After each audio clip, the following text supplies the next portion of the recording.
burial. And the top of this image reads from Psalms, I was almost destroyed that I did not forget your commandments. The motivational. At the bottom, there's a labor camp in Ashkenaz in the days of the Nazis. You know, Machane Avoda Ashkenaz B'Yemei HaNazi. And then you can see surrounding this image, the dark motifs of the barbed wire fences evocative of the concentration camps. It's a very dark kind of image, especially jarring on the cover of the Talmud. And here you see it up the page. On either side, you have this Middle Eastern kind of motif with the sort of Middle Eastern architecture and palm trees and attracted blessing appropriate.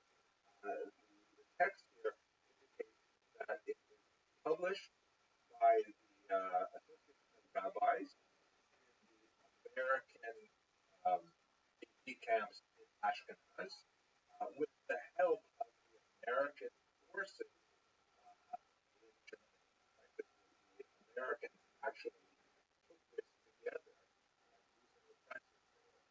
Phenomenal. And at the very top of the page, stylized image of Jerusalem, the sun rising, things like that. And it says in the text, I believe also a liturgical quote, from slavery to redemption, from darkness to great light, which is obviously the overall message that the Talmud is portraying.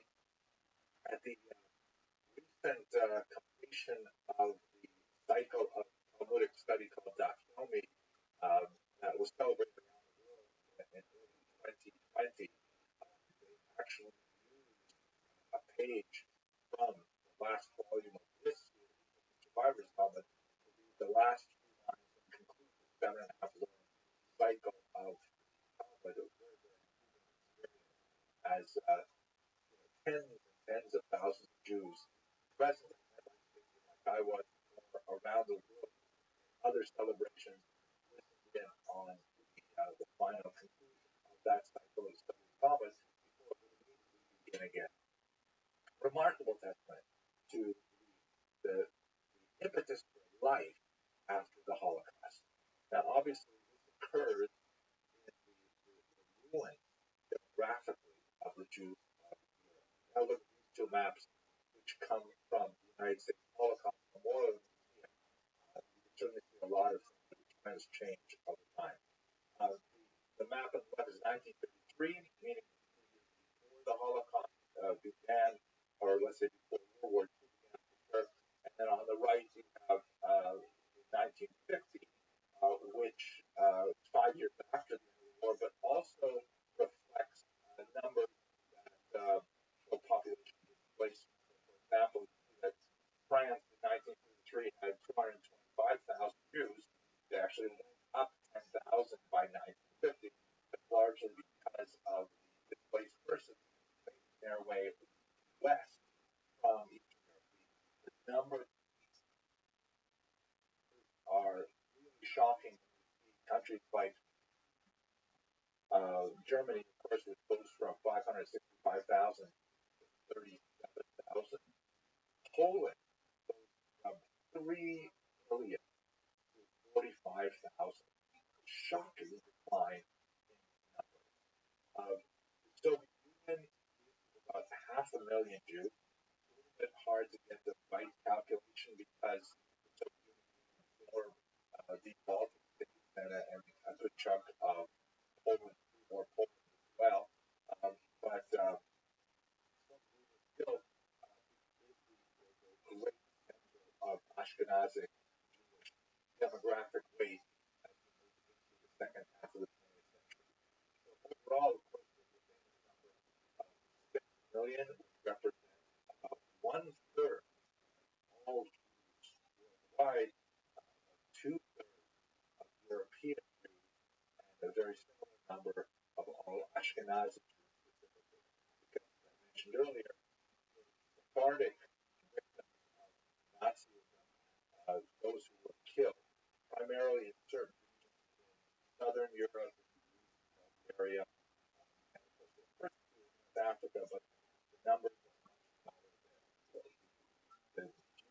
lost primary nationality. So, in this context, we go into the radically changed post-war era.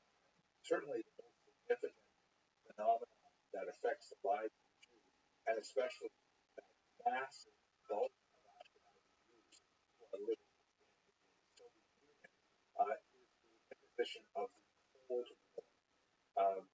This is one of the last photographs right at the very, very beginning of the Cold War that shows representatives of the United States in the center and the English on the left, the United Kingdom on the left, and of course the communist Soviet Union on the right, and the communist Delta, I believe, where they essentially map out what's going to happen to the destroyed Third Reich.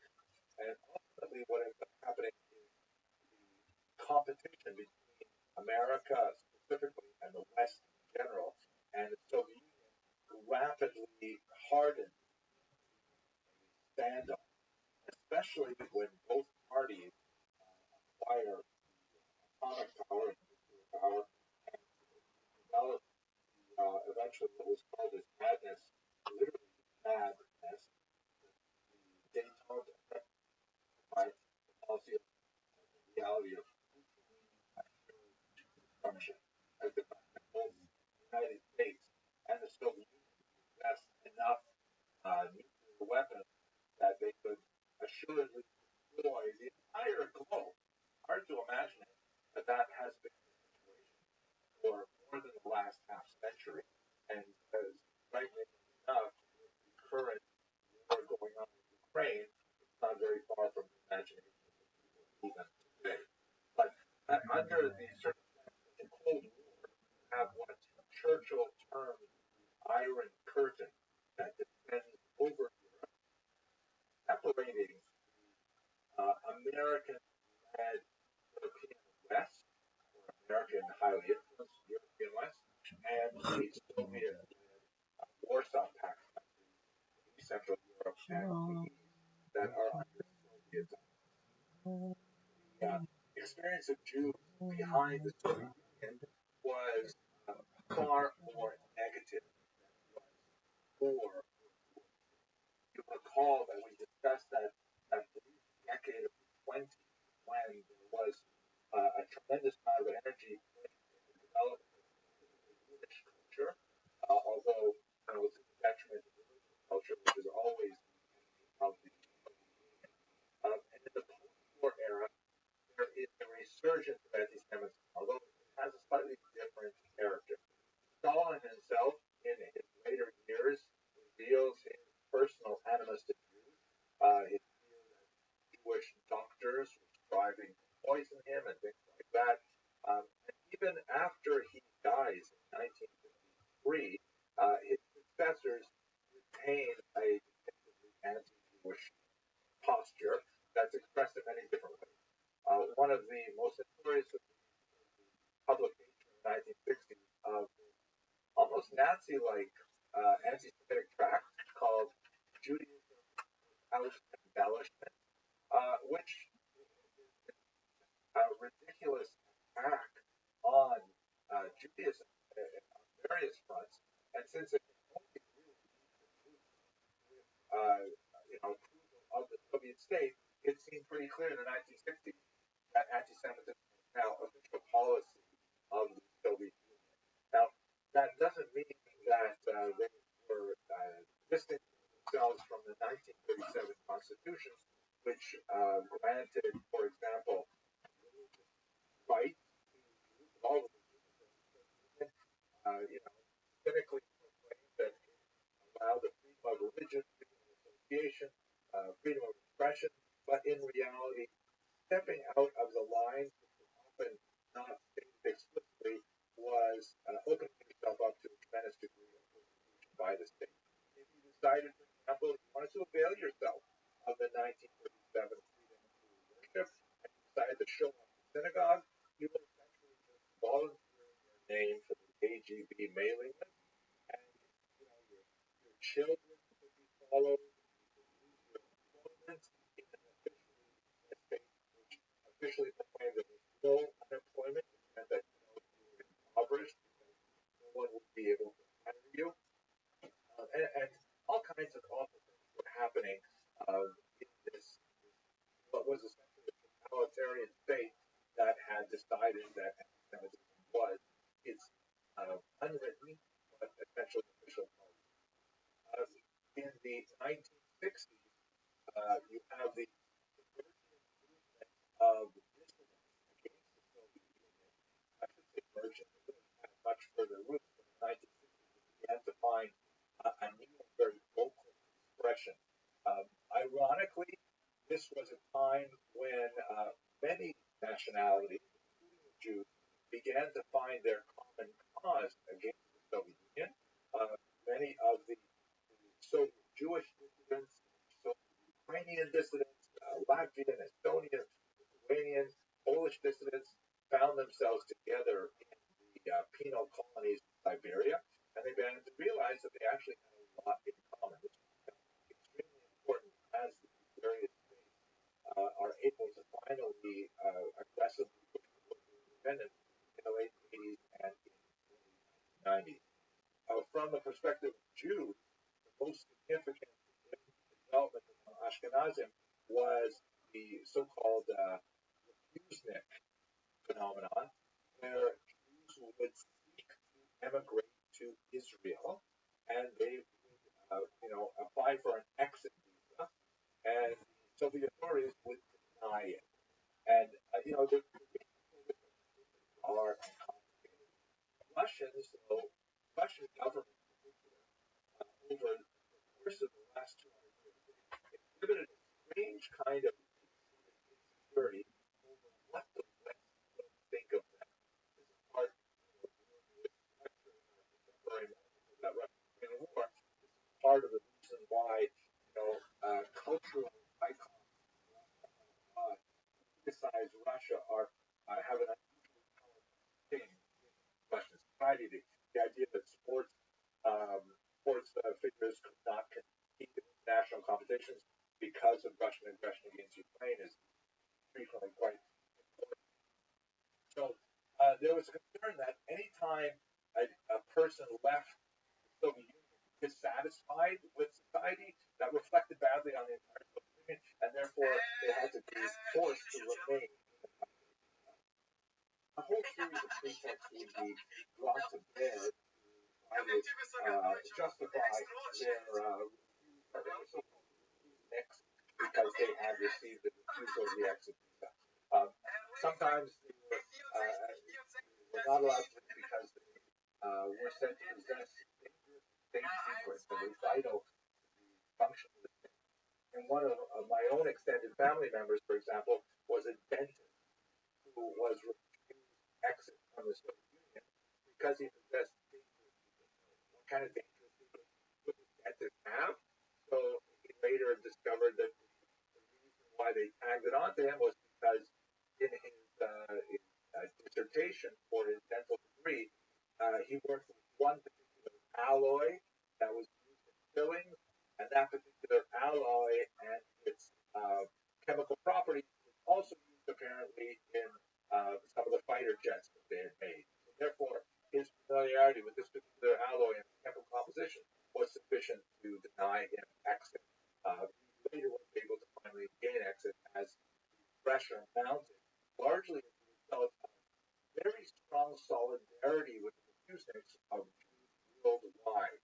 As you can see here, an American protest for Soviet Jewry, which was really one of the most important elements that brought together Ashkenazi Jews with, in the New World with their coalitionist behind the Iron Curtain, was those Jews like Anatoly Sharansky, who refused exit from the Soviet Union, and this movement ultimately was a contributing factor in the pressure that ultimately brought down the Soviet Union. One of many factors.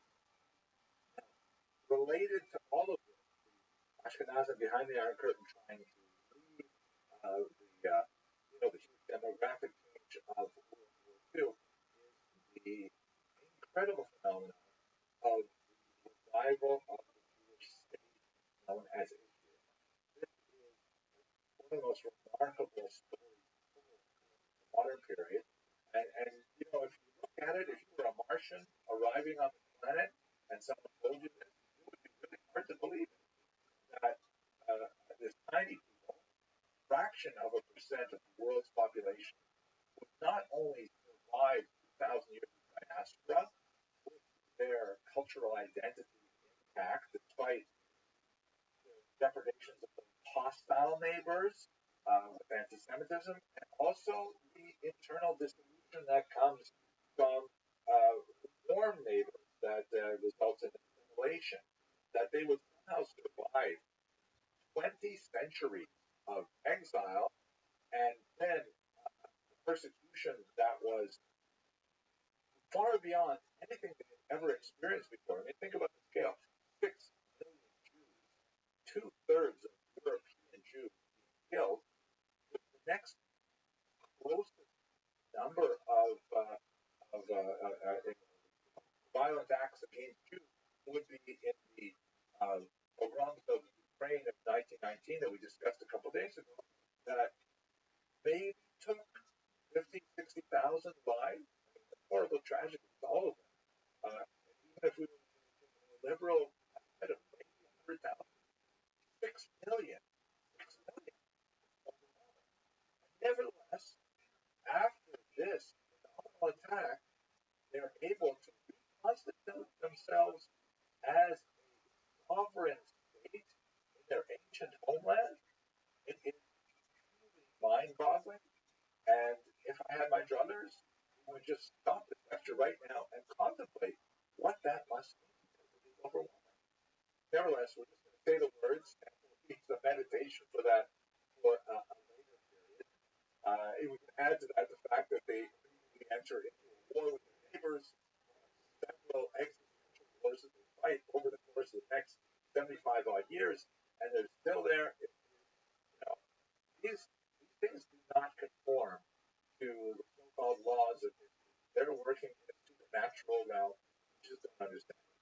But focusing on our period specifically, sorry for that kind of tangential rant, the pressure on the Allies to allow Ashkenazi Jews to immigrate to the land of Israel is profound. You see here in this one of the many ships of Jews who are attempting to enter the land of Israel illegally. At this point, by the way, the land of Israel, Palestine at that point, a lot of political associations with whether you call it Palestine or Israel. I'm trying to generally avoid those things when we're talking about the things of real estate. It was originally controlled by the Ottoman Muslims in the beginning of the 20th century. They lost it at the end of World War I, and it was controlled then by the British as a mandate from the League of Nations, which was the precursor to the United Nations. This British mandate occupied the war period, and then immediately after the war, the British wanted to leave it, just like they had left, for example, the Indian subcontinent. It happened exactly at the same time, and so it was turned over to the United Nations for a resolution. The United Nations ultimately in 1947 came up with a partition plan that divided the land of Israel into 7 segments, because of course the Jewish immigration and the Arab population there were disputing the territory and both wanted to claim it. So the UN partition plan divided the area into 7 distinct segments. 3 of them were Jewish, 3 of them Arab, and Jerusalem was to be an international territory. Didn't work, huge war, and ultimately Israel, the Jewish forces were able to establish a significant portion of the land under their control, although persist for decades thereafter. But the pressure during the time we're looking at right now was intense. The British mandate, the British authorities were very hard pressed to try and hold these things back, and ultimately they ended up in the announcement of the state of Israel. And this changed everything, because for the first time in 2,000 years, this tiny minority the Ashkenazim and Jews worldwide suddenly have a legitimate country of their own. So there is always possibility now for Jews novo situation in Jewish history where the Roman era, where the Jews theoretically return home. And this is one of there are several massive airlifts. For example, Ethiopian Jews coming back to Israel in Operation Moses. But the largest, very consequential for the land of Israel, was the great airlift of Soviet early 1990s. That the pressure building on the Soviet Union to reform itself under Gorbachev, instituting glasnost and perestroika and all kinds of liberal movements to try and ease the threats to Soviet hegemony turned out not to work, and the Soviet Union eventually falls apart, and many of the countries within the Soviet orbit are able to declare their independence, including Ukraine, the Baltic states, and so on. And so this means there are lots of Ashkenazi Jews, formerly refuseniks, or perhaps they had not even applied for exit, and now they have an opportunity to return to their ancient homeland and have this massive population exodus that results in a huge wave of Soviet Ashkenazim to Israel, which in many ways changes the demographic balance and has lots of implications for Israel as well. So, rushing through this period, I'm basically ending with the collapse of the Soviet Union. We see that the Ashkenazim are really at the cusp of a new renaissance in terms of their newly adopted countries of residence here in the diaspora in the Americas in particular, and especially in the land of Israel, where a large number of Ashkenazi Jews settled in the pre-state, especially in the post-state era, but even in Europe itself, in Western Europe, and in the territories of the former Soviet Union, you begin to see a renaissance of Jews beginning to rebuild their society. We see it in institutions like the Ashkenazium that so graciously invited me to speak to you all over the course of these 12 lectures. We see it in numerous Chabad movements in particular that are active throughout the Soviet Union. We see it in my own institution, Euro University, that maintained a campus in Moscow and in Berlin, for example. We're all striving to rebuild that Jewish life that once was so strong and pure in Ashkenazic lands. The Jews are a gregarious, irrepressible people that historically face challenges with energy and with humor and with an ability to reinvent themselves in order to meet the challenges of the era. I've been studying Jewish history now for about 30 odd years, and I still haven't figured out the secret thought that allows them to surmount such tremendous challenges, especially after suffering incredible losses as we have in the Holocaust. But nevertheless, it is a tremendous inspirational experience to track them through this millennial history. I want to thank you very much for staying with me with this very short version of this millennial history. And I hope that you will continue to study the history of the people. I hope that we'll have the opportunity to interact in other lectures. I want to thank the Ashkenazi and finally for this very great invitation, and thank my Hungarian students who have been participating with me in the seminars following these lectures. So we have a few extra moments at this point for some questions and answers. I'm going to open up the Q&A for a larger discussion. But for those of you who wish to please accept my thanks and my blessing, and I hope that we have the opportunity to speak with each other in the future. Thank you very much for your attention.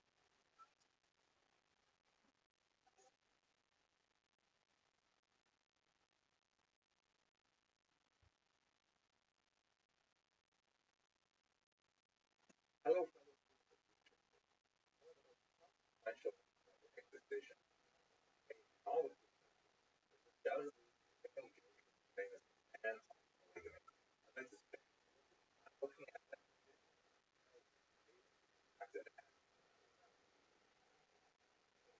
particular decision emerged from the city of Mayans, really important heartland of early Ashkenaz. There are three cities that each other really counts by that context. Shire, third one, where Rabbeinu Gershom had his from Metz, what we call today France, but finds at some point in his childhood or early adulthood, and that's where he.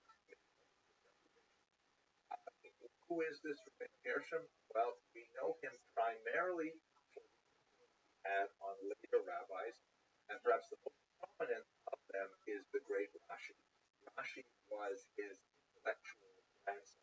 He was a student of Gershom, and in fact, Rashi, the great biblical commentator, gave him the title which he referred to. The passage in Rashi's writings says, Rabbeinu Gershom, may the memory of the righteous and holy blessing enlighten the eyes.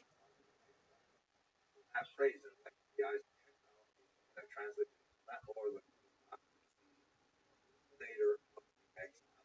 And that's called Gershom, our Rabbi Gershom, later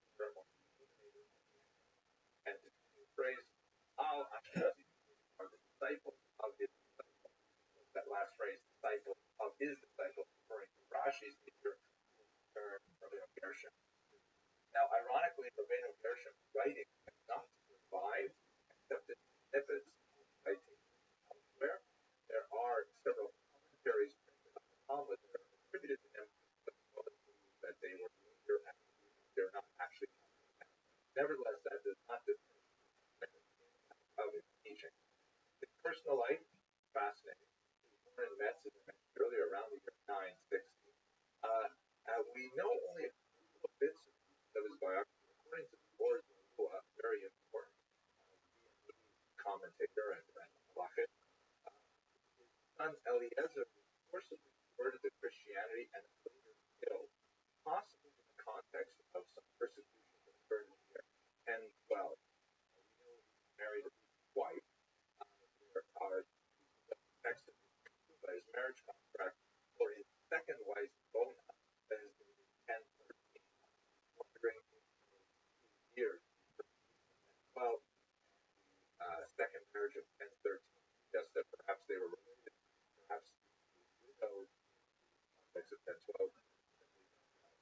On the left, a grave marker at Mainz, which has a words honorific, and the third line is a Reb Gershom.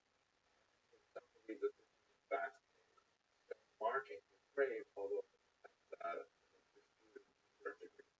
let's now talk about the bands themselves. What exactly were these bands? So, first of all, the term used is not ban, but takana, or decree.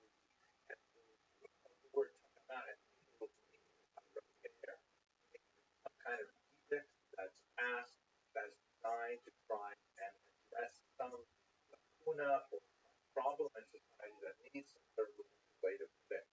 There's several that he was with, one of which is very significant, Kerem which is basically the ban settlement, which essentially regulated territories to minimize competition and allow Jews who are otherwise not allowed to protect their own industries from interlopers into their society. A lot of wide-ranging impact of that particular ban.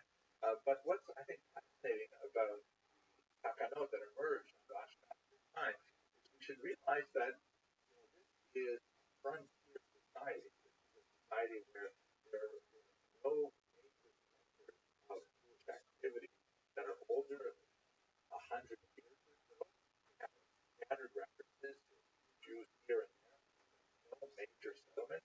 And the takanot represents Ashkenazi Jews getting together to form these synods of rabbis, and they would decide on rules that would basically regulate the religion.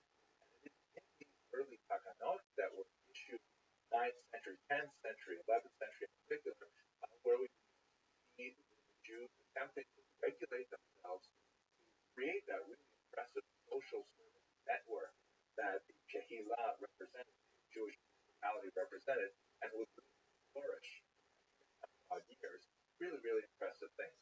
So many of the takanot that are ascribed to Gershom would very likely have come from his pen specifically, but more probably they are just of the synod. And Gershom may have been the most prominent people among them. In later generations, 100 years later, by attributing it to Rabbeinu Gershom, may have caused us to think of these bands as his alone, but they're more likely bands that are produced by an association of rabbis. Other bands that issued from Rabbeinu Gershom and his synods were the ban on reading other people's correspondence, which you would think is doesn't that make sense? But in reality, there's no specific commandment anywhere that says that if you receive a letter written by someone else, it's a third person, and read it, not actually hand it to anyone, you are in privacy, but you're not actually on their property, except for intellectual property. Perhaps that's actually a separate body of law. I got boundaries.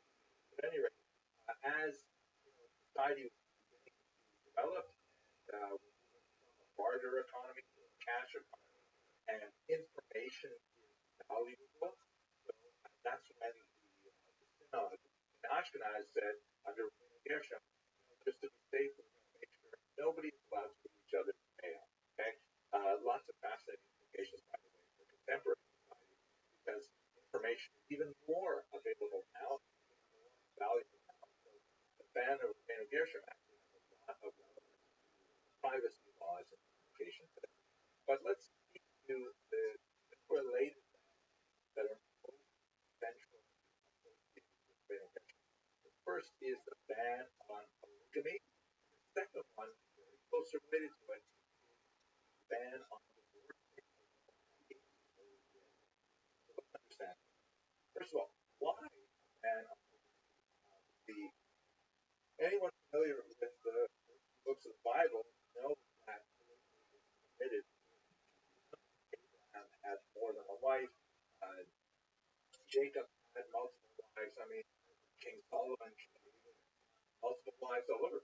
Polyandry, on the other hand, polygamy is definitely part of the ancient Jewish tradition. And in fact, in Sephardic lands, it was maintained far longer than it was in Ashkenaz. Most scholars who look at this period think of it as a way of the rabbis in Ashkenaz relating to the Christian environment in which they were living. And to a large degree, this was a society. It was an increasingly religious society. We're not at the point where the church reaches its high point, its greatest power in the 13th century. But nevertheless, society there, like Sephardic land in the Iberian, the south of Spain, the north of Africa, where polygamy was considered normal, here polygamy definitely looked down upon. There's also an increasing perception of the status of women, which may have spurred on to this development, but it's clear that one of the major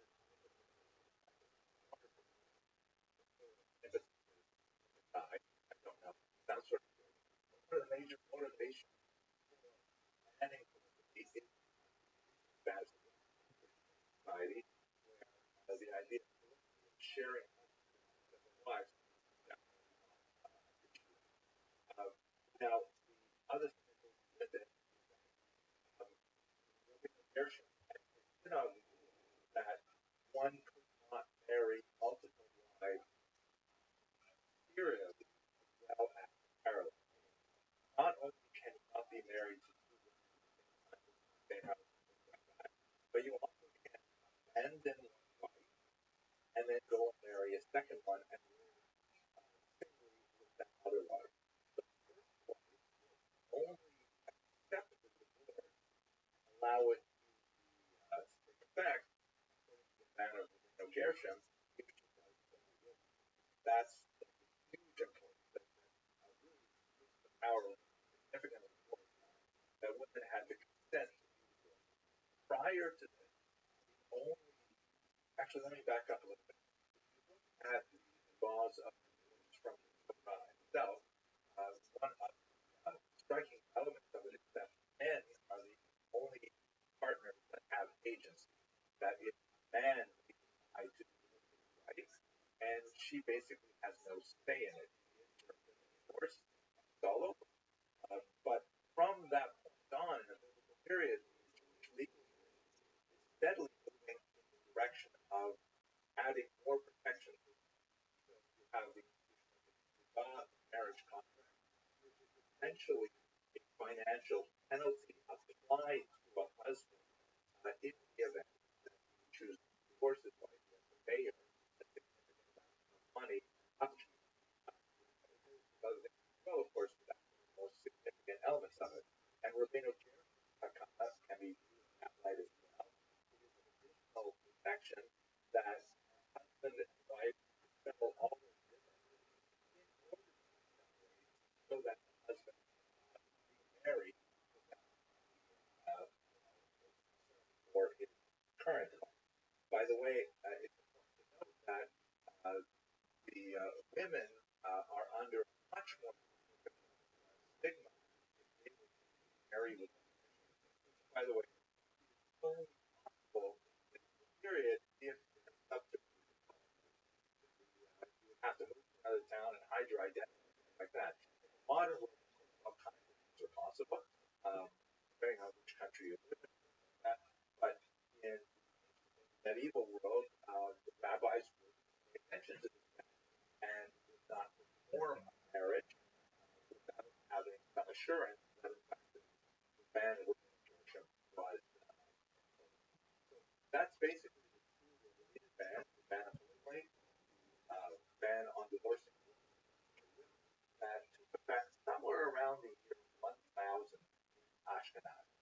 This is a great early image I found of an early Chagall from 1912, a Jewish wedding, which is kind of interesting to look at many elements of it, but I think it's advancing, probably middle is a little bit unusual, but let's go back with so where I think the most fascinating reflection of the impact of the ban is found in the margin of society, particularly the borders of Sephardic and Ashkenazic life.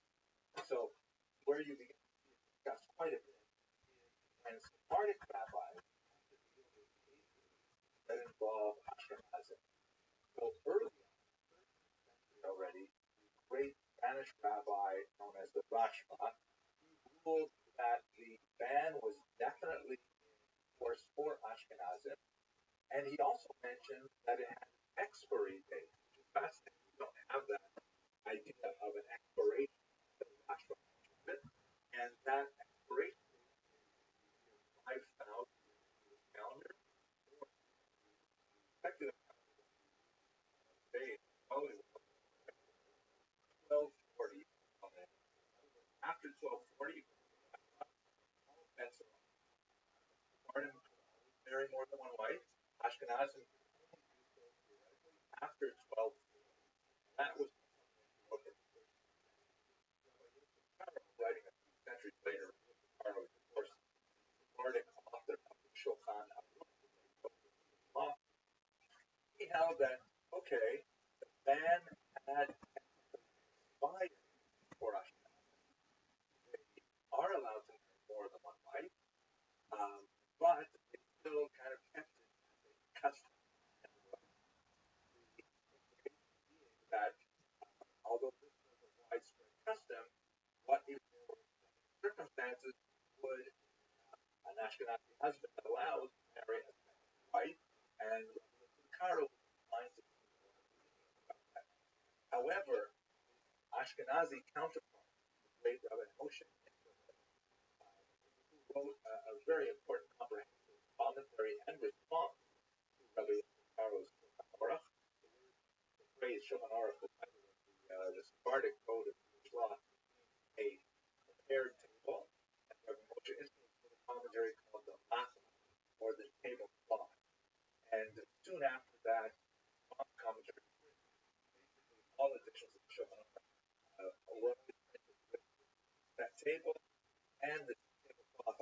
it seems to be the party Ashkenazi responses. Anyways, Rabbi Moshe Isserles is writing from Ashkenaz, Krakow. He disagreed with Rabbi Moshe Karo, which is pretty typical. And he said, no, it's more than just even though the ban may have technically expired, well, by the time we hit that date with Rabbi Moshe Isserles, since we didn't make any movement to change it, now the force of law. It is a custom that has been accepted of the status of the law. So whereas Ramosha Karo was applying to be more lenient with cases that came in Constantinople, for example, of an Ashkenazi man who wanted to marry a second wife in Constantinople after leaving the wife behind. The second wife, the fact that he was already married, he wanted simply to be able to marry again, no intention with his wife, first wife. Cannot do that. Man is in fact with the status of now, there are some exceptions which guarantee a certain amount of leniency for husbands.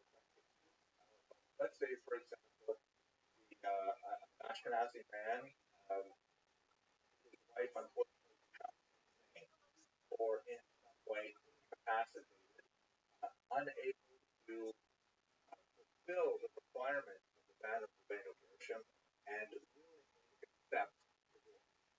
And so there's no way to actually have this man want to marry another wife because he cannot force a divorce on his first wife according to the ban of Rabbeinu Gershom. Similarly, what if you have a woman who is, let's say, we call her Kroger Sarah, and then she decides to move to Syria and join a terrorist group fighting America, wants to have nothing to do with Judaism or her American Ashkenazi. That would be called, like, quote unquote, a rebellion. And she definitely forget. So there's kind of a loophole that was involved, and there the signature of 100 rabbis, the permission of 100 rabbis, require the husband to schlep around, set up a community, and meet 100 rabbis get their consent to allow the ban on polygamy to be temporarily lifted, perhaps pending the healing or the regret of the insane or the rebellious wife. Then at that which point the Ashkenazi man would have to divorce one of them. So this Heter Meir Rabbanim is much more onerous to achieve in the medieval period. Getting 100 rabbis to agree a lot of travel, a lot of hassle. Basically, survey online, rabbi, in 20 minutes. Back then, so there were exceptions. There was, for some time, perhaps allow the ban to expire. This is an interesting article from 1931, Jewish Traffic, a major Jewish news source, yeah, right? And this is what they like back in 1931. And apparently, in Jerusalem, there was a man, his name was Alexander, who wanted to marry his second wife. His second wife was saw before in Constantinople. His second wife was aware that he already had a first wife somewhere else and wanted to marry his second wife with her. And he said, the reason I'm allowed to is because Rabbeinu Gershom's ban has expired. The court disagreed and said, we're not going to allow you to get married, and you have to pay £2 for a cost. So this kind of thing, it's a non-starter. The ban is definitely completely accepted by the Ashkenazi world, and it will stay that way likely for until the time. Now, I am speaking about the ban on polygamy, but one of the things that Rabbeinu Gershom did not address effectively, even though his ban made a huge step forward in the status of women, really the respect for the institution of marriage, one of the things that continues to plague the Jewish community, and especially so in the modern era, something much smaller problem than it compared, and that is the problem of the so-called chain of woman, where you have a situation where a husband separates from his wife, but because he wishes to punish her, or perhaps he wishes to coerce something from her, custody arrangements, money, all kinds of things, he refuses to give her again. And there have been many, many different attempts to address this. One of the more significant efforts, which my rabbi, Rabbi Yaakov, partly but he refuses to marry anyone who will not go through this, is the writing of a prenuptial contract separate from the ketubah that has all kinds of provisions in place to guarantee the delivery of a get should the marriage not succeed. Now, I've heard a lot of different things about the prenups. I've heard that they are not foolproof. Sure, a husband really wishes to punish his wife, even after signing the prenup, there are all kinds of horrendous and immoral acts that they take advantage of to punish her, but nevertheless, it does represent a step forward in traditional Gershom. And let us hope that we have a new Gershom come around who finds a way to resolve this painful issue of Jewish law. With that, I want to thank you very much for listening. I hope you enjoyed a little bit about the decision and how it continues to affect Jewish legislation. Thank you very much for watching.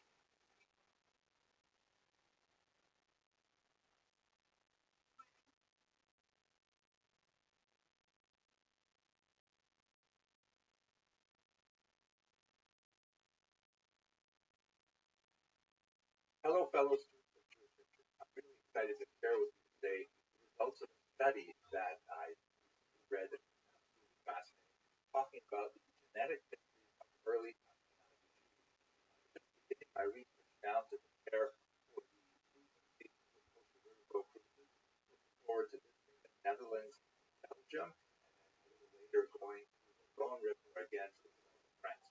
So let's start with this study, which is absolutely fascinating. It talks about the genetic history of early Ashkenazi Jews.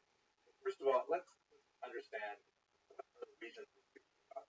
Look at this map here. You see basically the settlement of Ashkenazi Jews begins in this northern central part of Europe, primarily Germany, the Rhineland, and these locations were where we begin to see Jews showing up from the 6th to the 11th century, especially around the 9th century.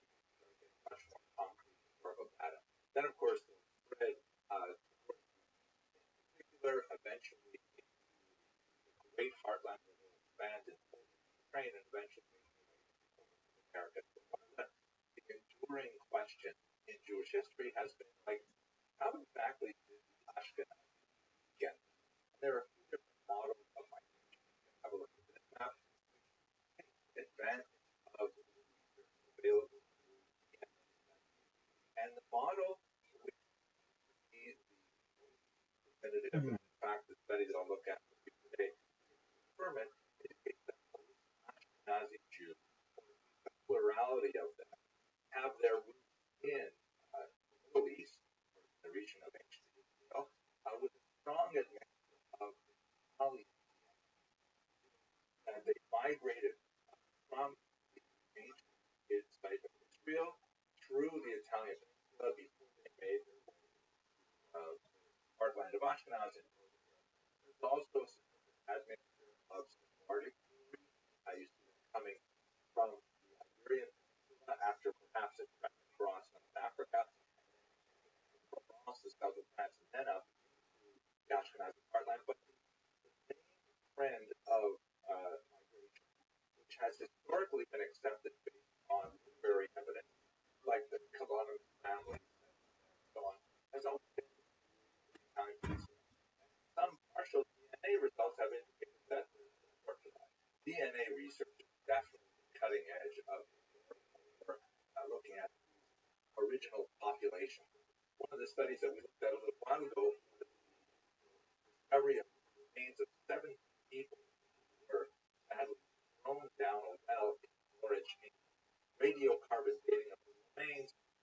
suggested that they came from the 12th century, a period when they were very connected to the third. In fact, the DNA analysis performed of it confirmed that Ashkenazi very well matched contemporary Ashkenazi. As you can see from this image here, natural, they were able to actually reconstruct other DNA evidence that collected. They're also able to reconstruct some of their complexion and eye culture and color and things like that. They're also able to determine, for example, that one of the children had eyes and red hair, which was sort of a stereotypical way to as well. So just things that information. The problem, however, is that in Jewish law, Jews are prohibited from simply digging up graves. An example, that's totally unacceptable. In fact, in Israel, whenever there's construction going on and they find the ancient cemetery, all kinds of precautions can immediately dive in or dissecting the remains of the so it's always been very difficult to actually conduct research. But I'm very grateful to my colleagues, Dr. Science writer, who shared with me the fascinating preprint study that's going to be appearing in a very prestigious journals. And it gave us the results of a new study that comes out of Erfurt, Germany. Let me show you that study and explain how it depicts much greater detail the genetically hazard. First of all, it's dealing with this site in Germany, the city of Erfurt, which has known, well-documented Jewish. The title of the article is Genome-Wide Data from Medieval German Jews show that the Ashkenazi founder event predated the 14th century. And there are over 20 authors from really prestigious all over the world, led by Waldman, putting together this amazing research. It's about 100 pages long in total. It's so fascinating. Here's a photograph of the actual discovery itself. Cemetery just outside the city walls of the airport. Top picture, the city wall is just there on the right. At the bottom, you see actually the discovery of the remains. Now, once it was suggested that these were in fact Jews, the study actually went to some of the most premier authorities of Jewish law to ensure that the remains were treated with the proper respect. The research was conducted entirely on that was detached from the skull of the disease, which constitutes this category of remains and lineage, which is assessing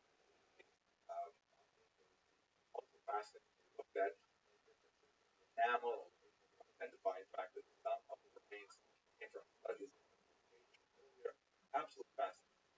But I really want to focus on is this idea of the founder events, something called the genetic bottleneck, which together gives us a much clearer picture of how we came to Ashkenazi. Please have a look at this diagram, which I have painstakingly created for you, that illustrates how I see the idea of the genetic bottleneck. You've got the curving lines, and they move upwards in time. At the bottom of the bottleneck, you have Jews in ancient Israel. And at the top, you have modern Ashkenazi Jews. This is about Ashkenazi Jews because that's the result of the. So the Jews in ancient Israel, there's really no category of race within traditional Judaism. There's a category of religion, category of tribal affiliation. Lots of literary sources, there are tons of people outside Jewish world coming into Jewish genetic population base. For example, in the Bible, there's a description of Moabite married Boaz.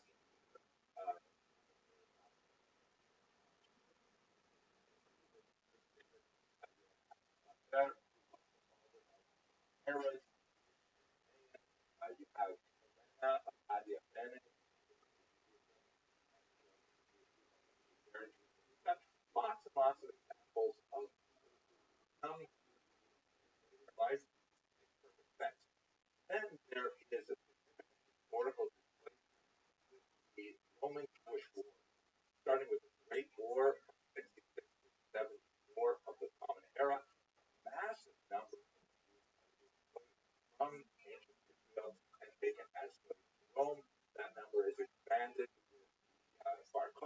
rebellion 70 odd years later.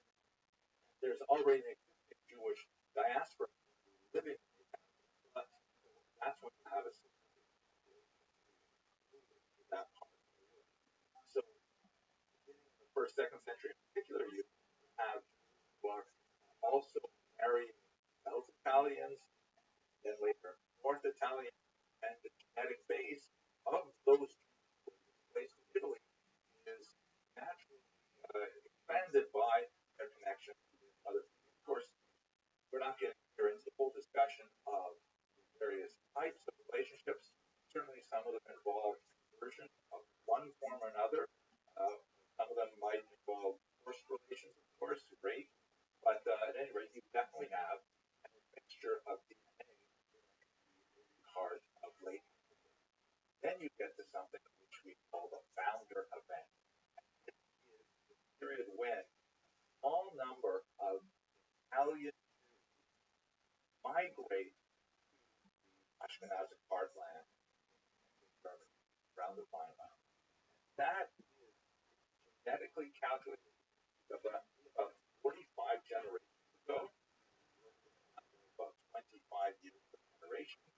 The authors of the study suggest that that founder event is somewhere around the year 800. And that corresponds with a lot of the data that we have from other sources, literary sources. And calculate that based on the Erfurt remains, it's very clear that people who were buried in Erfurt, discovered there, are the descendants of people who have a combination of Middle Eastern and Italian DNA.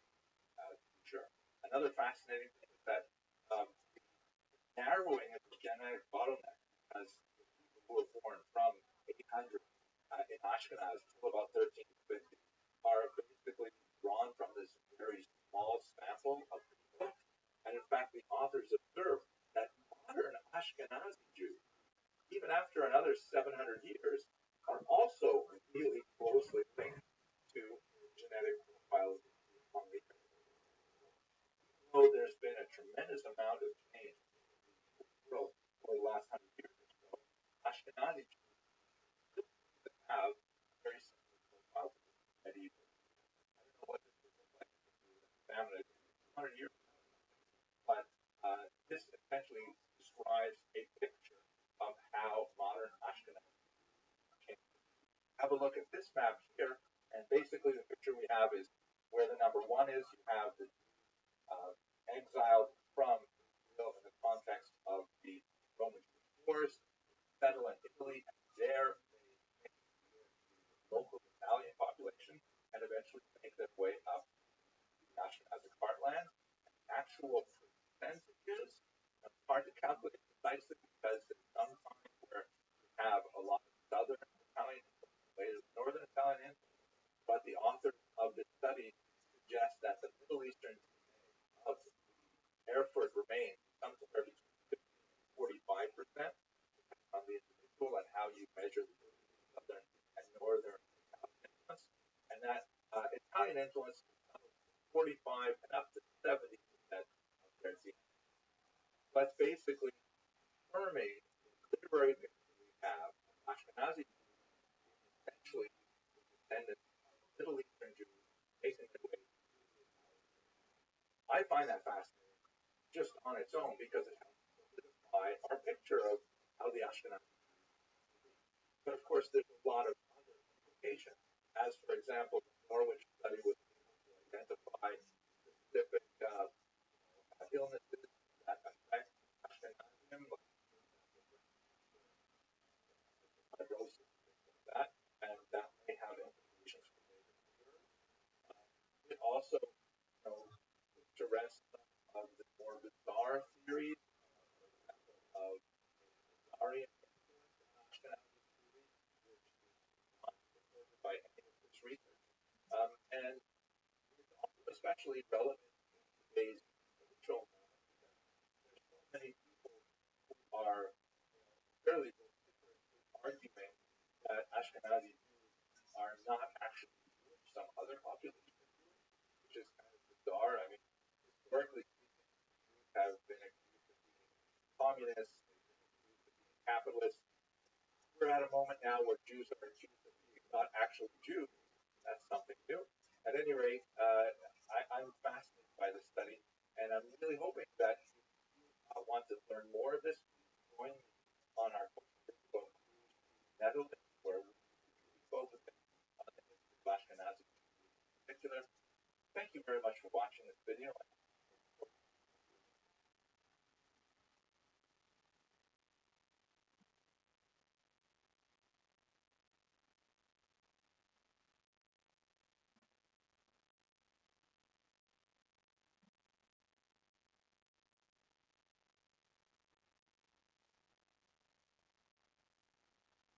Erev Tov. Well, then, cozy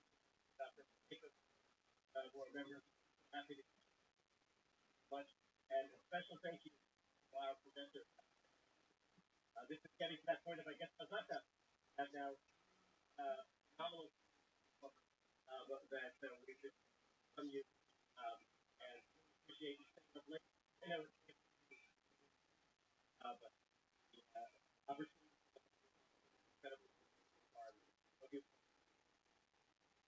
I want to express our appreciation of Ray, Madeline, and I do. Wedding in your family, but nice.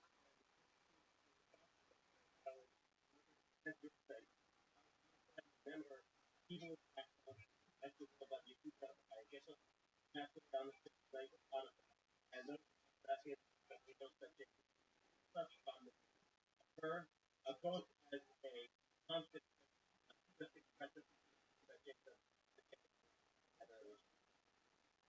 Thank you very much for that kind introduction. How opposing. I'm really grateful that I recorded it because it play it other as can happen. And this is a really tough last I have to say. A lot of about the public discourse, not always in a positive way. In fact, I noted that yesterday phrase a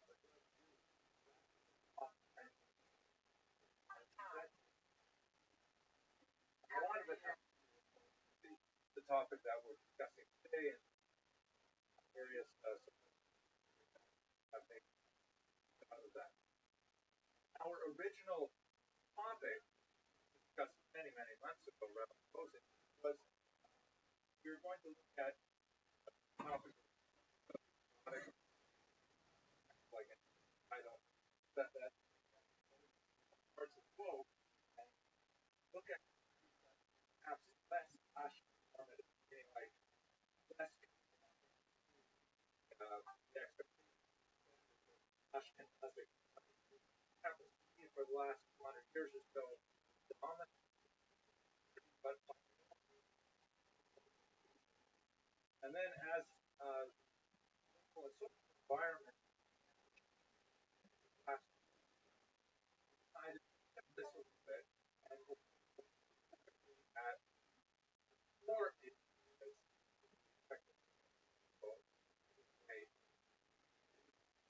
that's color. I'm going to avoid want to help the term as very little scientific merit. Mark would be different race other than what we perceive exterior level. But we do perceive differences in color, and unfortunately we translate that often that is quite harmful. And I'd like to look at the color, the history of the law, multiple colors. Today we're going to start with dominant. We're going to look at the fact that national have a color that happens to be in our society a fairly valuable color. White melon has been since 1940s, for example, lecture, but it is by own color, and it's probably not color. One of my colleagues at the university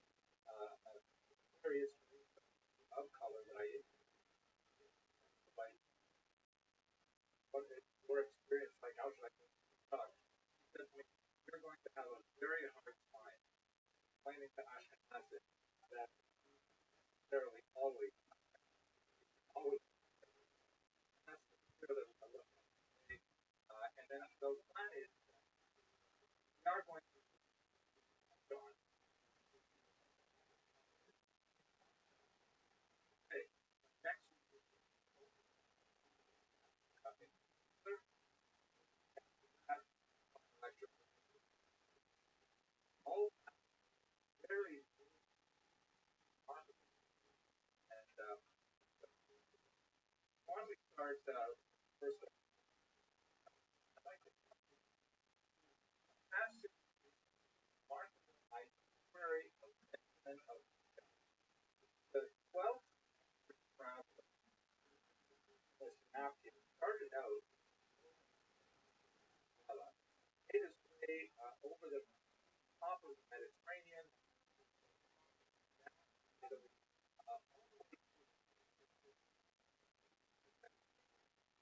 a lot of time. I mean, exactly terms I very much everywhere he recorded um, what he saw. Specifically, talks about famous personalities tribes and what his talks about society, how it is for a long time. Also, a lot about trade, how for all kinds of why remarkable traveler, kind of journey that only time before travel made era and a land relatively unmolested and absolutely market talking. How you think about a multiple language. Unfortunately, have are somewhat problematic by various at that time. Nevertheless, it makes it absolutely remarkable. Now, the context of his travels, say, was the Malabar of that's on the west side, and probably because he never visited, speaks about a lot of things that he heard about from other neighboring areas. So that's not a view he actually saw. Oh, never listened before. About that, they may have oh, they like almost negative in the thought. In those areas, they're about artists, every okay, they're hanging, open, valley, and forest, they're commandments, have Moses, the prophets, Amar God, Allah, and they also have something that would translate and here it is basically recorded probably heard it. Everybody there is God, not trying to and you know, back there too. And the next because like every book, what's the quality of their Torah study? Servants are they? And their blackness just happens to be a accidental factor, much like the pen page. By the way, it's fast. As most of them are left out. And but that's a fun fact. I'm going to tell you all kinds of important things. By the way, left-handed not pronounced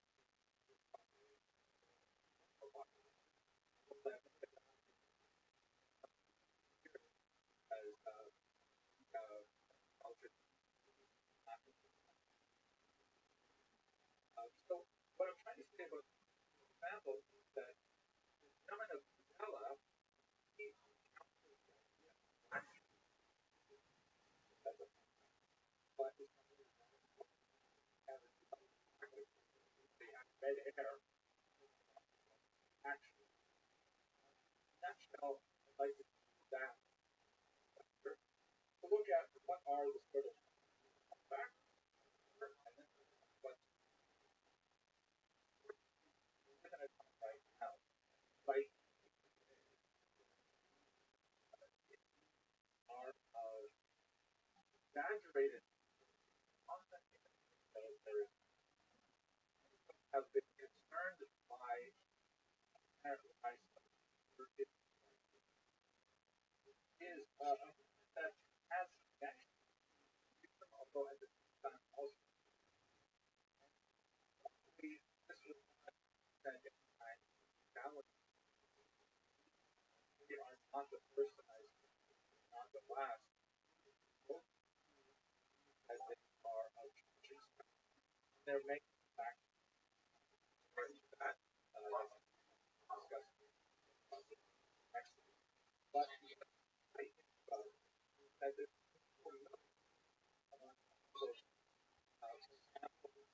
protest just last year, actually, and these flyers that arguing that is like, hey, not all, argue that they are in fact quote unquote killed, and other people who call themselves are in fact not more than that.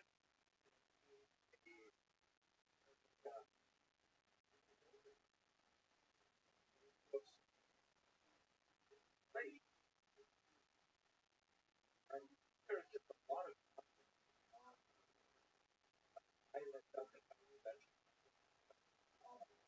never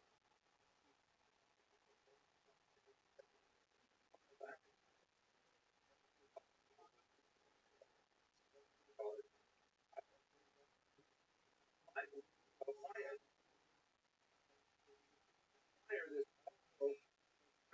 admiration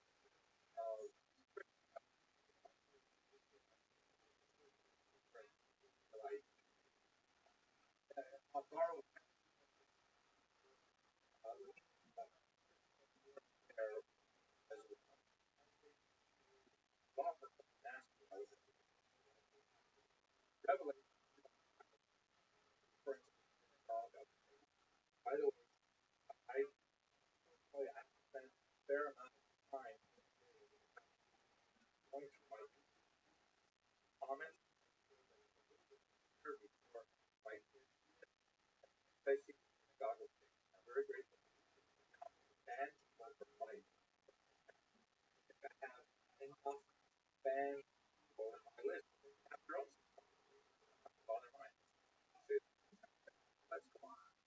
It's not a joke, as some of the more extreme range sports who associate have been associated also terribly violent. Violent or non-violent, note that there are many like very good other events. Have been no disagreement about who not. A lot of this gets right about as caused chaos unproposed by I think probably the first time in my life I first voted a basketball player, LeBron James. But I have to say that I very much the first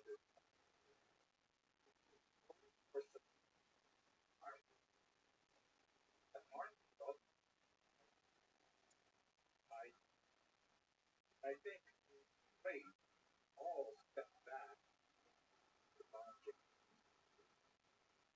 as supervising party. Now I specialize in history. I spend a lot of time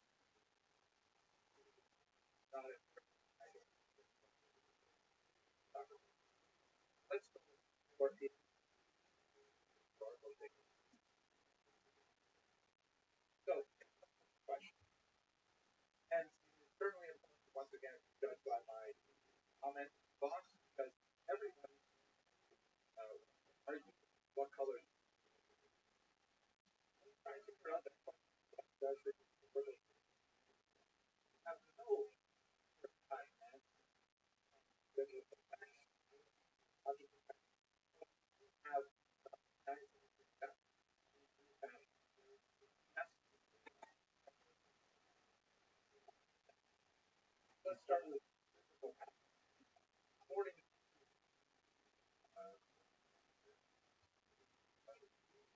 Bush people are other very close Abraham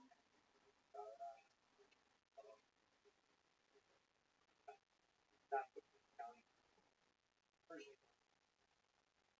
later on several families already not married Adam Allah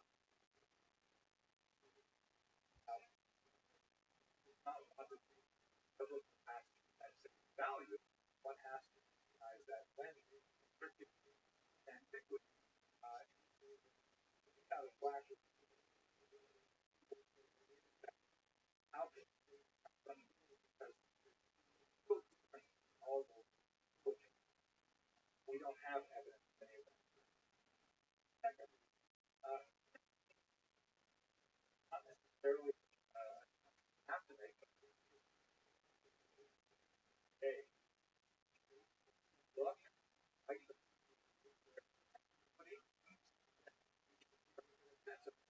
what did Abraham and Sarah actually look like. So what both Mackie like today that and that darker complexion, darker hair girl and the child on the right, other past Hispanic, but basically there's the same kind of like family of complexion of the hair color. Probably on consumption back then, sort of like the people place that probably now there are other people living in the course going there's that cross Africa and Europe. So there's lots of possibilities. Let's also part of well, it is like a lot of the wealthy decades, all kinds of artwork because of art has a constructed color a lot of 900 the common era. Although we have a when Abraham had but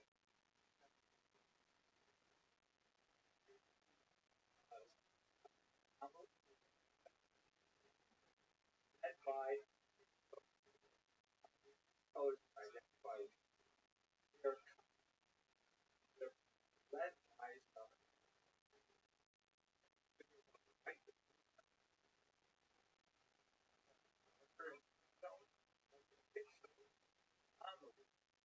Western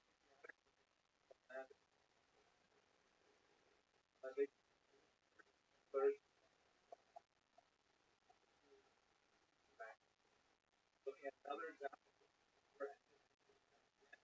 more or less time at some of that looking various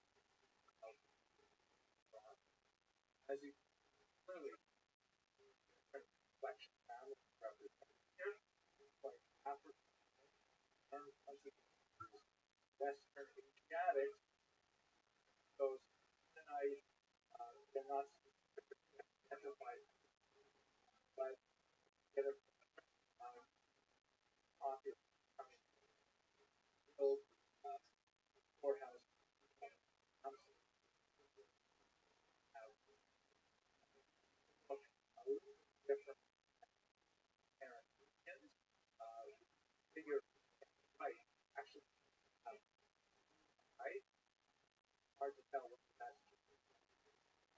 color. Someone might actually white like coffee. How that. Have finally where we can definitely now we can all the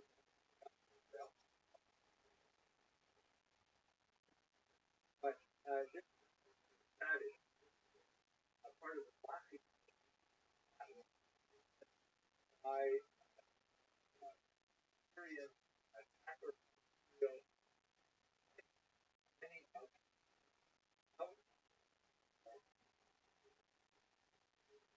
time and lost time.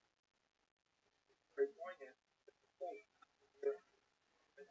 Others are fighting on agony. Very touching. The Jewish figure on the left, both kind of color, but he is other tends to have like curly hair.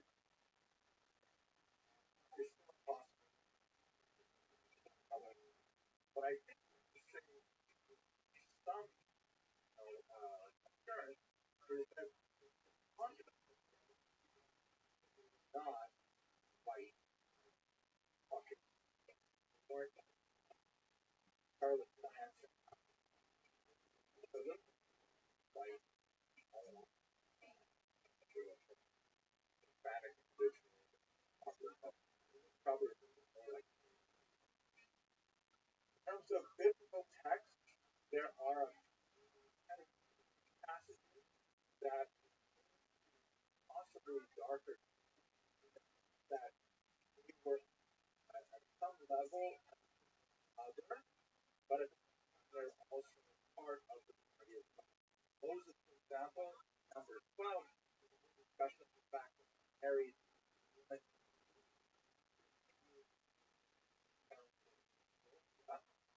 so on the one hand, the fact that as she's identified different, either by her place after origin or by his other case, and he will be colored origin. At the same time, white, and yet much cozy. So she's identified as somewhat other. Also have this passage of song, which is a highly allegorical representation of God. That's how it's understood. Passage represents people as honey, which is I am black, covered, or what beautiful. Love, love, coming, the what translated and what context implies I am black, I am and most importantly, this is metaphor with it's hard to be more inside that. So that's to summarize so the data about color on sense current effects.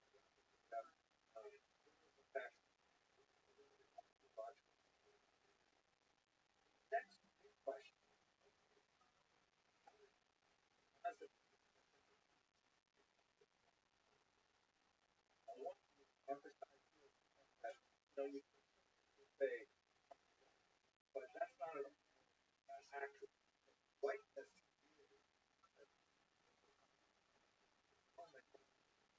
social and are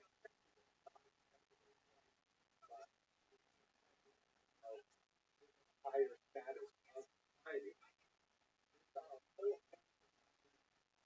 complex, quite often.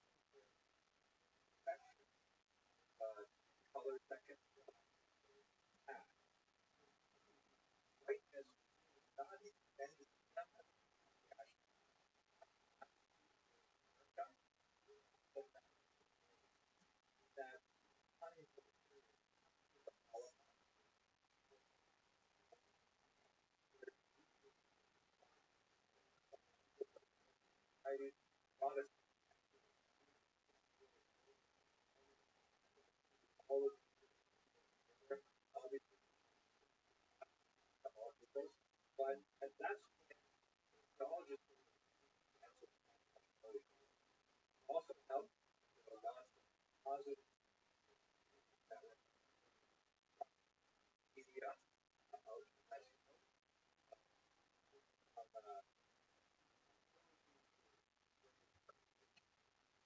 accepted society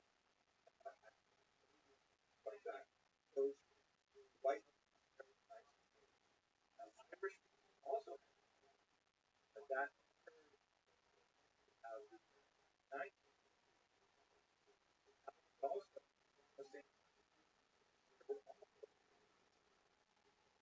white. There is this point and the white not saying that, but that's how it looks. So let's get to the more simple question. Okay, know a little bit about how white, how they white writing. But get this scientific article, friend, one scientific journal, that based on study of rays that were uncovered airport photograph of the site where the rays were uncovered outside the old walls kind of like trainer on the right, well, below battery of the rays. Articles by Feldman and all this other film-wide data from German show that Ashkenaz founder of the unpacking what they hear a rare moment where you have an opportunity to study an egg of at a moment in time and look at the holding genetic of it. That's exactly what they did. So with great development, many of them are as expected. But we went to Halakha community in Catholics. How are we allowed to study the soul? I have lots of questions. In fact, there's a lot of blockage around disturbing graves at all. So mission study that already lodged from the skull or in that matter are not considered part of the body, like but they've already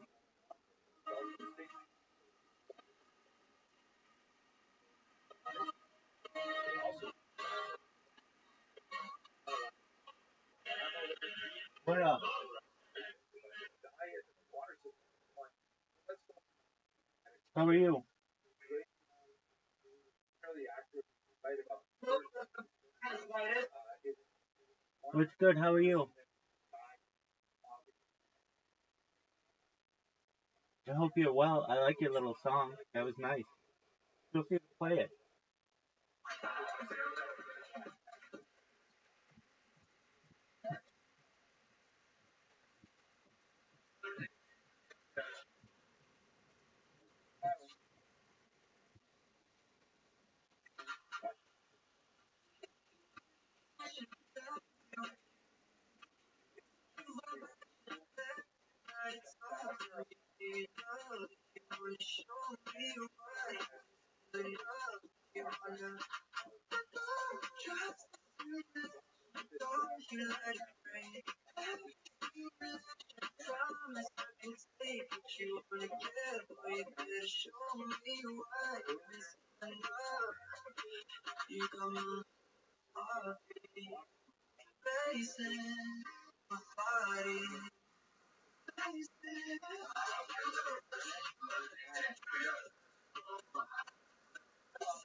for the time and found something to actually drive,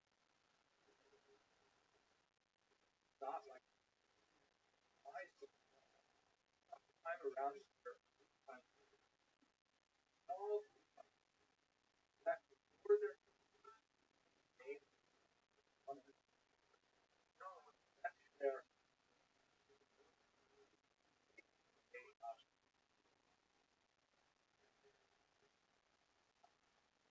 those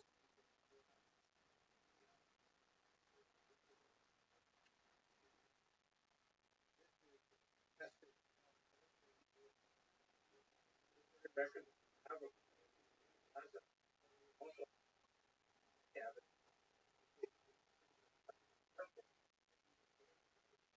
about half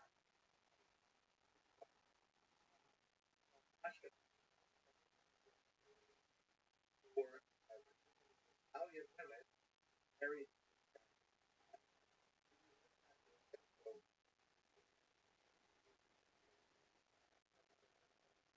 culture uh, back to the area. The founder of that happened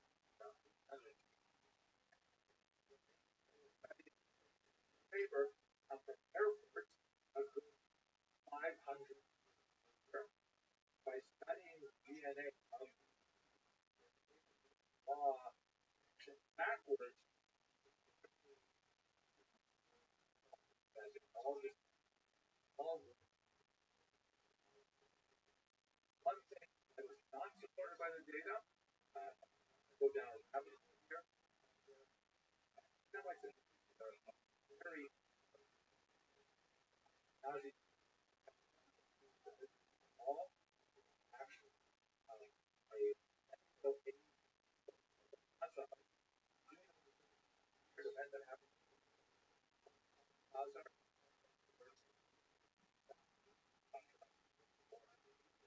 but Arian with that so these undercut Ashkenazi section and really so people argue that modern are actually even possible.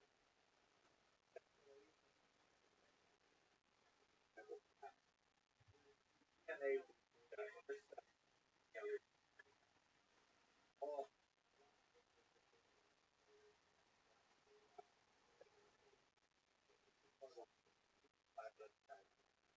bottom line, exactly as Ashkenazi native,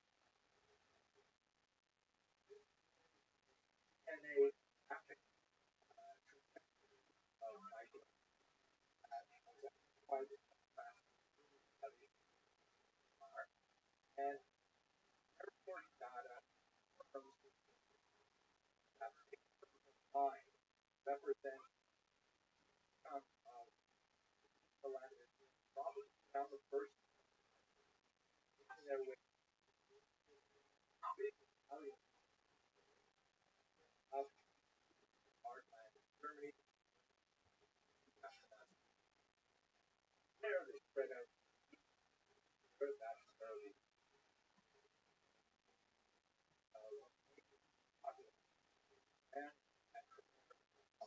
there are some Sephardic also migrate across Africa and every does what the numbers look like. Not even DNA of airport nationality. By the way, times today, remarkably similar to modern fact as narrower sector and then the airport of Rotterdam. About 45% of the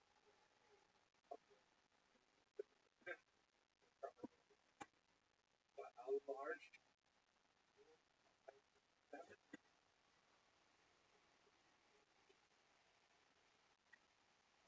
balance of thousand different Oh, good. First time to think of that.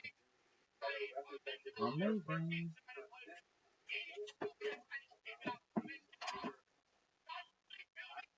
That's kind of cool. It's like everybody knows who I am.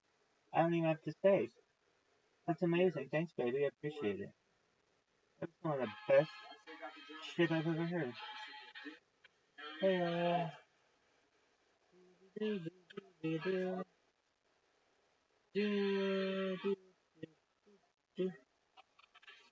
yo, yo. Okay. Oh, it's that guy. Cool, dog. You followed me. That's cool.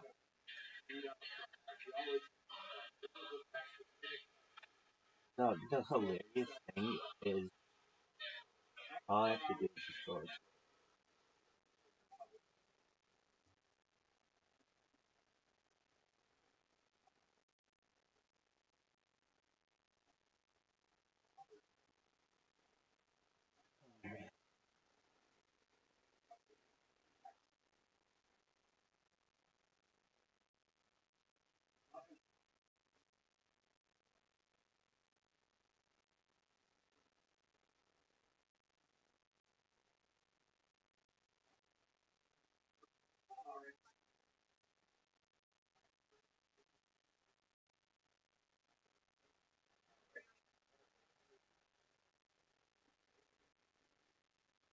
now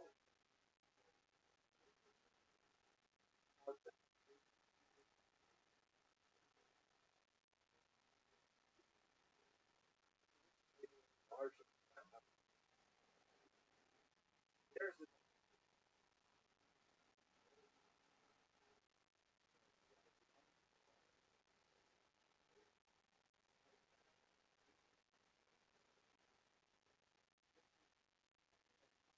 very very powerful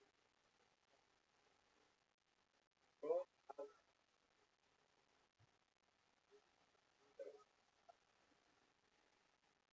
go from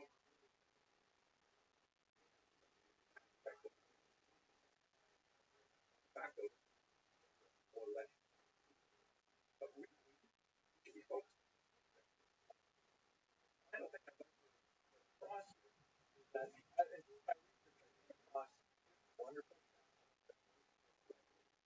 that run by a couple the last so that's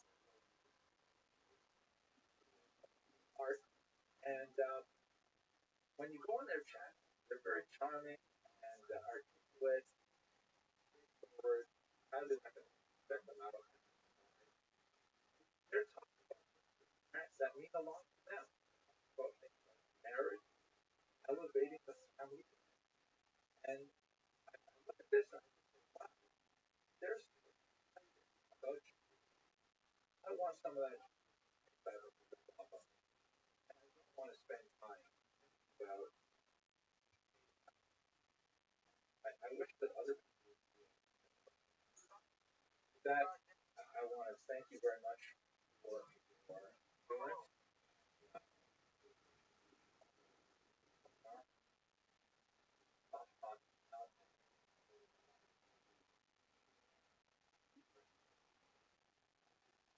So much. This is absolutely for time.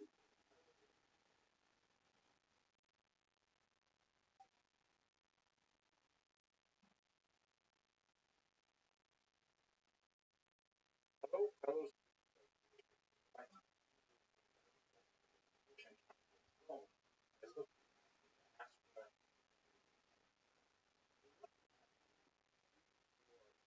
that is great Roman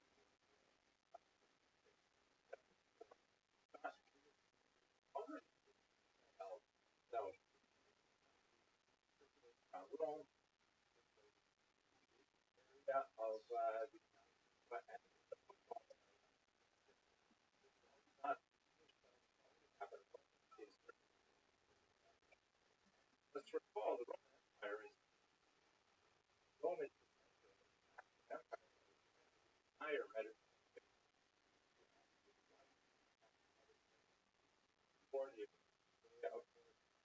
Romans all across Africa they're well penetrating Europe and they those northern Europe as well and they haven't conquered it where there is that region but of course celebrates lots of that's a joke. So there's Jews He did it. connected with the Roman Empire or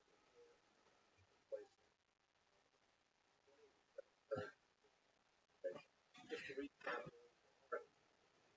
a relationship the Maccabees portrait it already signed it in the and when the dynasty Maccabees declined Pompey took advantage of this by so we already have Judea or within the Roman Empire well over a century before the which clients who were kept in place under Roman authority, except for the first, except for the second, or the last of them. But before that, of course, we have Herod, who discussed at great length. There are two major rebellions that stress this relationship. I think past this break point, the one of 74, first Roman War that resulted in the destruction of the temple, which occurred in 70, perhaps 70 when the son of and then of course revolt. There's already quite extensive foreign relations with Rome that are happening today well before. Now, what about those things actually in Roman xenophobia that occurring at this xenophobia the type of antipathy with fear just stranger or foreigner and phobia of course not only meant scattered reference. We have it from the first century before the common era, right up to many of them were brought out by Pompey on status days at the time, but the Jews were especially enslaved. Cicero has a fascinating passage something that towards the 70s before the common era, where he's involved in a trial freedman named Varus, apparently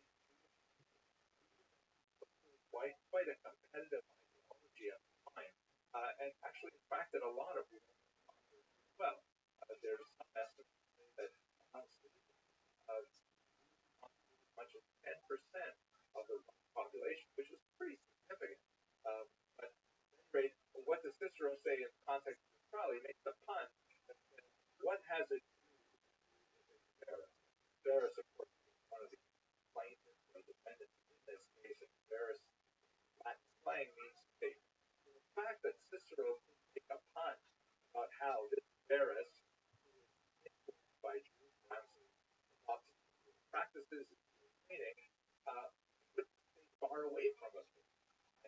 name itself, that's a kind of a convoluted pun, but the fact that he could make this pun, and that the pun would be well with theoretically by his audience, that it became some consciousness that Roman had of it, some awareness of practices, and they were regarded with some suspicion. For example, the fact that he took off an unheard of 1 day in 7 rest Sabbath, far than Romans normally walk. The fact that has certain initiation rites, especially for men, made them somewhat misanthropic or clannish, not necessarily go through the process part of society.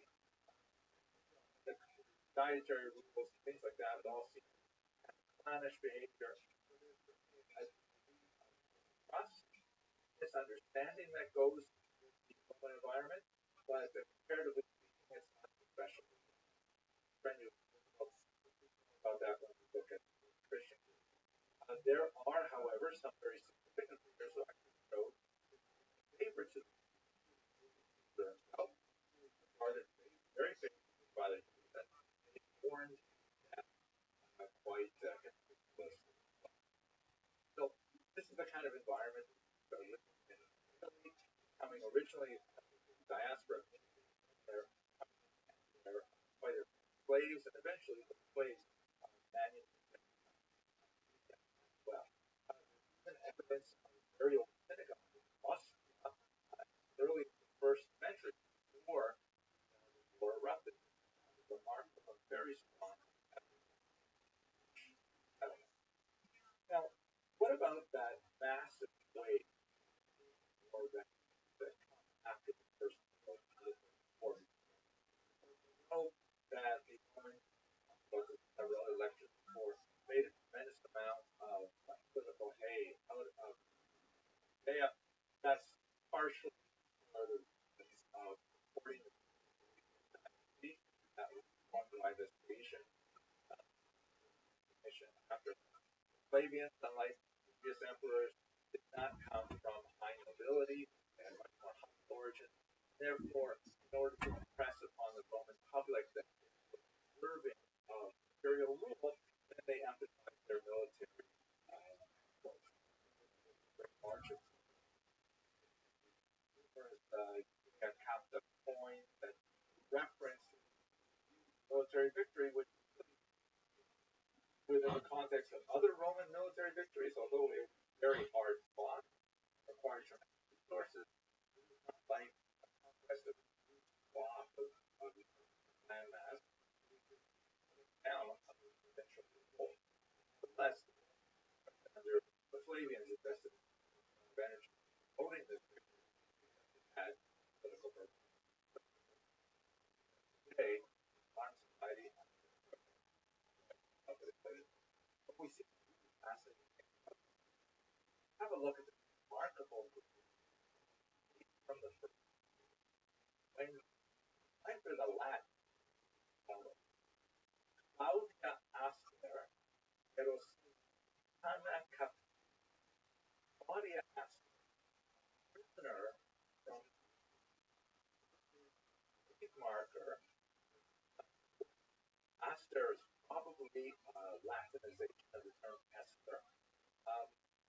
Was a captive from Jerusalem.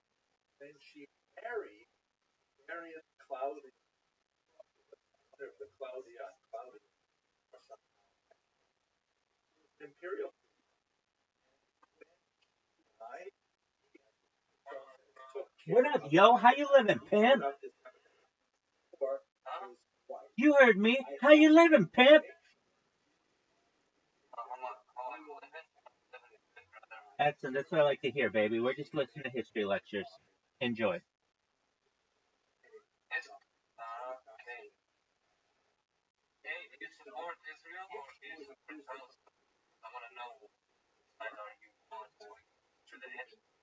I support world peace.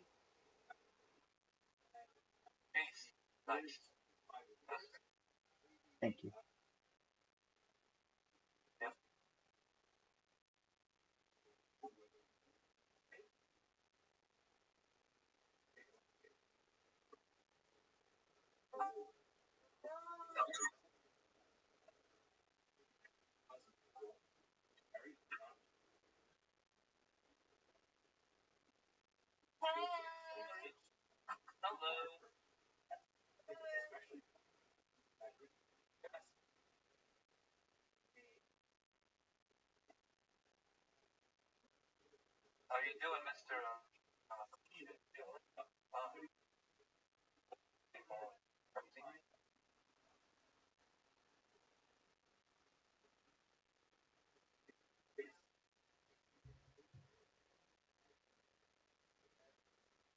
their way inside. Apparently, they were not social developing always play classes, you know, that and that's actually have classes. But we definitely have lots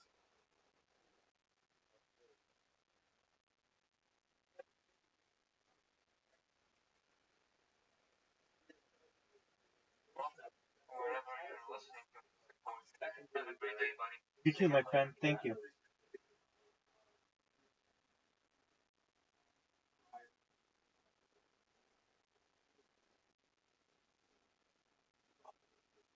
So, so basically,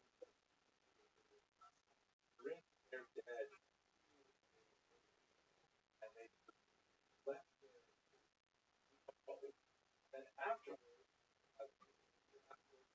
like a bow,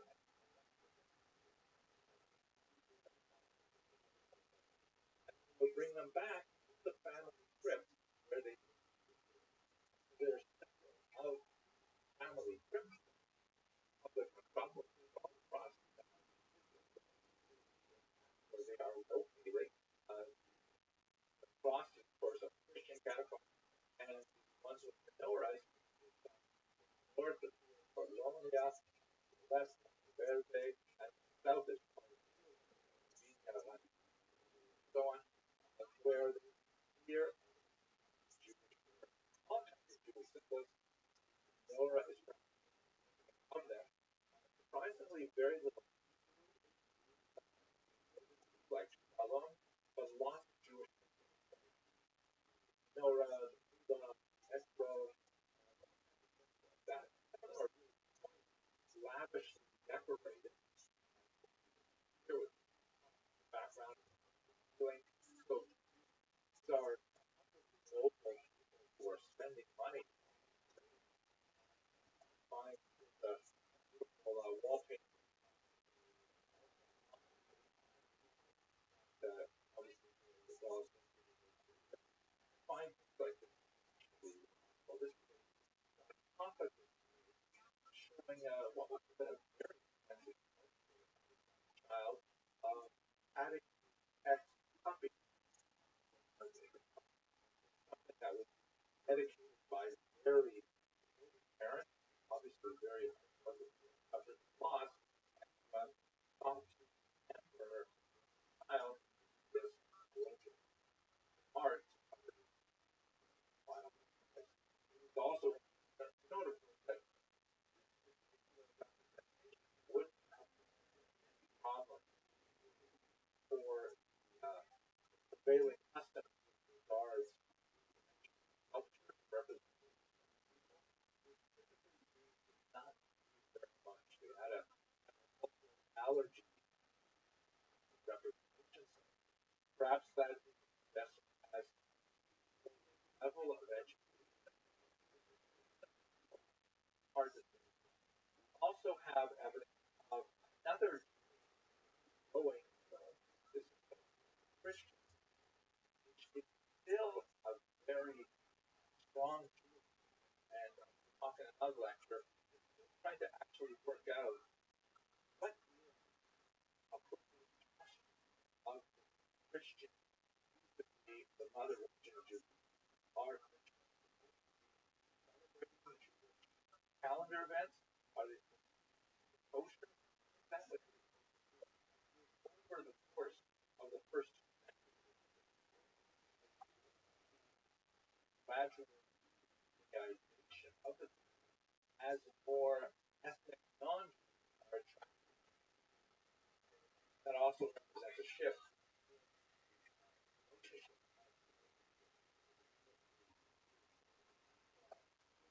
as a really important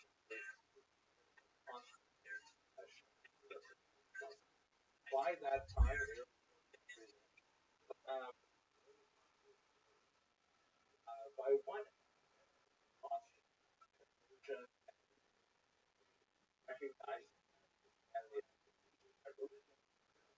balance very heavily towards Christianity, a high degree of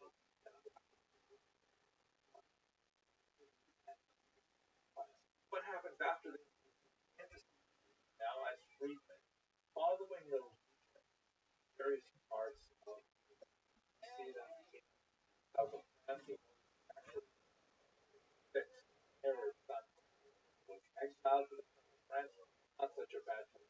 Exiled to although there was no Asian restaurant where the neighborhood that not be that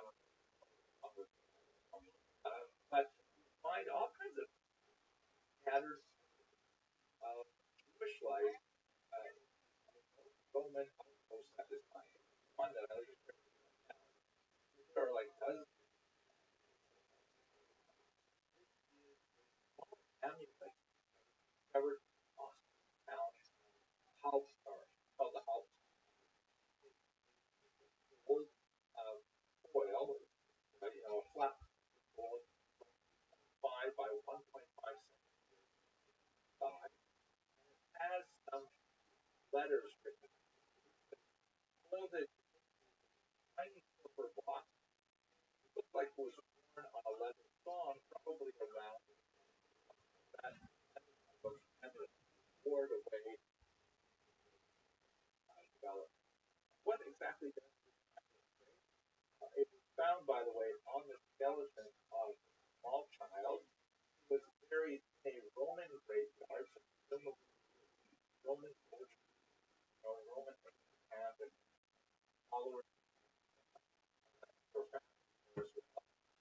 The child was laid to rest with what does Samuel say? For a translation, Ma pray, the Lord our God, the Lord is one. Central prayer, but it still is kind of weird. Look on the left here. This is how translated. It's not. Here's that. There is what looks like a spelling error. Word Rahel. Strangely there. You don't have to worry about the fact that some of the letters are placed on the next line. That and the absence of space in the letters is pretty common. Writing of the letters. But at the very end of it, the word echad, which is one, also spelled funny. In the middle column where I have the Hebrew, it just has actual number one. Greek is the letter A, number one. That little four beside it is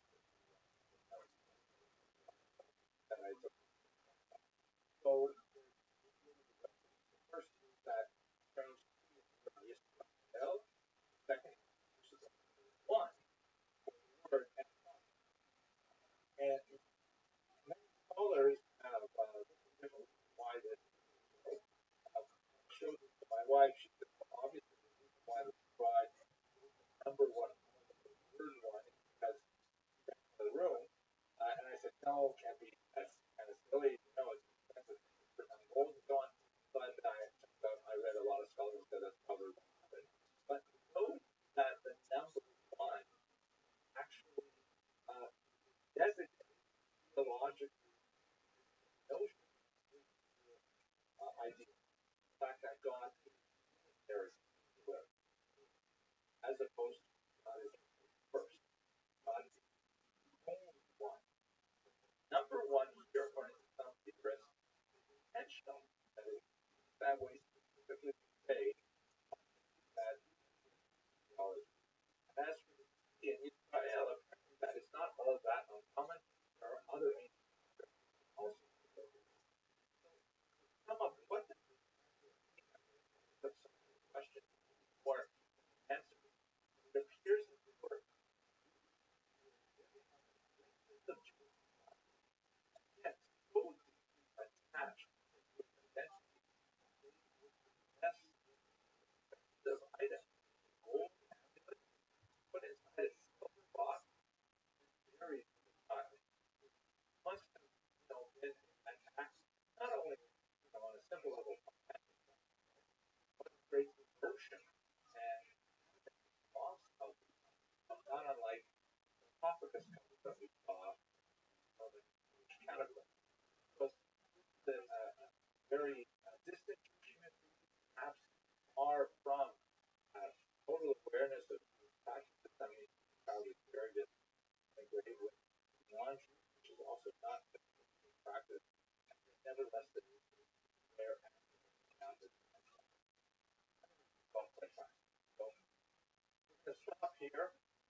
come back in our next lecture. So for Christian, what that means.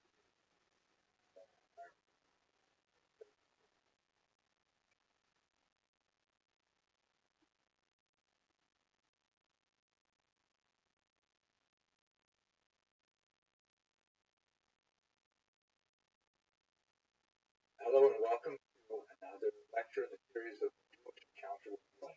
I'd like to spend some time right now speaking about Rome in the context of the Roman Church, which of course is going to be the major religious inheritor of the Roman Empire, and its relationship with other religions. Kind of a difficult lecture, but have a look at this rugged landscape, which is the region of very close to the Judean desert. The opening at the bottom there is over on page 4 where the Dead Sea Scrolls were discovered. And it was in this region that the great Talmudic Rabbi Shimon Bar Yochai, Mishnaic rabbi, made a famous statement that has been preserved in this. Have a look at it.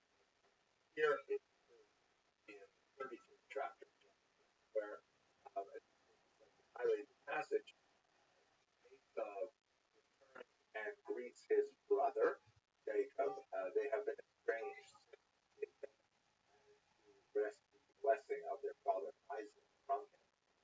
And so they have an estrangement and they come together, and it says that Esau was reconciled to Jacob, and he falls on his neck and he cries. The word on the left, the light shading, has little dots over the top, which is kind of a Masoretic indication that you have to read the word and he is.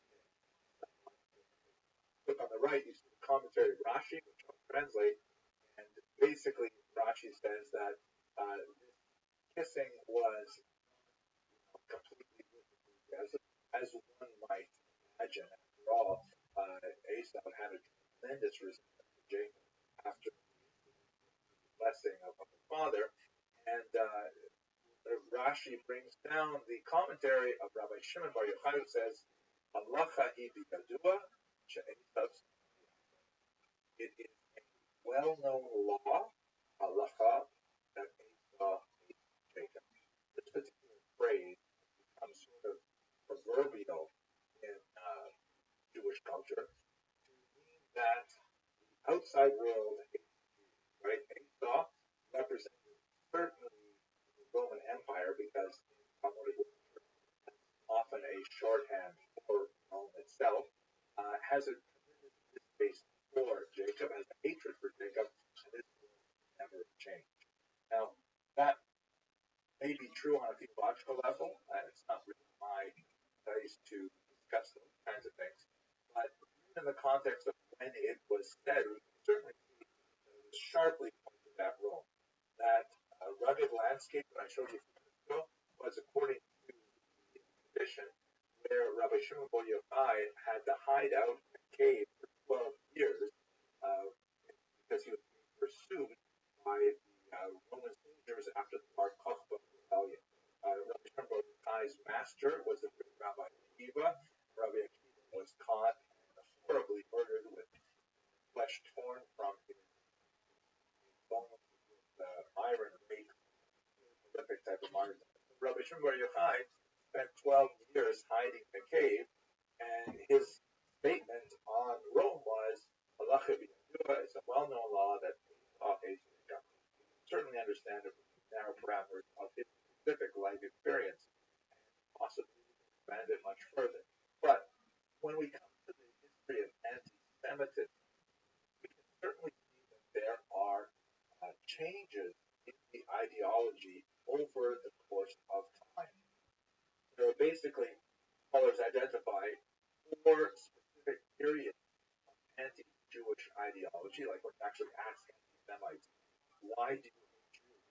They would give a very different set of reasons depending on when and where. It's also important to note, by the way, that I may use the term anti-Semitism anachronistically. This is a term that was invented in the 1880s by Ahmad to try and provide a much more polite term as an alternative to the German words find that you very vulgar and couldn't be popular society or polite society. So using the term anti-Semitism, that I'm not a Jew hater. I am simply someone who anti-Semite. I am against vicious philosophy of Semitism that argues that this is one conspiracy. So, what exactly are these four basic stages? The first one is ancient xenophobia, which we see primarily in the Greco-Roman world, where there is a fear of that which is different or strange, right? The term xenos, stranger or foreigner, and phobia, of course, means fear. So there's kind of like a massive corpus of Roman and Greek writings about Jews in which they express antipathy, often misunderstanding of Jewish customs, such as observing Sabbath. But on the whole, that kind of cultural friction is common to all cultures. Whether we like it or not, it's perfectly normal for culture A to express some hesitation, fear, distrust of culture B, especially if there are also more outward signs of their differences. That's just part of the condition. But to get to the second level, really Christian anti-Semitism, that's when anti-Semitism begins to be qualitatively different. Because, as we shall see in this lecture, there is a split between the daughter religion of Christianity and the mother religion of Judaism that is more than just two cultures bumping into each other. It is one culture seeking to define itself in opposition to a parent culture. And just like that family metaphor can be fraught with all kinds of really deep psychological tension, so too is this early Christian anti-Judaism represents a lot of those. Then we're not going to discuss these too much today, but basically, in the medieval period, it really goes off the rails. It becomes quite pathological. It loses a lot of its religious character and becomes much more, associated with strange things like the blood libel, Jewish conspiracy with the lepers, with the Black Death, and much, much more violent. Finally, in the modern period, basically, that's when it basically abandons all of its religious motivation and is more characterized by a fear, an irrational fear that Jews are involved in some kind of global conspiracy to control the banks, to control the media, to control governments, all bent on dominating Western society, global society. These are the four basic phases of anti-Semitic thought as we experience them up until today. We're going to focus now on period 2 because that's the historical era that we want. So I recently was very fortunate to spend a weekend in Mexico City with James Carroll and his wife Lex. We were both invited by an organization called which is sort of like an international society that around the globe organizes Shabbatonim, Sabbath gatherings, just to explore Jewish texts, cultures, and it's quite fascinating. James Carroll is a fascinating individual, very articulate person, extremely talented writer, won the National Book Award, all kinds of things like that. And he wrote an incredibly important book called Constant, the Word, the Church and the Jews. The reason we were invited together is that we were to give a talk together about how Jews see Christians and Christians see Jews. I think it was a very enlightening experience, specifically, but more generally, I really appreciated the time with him and his wife. Now, James Carroll, of course, comes to the story with a very personal background as well. He was actually a Catholic priest, and in his context of his growing consciousness of the challenge that the church had with anti-Semitism and other issues like a strong anti-war activist, he ultimately left the church. And I shouldn't say that. He left the priesthood. He still remains a member of the church, but kind of like on the reformist flank. The history of the church and the Jews, but also the history of James Carroll. Fascinating. Now, let's return to his specific thought and how he understands the early periods immediately after the death of Jesus and after the destruction of the temple itself. He invokes a fascinating metaphor of an experience he had with the loss of a close family friend. And in the weeks and months and even years after that friend passed away, he was part of a group of friends who come together in a kind of a wake sort of environment, and they would discuss the life and legacy of the loved one of the friend. He came to call that a healing circle, where getting together with friends who had known the person that passed away, they would tell stories, they would share memories, and together they would support each other in their grief. But at the same time, they would kind of like create a collective memory of that, some of which was certainly greater than individual parts because of the shared pieces that informed each other's memories.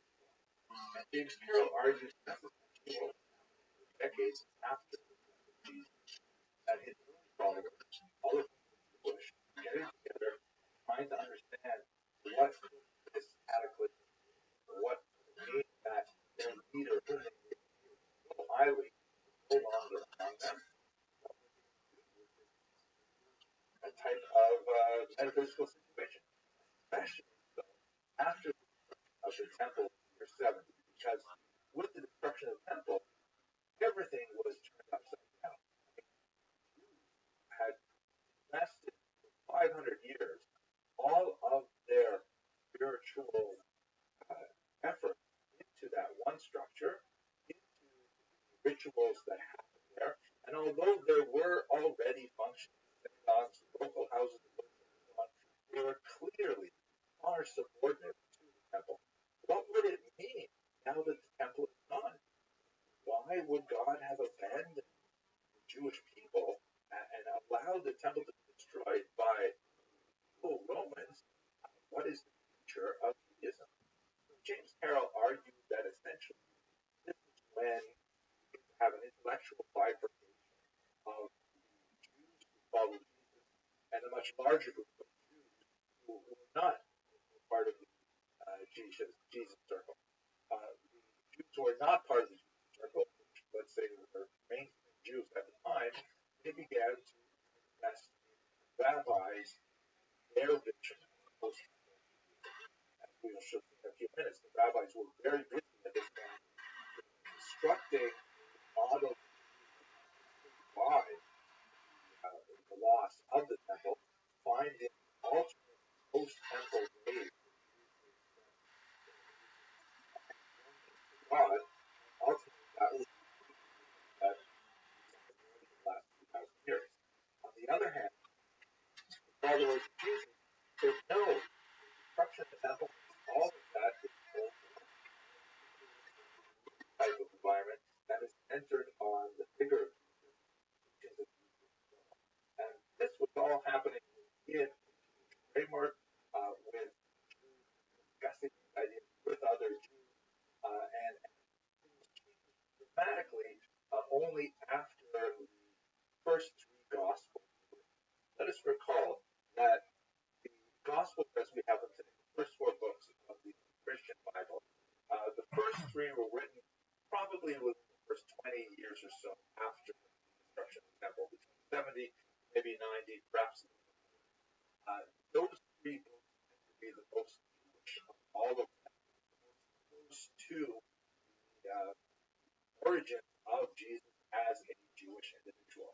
And in those three books, which are called the Synoptic Gospels, because they read kind of like a synopsis of each other, you more or less lay them out in columns and compare events.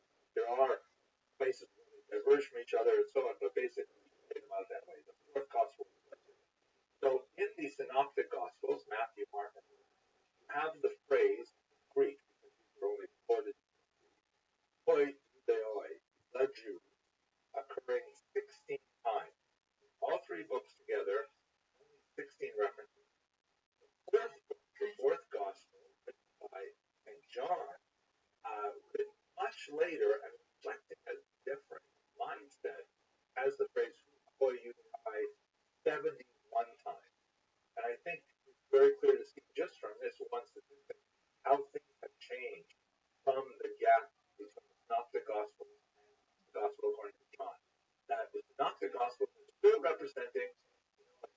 within Jewish circles, Yudhoi are, after all, us. They're, after all, the same people who worship Jesus. But by the time you get to John, and the increasing number of non-ethnic Jews joining the movement, that's when Yudhoi is so much more useful to term, because the non-ethnic Jewish Christians are looking at the Jewish mother religion, which is less different than what we're doing.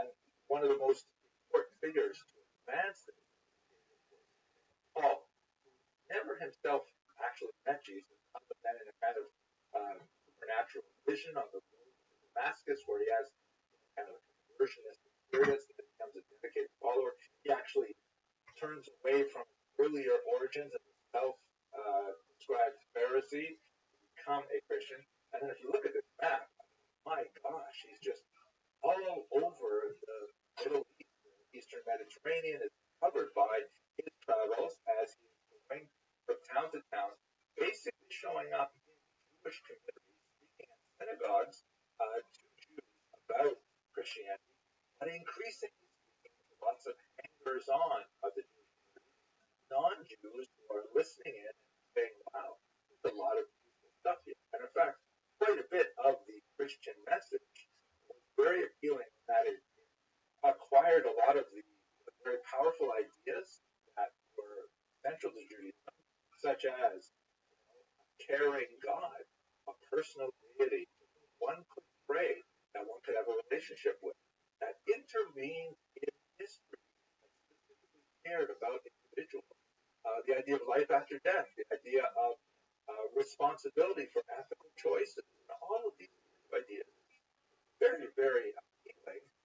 And the only challenge to traditional Judaism for non-Jewish would-be converts is, of course, the high threshold required for conversion. And specifically circumcision, radical changes to diet. I think the Sabbath would have been observed anyway because it's so much fun. Shabbos, off a week, the detox, no electronics, and everything's great. I don't know.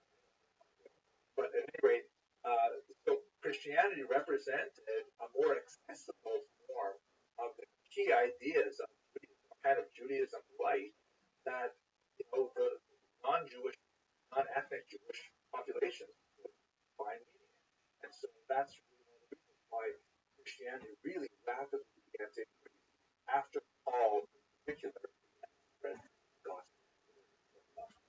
Now, what about the church fathers? That is, early thinkers, those early theologians that lived and wrote in the centuries after the death of Jesus. Some of them have some very strong views about what to do about the parent religion. One of them that's most important is Marcion. Here he is shown with his face kind of weird, talking to John, not significant that John is portrayed here. And Marcion essentially argued that, okay, how do we relate to our parent religion, to Judaism? He said that basically, in terms of the post-temple period, that means that Judaism is over and irrelevant, that we should abandon everything associated with Judaism, including the Bible, with the exception of the new set of scriptures that are being written, which eventually will be collected and called the New Testament, from the Old Testament, which is the Christian way of describing the Hebrew Bible. And he said that we have to simply move on and forget about all that old stuff. His point of view was ultimately rejected. It was opposed by many other church fathers, including Justin Martyr, who we're going to discuss in a second. But nevertheless, it represents a strong step towards supersessionism, the notion that Christianity supersedes Judaism and makes Judaism irrelevant. Now, if we turn to Justin Martyr, who was himself martyred by the Romans, Justin Martyr, he also lived around the same time, and he recorded his thoughts on Christianity and Judaism in a document called Dialogue with Trypho. And some scholars, including the great 19th century Jewish historian argue that this may be the remarkable Rabbi Tarfon, very important rabbi in Jewish tradition, but it's unlikely. The dates are kind of like not exactly right, and one of the reasons why it's probably some other person. At any rate, Justin Martyr articulated without doubt that Christianity supersedes Judaism, and Judaism should only be maintained in order to provide context for the way in which Judaism. How so? Let me give you one example. This is also taken from Carol's work and it's very, very powerful person. So here's the first movie that came out in CinemaScope, right? I think it's color. I don't exactly know. Modern girls like glasses. What if you glasses? But at any rate, the robe basically refers to a relic. The church would become deeply invested in a collection of old relics. That is kind of like religious souvenirs, and I don't know, souvenirs of famous church figures and events, such as wood from the true cross, or in some places actually bone of St. Augustine or John the Baptist, and really bizarre things that part of medieval Jewish medieval culture. But the robe was robe of Jesus, seamless robe that that was taken from him by the book of John, not coincidence. The book of John has an explicit supersessionist message here. Here's the passage from chapter 19. They said, referring to the soldiers who were by Jesus, therefore among themselves, let us not rend it. Let's not destroy this robe, but cast lots for it. Right? Let's have a lottery for it. Like What up, Bob? It shall be. Yeah, how are you? He adds that the scripture might be fulfilled. They parted my raiment among them, and for my vesture they How are you? cast lots. In other words, Yes, I can hear you. you're busy right now. Yeah, I'm watching a lecture. Feel free to listen.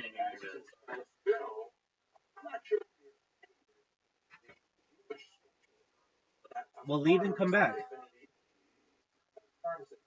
Leave and come back. Leave. Can you hear me? I can hear me. Leave and come back. Leave and come back.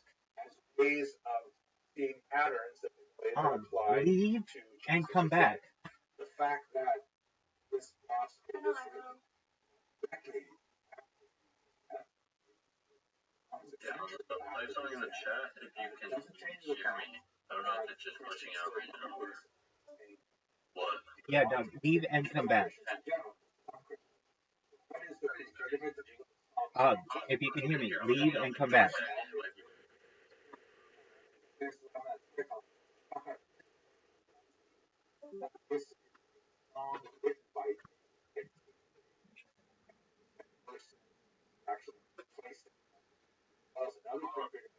Yo.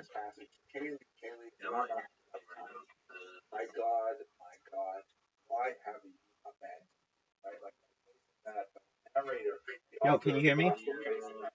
Can you hear me? It's your device. It's your device. I'll send you a message.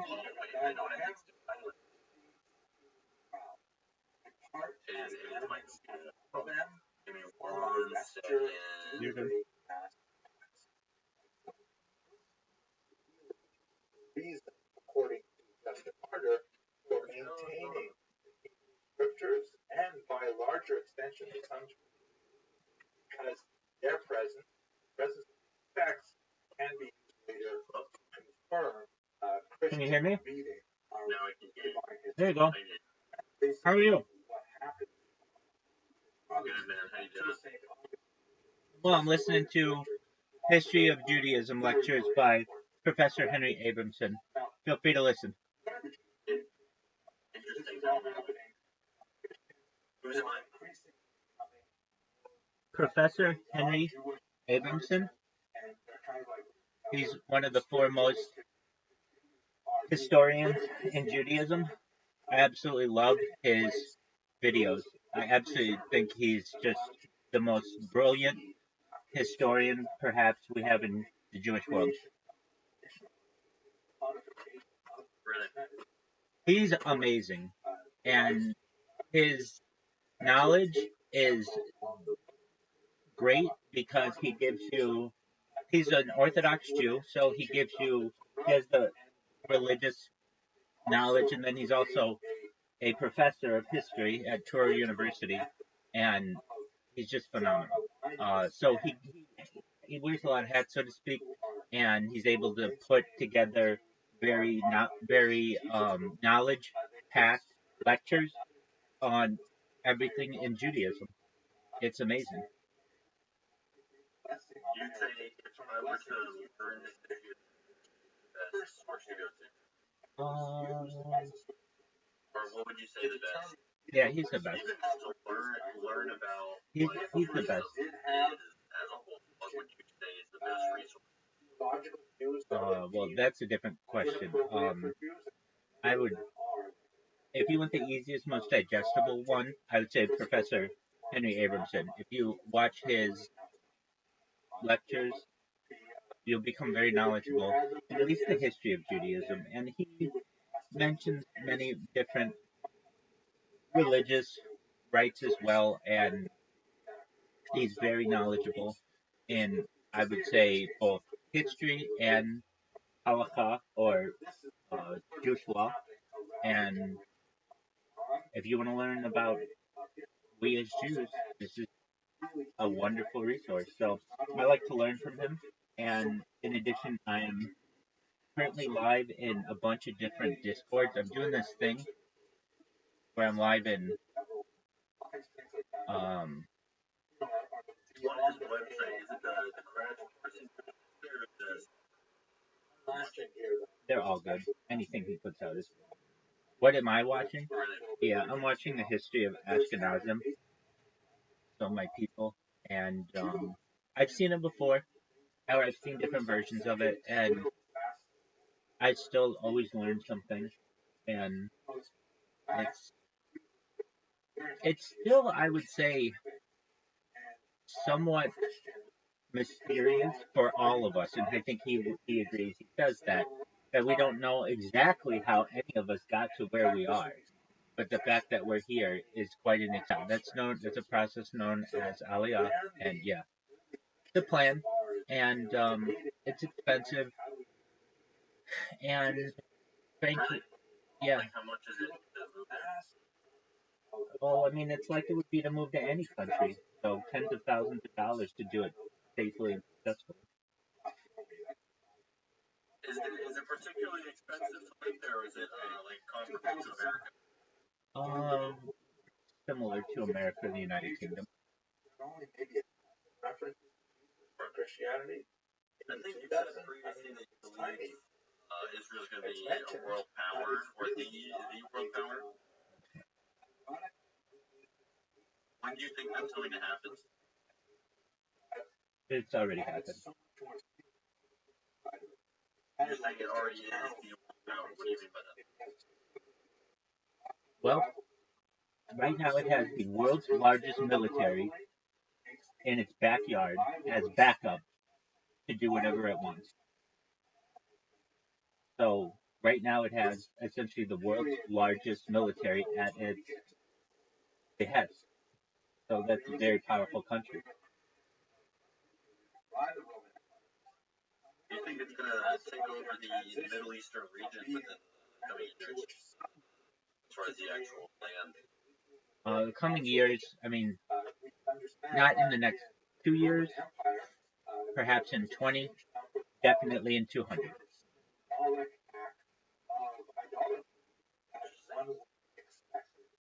Did you believe Israel is going to be the nation of the planet? Like it's going to be a nation of Israel? God willing. if you refuse to participate in a like greater. And that is just the plan of any religion. That's the plan of something that was known as Christendom or the Islamic plan. These are all just the plans of any people. So it is not anything that should be frightening. I feel that anyone, the plan of essentially any civilization to take over the world. Yeah, I guess it just sounds somewhat different just because there's like I guess ethnic aspect to it. But you said I think what is it you said? You said that people are going to have the Jewish DNA like a surgery for it to be a part of everyone. That is a possibility. Now I'm talking that's like 200 years from now, but yeah, or perhaps less. But yeah, So you're thinking like the far future. yeah. This isn't something that perhaps we'll see in the coming decade. But yeah. So I forgot that I told you that. Yeah, that's true. I don't talk about. I don't talk about that. I don't talk. I don't talk about that much. I don't talk about that much. I don't talk about that much. I haven't talked about that subject in more than a year. Nobody's asked me about it, but yeah. So essentially, there are different ways to alter your DNA, specifically in the CRISPR system, and one of the ways in the future to ensure that everyone within the family has the same matrilineal DNA, we could perhaps alter because it only makes sense that you're going to have situations where people convert, or perhaps you can have a rape, or you can have some other things that can occur where an issue arises where DNA won't work out exactly the way that you want. And so, yeah, you might in the future be able to have your DNA altered. And that's what we want. Ideally, this is what I want. And it's important. If someone is exploring another planet and they get hit by a bus on another planet and they're looking at the body, how do we know who this is? Well, if we say it's currently a human, well, that could mean a whole bunch of different things. But if we say that, oh, this person has this DNA, then we know instantaneously this person's a Jew. And we can have all the necessary protocols that need to be taken at that point. We can identify them. It's about identification of the people. We want to be unified. It's very important to have a unified bloodline. It's not currently unified, and I'd like to see it that way. So do you believe there will be Just for a moment. What the hell is this? Hold on. or after on other planets? From Miami Beach. And he was a guitarist, and I was a drummer. We connected right away.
Hello and welcome to the first in a large series of projected So if you want to lectures learn about everything Jewish, this is what I would suggest. It's known as his History Labs. It's a playlist on his YouTube channel, Dr. Henry Abramson. So he's who I would recommend. He's great. We're gonna watch these and enjoy. So would another time be better for talking, or are you just trying to watch this right now? Yeah, I mean, yeah, I'm watching this right now. Let me just put it that way. I'm telling you, like, you can learn alongside me. You can learn alongside me. You wanna ask like questions. And I understand. We're learning. Just listen. All I'm saying is listen. You'll learn as much as you want about Judaism, but as much as you want to take in. So open your ears to what he's saying. I mean, I can sit here and answer questions for you. What do you want me to say? No, I'm just interested on. You just have such a unique vision of the future that primarily what I'm interested right now. I understand. And are you able to share screen for the lecture? Uh, I might just watch that on my own sometime, probably at like school or something. sure. I can, but it really slows down that computer. So that's why I say. I mean, he's not showing anything. He's just speaking. It's just his face. And he's just speaking. But when it comes to the future, honestly, I don't know too much more. I wish I did. I can tell you that perhaps we may be able to get off the world, perhaps be able to terraform Mars, perhaps be able to terraform Venus someday. Um, aside from that, though, I don't know too much more. I mean, um, I say in this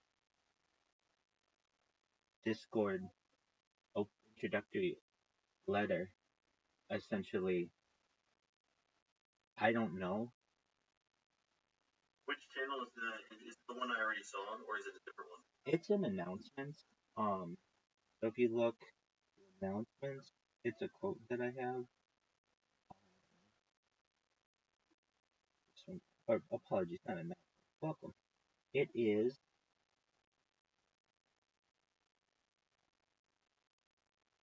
all I know is that I know nothing.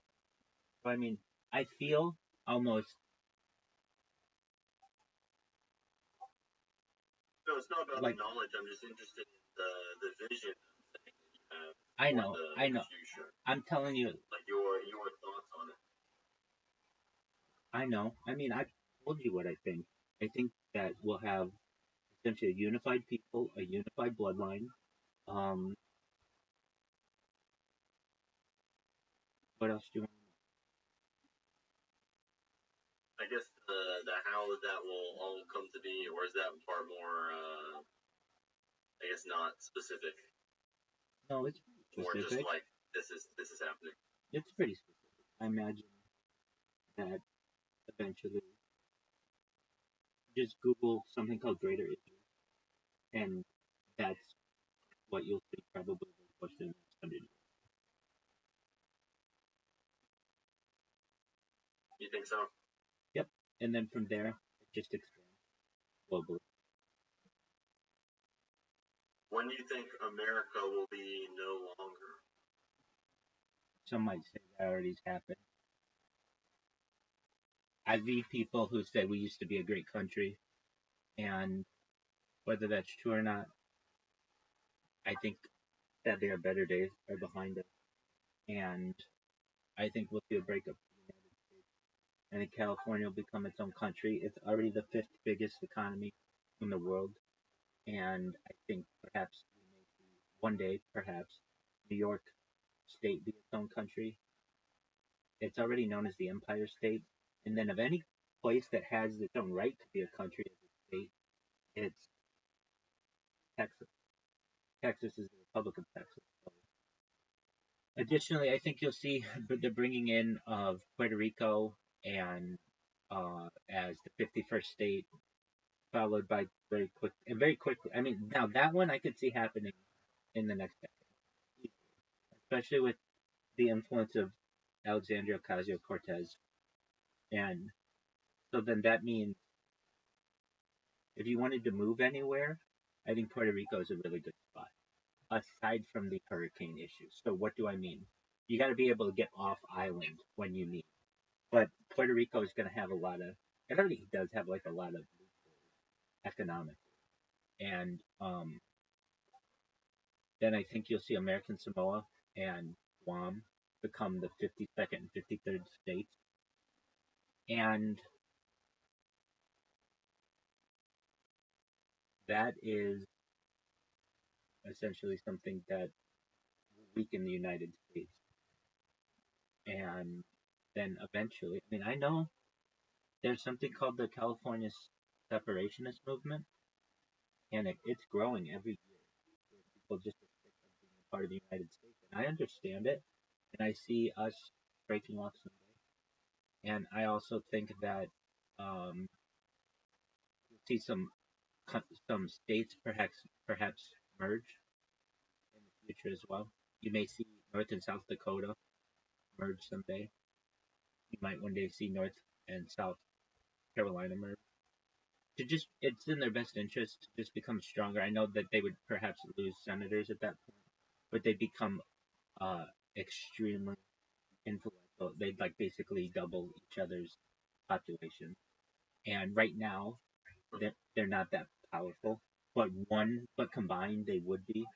Um, what else could I see happening? Um, there's always been this theory. Now this gets into like long-term dystopian novels, and I don't really ascribe to those, but I've just heard that there's been a theory that there'll be a second World War. Not a second World War. World War III already started, and that was September 11th. Did you believe in Albert Pike's prediction? Yeah, The I first do. two are kind of correct, but I do. Do you know about the three and the third? Yeah, so it's been like 15 years since I've really gone before I became a Mason and things. But I can tell you, like, essentially, that's So the you read that before or after you became a Mason? before when I was just Gotcha. inquiring. I was just really interested in this stuff, and I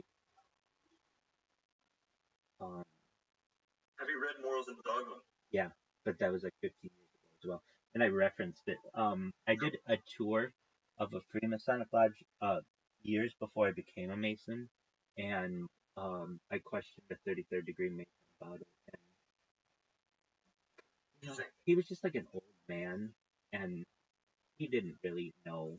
I don't think, like, whatever. I mean, he just, as I would become a Mason, I would recognize that. He's just would you say he's enlightened in any way? And what do you see enlightenment as? It's a great question.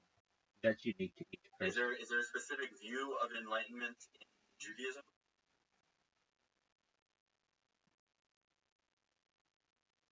There are. I don't necessarily. I mean, what is it? Truthfully, it's to live a good life and in your free time study Torah. That's the right way. Truthfully, it's the golden mean. So what does that mean?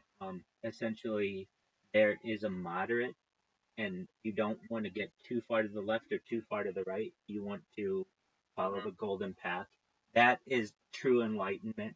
If you are someone who can do that. Now, Kabbalah has much more, and that's really, I would say, go to an expert in Kabbalah. I'm certainly not. I can tell you though, from my studies and really people around who I am, it's different than, I would say, some Eastern religions where there's like an incredible amount of meditation and such. I mean, if we meditate, it's more in prayer, self reflection, but less in some of the camera, but less in gather my thoughts, less in that Eastern theology where you get into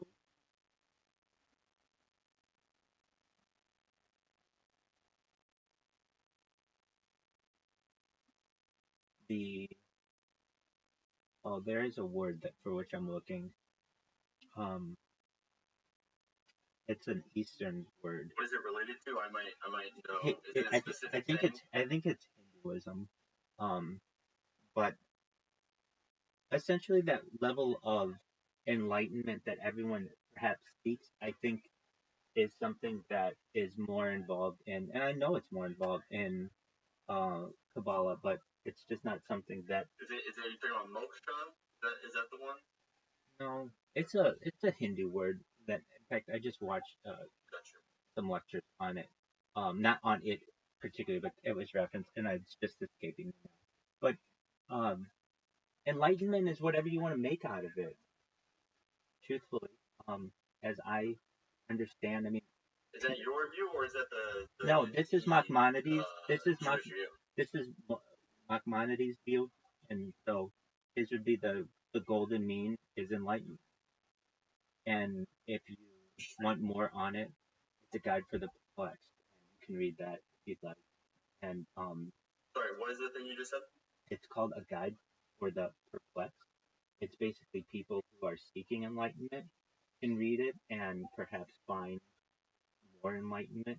Um, I personally think that it is an excellent resource for those people who are seeking more answers in the world but can't find them. But again, you have to look at this as someone who wrote 1,000 years ago, around the year 1100. And so, It's that old. yeah.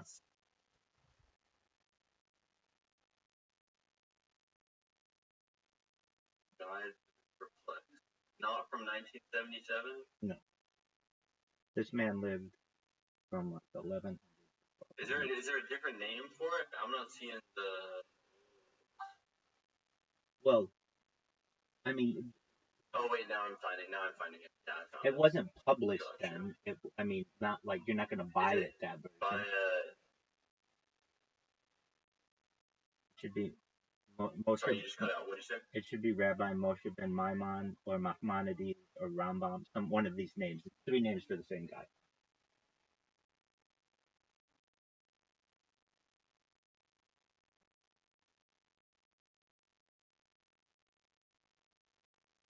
Maimonides. Exactly. Got you. Interesting. I'll check that out.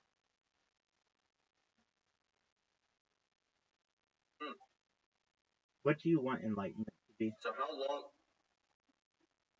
Sorry, what do I want enlightenment to be? I have no idea. I don't even know. I mean, from my understanding, is you have to die to become enlightened, and I'm not ready to die yet. Who told you that? Ego, Who told you that? Who told you that? I mean, that just seems the general like association with it in all religions. Is that I guess enlightenment in terms of like God knowledge. You know what I mean? Which I'm not really searching for. I know some people are searching for that, but let me go to a resource and. But I guess enlightenment. I guess what you consider to be enlightened are based on everyone. I guess. I guess I think in the traditional sense, most people would consider enlightenment like knowing what God knows. At least from people I have spoken with. Okay, I don't know if that's possible. You would disagree with that take? I don't know if that's possible. Okay, so just one moment. But that's what I'm saying is that you have to like die. All right, so in Jewish thought, enlightenment is often associated with the concept of spiritual and intellectual illumination, the attainment of wisdom, understanding, and a deeper connection to God and His teachings. The pursuit of enlightenment is essential to Jewish teaching, which places a strong emphasis on learning, reflection, and cultivation of moral ethical virtues. Jewish sources teach that enlightenment involves the recognition of divine truths, the pursuit of knowledge and wisdom, and the refinement of one's character and behavior in accordance with God's will. It encompasses both intellectual insight and ethical awareness, as well as a sense of spiritual awakening and closeness to God. The path to enlightenment in Judaism is often described as a journey of self-discovery, the golden mean, self-improvement, and spiritual growth. It involves the study of Torah, observance of mitzvot, prayer, acts of kindness, and ethical living. Through these practices, individuals seek to deepen their understanding of God's presence in the world, align their will with His, and strive to bring light, goodness, and holiness into their lives and the lives of others. Enlightenment in Jewish tradition is not just a personal pursuit, but also a communal endeavor, as the collective study, prayer, and ethical conduct of the Jewish community contribute to the overall spiritual enlightenment and upliftment of society as a whole. Ultimately, enlightenment in Judaism is seen as a lifelong process of growth, learning, and spiritual development that leads individuals to a deeper awareness of God's presence in the world, a greater understanding of themselves and their place in the divine plan, and a commitment to living a life guided by wisdom, compassion, and righteousness. So that's the Jewish take on it. Now let's take the overall take on it. Let me go to ChatGPT.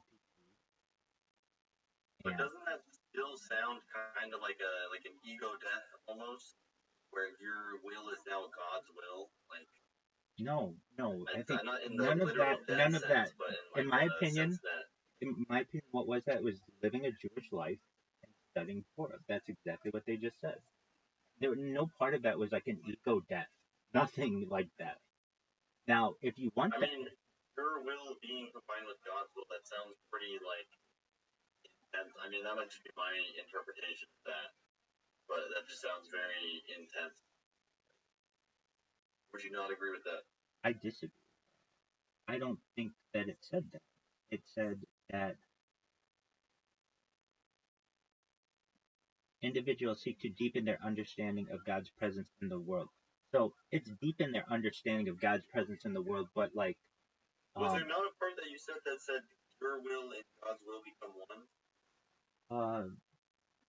It says it's like ultimately the Enlightenment in Judaism is seen as a lifelong process of growth, learning, and spiritual development that leads individuals to a deeper awareness of God's presence in the world, a greater understanding of themselves and their place in the divine plan, and a commitment to living a life guided by wisdom, compassion, and righteousness.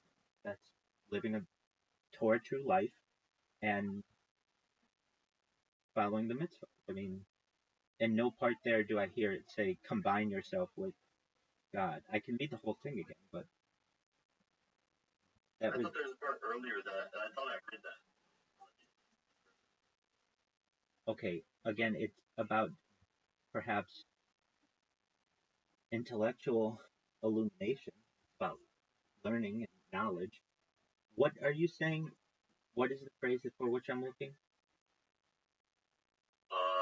I think something like your will and God's will are combined or become one. I'd say just look for God's will and then the surroundings and probably clear up whatever. Okay, I know what you're saying. Okay, Jewish sources teach that enlightenment involves the recognition of divine truth, the pursuit of knowledge and wisdom, and the refinement of one's character and behavior in accordance with God's will. So is the refinement of one's character and behavior in accordance with God's will? Is that what you're referencing? Maybe. Are you on Wikipedia, Graham? No, I'm on a different resource that I have. What is it? I'm just wondering. I know you're just wondering. I'm telling you what it is. I'm not going to give you what it is. I can tell you that I can only teach you so much as well in order to stay.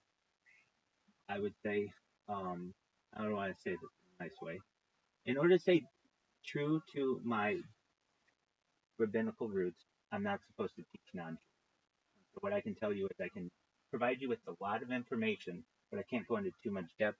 That's why I give you everything that you need to find this information on your own. Dr. Henry Abrams, he's exactly what you need if you have questions regarding the history of Judaism. When it comes to any kind of futuristic predictions on the world, that's not rabbinic, so I don't have too much of an issue telling you about that. And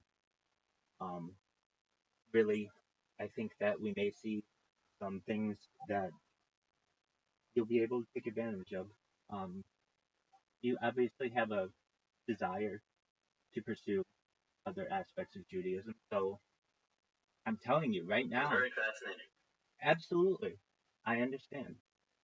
So if you want to seek enlightenment, it's literally doing exactly what I'm doing, is studying history, studying Torah. It's literally right here referenced as intellectual illumination. That's what we're doing.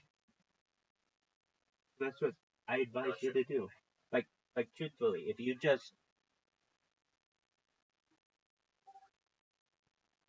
Are there other resources you recommend, or for the most part, this guy has most of what one would need to learn about the stuff? Yeah, I mean, the resource that I would recommend, if you do have a desire to learn more about Judaism in the correct manner, is to go find your local Orthodox rabbi and tell him you're. If you don't want to do that, then you can. If you, I can tell you this because I could sit here and name quite a few different books for you. I could say Shulchan Aruch. Yeah, read the Shulchan Aruch, but it's not going to make sense to you. It's like really like deep knowledge of like 600 years ago. I could say, oh, you know, if it were appropriate, you could read, you could start with the Talmud, but that's not how you start. That's like these are things that you need years of experience to really get into. So exactly. So I'm telling you, I'm so the best thing I can tell you for advice, if I want to give you 5 different things, Dr. Henry Abramson, he's wonderful. I would say you can also use the Chabad website as a resource. That's phenomenal. I would also say I stay away from books really because I get something out of books. I buy books. I tear through them, but I can't. I I get so much more out of podcasts and lectures.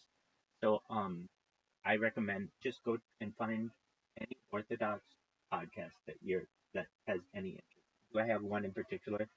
No, I'm not going to recommend a single one. Just go on. Just for a moment, this person's talking.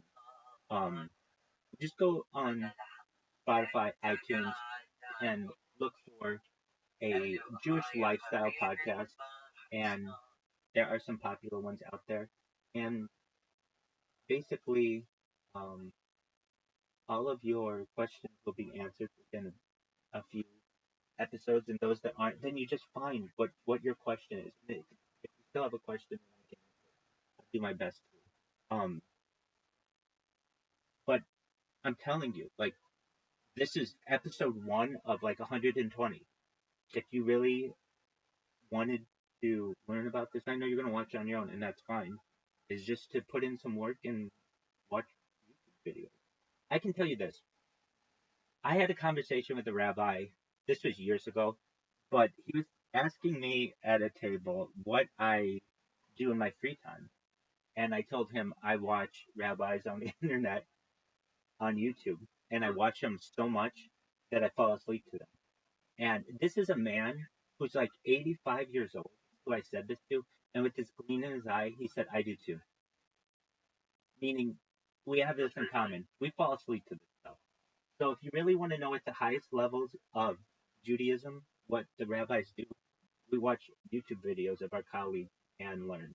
And there's always something up that's really interesting. But yeah, I mean, this is what enlightenment is learning, and learning history is certainly one of them. I wish I could tell you there's like a pill you can take that will blow your pineal gland open and you'll see the. Oh no, that's not even what I'm looking for. I'm just looking for where I know it's a long process learning. I'm just wondering where I guess the best start to that path is. I told you. It's literally and right no, here. I know you just answered that. I'm just Episode 1. Learn. I would say learn the history, and then if you're still interested, seek a local Orthodox rabbi and tell them what your interests are, and if that's really of interest to you. But there's a lot of content out there that you can get for free, and again, if you want to know what to stay away from, in my opinion, I stay away from anything conservative or reform, uh, any kind of lectures, because then it just confuses me. Then I'm like, wait, that's not. What do you mean by conservative or reform? Conservative Judaism or Reform Judaism. Those are two distinct doctrines that don't all correlate within mainstream Orthodox observance, so I stay away from those. And yeah, with that, I'm trying to think of anything else I can tell you about the future. I told you what the next states are going to be. I could what it is, but it's gonna be like a really powerful, perhaps like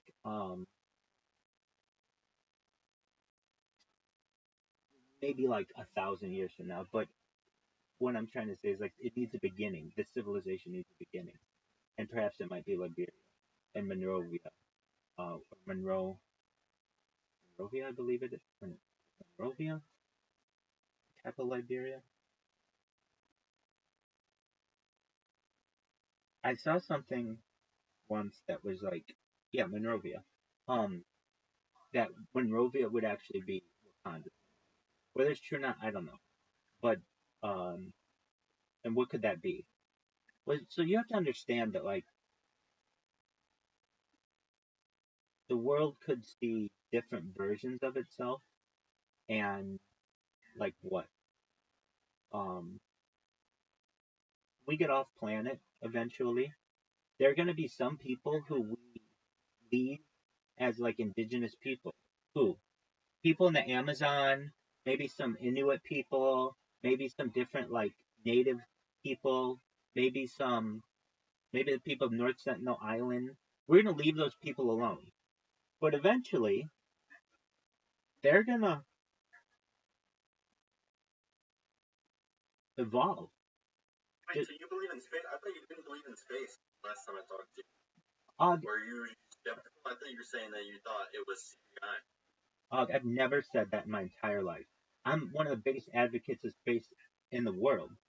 I don't say anything is CGI. I don't even say that. I'll say exactly what I think it is. So, what in particular about space did I say? I think we live on a round Earth. You didn't say it was CGI. You were saying that there was not evidence for it being legitimate. You were saying, because we're talking about flat Earth, and then I was saying I am not a flat earther, but I am a potential space faker, and then you were agreeing that there's very little evidence for the legitimacy of people having been to space. Hold on, stop. We're talking different things. I'm talking the Apollo program, which took place from 1969 to like 1971. That is where I have major discrepancy. But when it comes, okay, so I didn't know you were just referring to that. Yeah, but when it comes to like low space orbit, we've been doing that since like the 1950s. Allegedly, Yuri Gagarin is the first person to do it. But I mean, when it comes to aliens and extraterrestrials, I'm one of the biggest alien disclosure advocates in the world. When I'm not watching stuff on Judaism, I'm watching on alien disclosure. So, I think that I'm glad we can clarify this.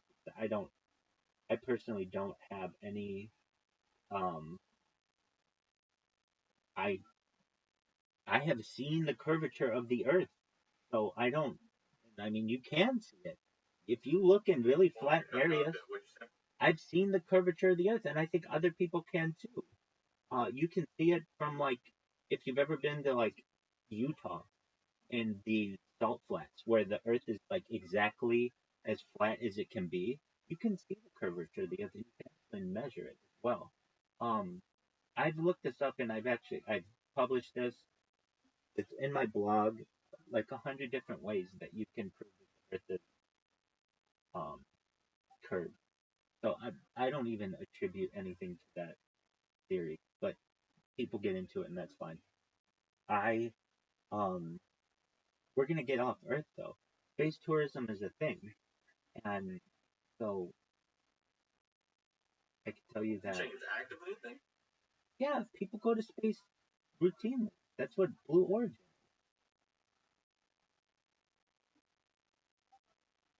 Like, is that like space or like low Earth orbit?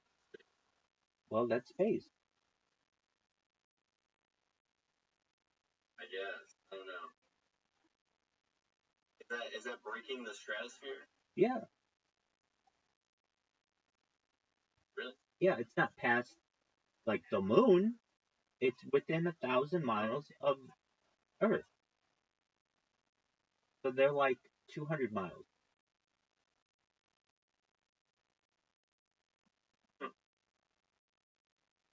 So yeah. Is that Bezos, Blue Origin? Yeah.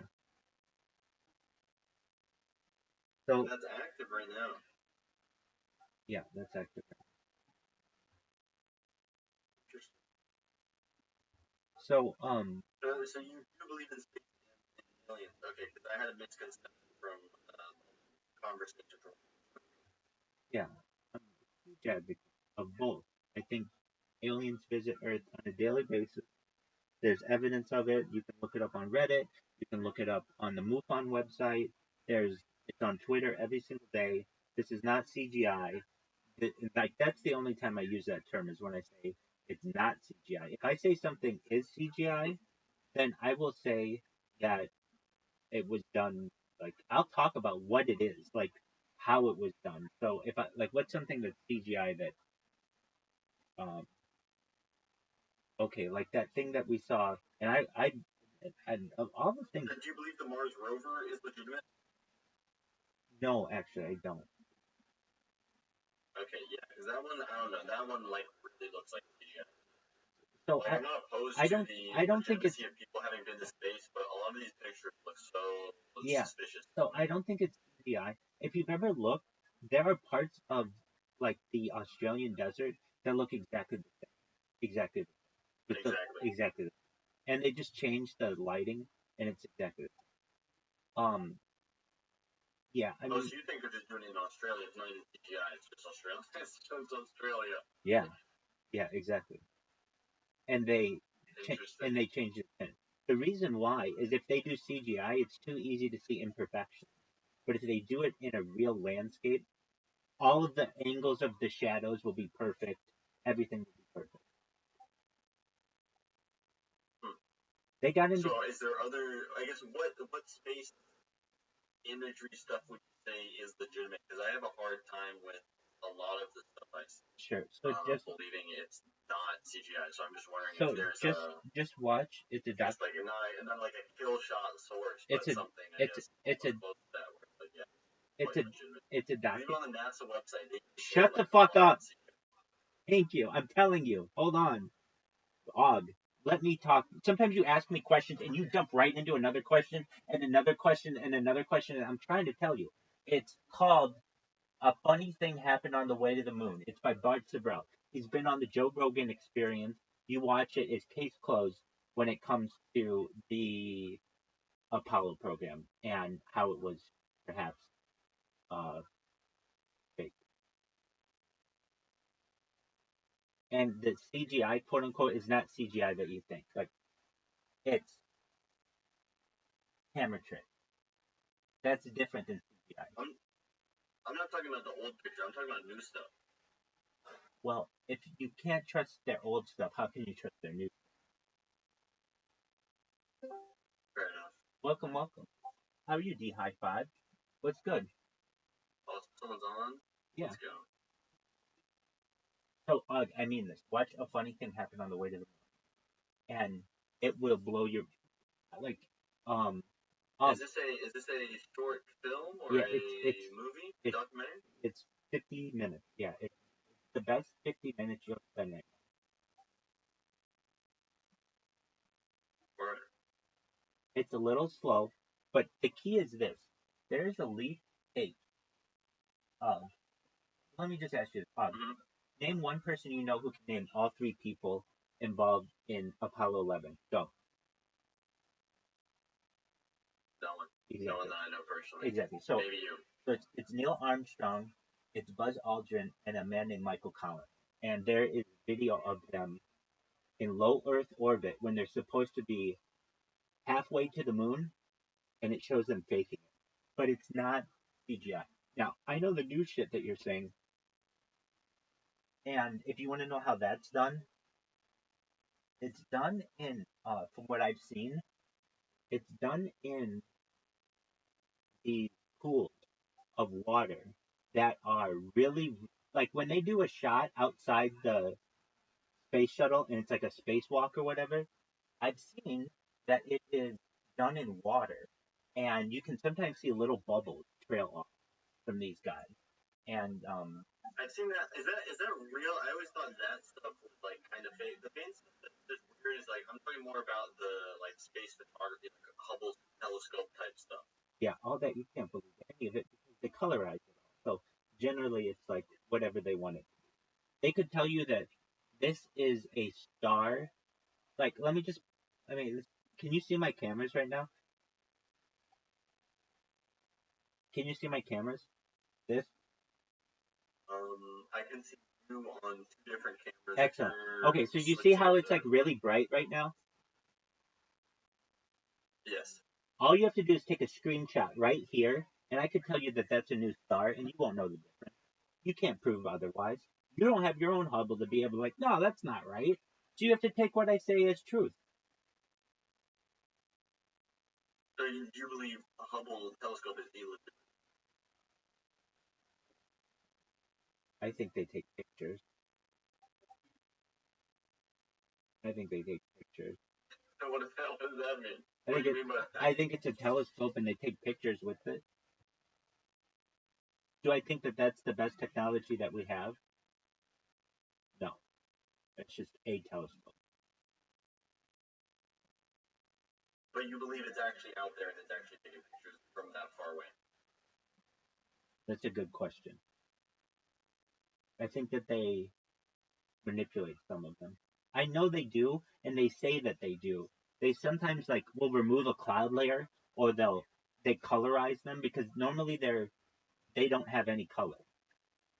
So do I think that they're legitimate? Yeah, I mean I'd say a lot of them are. I can't say every single one of them are, but basically that's not that hard. All they need is a telescope, which we've had usable versions of for 300 years, and they just need to take a photo of it. That's it. And they don't have to tell us where absolutely everything is or where all the interesting shit is. They just have to be like, oh, here's the pillars of creation. And you'd be like, okay, well, that's the pillars of creation. And here's the Andromeda galaxy. Well, okay, that's Andromeda galaxy. Is it? I don't know. I don't know for a fact, but I can tell you, I stand by this. NASA is an acronym that has a specific acronym in government terms, but in does it actually mean to deceive in Hebrew, or is that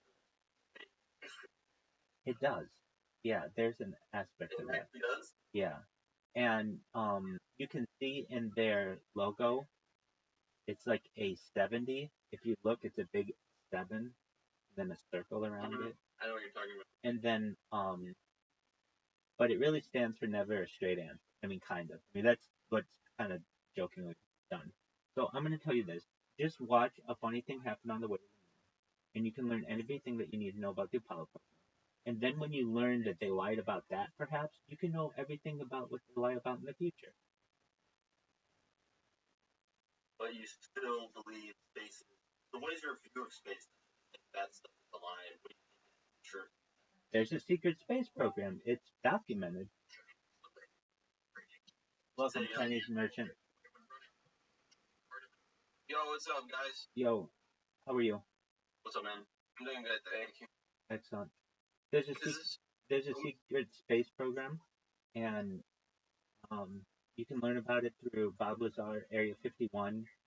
One of the best places I like to learn about it is through a Michael Stratt lecture that he gave at a UFO conference like 13 years ago, but it's still relevant today. It talks about all the reverse engineering technology that we have in there.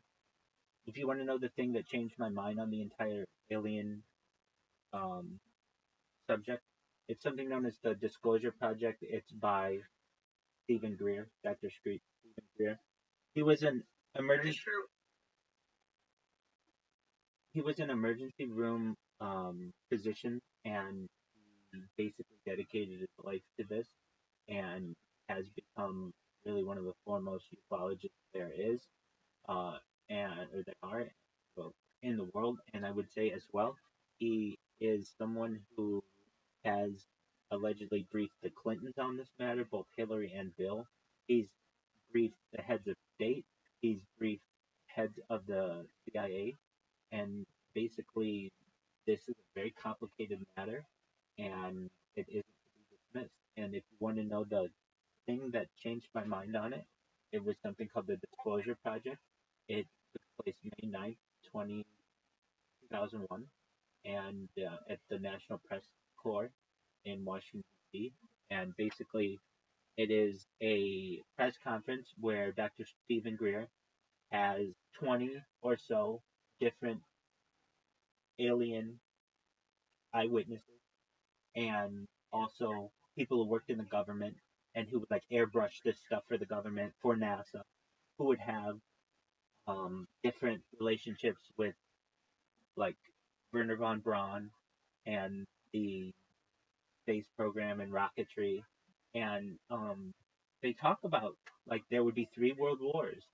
The first one would essentially be for Europe. The second would be for Europe and the Pacific, and the third would be like a global war on terror. And they talk about it. They talked about it. They talked about this on May 9th, 2001, and within 4 months we would have 9/11, and this went away. For like, Interesting. yeah, it was very. Wait, so what were your views prior to this knowledge? I was your views on the whole I was space? Major UFO skeptic. I was Apollo program through and through. I wanted to dedicate my life to some great accomplishment of humanity, and I thought, well, the moon landing, they couldn't let me down for that, and they did. And so I recommend you watch all of this. The Disclosure Project, the A Funny Thing Happened on the Way to the Moon, and watch Dr. Henry Abrams' series. So you believe? So I'm just confused. So you believe most of this stuff is alive, but you believe in their general, I guess, model of space in the solar system, or do you have a different idea of the model of the solar system? No, the general idea where you have Mercury being closest to the Sun, followed by Venus, Earth, Mars, etc. That is accurate. And that's verifiable with your own eyes and a telescope at some point. Like you can see Venus, you can see Mars, you can see Saturn, Uranus, even at points. You can see Jupiter.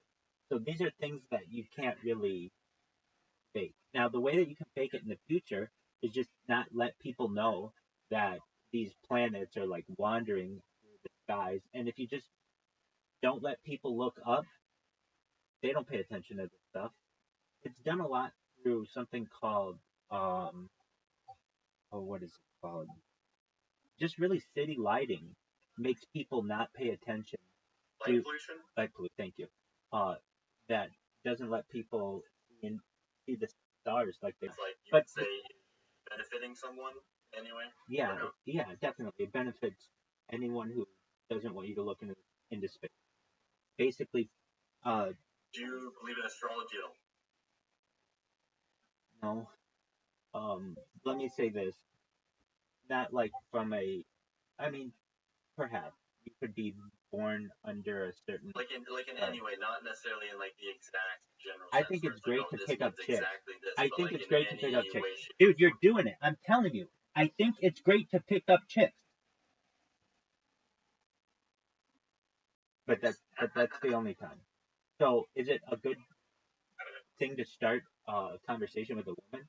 Yeah, sometimes girls like to talk about that bullshit. And there you go. But do I think that, and I shouldn't say, I think that it may be unique around the time when people are born on the earth, but do I think it necessarily corresponds exactly to those constellations? Not necessarily.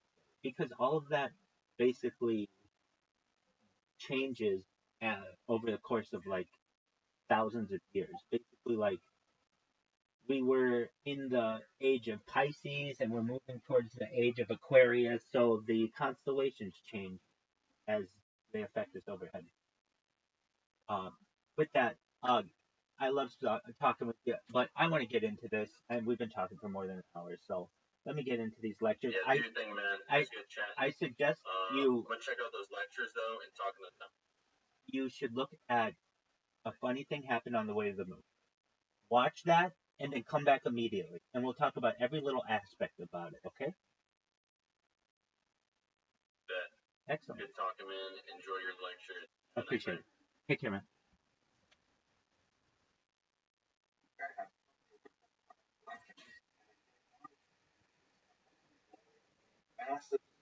history of the Jews for them over the course of the next few years.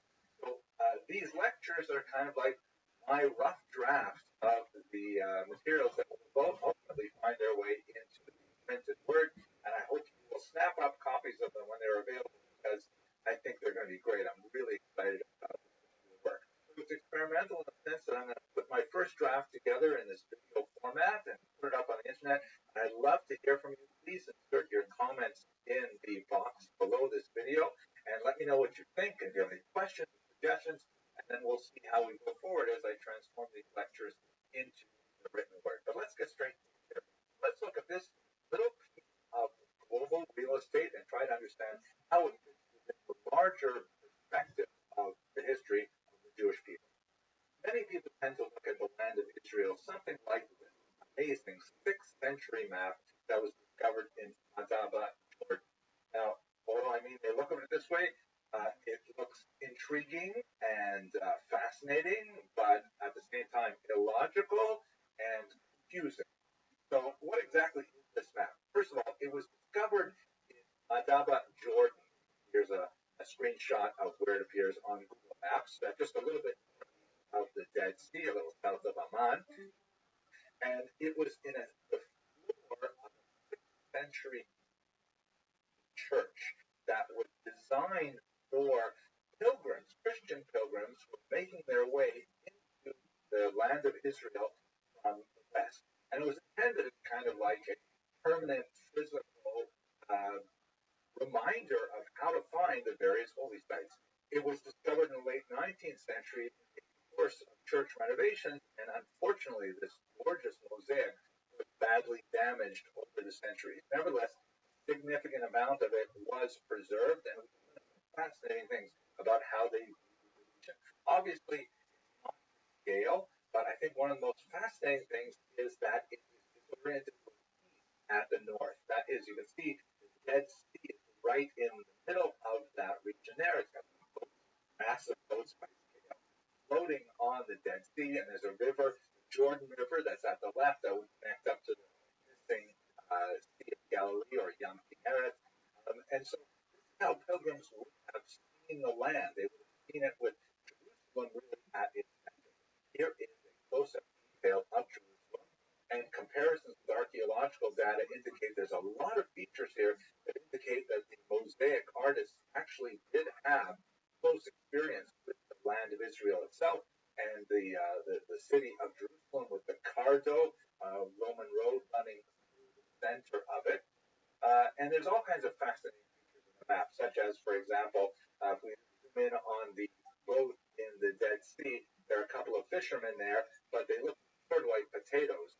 You can see the figure on the right has a hand extending from it. The reason for this is because Muslim iconoclasts approached this map and wanted to wipe out any kind of reference to human being. So they disfigured specifically the recognizably human faces on these forms, so we still have some sense of what they look like, and they replaced them with other mosaic tiles. Fascinating kind of look at the land of Israel, but as I said, very confusing, obviously deeply affected by political and religious concerns. Here's a more conventional look at the land of Israel, with north at the top, as is the custom in Western cartography. And I think the most important thing that I can point out here is just how small the land of Israel is. I mean, check it out. If you go from the southernmost tip of the land of Israel, Eilat, the Gulf of Aqaba, and you go all the way to the north, roughly equivalent with Mount Hermon in the Golan Heights, and you see that basically it's only 420 kilometers or 262 miles. If you could drive that straight road, basically 4 hours driving from one end of the country to the other. And the widest waste of the land is only 115 kilometers or 71 miles. You can easily drive across that in about an hour. I mean, this is essentially what people commute to work, crossing the entire country of Israel. When the lightly shaded areas with Shechem or Nablus in the top and Hebron in the south, that refers to the West Bank, which we'll talk about much further on in this course. This is the region, of course, which is not annexed to Israel itself as the Palestinian Authority. And of course, you see the Gaza Strip there, which is sort of hatched, that is on the lower left side. Also, really a very small strip of land that looms large in the public imagination. If you were to take the amount of real estate that the state of Israel takes up, today's newspapers, for example, and you would make that geographically to scale, I mean, it would be the size of, I don't know, Africa or something like that. But it is really a tiny little territory. Looking at it geographically, I think this map is especially helpful. This, of course, turns it on its side, facing to the east, somewhat like the Madaba map we saw earlier. And the most prominent feature, of course, is the Judean mountain range. They're not really mountains by like Rocky standards or the Alps. They're really more like dry, desiccated hills. And once again, this map, which shows that it's 3 kilometers from the Jordan River over the Judean mountain, and then an additional 16 kilometers to the Mediterranean itself. And it gives you some sense of the vertical topography and the climactic effect of those fairly low mountains. There's one more view of the same idea. Once again, oriented north-south, you have the coastal plain, which is quite dense and gets a lot more rainfall. Then you have the Jordan Valley and the Dead Sea, which are much lower. In fact, the Dead Sea is the lowest point on the surface of the earth. Now, let's look at the land of Israel in its regional context, because this is where it gets really important. How does this tiny little country subsume so much history and so much politics in contemporary time? If you look at this satellite view, Israel is very centrally located between the 3 continents of Africa, Europe, and Asia. And if you remove air travel, which of course was impossible in the ancient world, and if you consider the limitations of water travel, sea travel because of land barriers, you can see that Israel is the main thoroughfare between those 3 continents. Any kind of trade typically has to go through Israel, unless you're talking about Europe to Asia directly or vice versa. Really, Africa, Asia, Europe are all connected to Israel over land route. We look in a little closer, see that one of the most important aspects of those connections is the Fertile Crescent. And it is so called because there's kind of like a C shape, or more precisely, kind of like an upside down flattened U shape of arable land that extends from the Nile Delta, which is in the lower left of this map. You can see it says Mitzrayim or Egypt, and the hatched area represents the greater arability that is the product of the Nile River that flows from the bottom of this map into the Mediterranean Sea. And then there's a little bit of a dead spot at the right of the Nile Delta where you have the Sinai Peninsula, but then the land of Israel itself becomes fertile again. It goes up north through Lebanon and Syria, and then it curves over and follows the Euphrates and the Tigris rivers down into the Persian Gulf, which would be today's Iraq and Kuwait. The 2 rivers that flow from the northwest and down into the southeast are the Mesopotamian region. The word Mesopotamia is from a Greek word meaning between the rivers, Mesopotamia. And so that's the Tigris and Euphrates represent another great fertile area. Now, these 2 regions on the extreme west, Egypt, and on the extreme east, Mesopotamia, are really the superpowers of the world. But any kind of land or commerce communication between them has to go through Israel. And note that it is not very practical to try and go straight, like let's say following the latitude from Egypt straight over to the Mesopotamian region, because that's essentially crossing a lot of desert, which is basically impassable and not practical except through camel caravans.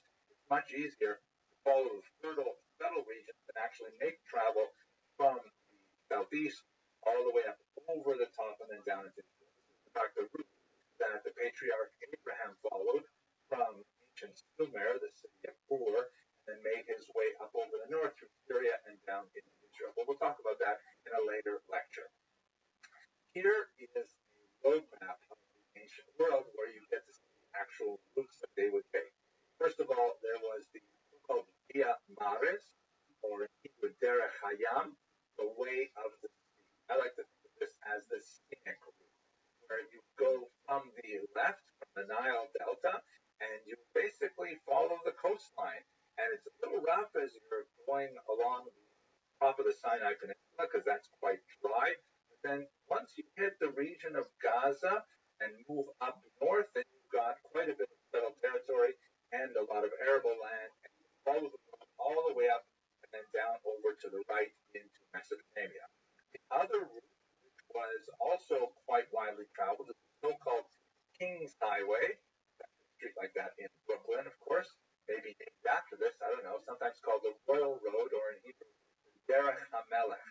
And this was a little bit shorter in the sense that you crossed the relatively small Sinai Peninsula compared to the great Arabian Desert. It's much more passable. And then you make a straight shot north up to Damascus. So it's not nearly as beautiful because you don't have the Mediterranean Sea to your left. At best, you have to travel through the very hot zone of the Dead Sea. But after that initial burst through the Sinai, then you've got fairly clear rest stops along the way, lots of gas stations as you make your way to Mesopotamia. And so Israel was extremely important as these commercial ventures expanded, and of course that becomes a political question as well. Perhaps what makes Israel so important to the rest of the world is the religious context that we're going to be exploring in a lot of lectures as we go on. It is the center really of three major world faiths, Judaism first, and then Christianity, and then Islam to a slightly lesser extent. And it's regarded as the navel of the world. In fact, that's a Hebrew term used in rabbinic literature for Israel and for Jerusalem specifically. This is a sentiment that is echoed by many other cultures. Have a look at this amazing 16th century map by Heinrich Binting, which is meant to be kind of a thematic map.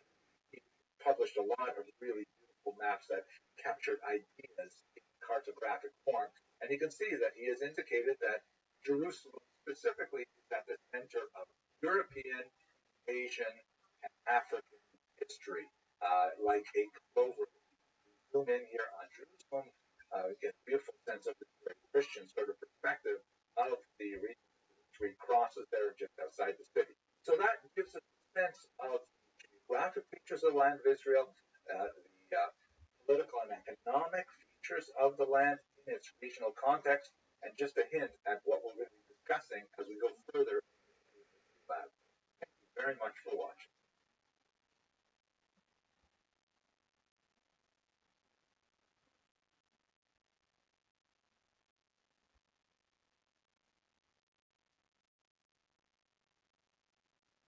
Hello and welcome to the second lecture in the Jewish History Lab series. I'd like to look very briefly at the earliest populations in the land of Israel.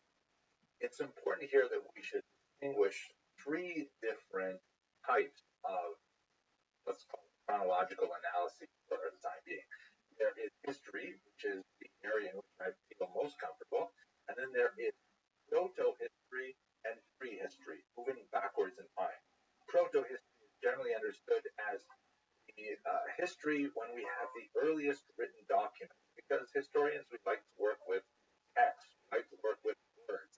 And as soon as you begin to get words, like in cuneiform or in hieroglyphics, you begin to be able to tease out some of what the earliest generations are trying to communicate, then you have at least the basis of the kind of things that we prefer to work with. On the other hand, moving further back in time, you have what's called prehistory, which means what happened even before people were writing things down, or we have any written record of what may have been written down but simply did not survive. And when you get into that area, well, historians like me start to be able to, those are things that are not really my strongest suit. We'll be dealing with much of that, especially archaeology, in the next couple of videos. But for the time being, let's just understand that there is history before that, proto-history before that, prehistory. And let's think about something really basic right now. First of all, how do we know that this is the year 5781? That is, of course, the Jewish year that was celebrated on Rosh Hashanah, which occurred in October of 2020. How do we know that this is really the 5781st year since creation? If you look at the book of Genesis, the first book of the Hebrew Scriptures, there is an accounting of years, but it's not really precise. It does not give us a really clear date for the year one, and until you get to the second century, when an important rabbi, Rabbi Yossi ben Chalafta, that is the second century of the Common Era, meaning about the year 160 or so of the Common Era, Rabbi Yossi ben Chalafta authored a text called Seder Olam Rabbah. I should say, by the way, it's attributed to Rabbi Yossi ben Chalafta. And what the author of Seder Olam Rabbah did is he went back to the text of Genesis and pieced together all of the stats, like figuring out how old this person was and how old this person was, and added them all up. And there are a couple of areas where it's not entirely clear, like when exactly did the flood happen, when exactly did the generation of this person happen, and things like that. But that's how we got to the calculation of the year 5781. Now, as I'm sure you're aware, a lot of scientific evidence argues with this calculation, suggesting that the universe is considerably older. What that means for our purposes as historians, by the way, I know people often think I'm a rabbi, and I suppose it's the kippah and the beer that gives it away, but I'm not a rabbi. I'm just a regular guy who happens to work as a historian. And so the question is not so much a historical question here, because the scientific evidence is generally what historians work with, but it is a theological question. How do we read the Seder Olam Rabbah, and how do we read the text of Genesis? We're not going to go into those issues in this lecture. If you are curious to see how do we reconcile cosmology from the perspective of traditional Orthodox Judaism, and how do we reconcile that with scientific evidence, I strongly recommend you have a look at this great book, which I actually read twice. It is so fascinating. The Challenge of Creation by Rabbi Dr. Nathan Slifkin. It is not an uncontroversial work, but basically he dips deeply into both science and Torah to look at how rabbis in the past have dealt with these challenges. And this is nothing new. I mean, the Jews have been dealing with the ancient universe questions really since the 19th century for sure, in a very forthright way, but there are even fascinating earlier opinions as to how to calculate these dates. Have a look over there if you want to go further in that direction. Anyone who possesses even a cursory familiarity with the first 5 books of Moses, some of the early prophets, like the book of Joshua, Judges, Samuel, and the Kings, will be aware that, of course, there are many peoples who predated the mass arrival of Jews in Israel. The earliest penetration of Jews into Israel, of course, was the patriarch Abraham, as described in the book of Genesis. That's generally understood to be around the beginning of the second millennium before the Common Era. That is something like the date 1750 BCE. The later Exodus and arrival in Israel, which is something, again, we've got to push that on to another lecture because there's a lot to say about that. That would have been several hundred years after that date. But there are lots of people already living in Israel, and in fact, the interaction with them is a major theme in much of those early prophetic works. Some of the most fascinating archaeological discoveries of the prehistoric people of the land of Israel were uncovered by Dr. Dorothy Garrett from here in 1913 photographs. She was associated with Cambridge University, and in fact, she was the first woman to hold a chair at that great school. Unfortunately for her at that point, however, because she was a woman, she was not allowed to receive a full position on the faculty, and although she was allowed to attend faculty meetings, she was not allowed to vote or even speak, if you can believe that. She was a pioneering figure not only in the field of archaeology, but also in the field of women's rights in academia in particular. And her research led to some discoveries such as these remarkable stone hand axes used by primitive peoples somewhere south of the Sea of Galilee, which, by the way, is also the site of some of the earliest beer manufacturing plants in the history of humanity. Like, so we owe the discovery of beer possibly to the earliest peoples of Israel. In the Kabaran cultures, she discovered the remarkable mortar and pestle. There's a little bit of grain on the left, and you would like take that pestle and you would grind it up. It's actually quite tactile. You can actually imagine ancient hands, actually grinding grain to flour. This remarkable tiny sculpture from ancient Zachary is also quite fascinating. Her discoveries of things like this tiny little bird medallion indicate that the peoples of ancient Israel had a very rich spiritual life. Looking at grave sites, they were able to discover, fantastic ritual items that were associated with people, such as the inclusion of many tortoise shells in with this grave, which is believed to be of an ancient shaman of the period. But I think one of the most fascinating things that she's associated with is the discovery of these things called desert kites. P.E. Lawrence, already in the 20th century, was writing about these, trying to figure out what they mean. And really, the only way they were finally understood is with a lot of aerial photography. Remind me of the Nazca sand drawings in Peru. So P.E. Lawrence, writing about this, what are these things? You've got these miles and miles of these tiny little piles of stones. They seem to be quite deliberate. They run in lines, but what are they there for? On the right, a view of what's like from the ground. But when you get up in the air, then you begin to see, oh my gosh, look at this. It's shaped like in some kind of funnel, some kind of container at the end. And in fact, what Dorothy Garrett opined was that the kite might have been used for herding wild deer. And what would happen is you would find a group of wild deer, course, were roaming Israel at this time, and the prehistoric peoples would kind of chase them into this kite, and the deer would run away from them, and then seeing this small barrier, they would be driven further and further into the kite until, and you look at it from the point of view of a hunter, there would be hunters hiding behind this little gathering at the back, which would, of course, be a killing floor and would provide a lot of protein for the diet of the hunters involved in it. It's just amazing, bizarre kind of things that were happening in Israel. But if you think that's bizarre, wait till I show you this. Oh my gosh. One of the most fascinating things are discovered in the region of Jericho and the Judean hills. In particular, the discovery of the plastered human skulls, which appears that the ancient people of Jericho, one of the oldest cities in the world, would preserve the skull presumably of their ancestors, and then decorate them and bury them apparently under the floor of their homes. You can see sometimes they had plaster on top of them, and sometimes they had specific decorations, like the use of these shells for their eyes and so on. And perhaps associated with some kind of ancestor worship.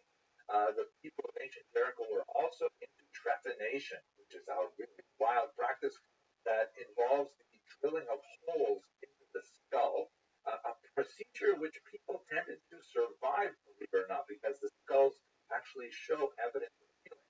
It's uncertain why they were doing this, perhaps as an early medical procedure, perhaps as an early psychiatric procedure, maybe some kind of cultic practice, who knows, but it was definitely very bizarre. Also discovered in the region of Jericho were a whole series of fascinating masks, which again give us some inkling of their spiritual life, perhaps their entertainment. Hard to tell, but you can see here that the masks clearly had holes drilled at the sides, so they could be attached to the face, perhaps for some kind of dramatization, maybe in connection with ancestor worship. And a lot of these masks display different kinds of emotions and feelings. They're actually quite clever and appealing in many ways. There are tens of these masks.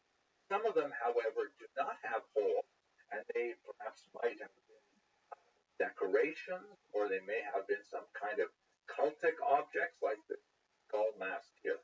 Okay, so that's it for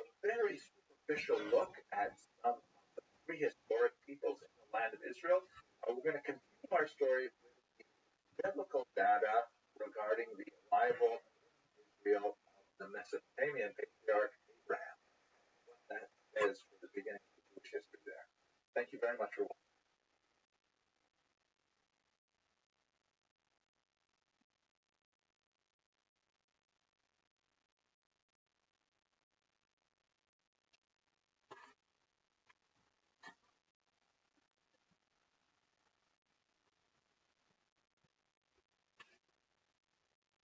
Before we begin to approach the earliest period of Jewish history, we have to address the question of how shall we approach the Bible as a historical source. The Bible is, of course, regarded by tens of thousands of generations, millions of people, as the Word of God, and it has a tremendous amount of authenticity simply because of that status. But if we're trying to approach it looking for historical data, is that an appropriate way to understand this text? I'm going to set that question aside for now, but I would like to give you a thought experiment that hopefully will clarify some of the questions that arise as we look at it from the point of view of a historian. One last caveat. I know when people look at me, especially for the first time, they think I'm a rabbi. I think it's the kippah and the beard that give it away, and it's true. On a personal level, I have proclivities towards observant Judaism, and I do my best as much as I can to be as observant as possible. But let's just set that aside as well and look again at this question from a historical perspective. Because I'm not a rabbi, I'm just a regular guy who happens to work as a historian. Here's the thought experiment. Here's 1985, and you are in middle school, you're 12 years old, and your teacher gives you an assignment. She gave it to you a few weeks ago, but you ignored it. It's only tomorrow. You have a few hours left to write it. The assignment is, please write 500 words on the life of Julius Caesar. Middle schoolers today would say no problem, but it's 1985 and no one has invented the internet yet. So you're stuck. A few hours left, the library is closed. What do? Scramble around the house looking for some kind of book that says something about Julius Caesar, and in your older sister's bedroom you find some of her college textbooks, including a ratty old paperback, probably published sometime around 1972, that has on the spine Julius Caesar by William Shakespeare. Great! This is fantastic. It's exactly the book you look at. It's kind of hard to read. It's not written in modern English, but you sort of skim through it and you figure out a few things and you scrap together a paper for your teacher. Now, the question is, how reliable is William Shakespeare's account of the life and death of Julius Caesar as a historical account? Can we say that the things that Shakespeare described actually happened? Not terribly likely. First of all, Shakespeare's account was written about 1,600 years after the events described. Oh my gosh. Now, Shakespeare probably had some other data, read other histories to be able to put together the story of Julius Caesar, but he clearly was not even writing a history book. He was writing something for popular entertainment. And what kind of poetic license did he take in producing that particular work? Can we actually say anything real about William Shakespeare's account of Julius Caesar? And just to take it to a meta level, which is going to be very relevant to the Bible as well, the copy that you're holding in your hand was published in the 1970s. Who says that it doesn't actually date from the 1970s? Who says it even dates from the 1600s? Maybe it really was published for the first time in the era of Elizabeth II as opposed to Elizabeth I. How do you know that this is an accurate copy of something that was actually written 400 odd years earlier? All these questions abound. Just to make it a little bit more fun, notice the iconic presentation of Shakespeare's Shane upon him, his visage. That's based on something called the Chandros portrait, which is named after its owner, not after the subject or the painter, neither of which are known for certain, but it's generally believed to be a depiction of William Shakespeare himself. When you look a little closely at it, you see that Shakespeare himself apparently wore an earring, but that has been removed from his ear in the version that you hold in your hand. So there's just so many possibilities for inaccuracies in understanding the life of Julius Caesar. shouldn't we say that as well about the Bible as having occurred in the distant past? So, what do we do with this uh, as a historical account? One more word about the Word of God approach.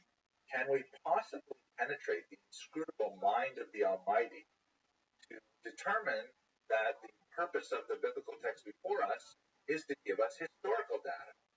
Perhaps it's to give us religious instruction, moral instruction, for our edification, without necessarily giving us a book-by-book chronicle of events. The big, complex, sprawling document, we'll be exploring it in greater depth in the following lectures as it relates specifically to history, but it's tangled mess of complications to try to understand this text as a historical source. But by the time we get to the 19th century, there are a lot of questions about how to approach the Bible as a historical text. We see people like William Albright who say, well, okay, without denying the higher criticism approach that is advocated by people like Wellhausen, we can still go back to the land of Israel and discover the facts as they occurred using this relatively new science of archaeology and construct the past and see how it conforms to the Bible as essentially the template for historical events. In other words, the way Albright looked at biblical history is he said, we have essentially got in the Bible the cover of the puzzle box. Inside are 1,000 pieces, but we see what it's supposed to look like. All we've got to do is go to Israel, find the places mentioned on the biblical narrative, dig up the ground there, and we'll find evidence of things that happened. We'll go to Jericho, we'll find the walls of Jericho that were destroyed by Joshua, and things like that. The thing is, once you get to Israel, you're confronted with a massive amount of data. And who says that it's going to conform to the picture box? Maybe we should instead look at the pieces, put it together without knowing how it's going to look, and then we'll look at the picture afterwards. That's the approach that many later archaeologists began to take, especially when they began to find pieces like this that look like they didn't belong anywhere in the original picture box cover. So by the time we get the middle of the 20th century, there is a lot of confusion about how are we supposed to look at the Bible as a historical text. Things came to a head in the 1990s with the development of the so-called Copenhagen School of Biblical Study. This was an outgrowth of a philosophical cultural movement called postmodernism that essentially questioned the narrative reliability of text. And the Copenhagen School advocated essentially a minimalist approach to the use of the Bible as a historical document. It's sometimes caricaturized as like a rejection of the Bible as a historical document. That's not a scholarly approach at all, and it's hard to really stick that label on any of the major components of the Copenhagen School. But definitely they wanted to downplay the reliance on the biblical text as a roadmap for what happened in ancient history. The reaction to the minimalist school was the so-called maximalist school. And the maximalists, again, it's a caricature as a term, but essentially maximalists are scholars who say, hey, you're throwing the baby out with the bathwater. There's a tremendous amount of reliability in the Old Testament, and perhaps the greatest proponent of this school is none other than the great Kenneth Kitchen, who wrote this phenomenal work, which I happen to have my copy of it right here. What a monstrous brick of a tome this is. I've taken a lot of notes. It is absolutely fascinating. And over the course of a lifetime of study of Egypt, and Syria, Babylonia, Ugaritic, and Akkadian, and you name it, is definitely one of the most accomplished scholars of the period. He says that, fundamentally, the historical descriptions that are contained in the Hebrew scriptures are pretty reliable. Now, he's not advocating the Word of God approach. There are certain passages in this particular book that would cross a Rosh Yeshiva's eyes. Definitely not what we say in terms of throat book. But from a historical perspective, it really cements the idea that the Hebrew Scriptures has a phenomenal amount of valid historical data. That is, we're going to be spending a lot of time in this work as we go through the series because it's impossible to understand anything about the history of ancient Israel without looking at Dr. Kitchen's magisterial work. We'll also be looking at contemporary scholars like Rabbi Dr. Joshua Berman, who wrote a series of books. Most recently, this very powerful book called Amen. It means I believe. It's clearly an allusion to Maimonides' 13 Principles of Belief. I'd like to mention now just a couple of things about Kitchen's approach to biblical history that will be relevant for us going forward. First of all, in the introductory section to his major work, Dr. Kitchen basically says we can divide the history as portrayed in the Bible into 7 basic periods. Pretty straightforward. The first period is something we talked about in the last chapter, primeval proto-history, which basically goes from the creation of the world as described in Genesis up to about the second millennium before the Common Era, let's say 2250 or 2000 BCE. And that's essentially what's described in the very beginning of the book of Genesis. The second period is that of the patriarchs, Abraham, Isaac, Jacob, and their wives, Sarah, Rebecca, Rachel, and Leah, and that goes from the early to mid-second millennium, that is from about the year, let's say, 1750, maybe but we'll go up to Joseph, another couple hundred years, and that's described for the rest of the book of Genesis. The third period is Egyptian sojourn and Exodus, and that will be the mid to late second millennium. That means around, let's say, 1500 to 1200, more or less, and it's described in the book of Exodus. And then we get to the fourth period, which is settlement in Canaan. Notice that he uses the term settlement rather than conquest. That will become very important when we get to that period later. And that will be the late second millennium, say approaching the year 1000 BCE, and it is described in the book of Deuteronomy, and then in Judges and in Joshua. The fifth period is the period of the United Monarchy, the period under the Saul and David and Solomon, and that's described in the first book of Samuel, Chronicles. And then the sixth period, the divided monarchy, which is moving through the first millennium. Let's say we're getting into the 800s, 700s, and that's in 2 Samuel, Kings, and the book of Chronicles. And then finally, the exile and return, talking here about the Babylonian exile, 6th and 5th centuries before the Common Era, described in a host of biblical works.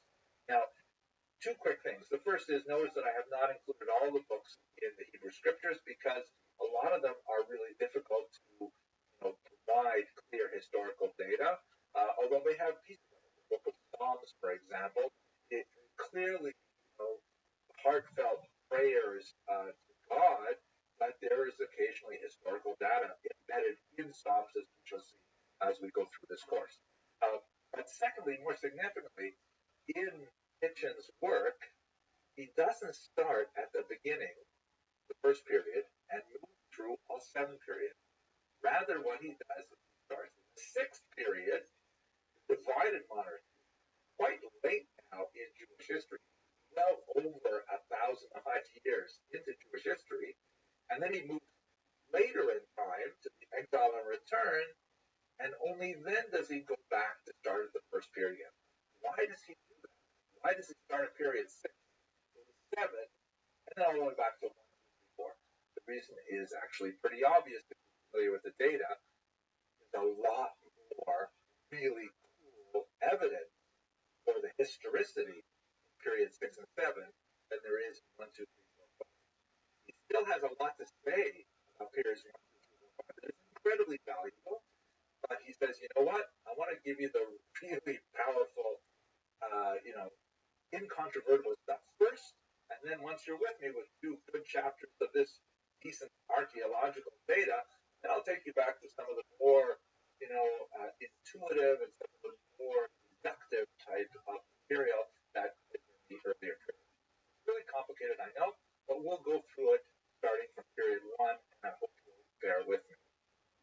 Let us give you an example of what is like the really cool data is both of those sections. So Dr. Kitchen argues that there's basically two types of data points that prove the Bible has reliability as a historical source. The first is external evidence of historical reliability. And what he means by that is data taken from outside the text of the Bible that conforms exactly to the text as we have it. And a great example of this is archaeological finds. So, for example, this black obelisk of Shalmaneser III, which dates from the 9th century before the Common Era, clearly has King Yehu, who's described in the Hebrew Bible as owing obeisance to King Shalmaneser III, and this monumental architecture clearly describes this from the perspective of the occupying power of Israel, and it seems to lock into place the account that we have of the historical relationship between these two powers. So this is the kind of evidence that we love as historians because it kind of like confirms everything from an independent vantage point. And most of that really dates from the 9th century onward, meaning from the 800s onward. And since we're going to be going back to the year 2000 before the Common Era, it gets harder and harder. The earlier you go back in time, you find this kind of hard external material evidence for the historicity of the biblical narrative. But that doesn't mean that we're without resources. And a good 350 pages of Dr. Kitchen's work is based on looking at the internal evidence of biblical reliability. Just give you one little example here, and we're going to go through many more of them as we go through the next lecture. Look at the price of slaves. So Dr. Kitchen was able to comb through a tremendous variety of data points in dozens of ancient dead languages to find how much it costs in shekels to buy a slave in the ancient world. And then he compared it to the few data points of how much slaves cost as described in the Bible.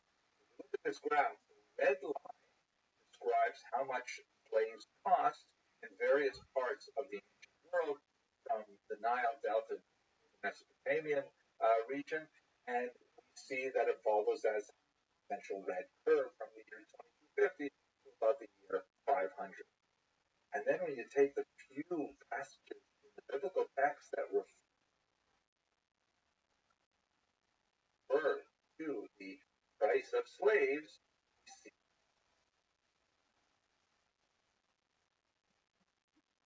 that, it conforms pretty much to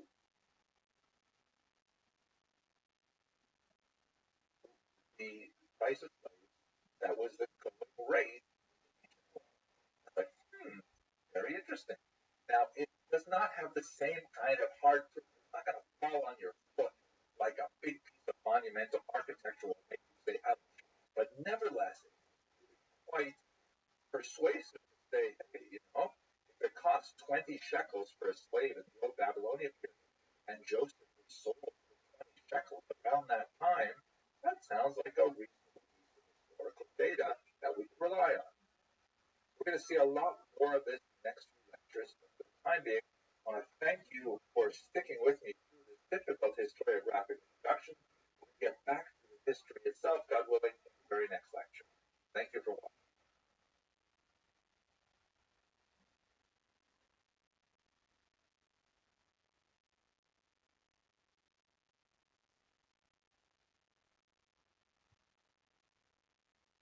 Hello, fellow students of Jewish history. I'm very pleased to go on with our Jewish History Lab lectures.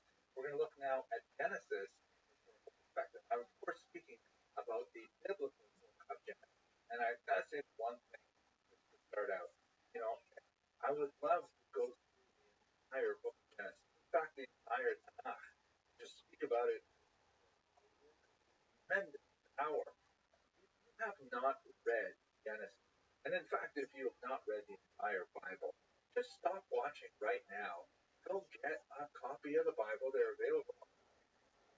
I because it is phenomenal. It's incredibly important. It has so much power, a moral document, as a spiritual document, as a transformational document. And even if you're not Jewish, even if you're not a monotheist, you're a Buddhist or a Hindu or an alligator, I don't know.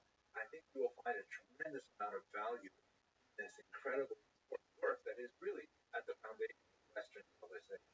I'm going to speak very briefly about the plot line of Genesis, with the assumption that you have some logical narrative itself.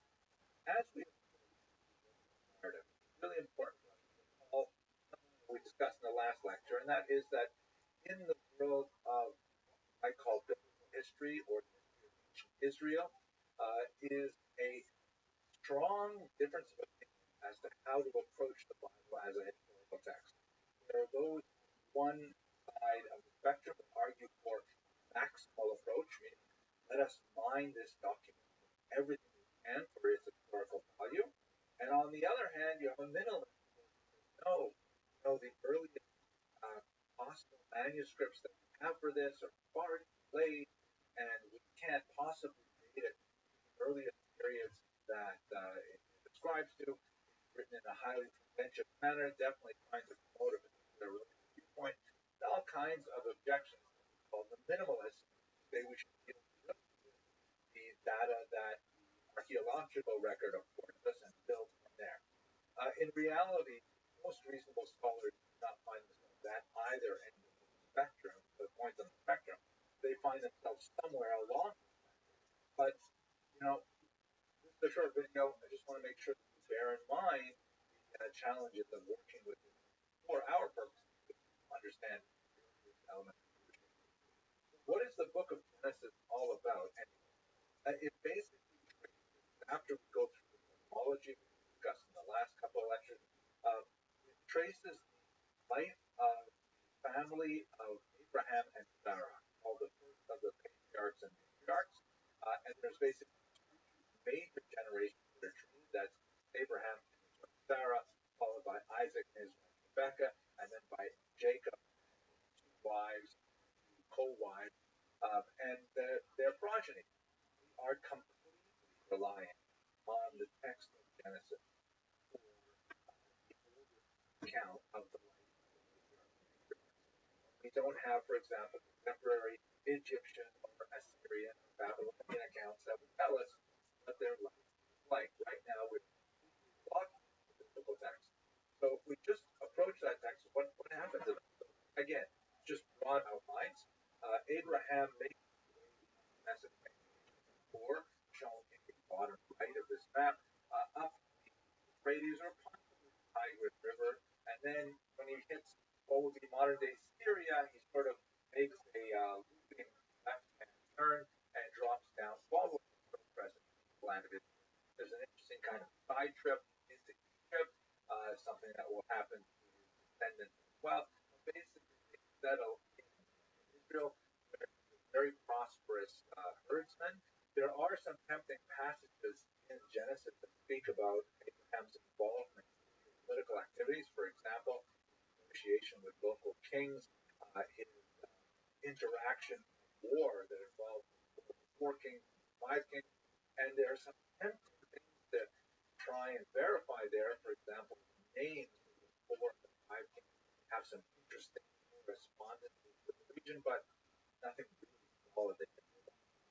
Continuing with the biblical text, Abraham and Sarah go through 10 distinct trials, certainly the most awful of which is the binding Isaac, shown here in a haunting painting by Caravaggio, called The Sacrifice of Isaac. Isaac is shown here as a young man in the Jewish tradition. He's 37 years old when this happened, and that's actually one of Caravaggio's actual modeling for this. You can tell it's not a Jewish portrait, however, though it is quite gripping, because of course, Abraham isn't wearing a hat. That's not what you expect him to do. But nevertheless, this is part of the very dramatic story of Abraham's life. And he goes on to discuss the adventures and the trials and tribulations of his son Isaac, grandson Jacob, have tremendous life stories, great challenges, and really quite edifying and strength because they endured challenges. But about half of the book is about his great grandson Joseph is the second youngest of the brothers, the 12 tribes of Israel. That Israel, of course, is the same person, Jacob. Joseph is brutally sold into slavery by his elder brothers, an act of tremendous, fraternal betrayal. I have a whole bunch of images from the great biblical painter James that I'll use to illustrate this. This is a picture of what ends up happening with the young Joseph, perhaps not quite as young as portrayed here, but he sold from one slave trader to another until he ends up in Egypt, and he's purchased by the effeminate Potiphar, is shown here examining Joseph.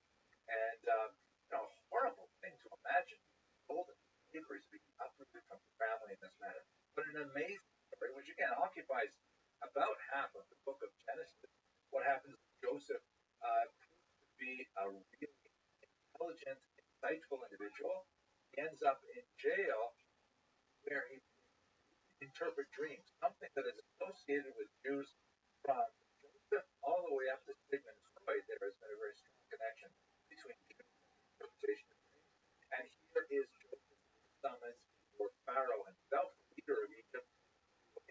Pharaoh is probably tell he's Joseph because he's the only one wearing a kippah here among all these various magicians, necromancers working for Pharaoh. Pharaoh is, of course, very impressed with the results of his interpretation, and he promotes him to a position of great authority, giving him the name Tafnas Paneach, which we'll discuss at the end of this lecture. And here he is adored by so many Egyptians because of his very wise policies that actually get them through a 7-year-long famine and provide great riches for the royal home and security for the nation as a whole.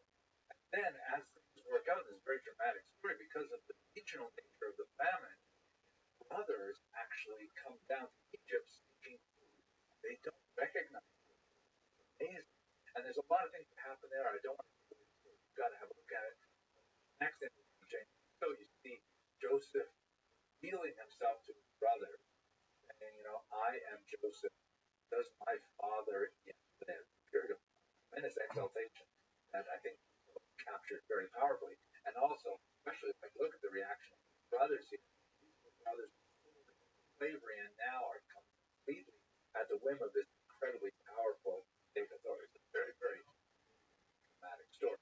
And that's basically where the book ends. All of the children of Israel, that is the children of Jacob, the great grandchild of Abraham and Sarah, and their family all moved down to Egypt, to the region of Goshen, which we'll look at in the next lecture, and they're settled very happily. That's basically wrapping up the main elements of the book of Genesis in terms of its narrow plot line. Let's look at it from the perspective of what historical data we have outside the Bible that would give us some sense of what's going on in Jewish history at this time. So, as I mentioned, we really don't have much at all. But what little we have is so tantalizing. Perhaps one of the most fascinating types of documents that we have that shed some light on this period are the execration texts. I have to tell you, I really like this. Execration is a fancy word for number 2. And the French term, which I happen to notice in the algorithm, is texte d'émotion, which means literally spell text, meaning like recipe or magical curses. But execration has a special ring to it because basically what you do in ancient Egypt is you take one of these potsherds, like here, and you would inscribe it with various symbols that basically name all the people you hate, and then you go through a ritual that involved all kinds of nasty things done to the potsherd, including like urinating it and throwing it on the ground until it smashes to pieces. And it's kind of like a way of expressing expressing your desire that the people you're talking about should be excreted or treated like excrement. Here's a really gripping one from the early millennium, maybe year 1900 or so before the Common Era. It's actually shaped like a figurine, and it's got all the all over it, and then it would be smashed. Now, the thing is, what can we hear about Jewish history from the Egyptian execration text? I mean, I wish we had more detail, but basically we have topographic information. Like from time to time, the Egyptians would curse all kinds of different territories. The broken potsherd is primarily dedicated to excreting Nubia, Egypt. And some of the excretion texts mention cities in Israel, cities whose names appear in the Bible. So even though the execration texts are maybe 150, 250 years prior to Abraham, there is definitely correspondence that there are at least some of the cities described in the Bible are described independently by the text. Now, again, it doesn't say a lot to us about what happened in the cities, who lived there. Um, how did they change the Jewish settlement? None of that stuff is there. The only thing we know is that the Egyptians didn't like them. Okay, though, they didn't like a lot of people. Jews were not singled out, especially in this case. We also have amazing documents like the Amarna letters. They're not written on paper. In fact, one of the reasons why we have so little data from this early period of Egypt is because the primary mode of communication was papyrus, a paper-like substance that is organic in nature and simply fades through time, rots away. And so it's not surprising that 3,000 years later we don't have many papyrus documents at all. And furthermore, it's really Egypt that we're concerned with because the Mesopotamia region had very little state contact with the land that known as the land of Israel, and so they're not recording any monumental architecture or things like that at this point in time. More on this later, of course. But the Amarna letters also mention there are these tablets on clay, much more durable, and they're essentially a whole series of official diplomatic correspondence that speak about all kinds of economic and political interactions between Egypt and many throughout the and once again, lots of topographic data telling us about places and place names, but not a lot of real detail about, who's living there, what they're doing. And by this time, in the Amarna letters, 14th century BCE, so by the biblical chronology, we do have Jews in Israel, but they don't say anything that we can really latch onto about what's going on there. Now, here's one more example of kind of tentative topographic data, but it doesn't give us a lot. This is monumental architecture that celebrates Shishak or Shoshan.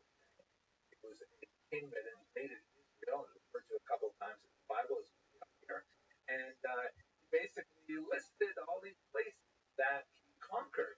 And when you zero in on one line here, there's one of the kind of like hieroglyphic elements that names someplace which has been read as Field of Abraham in the neighborhood of Hebron, which would make a lot of sense because we have the grave of the patriarchs and matriarchs of Marat and Machpelah, which is in Hebron. Although there is considerable debate among anthropologists as to exactly how to read this phrase. Since I am not fluent in hieroglyphs, I don't know how extensive that debate really is, but it's the kind of information that we get from pieces of monumental architecture in this very early period. Not great amounts of detail. Much of the historical scholarship on the life of Abraham and his children is really focused on trying to disprove passages of the Bible, and sometimes the arguments are more convincing, and sometimes they are less convincing, depending on your background, your proclivity, and so on. But many of these attempted arguments against the historical value of the Bible end up falling flat with later discoveries. For the most part, you're trying to argue from a negative. There is no data. What can you argue for these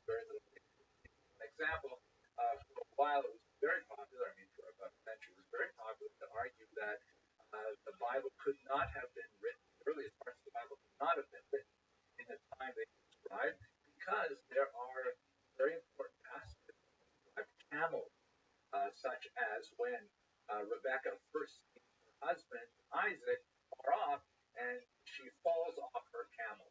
Which I always like to read that literally. Probably means she got gently off her camel, but then she fell off her. So for a long time, scholars argued, hey, there is no evidence that camels were domesticated in the land of Israel at this time. Hence, the Bible much later. Later research has found many examples, however, that prove this, such as, for example, this cylinder seal, which comes from nearby Syria, and it dates from about the year 1900 BCE, which is a good, let's say, 100, 150 years before we can estimate Abraham's arrival in the region. And it may be difficult to explain what is a cylinder seal. It's essentially a cylinder which has a sized kind of graphic on it, and then when you would have a document written with clay, take the seal, it could be very small, but really fingers, and then you press it on the clay, roll it with more mark embedded inside the clay. And so we have a lot of these that have all kinds of descriptions that give a sense of what people thought. But here on this particular cylinder seal, you can see a fanciful image of men riding one camel simultaneously.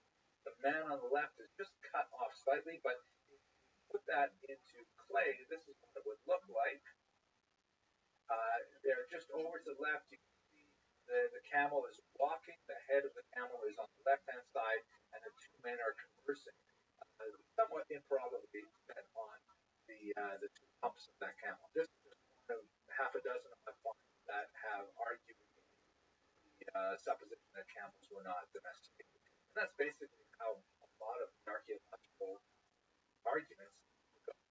Let us, though, point out here, and again, I refer you to Kenneth Kitch's amazing work on the reliability of the Old Testament, much more in-depth discussion of these sideways. We occasionally have things which reinforce the idea that yes, this could have occurred in the time period described. Here's one of my favorites. This is again from Tissot's collection on the life of Joseph. Here he is on the left, conversing with his older brother Judah, negotiating at this point the return of the rest of the family down to Egypt when and Judah is trying to give three reasons up front why that should not happen.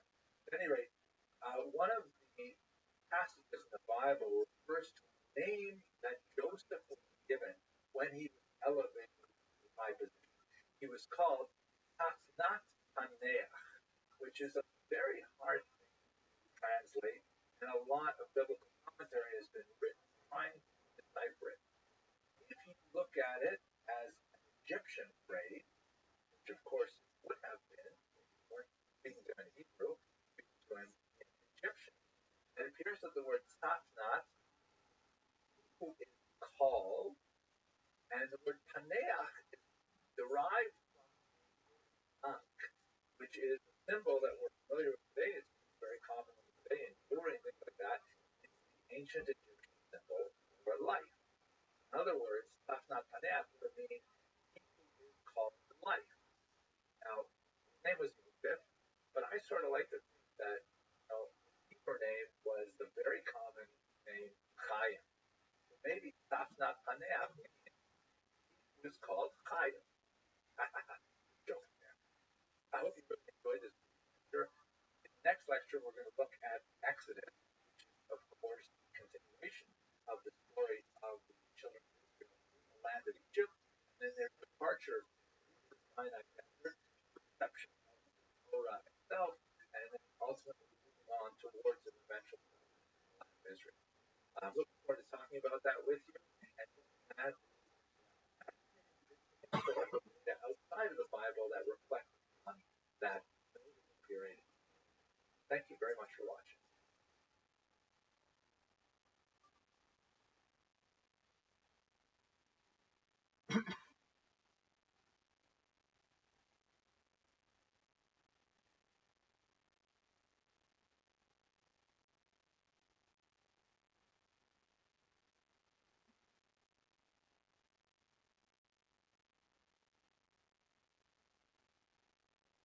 Hello and welcome to Jewish History Lab. Let's continue our discussion of the Bible in historical perspective, trying to understand the roots of the Jewish people. And I have to share with you at the very beginning a couple of personal moments. The whole Exodus narrative is so powerful, so central to Jewish identity that I can recall my own first meaningful encounters with this biblical narrative. And I'm sure that's something that most Jewish people can retain as well. I'll take you through a very quick episode. First is when I was at a Passover Seder, and I remember this is perhaps the greatest kind of generational pedagogic tool to have this celebration once a year. The elders of the family are commanded to relate, even in whatever imperfect way they can, the teaching of how the Jews were born as a people in Egypt and then in Sinai. And the children, even if they're not interested, they're forced to ask at least 4 questions. And the whole deal is around it. It's a kinetic experience. It is an essential experience with all the various tastes, the very special associated with things. And in that context, I remember once when I was probably maybe 6, 5, I'm not sure how young I was, but I was at my aunt's kids for Passover Seder. That's where we usually went. And my father, of blessed memory, he handed me a spoonful of traditional horseradish. It was mixed with beets, not the really strong stuff, but I looked at it and he didn't tell me what it was, and I thought it was something like candy. It had that red color, and so I put it straight in my mouth and like, wow. I don't know what my mother was thinking, whether I would do that or whatever. Maybe I would do a little bit of it, but my eyes started watering. I looked up at him. Henry, that's what very, very powerful young child. The other thing that I want to share with you is when I was maybe about 8 years old, the Ten Commandments, 1956 film, not exactly kosher, but nevertheless very powerful, 3-hour epic, came to the one theater in my hometown, Northern Ontario, Canada. And this was a unique experience for me because I was the only Jewish child in that small rural town. And, I just went to the movies as often as I could because I found it so fascinating. It was just up the street from where we lived on top of my father and mother's door. And I was so totally amazed sitting in this matinee showing of this Ten Commandments because it was so great. I realized it was all about me, my family, and where I came from. And I'm sitting in this room filled with, Anglophone Protestants and Quebecois Francophones who were Catholics. I'm looking around saying, I'm the only Jewish guy in here. In fact, I was probably the only Jewish guy except for my parents within about a 100-mile radius. And I was so overwhelmed that I had such an amazing backstory. So this kind of feeling, both the Passover Seder and whatever meaningful encounter a child has with this, is transformational. And there's no doubt that the sages were thinking of this when they embedded the Passover ritual so deeply into the Jewish cultural fabric and into the calendar year. Anyways, I've gone on further than I wanted to here. The kind of messages that come out of the narrative of Exodus, as we discussed in Genesis, if you haven't read this, you've got to go read it right away. It's the very beginning of the book of Exodus, just the first few chapters, like overwhelming. It describes the figure of Moses, who has an amazing story himself, transformed from a near-death experience to become the leader in Egypt, and then realizing his own background, he is exiled and then returns, and he ends up leading this nation of slaves out of the other nation of Egypt, which is, again, a mind-blowing experience. And there's a strong message throughout the book of Exodus that the nascent Jewish people are subservient only to the king who is king over kings, meaning only to God directly, and no human being, even one as powerful as Pharaoh, has any say over their destiny. There is a very strong element here of a collective revelation and the birth of a people as a whole. Levi, among other philosophers, have pointed out that one of the unique aspects of this revelation is that it's not something that happened in a miraculous way with one person or a small happened to the entire Jewish people as a whole, as described in the book of Exodus, and as such, it is something that every Jewish person has a personal share in. There's also not, some kind of propaganda piece in the sense that there's a lot of negative history in here as well. The Jews demonstrate terrible failings of the incident of the golden calf, where miracles of the 23rd themselves. They never let, in a short period of time, they're worshiping idols again.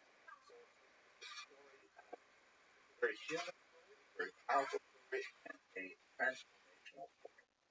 I'm sorry I took so long because I really want to get to the historical aspects of it, but I really want to emphasize that it's so important to actually read the text. It's amazing. Okay, let's look at this. So, unfortunately, don't know a lot from the historical record, and that has led many of the more minimalist-oriented historians to say it just didn't happen. To say that the description of the event was actually fictional. I think on a logical level, there's a problem with that. It's hard to do anything from a negative, a lack of evidence. Something did not happen. Evidence. Towards maximum interpretation of the spirit of lies in the Bible. A lot of them, but not as direct and concrete as we might like, rather and tantalizing, and I'll leave it but how obviously not highly logical. Why do we have so little evidence? Is Pharaoh as a matter of habit preserving very good monuments of architecture or in things like that. Pharaoh's always been Egypt first, right? There's no strong record of Pharaoh's expressing humiliation, which is, by the way, another thing that makes the Hebrew Bible as a historical text so amazing, because there's lots of negative information there where Jews do the wrong thing and then repent and so on. Secondly, besides the fact that it's not a cultural thing for pharaohs and Egyptian leaders to preserve this data, there's very little actual material from the area that the Jews were residing in, the land of Goshen shown here in this satellite map. The region was in the Nile Delta towards the easternmost range. The Nile, of course, flows from the south to the north. That's why, by the way, Upper Nile refers to the lower area on our conventional maps. And as it approaches the Mediterranean, it fans out through the lowlands and creates this massive, very fertile region. You can see from the green in this satellite photograph, but it is not conducive to any kind of sustained quarrying or even building. All of the stone that is used in the building in this region is imported from southern areas, southern quarries, and the course of the low-lying rivers in the delta were known to have changed. As one would tilt up, then the river waters would be redirected, and after a certain period of time, the human settlements would be redirected. There's a fascinating allusion to this. Even Rashi in the 11th century knew about this phenomenon. The major construction in the region was made out of mud bricks, and these are not very durable materials, and in fact, much of it was actually later burned for other purposes that it was actually combustible. So this is not material that can last a long time. Finally, papyri, or documents written on a paper-like organic substance, just simply do not survive. There are a very, very tiny number of scraps of paper from the region that are basically preserved when they're carbonized. How you living? Yeah, baby, how you living? Yeah, what's up, Rabbi? I'm kicking ass, I'm kicking names. We're listening to history lectures. How about you?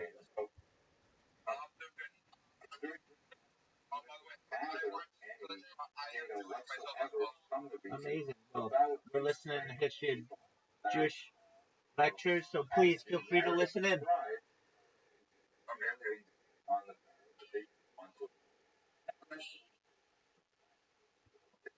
Like, for example, here's a bit of virus that the 13th century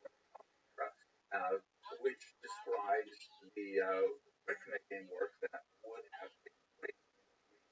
We also have fascinating tomb paintings, such as this Vizier's painting, from about the time when have been in the land of Goshen.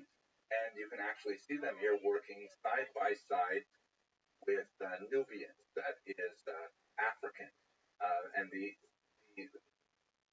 Egyptians also did not label any of their slaves specifically as Hebrews. They tended to refer to them as one big group as Semites, which includes a lot of different people from the region. But that's not surprising either. It's hard to imagine in the 19th century America, Americans also didn't label their African slaves by the many different tribal designations that they had. So we have lots of evidence that corroborates the story of being enslaved in the land of Goshen, the Nile Delta, and it's entirely with the description that we have in the text. And fascinatingly, these are amazing discoveries. In 2016, later published in 2017, at Ramsey, which is the location of one of the two sites described as one of the major areas of building activity in the time of Moses, discovered some border pits that give us an example of what might have been like to be a slave at that time. Where, we see the famous thing in the 1956 Commandments where, Moses in the dirt with the other slaves and, working the mud into bricks. This is one of those mud pits. And we found some. Now, there's no way to tell if these were Jewish children. There's no way to tell if they were made by children. Imagination to place yourself in imagine like the we did that thousands of years ago. But I digress. Let's go now to the actual moment. We have the idea that there's a lot of data that has been put in Exodus. Not again direct proof that clearly confirms everything, but it corroborates. So the most famous element is the 10 plagues that are visited upon Pharaoh. And I'm not going to go into details of how we could corroborate that with geographic or geological or weather type of thing. There are many historians who come and look at the plagues and say, there's problems with the river and it caused the frogs to come out. I think those are very interesting, but I think they're a little further away from where I'd like to go with this particular history. Let's talk specifically, though, about the departure of the Jews from Egypt and the famous splitting of the Sea of Reeds. Now, there are many different theories as to where exactly was the route that the Jews would have taken on their way out of the land of Goshen. I've shown you here in this particular image the best guess of a very well-known scholar, again, towards the maximalist interpretation of biblical text, K.A. And perhaps the most important thing that people who are new to this should understand is that we're not talking about the Red Sea. For some reason, that has kind of entered English parlance that the Jews crossed the Red Sea, which is to the south of the arrows here. You see towards the Gulf of Suez. That's not where any medieval authority or any modern scholar would place it. The Hebrew term is Yam, which means literally the sea of reeds, right? Like the sea of like sort of bamboo-like shoots that come out of a wetland. And the image is not necessarily of like a massive miles long sea, but it could have been an otherwise impassably large wetland or a river area. It's difficult to exactly where it was. As now was dug, the nature of the flow, water flow through that region. Know precisely, but Dr. Kitchen opines that they went from the ocean here in the left and using their way south. There are opinions, by the way, that suggest that north and then over it. I haven't indicated that on this particular map, especially because it's very clear that they did not take an overland along the coast to Israel. The Bible specifically says that God did not direct them there because filled with armed camps, which in fact we know the Egyptians had many different stations along the coastline there for travel and protection of travelers and so on. So I don't understand exactly why some scholars suggest they went north. But going to the south, the next big question is, where is Mount Sinai? I have indicated the traditional location, which is so revered by Christians and Muslims, Jebel Musa, or the Mount Moses in Arabic, or Mount Sinai in English. It's not confirmed that this is in fact Mount Sinai. There are at least two other very viable contenders, one of them in the Sinai, one a little bit further to the west. But for the sake of argument, I've created the map based on Dr. Kitchen's best guess, which is much better than my own. Then they moved up towards the north to a place called Kadesh Barnea, and then looped around, and this is a process which the biblical narrative says took 40 years, looped around up to the through Jordan, and then crossed into Israel proper at Jericho, just north of the Dead Sea. That would be the most reasonable route to describe the Exodus. Again, on a historical level, many point to the lack of significant remains of any kind of settlement of Jews as they traveled throughout this region. The biblical text describes 600,000 adult males, which would generate a population of 2 to 3 million people, which is a monstrous number in ancient terms, and it's hard to imagine they didn't leave any trace behind. There are different ways to approach this. Some historians have said we have to reevaluate what that number means. Does the Bible really indicate to us 600,000 on a literal level, or perhaps it's some kind of metaphor? We definitely have a lot of metaphoric numbers in the biblical text, so perhaps it's not anywhere near that large. And even if it is a fairly significant number, whatever it might be, there's still, it's hard to anticipate that a nomadic Bedouin-like lifestyle wandering the desert is going to leave behind anything. As Dr. Kitchen points out, you're not going to find a lot of ceramic pottery to contain water and wine and things like that, because when you're carrying it around, it's much nicer to carry a wine skin than a wine jug, for obvious reasons. So I don't want to get too far into details here, but this is basically the map.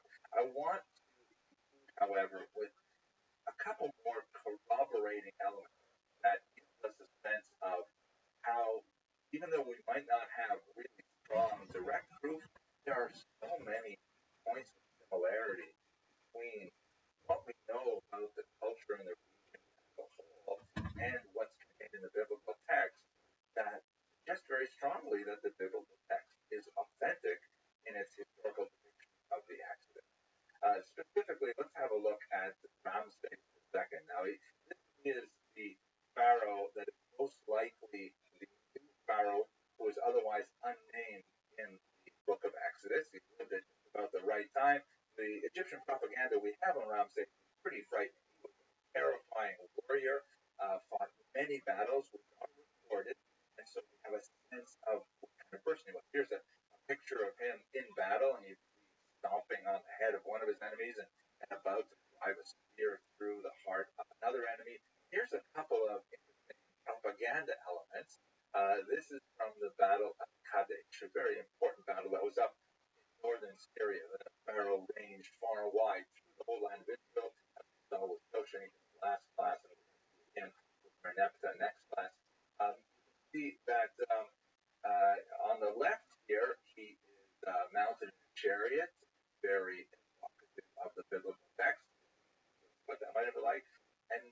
clear that in one of his most famous victories, he's driving his enemy a big river where they all drown. Now, isn't it fascinating that the biblical end of Exodus has an ironic parallel to the enemies and their chariots drowning in water? I don't know. Now, what does that mean? There is an ironic similarity. And I'll give you another one for you to think about it more. On one of the commemorative wall paintings that describes that particular battle, you see pharaohs encamped, and there's a bunch of different people here that are performing various functions. But on the right is his sanctuary tent, and you can see there's his cartouche, which has winged features, which is ironically reminiscent of the cherubim that decorated the ark. And that's not the only thing that's similar. A scholar named Michael, fascinating work on this area in particular, he points out that it's not just the cartoon that's similar. Oh my gosh, it's the exact proportion and orientation of the camp and the tabernacle. You know, the book of Exodus has some really exciting parts, let's say about 2/3 of it, and then it kind of like gets into the nitty gritty of constructing this portable ark that will later be transported to Israel and then eventually be translated into the permanent temple of Jerusalem. And the structure of it is very bare. But look how similar it is to the orientation and proportions of the second camp. Now, this is like an astounding kind of series of coincidences. And what exactly does it mean? It clearly suggests that the biblical text of Exodus is totally aware of how Ramesses N was constructed and is similar in order to communicate to the young Jewish people that the tabernacle is a place of sovereignty, like the Pharaoh's tent would be at war. Is it intended to be an ironic kind of jab, saying you think a war tent is what protects people rather than this tabernacle of God? These are questions that would cross the rabbi's mind. I'm going to leave that to the rabbis to discuss, but I do think the similarities are incredibly big. And I urge you to look at Dr. Cohen's work, also Dr. Joshua Berman's work in this area. Absolutely fascinating. There are a lot of really cool things to try and give you the highlights. If you enjoy this, we're going to continue with the next lecture as we look at the settlement of Israel moving towards the golden era of King Saul, David, and Solomon. Thanks for watching.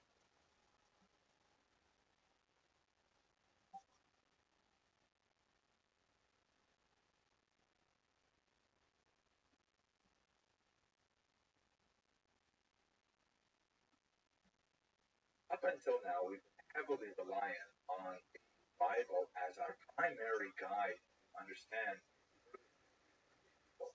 But as the Jews begin to enter the land of Israel, slowly the archaeological record reveals more and more details that in many ways corroborate the account that we have in the Bible. In other ways, they pose fascinating questions, and we're just going to have a quick look at some of the references that we have in the archaeological record to the biblical text and try to understand what we can about this early period of Jewish history. So let us recall, first of all, that we can't think in modern terms about the earliest settlement of the Jews.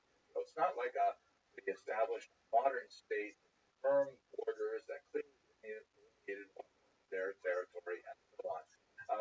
We should recall that for centuries after the Exodus, the land of Israel was clearly under Egyptian sway. Egypt was the major geopolitical power, and although the Jews had certainly some autonomy, but they continued to have conflict and moments of coexistence with non-Jewish peoples living in the land of Israel.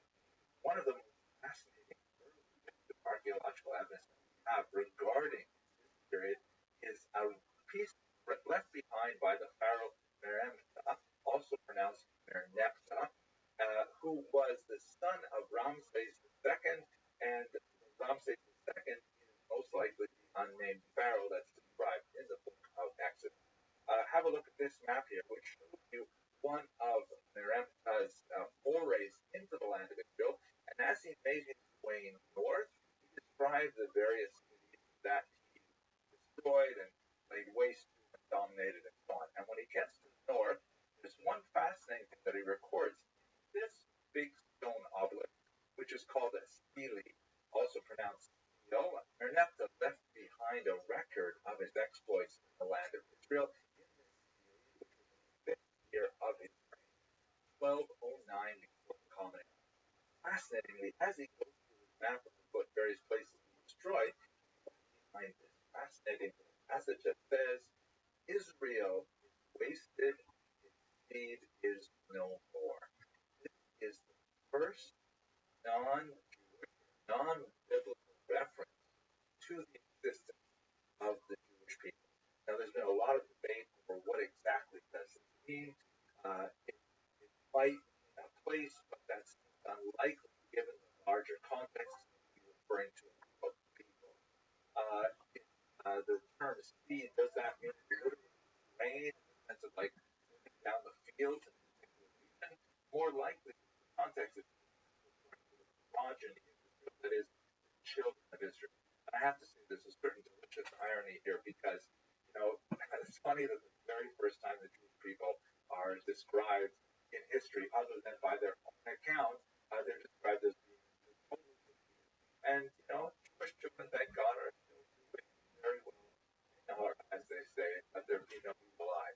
On the other hand, they discovered Pharaoh Merneptah's mummy, and I have to tell you, he is not looking so good. I wish I could have here.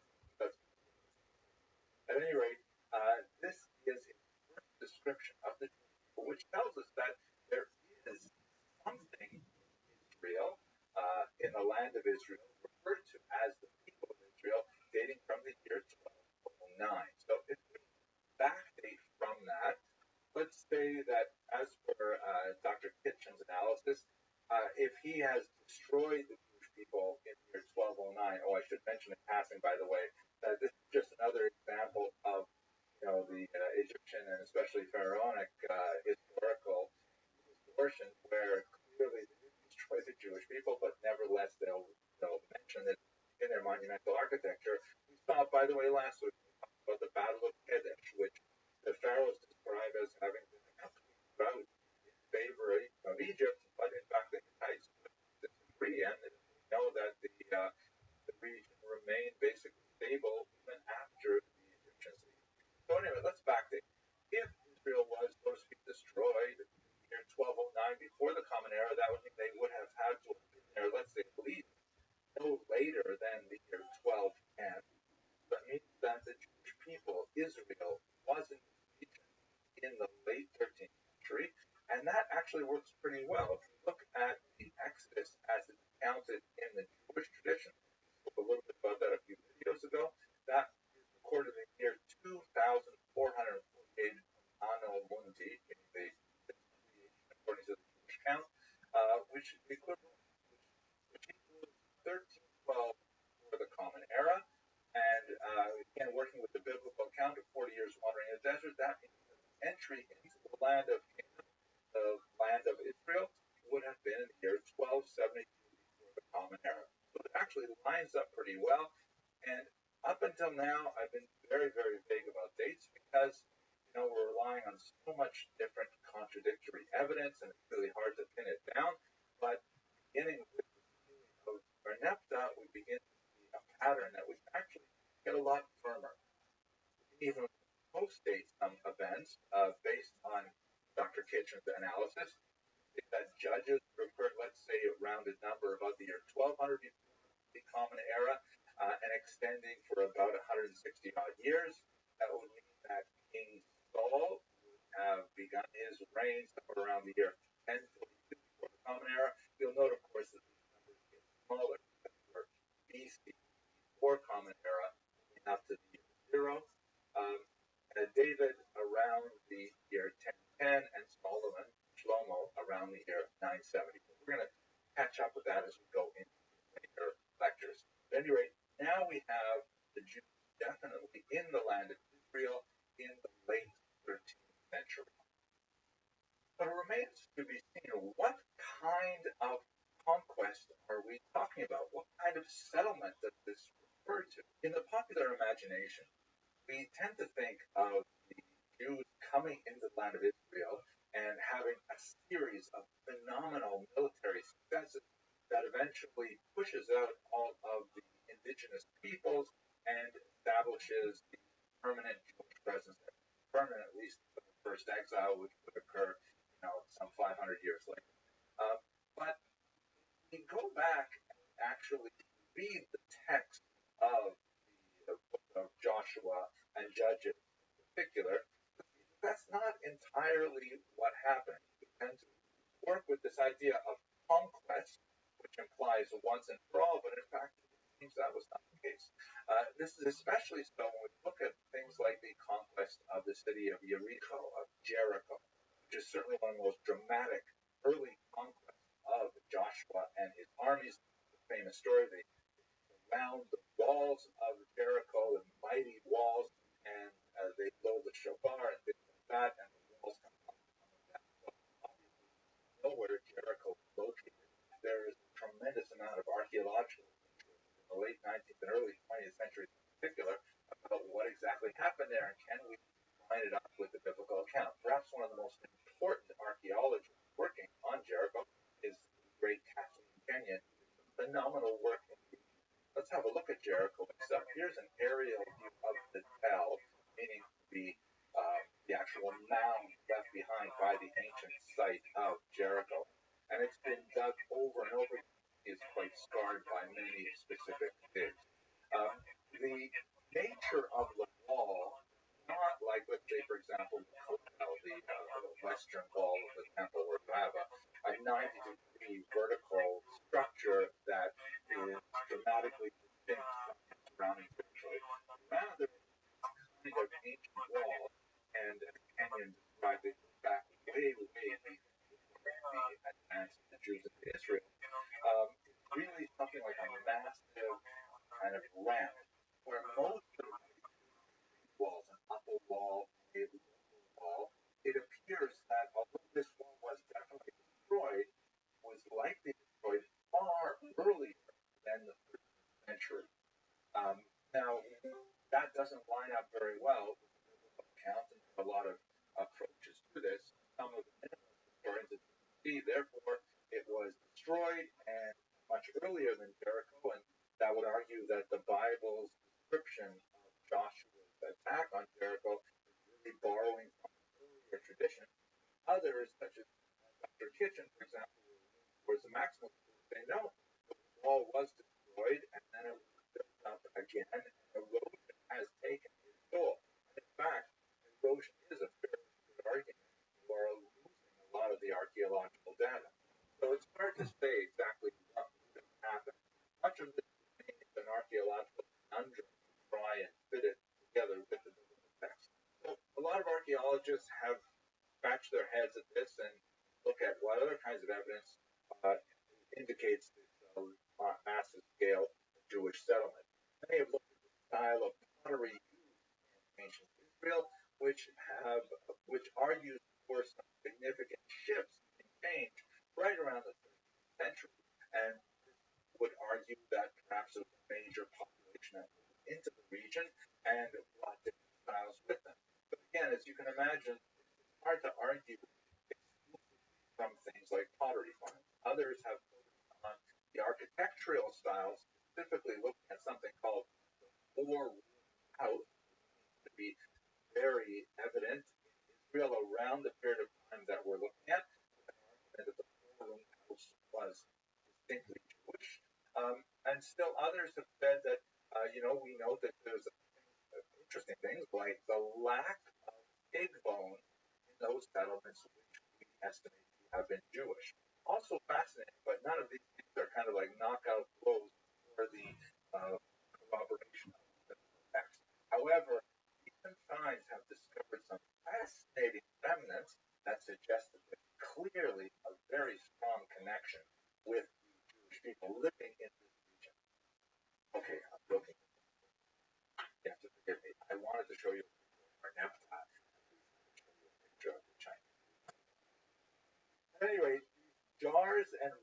those arguments, things like that, are fascinating. But what do we know in the end? We know for certain that the Jews are in this region. But we have to go back to the actual biblical text to try and understand what the nature of the and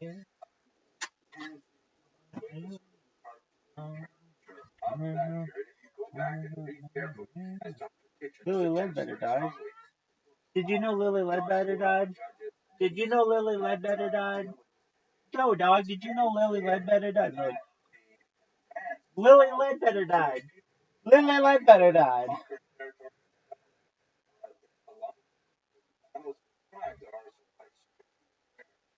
Something will happen regarding friction between Jewish people and non-Jewish people living there. Joshua or another general. That's my favorite song. Play it all day, every day, 24/7 from now until the end of time. I will be your father. I will be there. Father. I'll be their daddy. Whoa. I will be the one who loves you. Wicca.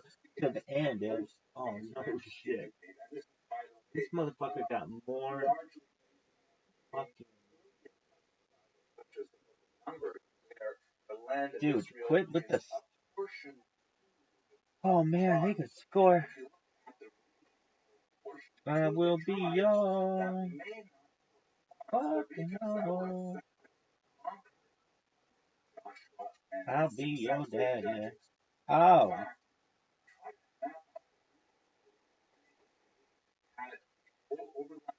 I will love you. Look at this.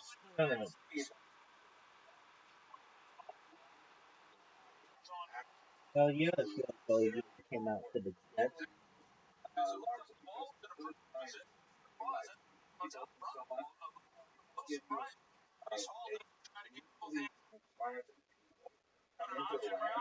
We're at 85%. 86%, son.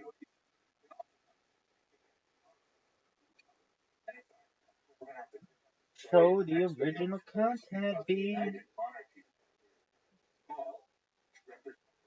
What? Scattered tribe. Okay, we found that interesting, and thank you for watching. Yo, you are so shit.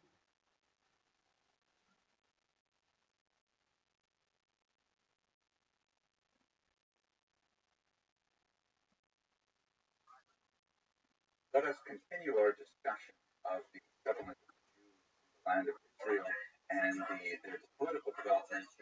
Yo, dog, how you living, baby? Is the old 86%. I got that 86%, son. 86%. West side. Yo, west side. I got that 86%. You know what that 86% is? That's that west side.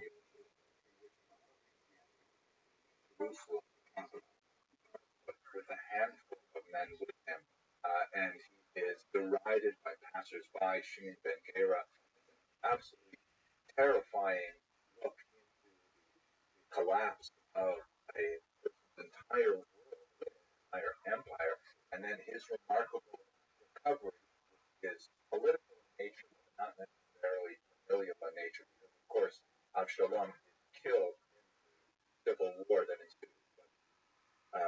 Just Chagall really beautifully evokes the depth of feeling in this light that looks like charcoal depiction of David's life. Okay, let's go straight to the historical period. And I want to emphasize that we're going to try and look at the history here. We're not really going to touch the tremendous depth of the biblical text, which is phenomenal, filled with insights, absolutely beyond what I can possibly provide in a very brief historical summary. And so I encourage you, if you're fascinated with this period, as I am, you've definitely got to go to the primary sources. You've got to read the text, particularly of the book of Samuel and early Kings.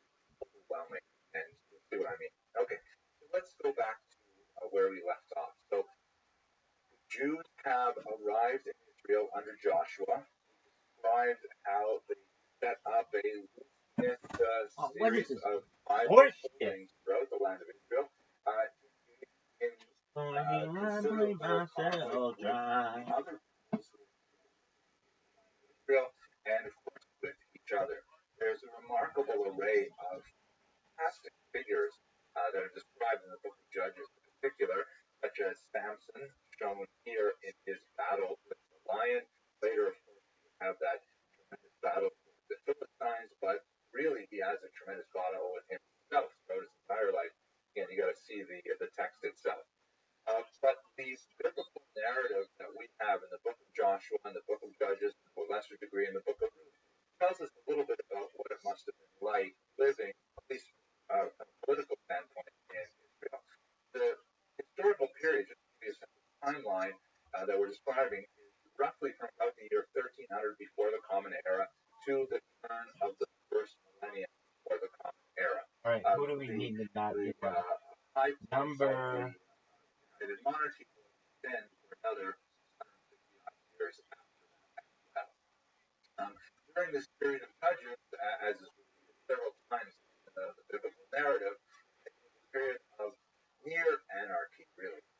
All did whatever was right in their eyes. You had individual tribes, making their own decisions, very kind of like, from an American perspective, very states' rights over federalism kind of approach to their political existence, which led sometimes to chaos and violence.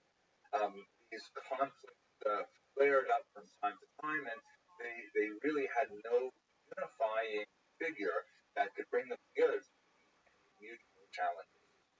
By and large, towards the end of the period of Judges, the Jewish people themselves were quite upset with this, and they implored the prophet Samuel to please give them Throw him out of the game. Samuel actually tries to talk them out of it. No, it's not a good idea. You know what it means to have a king? Not what we wanted. The scripture is going to be like, you're not going to be happy with the king. And nevertheless, the Jewish people say to Samuel, give us a king, like all the non-Jews. We want to be a country like every other country. We want to be the same. Critical. At any rate, Samuel goes ahead with it, and he identifies Shaul, Saul, as the first king of Israel. This is a 15th century illuminated manuscript of the Christian Bible that shows you the anointing of Saul by Samuel. Saul was famously much taller around. My grandmother, Hashem, used to say, the verse in the book of Samuel is that from his shoulders up, Saul was taller than everyone around him. And my grandmother, who comes from a family of fairly small people, she used to say that that's exactly how your height should be measured, from your shoulders up, which was always a great compliment. At any rate, Saul becomes the king of Israel. He does not reign very long, and in fact, he will be overshadowed by his successor, King David. And the relationship between King Saul and King David is absolutely fascinating, and it's really the stuff of Shakespearean discussions later. It is so packed with drama and interpersonal intrigue and psychology. It's absolutely fascinating. Again, you got to read it yourself. But Saul's major political achievement was he was able to unite the tribes under his leadership. It did not happen automatically. There had to be several steps, but finally, when they met an external foe at one point, Saul, in a very dramatic move, challenged all the other tribes to come together under his leadership, and in fact, he saved the people of one particular town from the marauding of a non-Jewish neighbor, and this cemented the beginning of the United Monarchy. Here, we can speak of the United Monarchy in the sense of this union of all the tribes. Later, we'll speak about the Divided Monarchy, which represents the time when several of the tribes to the north split away from a United Monarchy, which would this time be under Solomon. But nevertheless, his main rival was his own successor, and in fact, his son-in-law, David. David is certainly the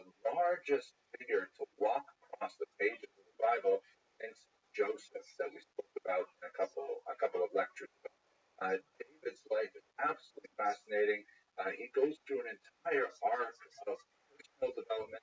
He is the master of repentance after having made some decisions which he later regretted very deeply. And he occupies a fantastic figure in the Jewish imagination as the greatest warrior in Jewish history, and at the same time the greatest poet in Jewish history, being able to express the depth of emotion in his psalms, among other things, which are recited with great passion by Jews to this day. Under David's rule, after an extended conflict with his father-in-law, which ultimately ends in Shaul's death at the hands of the Philistines, David is able to consolidate control over the land of Israel such that the map looks something like this. It's much less the unformed blob of multiple tribes that we saw in the period of the Judges, and instead it is a fairly contiguous area with significant coastal holdings and even a significant amount of land on the east bank of the Jordan River into what would be today contemporary Jordan, and some sphere of influence that reached down quite a bit further south and north as well.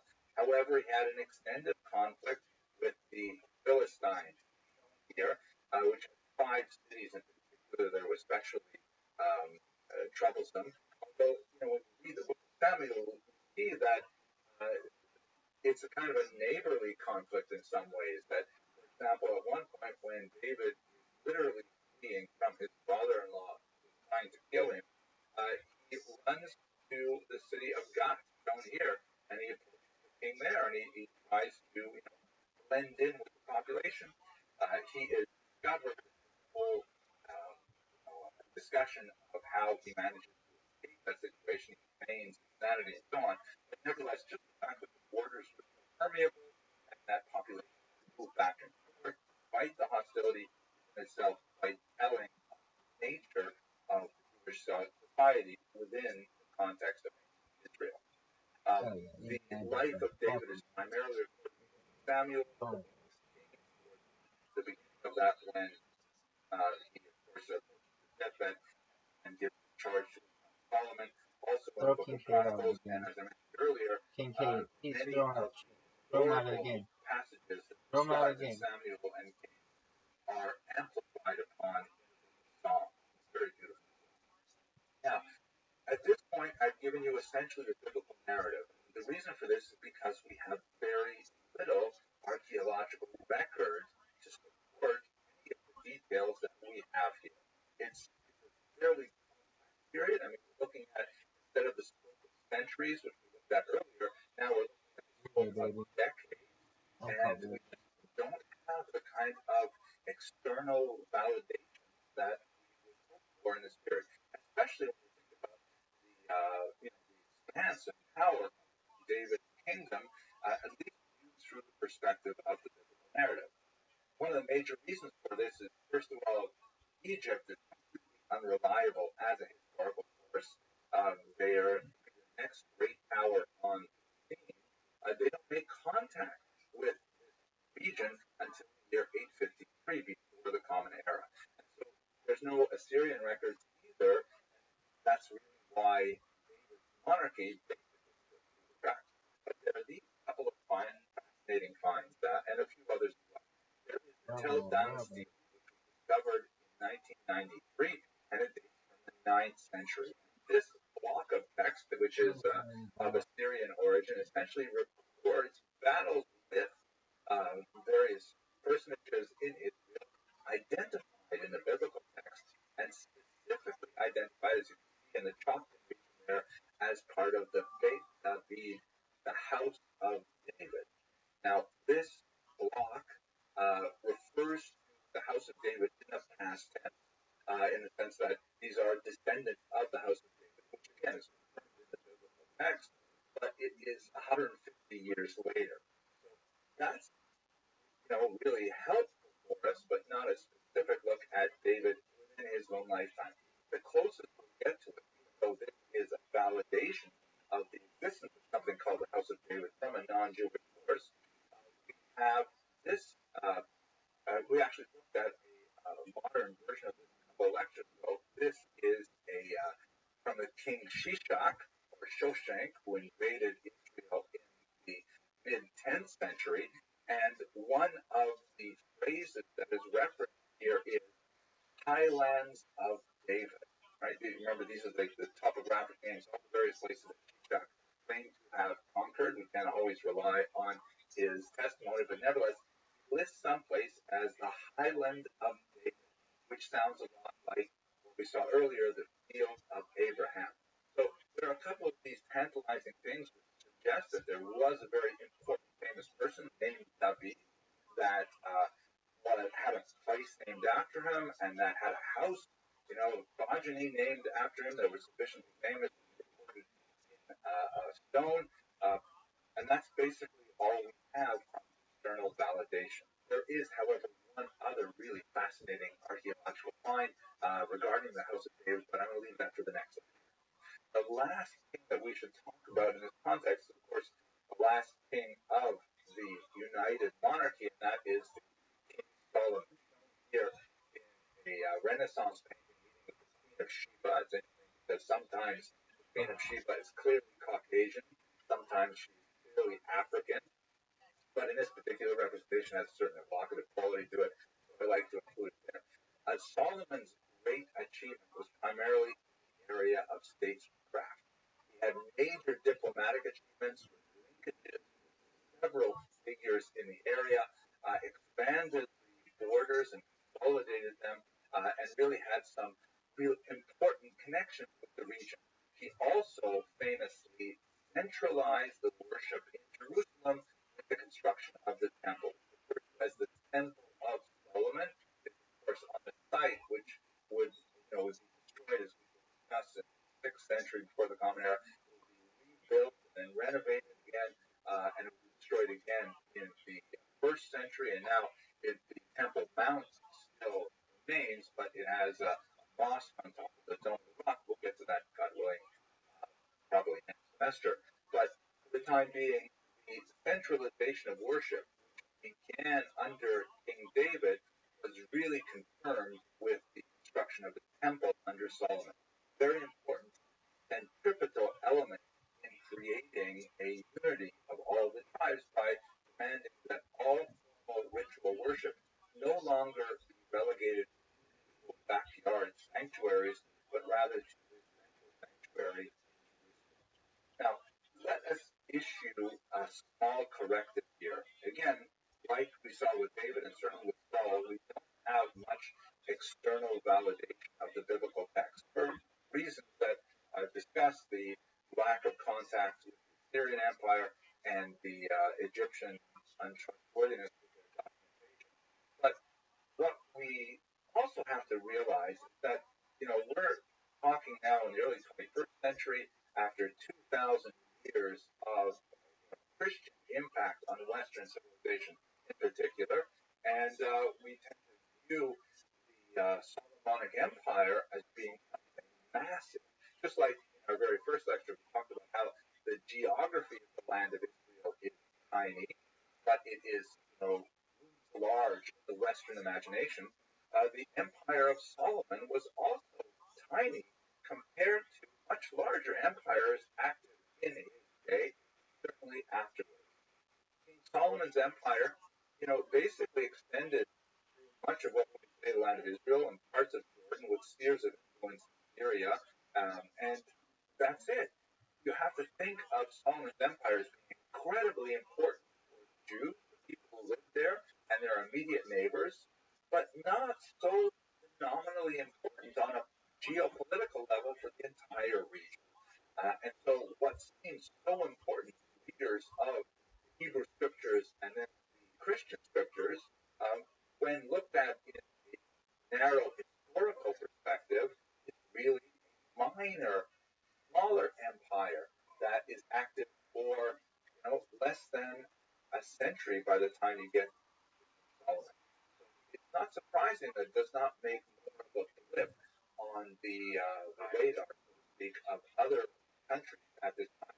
Nevertheless, that blip would extend over centuries and have a phenomenal impact on the development of Western civilization.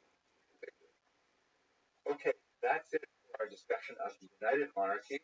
In the next lecture, we're going to look at the way this unfortunately fell apart with Solomon's successors and the division of the Jewish people in the land of Israel.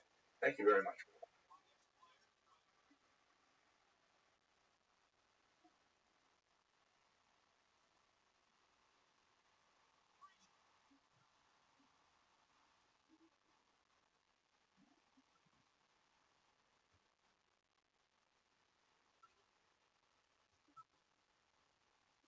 Let us resume our discussion of the history of the Jews in Israel by looking at the period of the divided kingdom.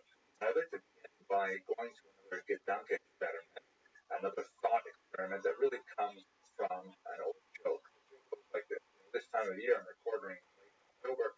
It's still dark early in the morning. So the joke goes that Ruben comes out of his house one day and he sees down the street is his neighbor Shimon, who's rooting around in the gutter. He goes up and he says to him, Shimon, what are you doing? And Shimon says, I'm looking for my car key. And Ruben says, but you live down the block. Why are you looking over here? And Shimon points to the lamppost and says, well, I'm looking over here because the light is much better over here. So obviously it's silly. Your car key, you have to look clear where your car is parked. But the Gedanke experiment is we're kind of like very interested in the earliest period of Jewish history, looking at the sources that are discussed in the Torah, Genesis, Exodus, and so on. And they're really hard to find. But that's because the light over there is very dark. However, when you move down the street a little bit under the light, so much more material. That's really what happens in the period we're going to discuss today. There's so much more archaeological evidence that confirms the narrative of the biblical text, albeit hundreds of years after the events described in Genesis and Exodus, that we're tempted to say that maybe we'll find the information we're looking for. The analogy breaks down, however, because you probably would find some things in the gutter. You might find, let's say, for example, a receipt from the bakery that fell out of your pocket when you're walking into your house and the rain washed it down to the gutter. You might find, a sock that matches another one that belongs to one of your toddlers there's in the playing machine right now. Oh boy, all that was kinds good. of connections. What's I think you got it. I think to what happened by I think you got it, kids. I think he.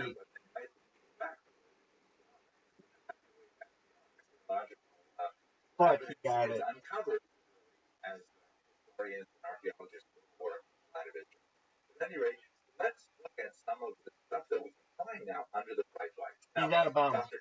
Right leg. Such a strong period compared to there are 14 That's a touchdown. and 9 of them are mentioned in I've documentation watched that from happen, outside. dude. I fucking watched that shit happen. Wow. We're at 95%. 95%. 95%.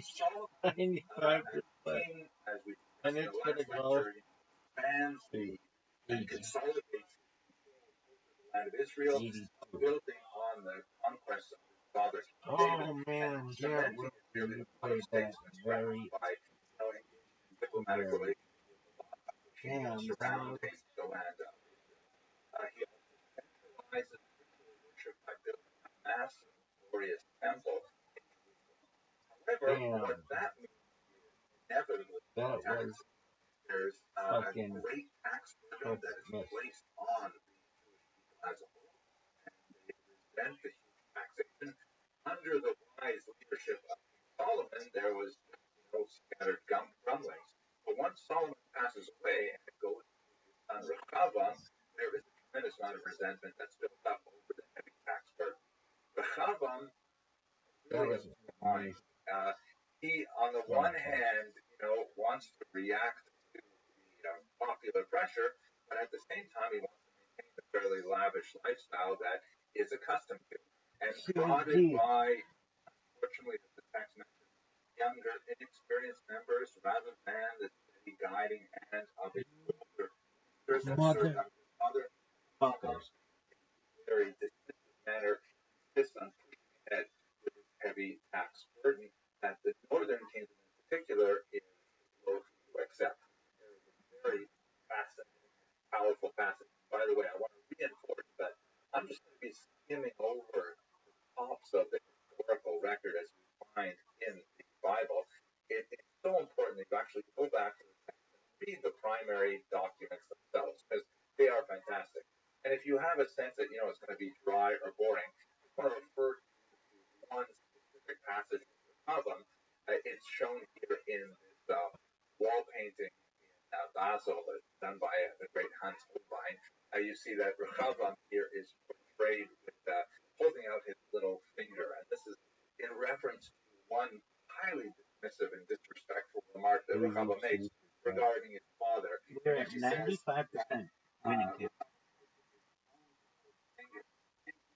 Is thicker than anything his father could bring to bear, meaning to dismissively compare himself with his father, the great King Solomon, and of course, this act of hubris and vulgarity down the rabbit hole, which will ultimately result in civil war.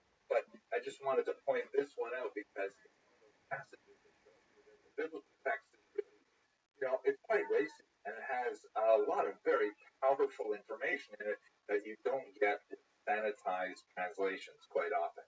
Well, let's not go any further down that. But let's go back to where we left off. So, under Yeravam ben Navat, the kingdom of Israel, which is to the north of Jerusalem, slips away from what becomes the kingdom of Judah in the south. Yeravam ben Navat, by the way, received very, very bad press in the rest of Jewish tradition. He's considered one of the greatest sinners because he introduced that divisiveness in Jewish politics at the time.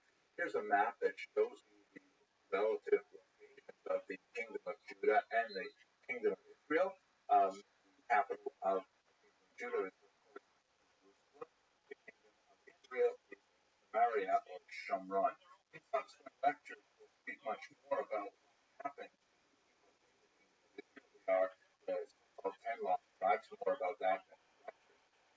But it's interesting to note that it seems that they have a consciousness. They retain a consciousness of being one people, albeit separated politically. And although they will fight a civil war and they will have ongoing conflict over the next century and a half, they'll also recognize the centrality of the value of worship in Jerusalem. They'll also occasionally marry each other. The royalty of Israel and Judah will still intermarry. And although they have a lot of conflict, it seems to be really a family conflict. But more on that later. The civil war that erupts when Yeravam ben Nabat breaks away with the northern tribes is taken advantage of by Egypt, and King Shishak enters the region, and he makes essentially this parade up the land of Israel, conquering cities as he goes, and bringing Israel firmly within his larger sphere of influence, although Israel still maintains its identity, Israel and Judah, that is, maintain their identity as independent principalities, but nevertheless falling within the geopolitical orbit of Egypt. We've seen this in a couple of previous lectures because he left behind, these topographical lists of the various places he conquered.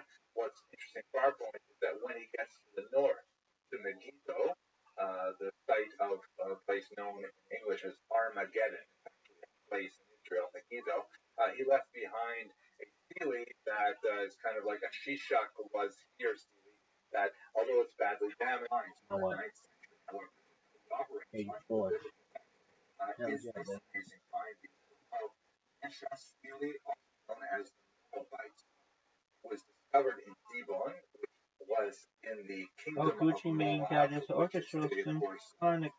Well, that's really great for Gucci Mane. Gucci Mane. It's really good for Gucci Mane. Everybody's having some Gucci Mane. And in fact, it is confirmed in the Book of Kings various military engagements they had, which the Jews frequently lost. And here you have this interesting passage that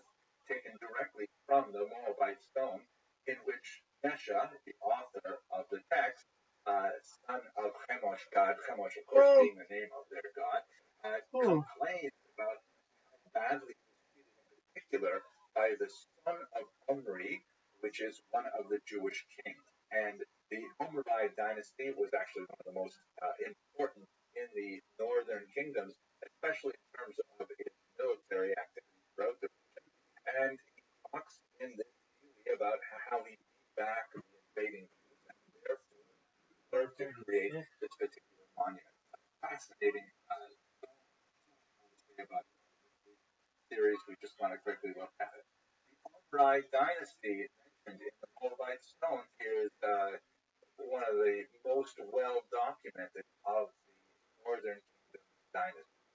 Now, during this period, when there is a separation between the kingdom of Judah and the kingdom of Israel, we have recorded the Bible some fascinating passages from northern prophets, in particular, Elijah and Elisha.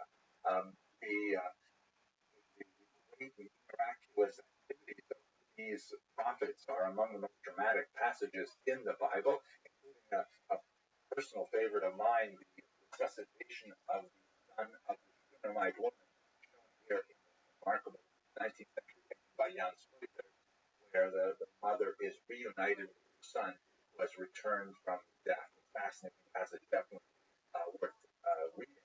However, our task here is to approach the prophets as historical sources, and I want to comment on two specific aspects of the prophetic work being especially valuable. Let us recall that the text that is called by the Jews the Tanakh, the Hebrew Scriptures, made up of three distinct sections which have very, very distinct hermeneutic rules applied to them as well. The first five books are known as the Torah per se, although that term Torah is also used in a much larger sense, any kind of religious teaching that pertains to the general values of Judaism. We'll talk about that more when we get to the rabbinic tradition in greater detail. But there's the first five books of Moses, which have a very high threshold of sanctity within Jewish theology. They're dictated by God to Moses. Some interesting discussion about what about the passages in which Moses describes his own death, but not for us here. We'll primarily the history.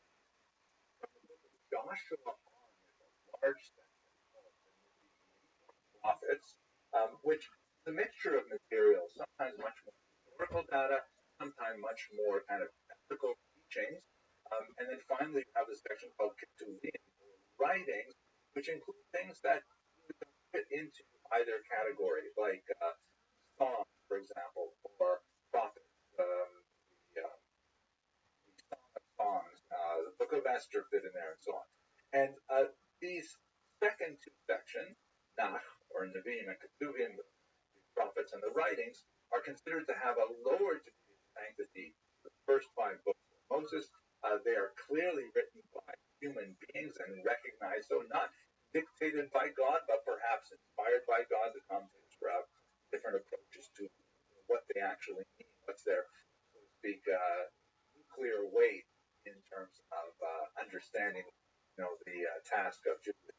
But from a historical perspective, some of the prophetic works, like Kings and Chronicles in particular, seem to take upon themselves the task of preserving the historical record, much more so than other documents, such as, for example, Isaiah or Jeremiah, which have tremendous amounts of historical information, but seem to be much more focused on delivering the prophetic message of repentance and, drawing closer to God. In Kings and Chronicles, there's even some, so to speak, kind of footnoting, where from time to time, the author of those texts, by the way, the book of Kings is normally attributed in the rabbinic tradition to Jeremiah himself, which fits at least with the time period that we have. It's reasonable that it was written in the 5th century. The book of Kings and Chronicles will refer to earlier texts, such as the annals of the kings of Judah, the annals of the kings of Israel, which implies that they've done research in terms of the record books of the dynasty. They tend to be really really focused on the leadership of the kingdom of Judah and Israel, and they say a tremendous amount about the individual activities of this king or that king, often applying a very strict moral and religious judgment to their activity as well. Fascinating. Other prophets, however, do not spend quite as much time talking about, palace intrigue, wars, and things like that, but spend a lot more time, exclaiming an ethical and religious message. And so, approaching these texts, one has to kind of tease out the historical information from some of the later prophets, and at the same time understand the overwhelming religious goal of the more historically oriented. In many cases, they offer us tempting, tantalizing historical data, and it's often confirmed by the archaeological record. For example, there is the horrendous queen Jezebel, or Jezebel in Hebrew, and the archaeological record has found this remarkable cartouche here, which is very appropriate to have been owned by a Phoenician woman. It has the same kind of symbols, things like that, whose name was Izeva. Now, it's possible that it belonged to Queen Jezebel herself. It is very large and very expensive compared to similar types of these artifacts, but we have no real proof that this is specifically belonged to Queen Izebel and not to some other Izebel. But nevertheless, fascinating materials that generally point us along the same kind of direction as the biblical text offers. So, returning to the historical narrative, what happens in the northern kingdom basically comes under the sphere of the Assyrians. You recall that Israel is blocked into major geopolitical powers. To the south is Egypt, or the Egyptian Empire, and to the north is, at this point, the Assyrian Empire, the Babylonian Empire that collapsed. And Israel, being of the northern part of the dual monarchy, Israel feels the threat of Assyria more powerful. The Assyrian Empire expands in the 9th century and begins to impact the northern part of the land of Israel and place the local kings in a state of vassalage. This vassalage begins in the year 853, and we see, for example, in 88, who's shown here showing the piece King Shalmaneser. This is from the Black Obelisk of Shalmaneser that we discussed in, I think, the third lecture or so of this series. And the northern kings of Israel are heavily burdened by additional tribute and taxes that come from the north. Eventually, as we shall discuss in a few lectures from now, the Assyrians will say, well, that's it for their independence. It's too much of a hassle. They're too rebellious. And the Assyrians will come and take over the northern section, take over the kingdom of Israel, and that's when we talk about the lost tribes. We'll return to that, but for the next couple of lectures, I'd like to take a break from the sort of political narrative of history, and I'd like to look at the daily life in biblical history. We're going to look at the economic, the social, and the ritual life of Jews for lectures, and then we'll return to a discussion of Israel under Assyria. Thank you very much for watching.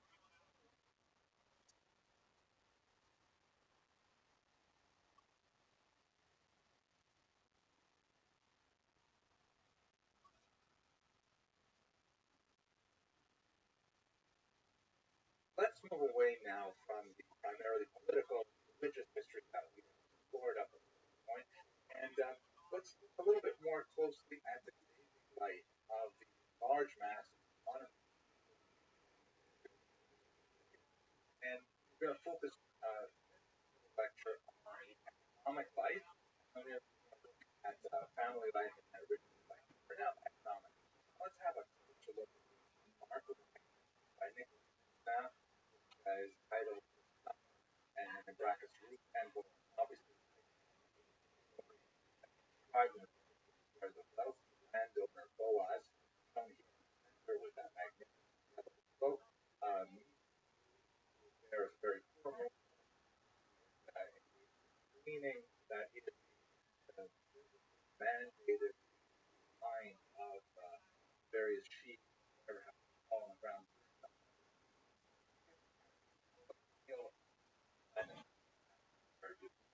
I have a son who was work there. What do you call unmarried Boaz? Anyway, the problem with the divorce that, as fellow Whitmire Barron, the great 20th century historian, put it, more about the stolen design. It tends to talk a lot more about how the behave and really giving them back the picture about how they did. The Bible is nice data about how they're mandated or defining of kinds of tithes and charitable donations of a whole variety of types. Almond goes on great length categorizing about the developed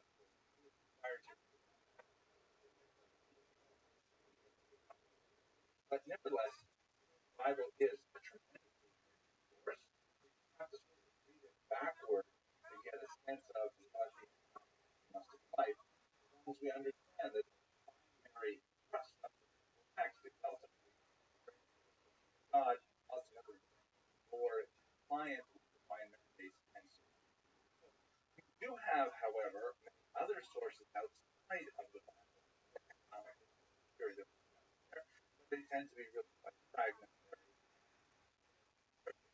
For example, there are 100 scraps of tax on pieces of clay that were found in archaeological dig area, Shomron. It was a palace of Achab. These are that various taxes were brought to the king, like that say in Flora of wine, of or something like that, then uh, the, probably the person giving the tax was right, how much wine was in here, and giving it tax collector, something like that, the day going like a primitive tax collection record. Unfortunately, of the scraps. What up, Tim? How you living, baby? I'm all day. They call me all day. I'm like Adrian Peterson, baby, all day. AD, baby.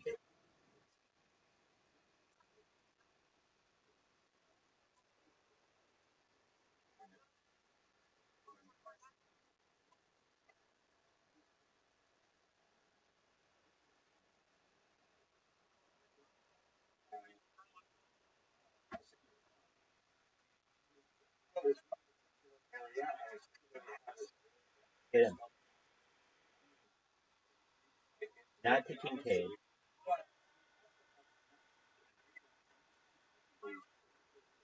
Ray Day all day, baby. Ray Day all day, baby. Adrian Peterson all day, baby. AD.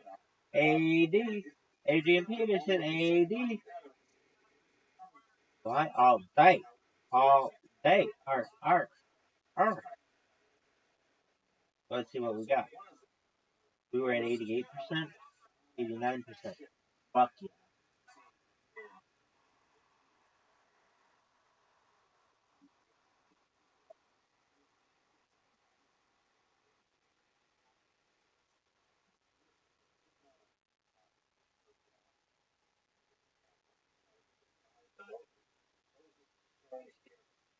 A yellow lobe comical panel having its life and its symbol of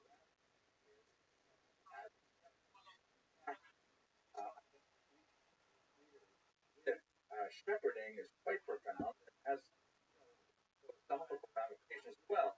But David is a shepherd, Abraham is a shepherd, Moses is a shepherd, over and over again. Animal husbandry as a picture, particularly of Jewish when the Jews enter Israel, have clear that there is a shift from animal husbandry to agriculture, and that makes sense. Israel is after all. Adrian Peterson all day, baby, all day. AD all day. AP is AD. AP is AD all day. Dog. Adrian Peterson all day. You're essentially farming that have some kind of village, perhaps some kind of wall around it, to protect them from marauders. That is not a wide economic. Adrian Peterson all day, baby. All day. Lebanon, you have mines for iron, copper. It will be important once the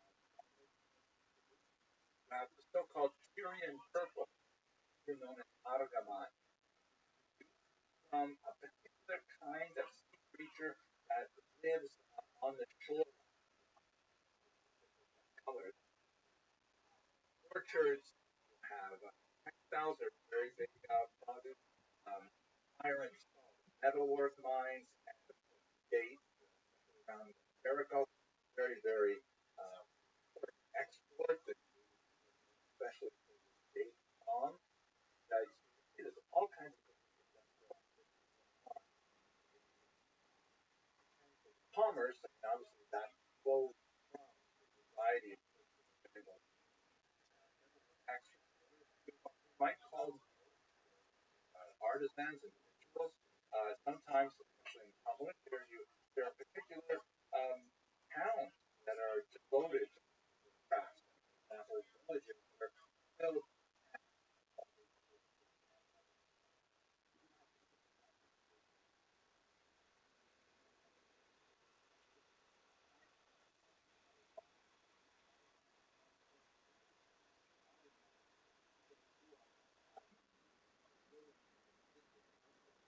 Not kidding.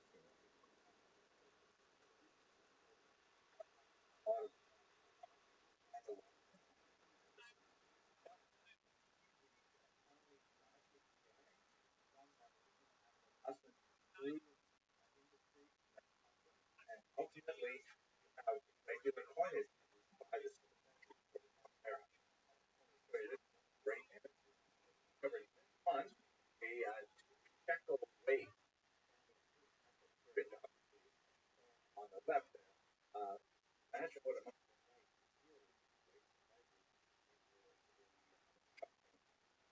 Okay, I hope you found that by looking at family.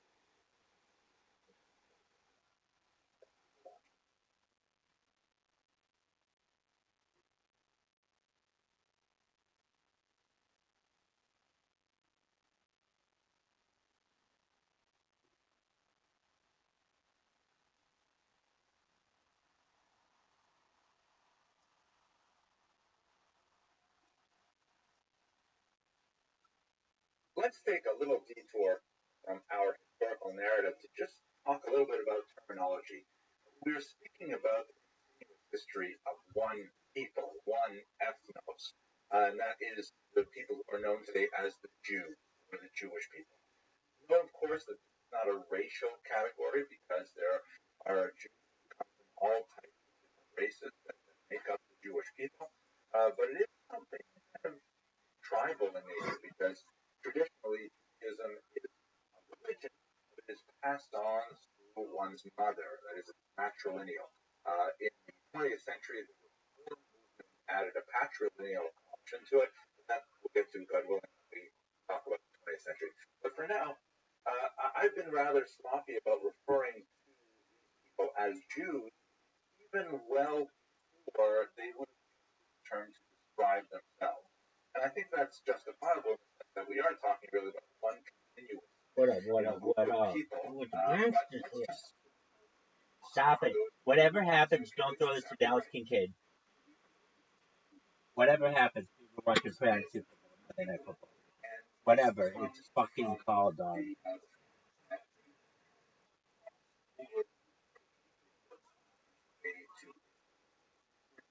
Which is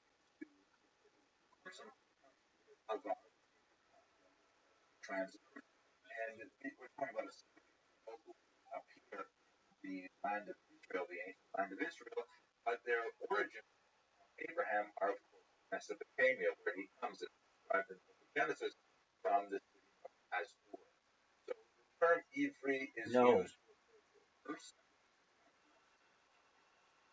Hell yeah. Good job.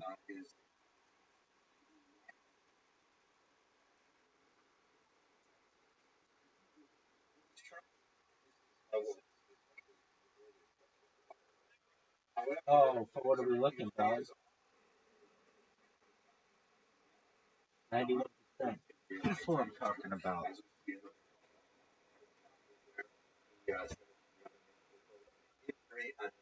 I am a Hebrew.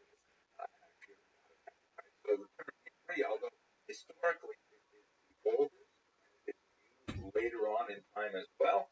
It specifically refers to people that came from the other side of the River. Now, the term Israelites is a little more complicated because the name Israel, of course, corresponds to Jacob, the third of the patriarchs, has his name changed in a dramatic scene in Genesis to Israel, which means one who struggles with God. Fascinating kind of thing. We'll talk about that later. At any rate, Jacob and Israel are the same person. And the Bible will use the terms children of Israel, house of Jacob, more or less synonymously. Although Rashi will explain that based on the Talmud that children of Israel refers to men, the house of Jacob refers to women, things like that. And in fact, through much of the early parts of the Bible, people who we call now Jews are typically referred to as the children of the patriarchs, Abraham, Isaac, and Jacob, also known as Israel. But it's also the term that's referred to Jews once they settle in the land of Israel after the exodus from Egypt. And in fact, we even have evidence from non-Jewish sources, such as the Barnett theory here, they're based from the year 1209 before the Common Era, which has the first reference to the word Israel, referring to a people living in the land of Israel, probably towards the northern part of the land of Israel.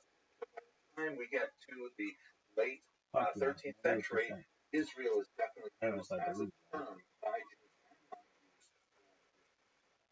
Hence the term Israelite in English, meaning one who pertains to Israel. The term also attains special significance because that's the name that applies to the northern kingdom. The Jews in the land of Israel suffer a civil war and a fracturing of their state in the 9th century after the rule of King Solomon.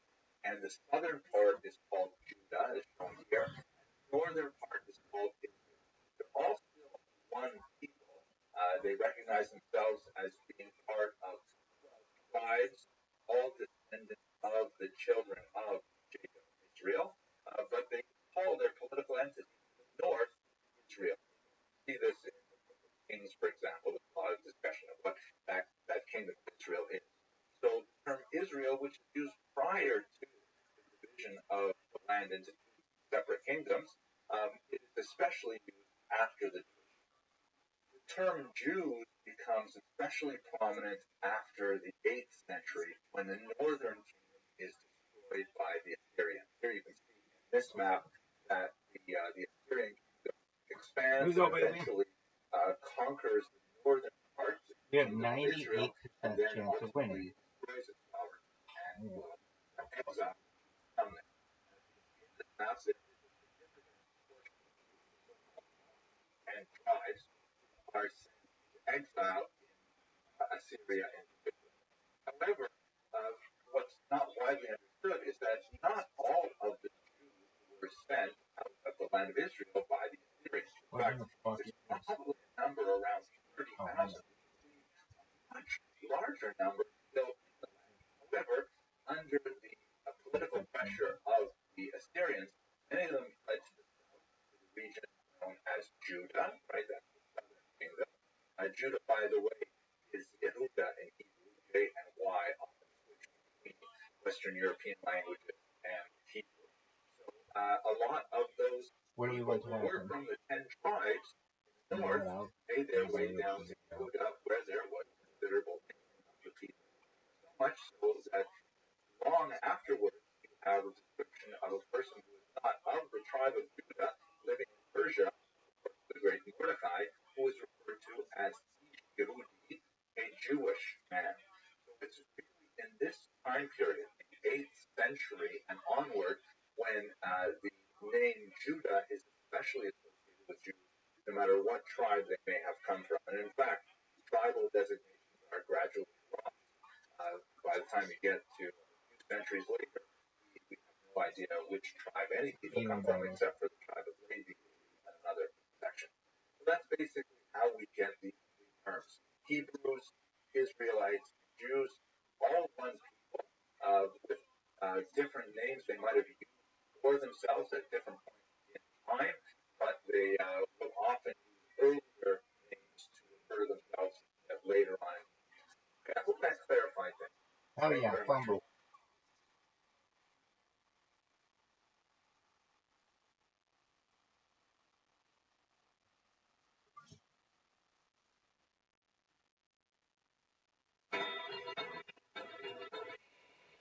Welcome to my name is Rabbi Rothschild, and I'm glad you're here. Explain what exactly is going on in the site and find it interesting how you can get more involved. First of all, what is this Jewish History Lab? What am I talking about here? A little over a year ago, I was offered a contract from Koren Publishers in Jerusalem, a great publishing house, to produce a 3-volume survey history of Jews, which I have creatively titled Jewish People, a History. And I was really looking forward to getting involved in it, plan it, outline it, and so on, and then COVID hit. And with the coronavirus, I had to kind of shift things around, but surprisingly, shifting it around has created some new opportunities that have really turned this into something different than I originally intended, and I think it's going to be absolutely fantastic. Specifically, when I'm involved in a creative project like writing or like making lectures and things like that, I really depend heavily on the energy I get from my students. As Rabbi Hanina says in the Talmud, Tractate Tainus, I have learned much from my teachers or from my colleagues, but from my students most of all. But with the coronavirus and forced separation meant that I didn't have the same kind of interaction with students that I typically did in a live classroom, and I had to rethink a lot of that. What has resulted in now I'm thinking a lot about crowdsourcing my scholarship by sharing my research in a very different way has proved to be extremely beneficial. Let me explain what's involved. There are several pieces that are all moving together in this solution. The first is, of course, these YouTube videos. And they are research in progress. I'm going into a lot of areas that I had not really delved into in this years of research. So, they're a little experimental, a little bit rough, but nevertheless, they seem to be working. The second part is I was still giving live classes, both in person, especially once the vaccine came out and we were able to get a little bit safer gathering, and also on Zoom. And these things are still going on. I just recently began issuing the draft chapters to my students so I can actually invite people from all over the world to help me write this book, to engage in some of the actual writing process. The fourth part, which is just still in my head, I have not actually done a lot of work on this yet, but I'd like to prepare a teacher's guide. All of these things go together with this 3-volume history, and I'm really excited about it. So why would you want to get involved? I don't know. If this excites you, there are several ways that you can be involved in this creative process. The first is, of course, you can just enjoy it. I have a strong belief that this kind of information should be as widely available and free to everyone. So that's why I've put it out there so that more people can enjoy them and learn from them and discuss them and so on. The easiest way to do this is to find my channel on YouTube. Just put in my name in the search box, and then you click on the subscribe button, which is marked on the right here by that arrow. Once you are watching videos, of course, you can comment on them, and I love seeing seeing those comments come in. And the subscription is really good for me because it makes me feel like, wow, this is validation to what we're trying to achieve here. And then, of course, so that more people subscribe and it becomes like a big snowball effect. And I like snowballs too because I'm from Canada. One of the things I realized early on is that there are so many people who enjoy the videos that we've done that I simply could not keep up with the comments. In fact, if I were to devote the amount of time required to responding to all the comments, I wouldn't be able to be working on more research and more videos and the book itself. So I've created a few sort of ways in which people can choose to self-select to be more involved. And with those smaller groups, I'm able to devote more time and responses and more interaction. So let me tell you about those ways that you can get more involved. The next level of involvement is membership. If you click on that join button, which is not available in all countries, I have 3 levels of membership. Now, members get extra perks. Members at the student level get, for example, early access to the videos and sometimes help me weed out really big mistakes before I let it go to the wider world. Feedback sometimes on things that are going on.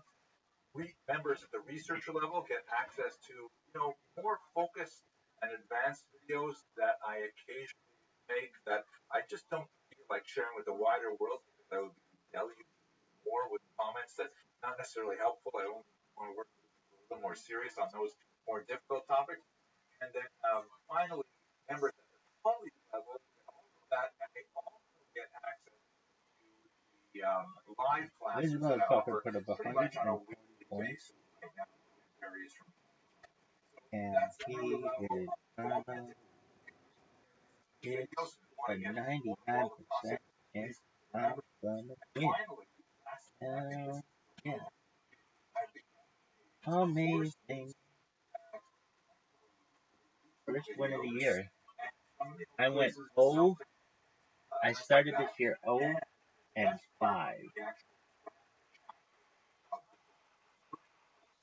0-5, kids. Very big all the way up the period of the third century. So kind of like I have a special place in my heart for educators who should get lots of access without any hassle. So please write to me directly if you're an educator who gladly a coupon code. So that's basically what this Jewish History Lab is all about. I'm glad you're here. Enjoy the videos. We got 99. And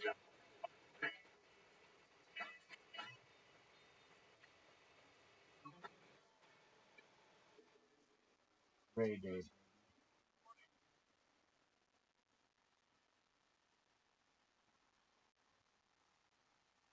let's take a discuss the nature of the family. Now, this is an incredibly complicated and massive topic that deserves an enormous amount of attention, but we're just going to be able to touch on it briefly within the scope of our historical survey. We will come back to many of these aspects in a much later video. We'll talk specifically about women. That's going to be an important part of today's lecture as well. But I'll explain why this is so challenging. I'd like to speak very briefly and in general broad strokes about the nature of the family from the earliest sources we have, basically Genesis, up until the end of the First Temple period, 586 on there. So that's a massive chunk of time. We're speaking about really over 1,000 years. So we're generalizing very heavily.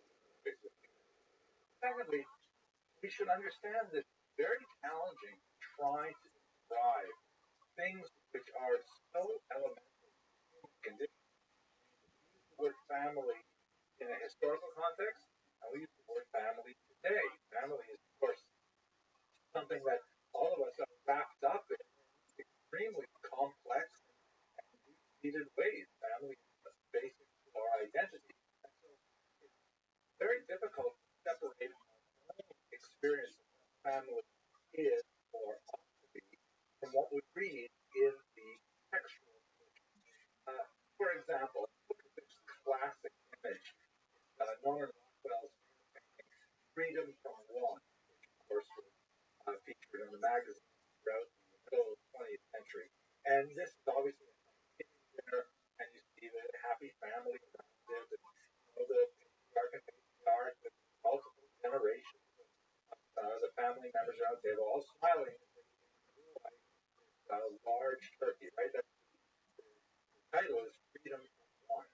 But this is really an idealized what a Thanksgiving dinner would be like, right? Everyone's happy, everyone likes each other, no one's on their phones, no one's arguing politics, no one's wanting to get back to the football game. It's like kind of like what we want family to be.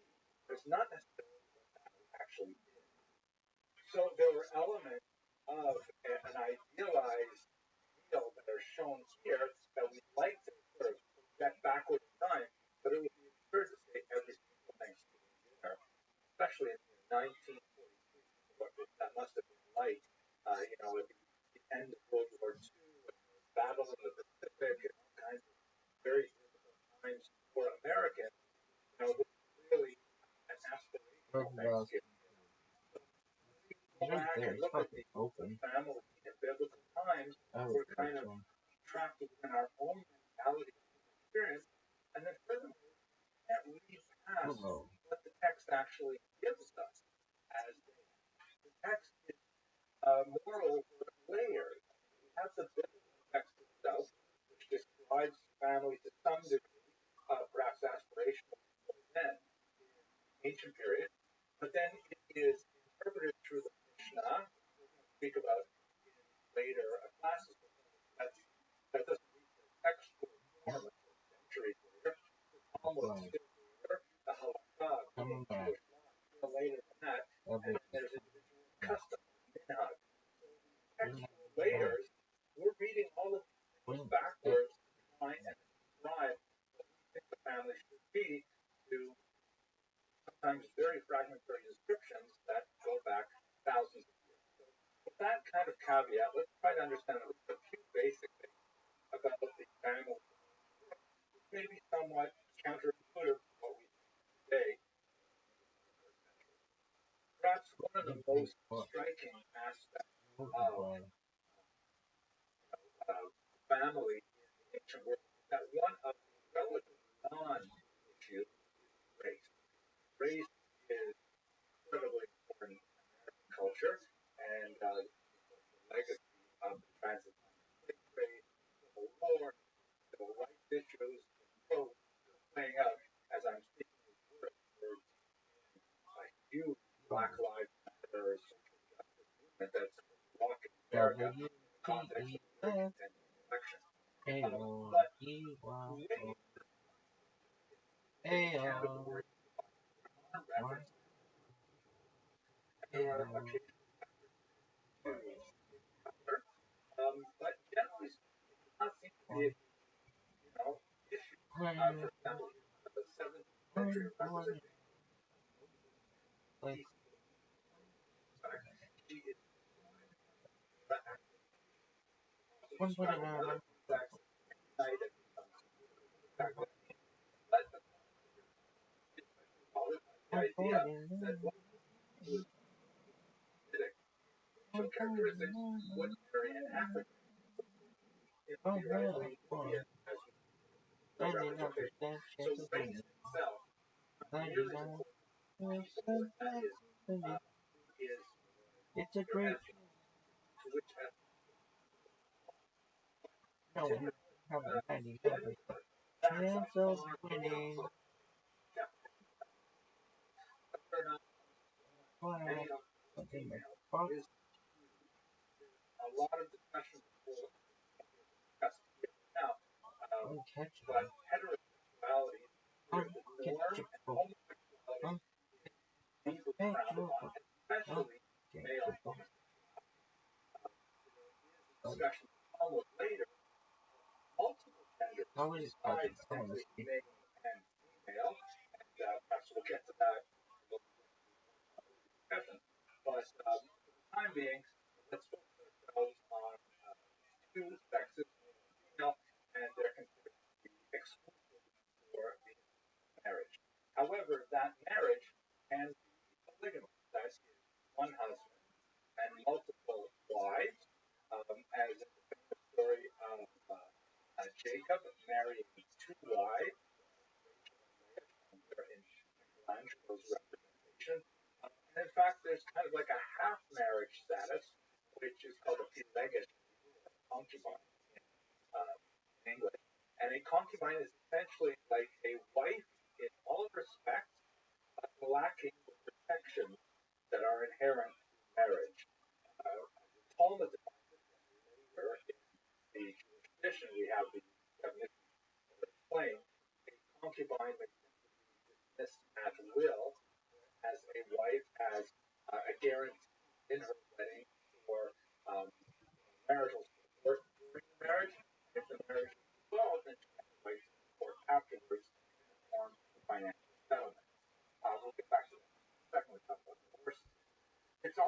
importance that 143. gender has relationship status with children.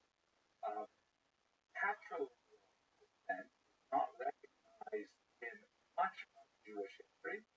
It's not entirely clear what exactly is going on in the biblical text alone when you separate the biblical text from the later descriptions of it, especially the Talmud and commentary.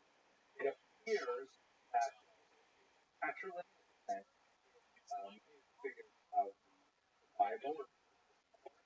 We say a Egyptian woman, and the Midrashim discuss that slightly earlier. Some commentators like Tosfos but in a way to suggest that before the giving of the Torah, the law was patrilineal, that a child followed his or her father's status, and after giving the Torah, it became matrilineal. Certainly, for the bulk of history, Judaism has been strictly matrilineal until 1983, when the Reform movement introduced the idea of patrilineal descent. Again, I mentioned that in the last video, come back to the country. So at any rate, the mother is extremely important. Whether or not the mother is a full wife or a concubine, or as we will see later, casual. Women also have very distinct status with regard to things like slavery.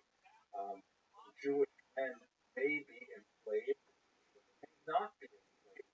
Once they reach maturity, they may not be enslaved at all. They have a diminished agency, however. There are certain elements of legal practice, meaning, for example, as a witness, like that. Again, I'm reading biblical text lens of the later commentators Talmud, but the women seem to be diminished status when it comes to elements of their legal standing.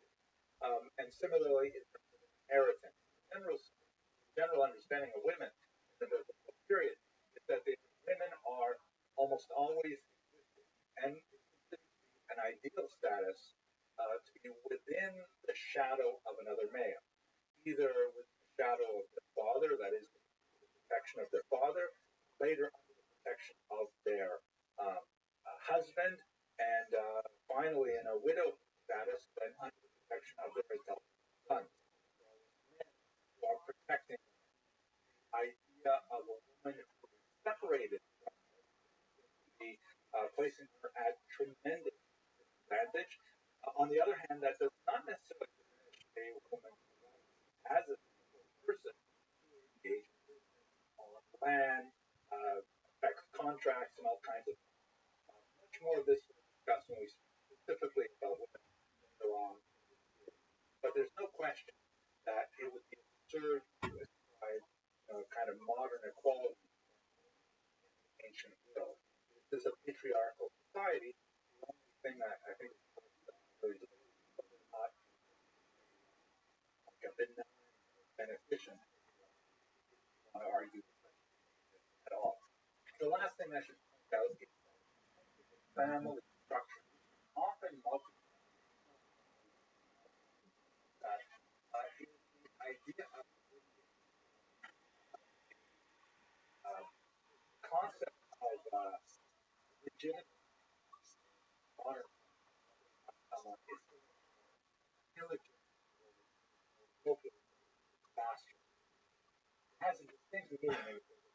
There is something called a again, more fleshed out, but offspring of non-sanctioned is not necessarily disadvantaged in their future lives. Only sanctions are applied, and very heavy are when a marriage is prohibited, such as, for example, a marriage that involves a married woman and someone other than her husband, or a brother and sister, or a father and daughter, and so on. But relationships which could conceivably be consummated, but they have not, been officially sanctioned by religious authorities, nevertheless constitute, relationships that do not result in offspring. And in fact, my teacher, Rabbi Rothschild, Don't give it to he warned give it to kids. False start.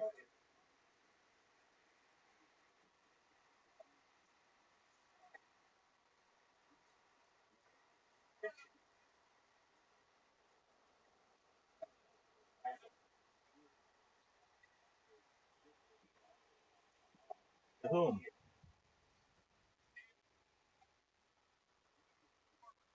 Not Kincaid.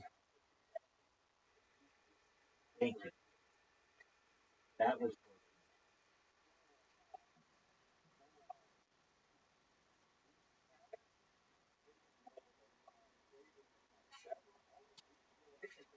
all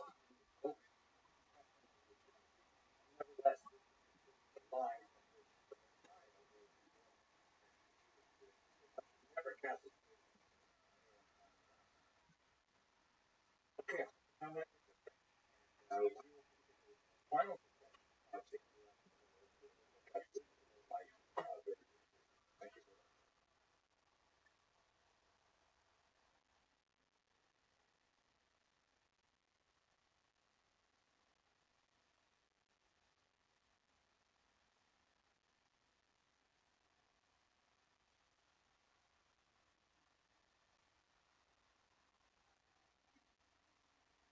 Hello. Let us conclude our very brief survey of daily life and looking at a very important element of daily life. And this is something which, like most of the topics we discuss here, much Let's say longer we're and really be the subject of a long, long series, but I'm just focused on a couple of points here for our purpose. First of all, that there is a that goes along with that we're following earliest that belief system is typically called Judaism. The history of Judaism is quite complex and a lot of things associated with it. Let's point out just really first of all, we should note that and it's not understood by viewers from the outside. Judaism, of course, text is referred to the first 5 books of Moses. So you pick up your Bible, Bible, first 5 books, Genesis, Deuteronomy, that is. We speak a few weeks from now about the overarching structure of Judaism, but for the time being, I'd like to point out there is that's the first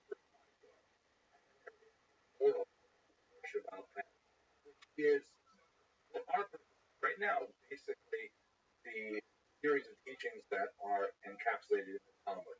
According to traditional Jewish theology, the oral Torah, which is a commentary on application of and a discussion of things which are not necessarily included in the massive body of teachings which was given to Moses on Mount Sinai, along with the written Torah. And what is definitely true is that it is impossible to understand Judaism without working with both of these texts, the written Torah and the oral Torah, which of course later became written down. We'll call it the oral Torah, even though it is in textual form and studied now. Again, I'm going to put that on pause because we'll come back to that when we start talking about the sages. Now, what are some of the key elements in Judaism that are really important for us in the biblical period that we're discussing? First is the great emphasis on monotheism, which is such a strong central thread that runs through all Jewish teachings. There are modern biblical critics who will disagree with the extent of monotheism in the Torah, but there's no question that as a people, historically, have understood their faith to be essentially monotheistic, worshiping one God. Furthermore, this is not a kind of like this God who created the world instead of spinning them. I had this bitch at 99%.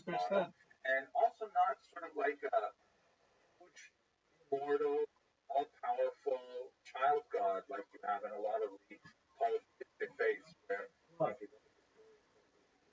for example, are engaged in all kinds of behaviors associated with character development, things like that. This is a God who is deeply involved in history, communicating individually with human beings, making demands of human beings, and even being answerable to human beings to some extent. For example, in the famous that Abraham has with God over the destruction of Sodom and Gomorrah. So there's a lot of fascinating things in that relationship. It's personal data in the sense that God listens to prayer. That is an innovation that's very strong within early Judaism that we do not see with the same degree in other polytheists. He caught it. And finally,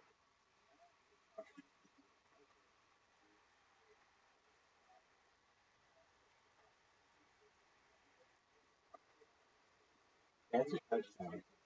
is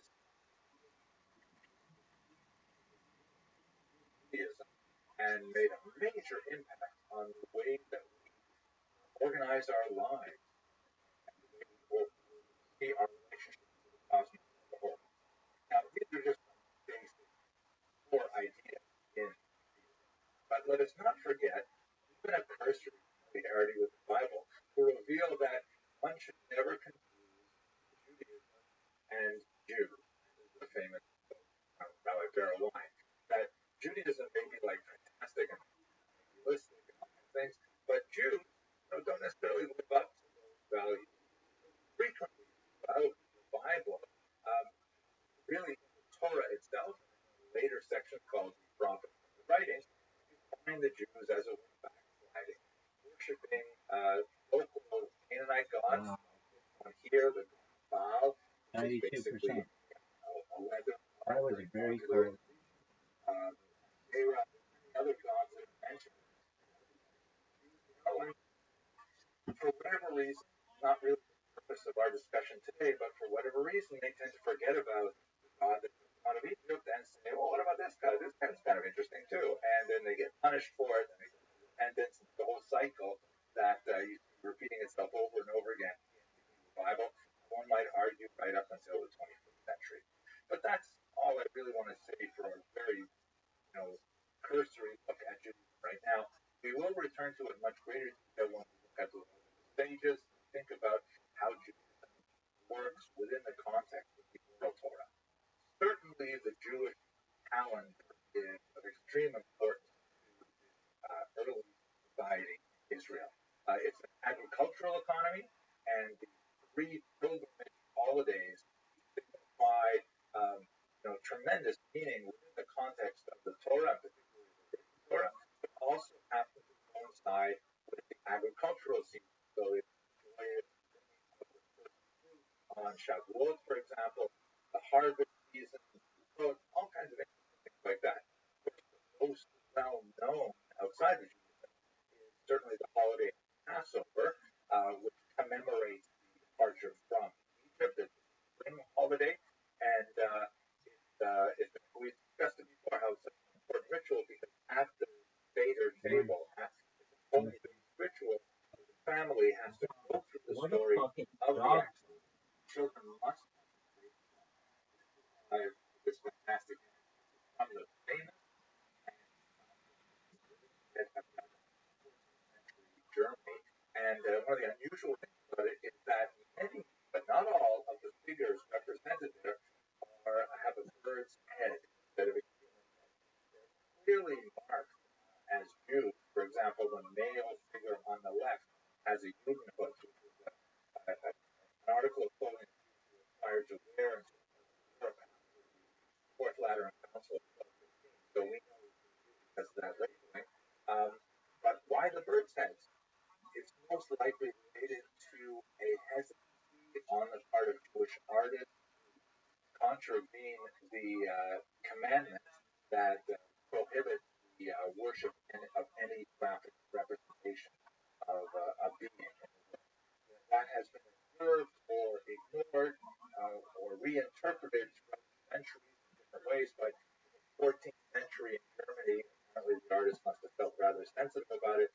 Rather than portray human beings, they kind of backed it off a little bit by portraying birds. But let's get back to that when we go to medieval Ashkenaz.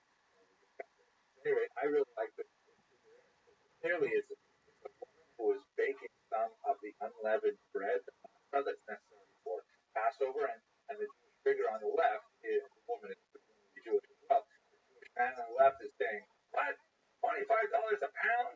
Right? Which is something that even modern Jews certainly have. Okay, let's look finally at the life cycle and just one quick note here. As we mentioned a couple lectures ago, really important element of the life cycle is gender. Very series of events, celebrations, which are associated with men than with women. There are definitely points of great celebration for women in life cycle. Marriage is considered one of the high points, but men generally get more of the life cycle events associated with the first Friday night of a male's birth, and then there's the circumcision, of course, on the eighth day, which is portrayed here in a third century mosaic, the Alpha Synagogue of Europos, the Mesopotamian synagogue. We'll get to that going. I'd like to talk about it as well. And then, of course, the bar mitzvah ritual, which formally recognizes a child, male child, achieving adulthood, the age of majority. Women also have that age of majority at age 12 rather than 13, and it happens automatically, regardless of any rituals performed in synagogue or not. A lot to say about what is the synagogue, what is the temple, and so on. And I would like to return to them really when we discuss them more fully in the context of the oral Torah. Now, looking at the biblical period, I'm going to leave it at this point, and thank you very much for watching.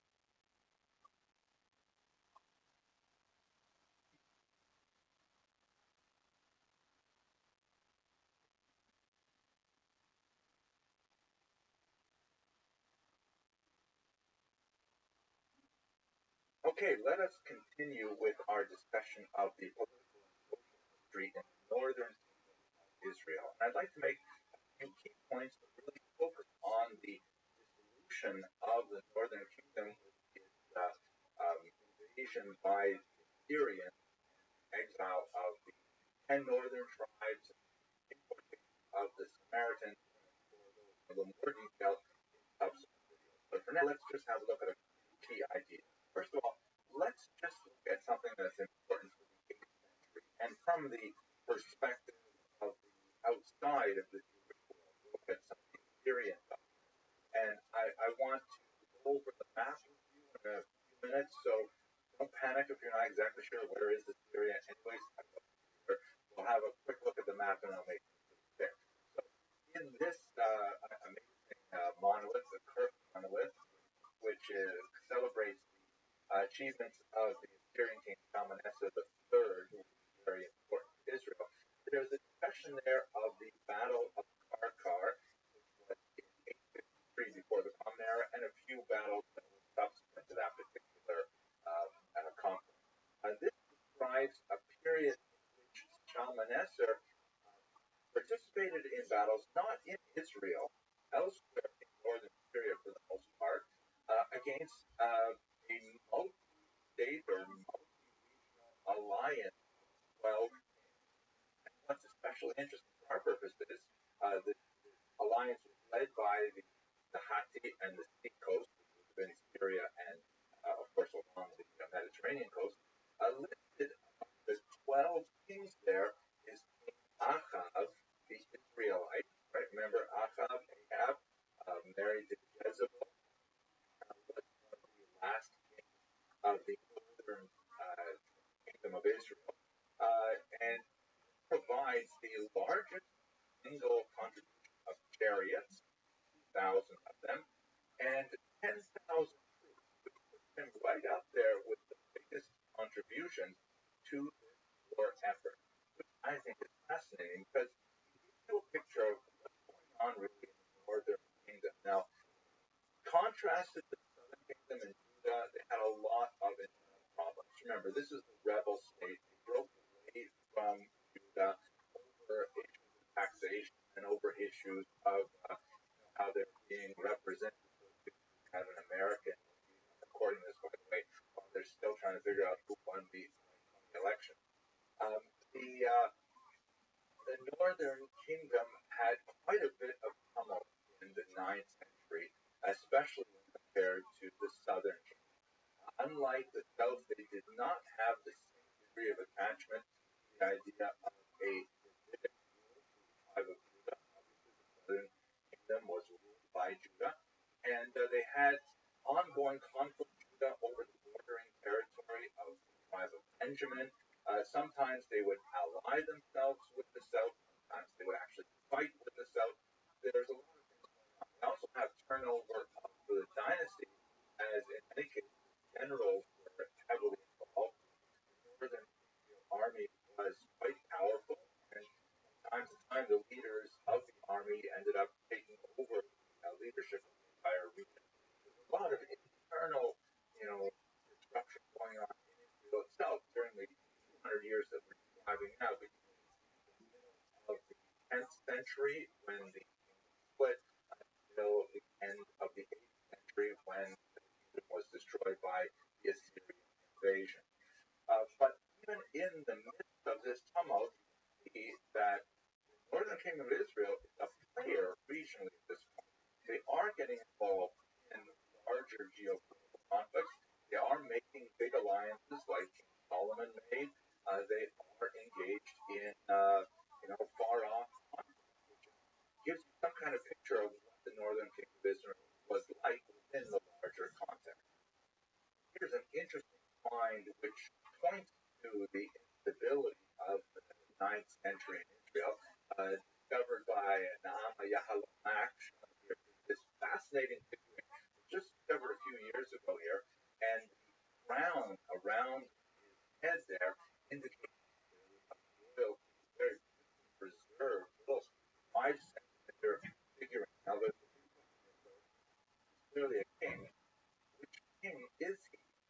Just looking at this period alone, it's possible that he could be an Israelite king. This was discovered in the northern part of Israel, which had fallen under the sway of the Syrians in Aram. I'll show you a map in just a second. It could have been one of the kings of the kingdom of Israel, as mentioned in the list. It could have been Akkad. It could have been Nebuchadnezzar, who mounted a ill-fated rebellion. It could have been one of the of Aram that had invaded Israel as the regional treaties between the various 12 kings began to break apart.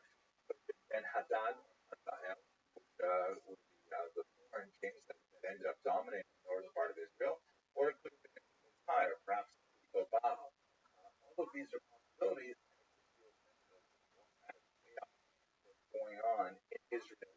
Tremendous dynastic upheaval, conflict, foreign invasion, and so on. Okay, I've kept you waiting long enough. Let's have a look at the map and try to sort these things out. I'm going to focus on the invasion of 720 from the Assyrians, because we will follow up with a detailed discussion in the next two videos. But I want to give you a sense not only of that, but also the relationship to the Babylonian invasion that would occur another couple hundred years later. So here's our hero in Jerusalem and Samaria, the kingdom of Judah, of course, in the south, with the capital at Jerusalem. You have the kingdom of Israel. Now, to their north is a larger regional kingdom, the kingdom of Aram. At times in alliance with either Israel or even with Judah, and at times hostile. And in fact, in the period that we're starting now, this is when Aram would invade the kingdom of Israel and dominate it significantly. But further north, remember this northern trend is all following the Fertile Crescent.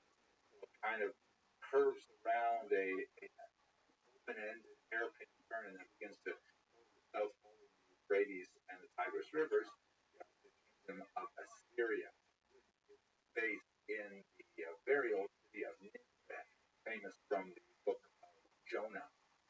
And ultimately, Aram would get into trouble with Assyria and would be conquered by Assyria. Are you getting the image now? Kind of like the little fish is eaten by the bigger fish, is eaten by the bigger fish, and so on. If you aren't thinking about that, because that's exactly what's going to happen, Aram will follow up northern Israel, Syria will end up following up Aram, and with it, northern Israel. And their biggest fish, which we're going to come back to in a few lectures now, is of course Babylonia.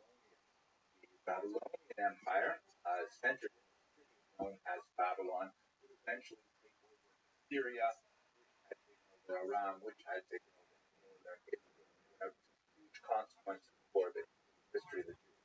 But it's also mentioned, however, this Syrian invasion, where really important population transfers, that's kind of a neutral term. From the perspective of Israel, this is the exile of the 10 northern tribes that we're going to talk about in the very next video. You get the idea, all these things are happening at the same time. According to the biblical account, from some fascinating non-biblical sources, the Jews from the northern region of Israel, and it's not the entire population, as we've mentioned a couple of times. It is several tens of thousands and particular segments of the socioeconomic profile of the region of Israel. They are exiled to places like Dodan, the river Tabor, capital region in Nineveh, and then further east to the region of the Medes. These are all where we know that the 10 tribes, or the representatives of the 10 tribes, were exiled to. We'll follow those up in the very next video. At the same time, part of the Syrian strategy for dominating their conquered regions, which we see in other parts of the history as well, is not only to remove the local leadership, the elite that could potentially organize a rebellion, but to bring into the region a foreign population that destabilizes a lot of the local relationships and alliance and so on. And this would be the population known as the Samaritans, who probably come from the region called Sukkah. There are some questions about their origins, but Sukkah is where, according to the dominant opinion, the Assyrians took their local population, conquered from the south, and forcibly shipped them to Israel to center around Samaria. In fact, in Talmudic Aramaic, the Samaritans are usually called the plural for Sukkites, people who come from this region. Okay, so that's what's going to happen after 720. We're going to pick it up by looking at the story of the yellow arrows in the next video, and lost tribes. Thank you very much for watching.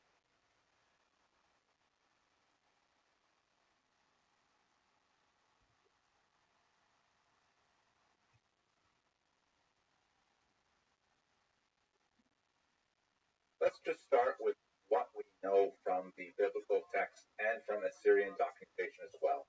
So it seems there were three major periods of deportation in the late 8th century. The first was under Tiglath-Pileser III, known in Tanakh, in the Hebrew scriptures, as King Fool, and this was in the 730s.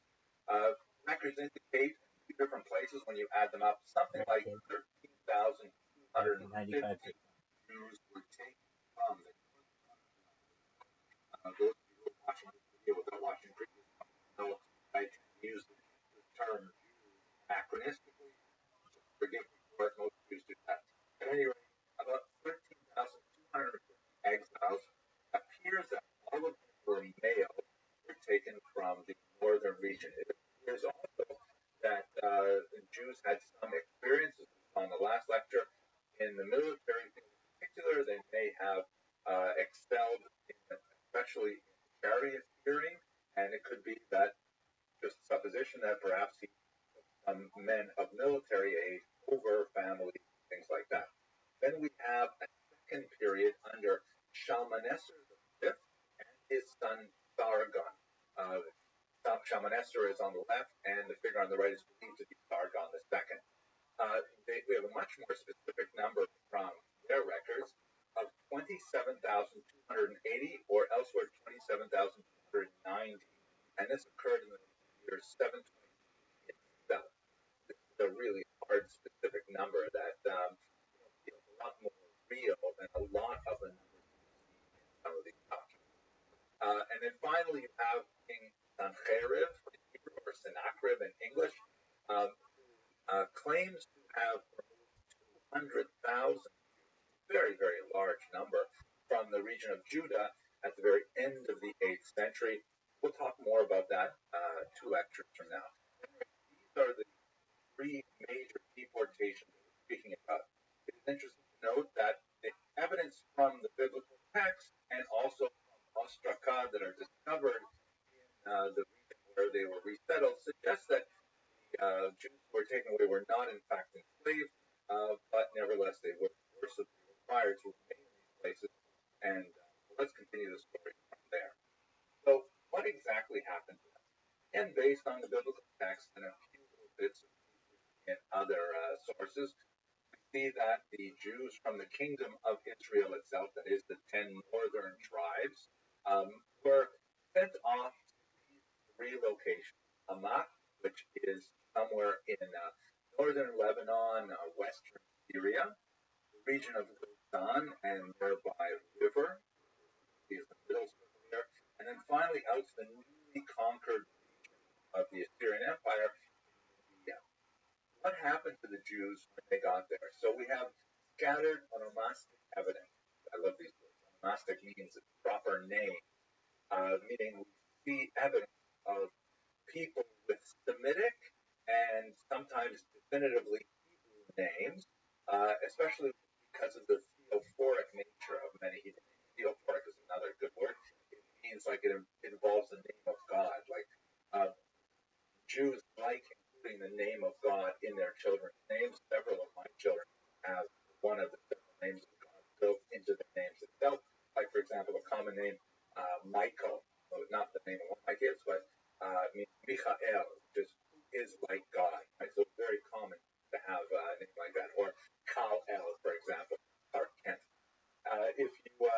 So when you look at some of the ostraca that are discovered, such as this one discovered in the city of Nimrud, dating from the late 7th century, often texts are in Aramaic, very rarely in Hebrew, and there's clearly some Hebrew names, or at least Semitic names. Just little bits of what this might mean. Sometimes these ostraca indicate that there are Jews there, or potential Jews, who are acted as charioteers. Earlier, there seems to have been some history of Jews involved in that particular aspect of the military. There's one possible Jew who was named as a village manager. Again, the idea that they were hardly enslaved when they were out there, that they had the possibility of rising to positions of administrative authority. And one especially fascinating passage that refers to Hosea, very Jewish name, who redeems a woman named Dinah from slavery, right, paying ransom. It's especially interesting because there is a very long-standing tradition of redeeming captives, the high value or commandment that devolves upon Jews that basically says that you have to drop everything to try and redeem someone from slavery. At any rate, these are kind of like just little bits and pieces that suggest that yes, the story has historic validity. Jews were living in these regions, that the biblical text and the Assyrian documentation coincides. We don't know a lot about what exactly happened to them. If we look at the map with contemporary political boundaries overlaid, we see that these exiles would have been settled in northern Lebanon, southern Syria, which is not terribly far away from Israel. It's easily feasible that they could have migrated back over centuries. We see them on the border of Turkey and Syria, perhaps in the Kurdish region, and we see them out in western Iran as well. So most historians assume that the vast majority of these exiles simply assimilated into the larger population in which they live. This is actually a very common element of Jewish history, particularly in the diaspora, where Jews over a period of generations lose their attachment to their ancestral peoplehood and simply blend in with populations around them. There are some very significant exceptions, and when we get a little further on in this class, we start talking about the post-Roman exile after the first Roman Jewish war, and especially after the Bar Kokhba rebellion, Jews began to develop actual social strategy to maintain their group integrity, which served them very well over the next 2,000 years, preserving their integrity as a social group, but not perfectly.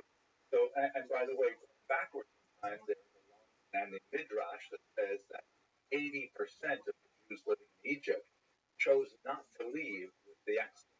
That is, only 20% of the population actually took Moses up on his word and followed him out in the desert, ultimately in Israel. So the story of Jewish assimilation into the background population is very common and very plausible. However, this rabbit hole goes really deep. And I don't want to take it very far in this particular lecture, but I hope to return to it several times as we go through the entire saga of the Jewish history. Because the legend of the 10 lost tribes has been a dominant, motivating idea that you see in all kinds of Jewish movements. For example, the movement of the 20th century, Hasidic rabbi Menachem Mendelssohn, shown here, one of the greatest leaders of the Chabad movement, and in reality, one of the greatest Jewish people in modern times, who mounted several campaigns specifically to find assimilated Jews and also to reach out to non-Jews and to educate them at the very least in their connection to the Noahide commandment, and possibly to uncover people who wanted to convert, although that was never an explicit goal because after all, Judaism is not a proselytizing religion, with one significant exception that we'll get to in about 4 or 5 lectures now. At any rate, they're based very heavily on the idea in Hebrew of the the gathering together of the exiles, which you find several times in the biblical text. I give you one verse here from the book of Ezekiel.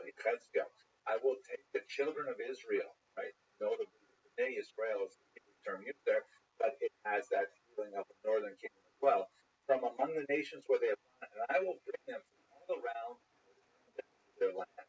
This idea of the ingathering of the exiles is a very powerful notion that runs its way through Jewish civilization to the present day.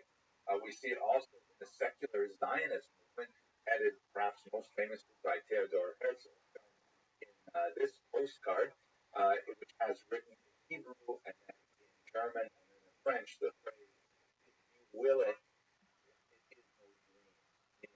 Meaning, if you want to all come back to Israel, they stay there for 50 days before Israel as a modern entity became a reality in 1948. Then you have this image of this angelic creature breaking the chains and with the flag and blazing the Star of David, gathering in all of these tired, oppressed, hungry masses to the land of Israel. This is something that really comes essentially from the legend of the 10 lost tribes. Now, what did people think of it in the ancient period? We see the assertion of socially intact tribes in many sources around the first century before the Common Era and the first century in the Common Era. Josephus, Paul, and James in the Christian scriptures are especially noteworthy for their adherence to the idea that the 10 tribes still exist. Again, this will be 700 years later after the exile. In their units, they actually still maintain their tribal identities in Iran and Iraq and so on. Rabbi Eliezer, of course, in the more mainstream Jewish tradition, also held that the 10 lost tribes are still there, intact, and waiting. Other opinions, however, and this is typical of the Talmud, that you will have multiple opinions. The very famous, very authoritative Rabbi Akiva says 10 tribes come back. He argued that once they were taken away, they assimilated into the nations beyond them, and they are not going to be Jerusalem Talmud, again, more when we get later on in the series, what is the Jerusalem as opposed to the Babylonian Talmud, that discusses this amazing river, Sambatyon, which is apparently a river that was impassable during the 6 days of the week, and all these rolling rocks that would run through the ravine rather than water, and it was impossible to cross safely. But on the Sabbath, the mystical river Sambatyon would suddenly rest, but because of the laws of traveling on the Sabbath, the 10 tribes would not be able to cross it and make their way back to Israel. Fascinating kind of things.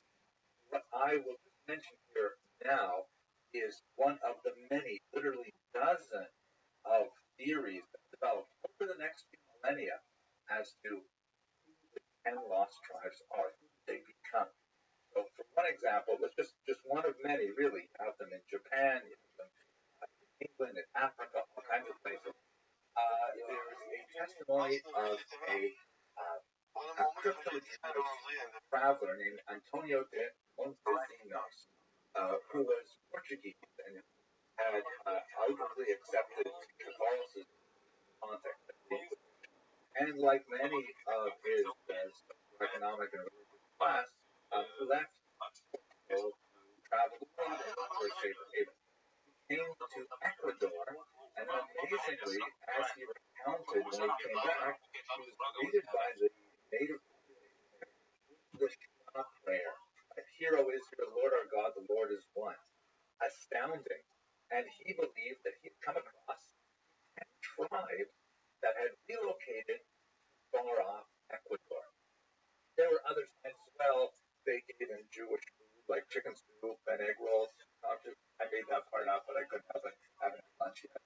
And he came back to Amsterdam and he reported this to a very important rabbi, Manasseh ben Israel, who was so can you taken with see the me? idea. Can you see me? Can you see me?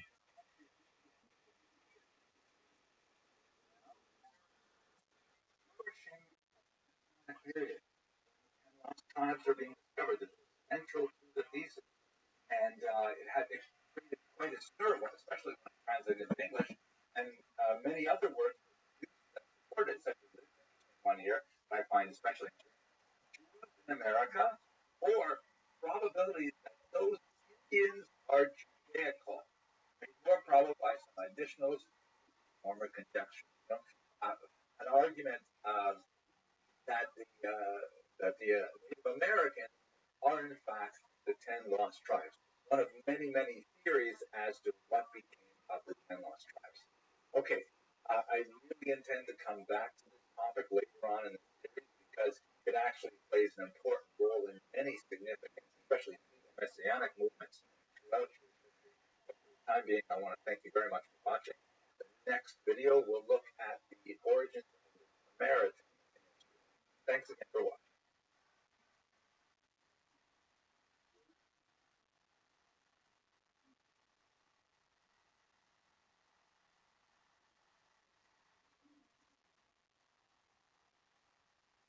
Let us just look at one more aspect of 8th century Israel before we move on to the discussion of the Babylonian period. One of the fascinating chapters, in some places it's just a footnote, in other places it's extremely important, is the Samaritan period, which has a fascinating origin story, actually multiple origin stories, and the intersection between the Samaritan and the mainstream Jewish community are quite significant in the ancient world. Let's have a look at who these people are and where they came from. So the Samaritans are quite old people. They certainly stretch back into biblical times, and there are still several hundred of them living in Israel today, centered around the city of Nablus. In Hebrew, the name of that town is Shechem, and especially Mount Gerizim, which is also figured in the Bible and has some important moments throughout its history. Where did they come from? Who are these Samaritans? So the biblical account of their origin is described in the second book of Kings, chapter 17, towards the end, where there's a discussion of exiles of the Israelite nation, the 10 tribes from the northern kingdom going out to Babylon. We talked a little bit about that in the previous video. At the same time, there was a population transfer. This was a very well-known Syrian technique to try and control their rapidly expanding empire. They would pick out, especially the elite, the leadership of the community, and they would transplant another community with limited ties, with different loyalties, a minority, and it would break up the traditional power structure. So they brought in, as described in the Book of Kings, people from the region of Babylon. That's a city. Babylonia is the region or the empire, and a city called Kuta, which will be significant because the Samaritans in Talmudic literature will be called Kutim, meaning who come from Kuta. And they settled them in the region of Samaria to replace much of the local population for reasons that we have discussed. Now, that is basically the Jewish account as described in the Bible. The Samaritans, on the other hand, have a different account. There are several of them, but one of the most well known is that actually they believe they go back to the original 10 tribes of Israel. They were Jews like all the other Jews, but there was a conflict over who was going to be the high priest. And Eli figures very prominently at the beginning of the book of Samuel. He took the Aron Kodesh, the tabernacle with the tablets of the law in them, and moved them south to Shiloh, away from Har Hagrizim, from Nablus, and created a separate religion altogether, which we now call Judaism. The original inhabitants, the Samaritans, they just kept moving along with their original Torah, and so they don't hold with any of this foreign importation theory. They believe that they are actually the original Israelites who are observing old time religion, and it is the rest of the population of Israel who are the innovators who have perverted the traditional religion. Fascinating, and of course the material goes so far back. There are no written sources for this, but nevertheless, this is a very good account of origins. Not surprisingly, the Samaritans and the Jews, the people living in Judah and Benjamin, and the people living now in the Assyrian dominated northern part, northern kingdom of Israel, are not getting along so well. There's all kinds of conflicts between them that just expand over the centuries as we shall encounter as we go through these lectures. But we should note that the religion that the Samaritans practice is very similar to Judaism in a lot of ways. They have, for example, a Torah, which is in many ways really close to the Torah that the Jews revere. It also shows evidence of being closer to the Greek translation of the Torah, other instances like that. But obviously, there are massive diversions. For example, the 10 Commandments are actually the 9 Commandments because a few of them are combined to get a smaller count, although coveting is actually increased. Coveting is bigger, separated out different kinds of coveting.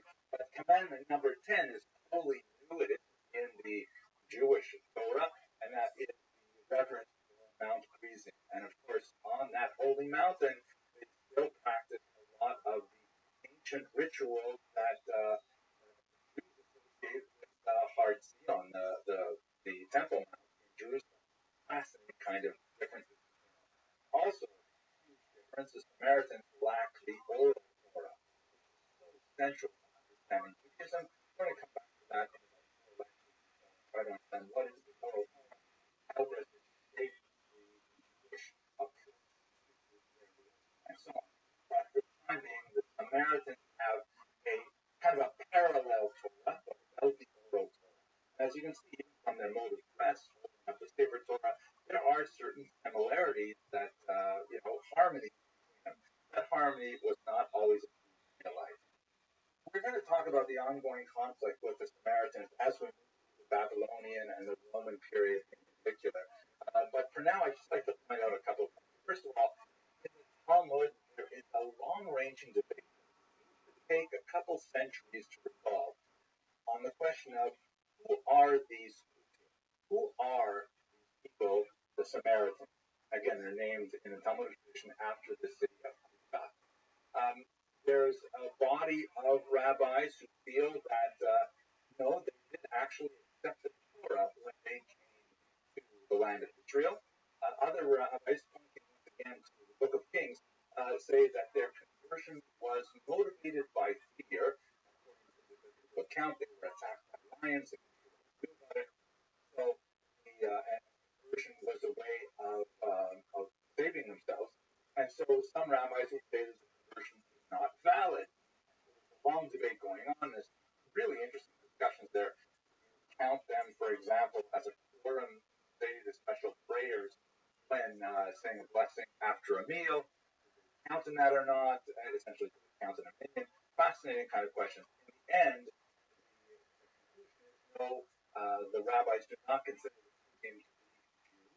But the fact that they have this long-running discussion is indicative of how close they came to that status.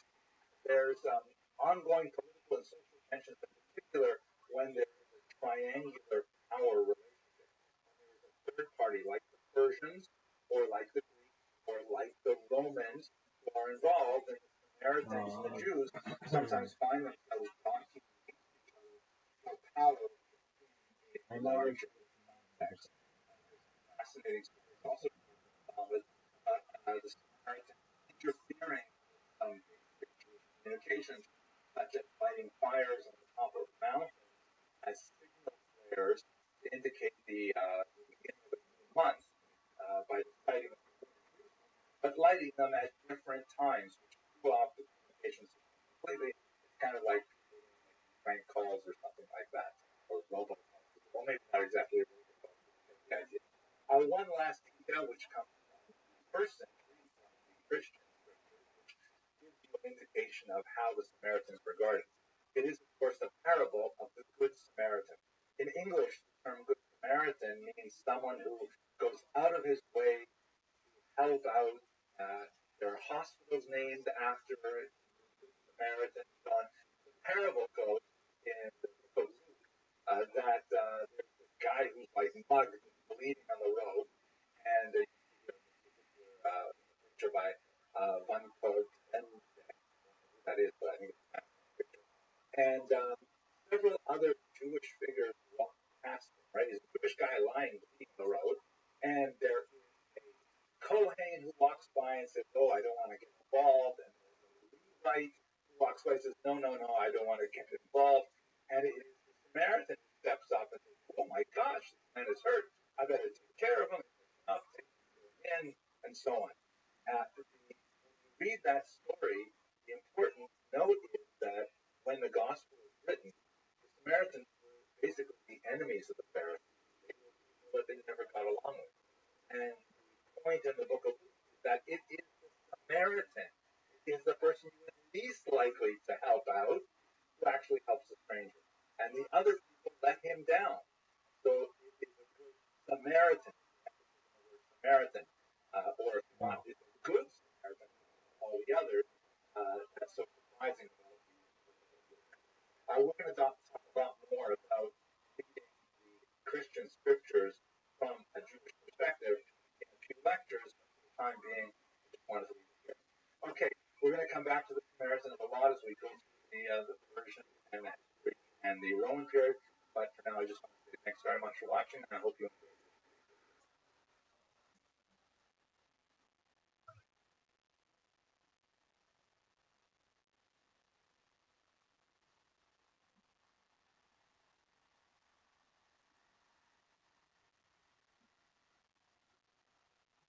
Where we left off with the narrative, northern significant number of its population, leadership level, well, from the military, perhaps have been taken off the head in southern Judah that will retain some degree of self-government between the years that it is invaded by Sennacherib in the year 701 before the Common Era until it was by Let's turn now to the south. What's up, gangster?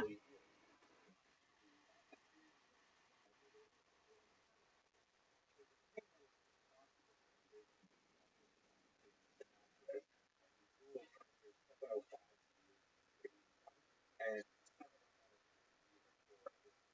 Judah. Invasion is actually recorded not only in the Bible, but also in the monumental records of the Assyrians, a number of prisons, such as this one shown here, specifically mentions the siege of Jerusalem.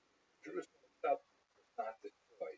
That is not a fate that was met by Lachish, a nearby neighboring city in Israel that was completely devastated by Sennacherib. And here you can see in Assyrian records a series of Jews who were taken captive in Lachish and brought before the king to show their obedience. Just to give you a sense of what it must have been like to be conquered by Sennacherib at the time. Judah prepares for the onslaught under King Yahoo Hezekiah by creating a I call him Hezekiah, B.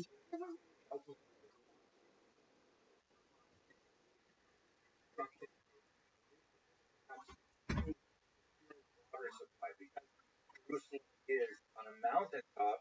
It has some natural defenses based on its geography, but it's also at a loss in case of a siege, which was something that happened to Jerusalem multiple times throughout its colonial history.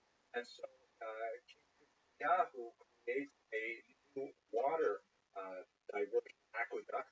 It may have been a renovation of an earlier one, but it was found in the 19th century. The Golan tunnels that allowed, but not necessarily destroyed outright, as we saw in the northern kingdom. The kingdom of Judah retains a level of self-government and owes vassal to Sancherib, meaning paying tribute and taxes, some humiliating rituals as well.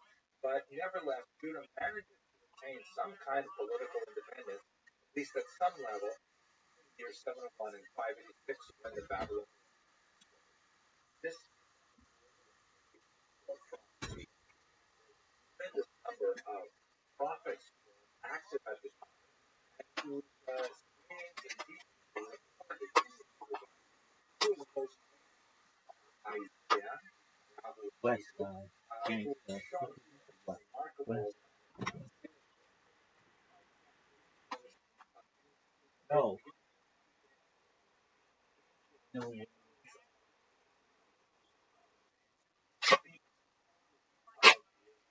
No way. I fucking lost. I can't fucking believe it. I'm 0 and 6.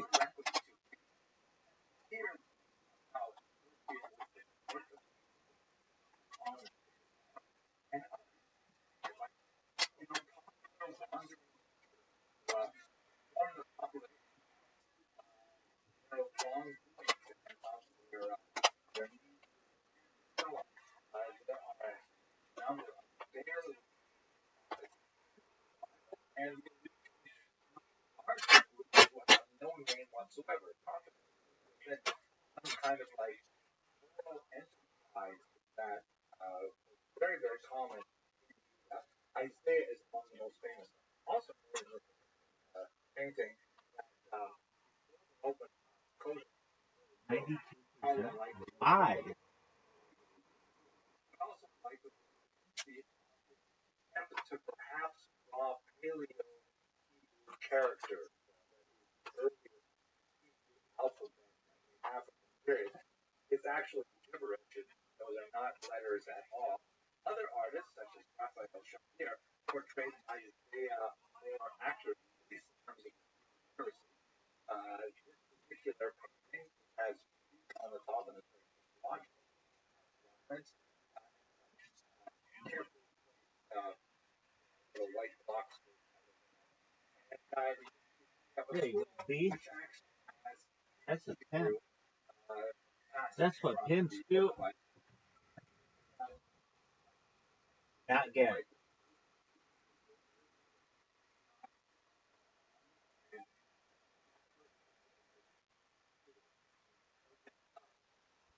God, how is there so much fucking time in this game? But nevertheless, this is much greater. Very fascinating. Who exactly was it? Someone imitating the Hebrew script? Was it knowledge? Anyway, more attempts to make a more melody. Prophesized several decades Not Garrett Wilson.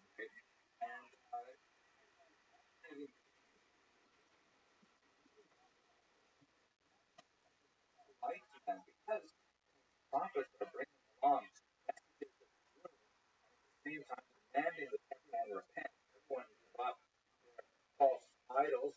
There's quite a bit of idolatry going on in Israel at the time. Run the ball. After all, Jeremiah was Run the ball.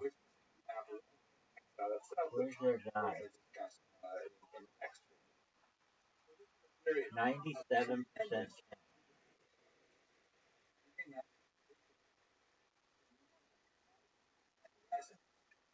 It is possible that texts themselves are not at all Oh, yeah.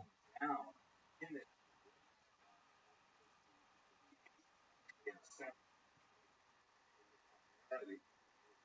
No.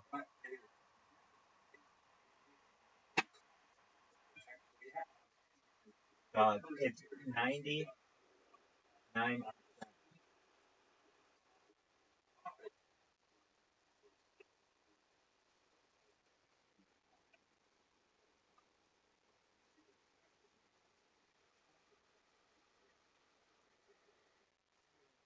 Pointed and out think and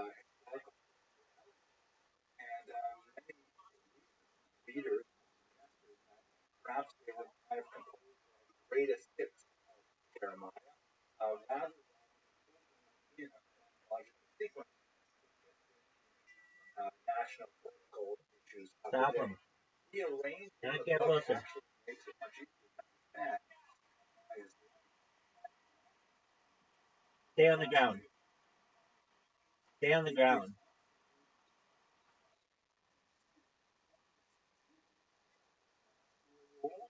Holy shit. He's done.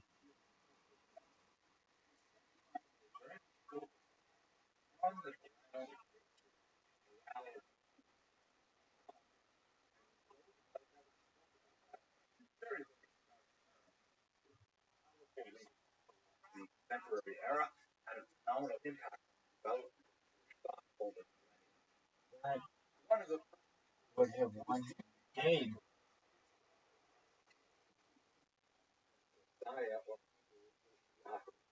fascinating backstory. I would have given him 31 points. As a child, being at a very young age, very sincere kind of individual. And at one point, he was moved to renovate the grounds of the temple. They found, described in 2, chapter 22, they found in the temple a book. Some commentators think it was the full Torah. This game is bananas. Like what we're until now,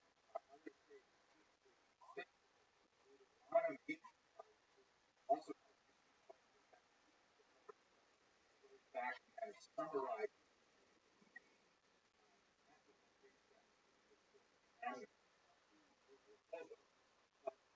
Josiah said, okay, let's hear what the book say. And the book is open, according to a passage that is the most horrible set of verses in the Torah, which describes how the Jews were punished for their idolatry and so on. And Josiah, realizing how far they have strayed from the teachings of the Torah, he tears his book in mourning, right? This is a basic mourning ritual, and he institutes a wide-ranging series of reforms in Judah to try and get it on the straight and narrow. It's also something we see in the biblical text that, especially in the Book of Kings, most of the Book of Chronicles, there's like sort of like an epitaph for every king. This was a good king. He did what God wanted. This was a bad king. He strayed from the word of God, back and forth, kind of oscillation. It tends to be more black and white. Some of the kings are decidedly mixed in their approaches. But King Yoshiao was one of the good ones, and bringing back towards the old-time favorite. This fucking game sucks.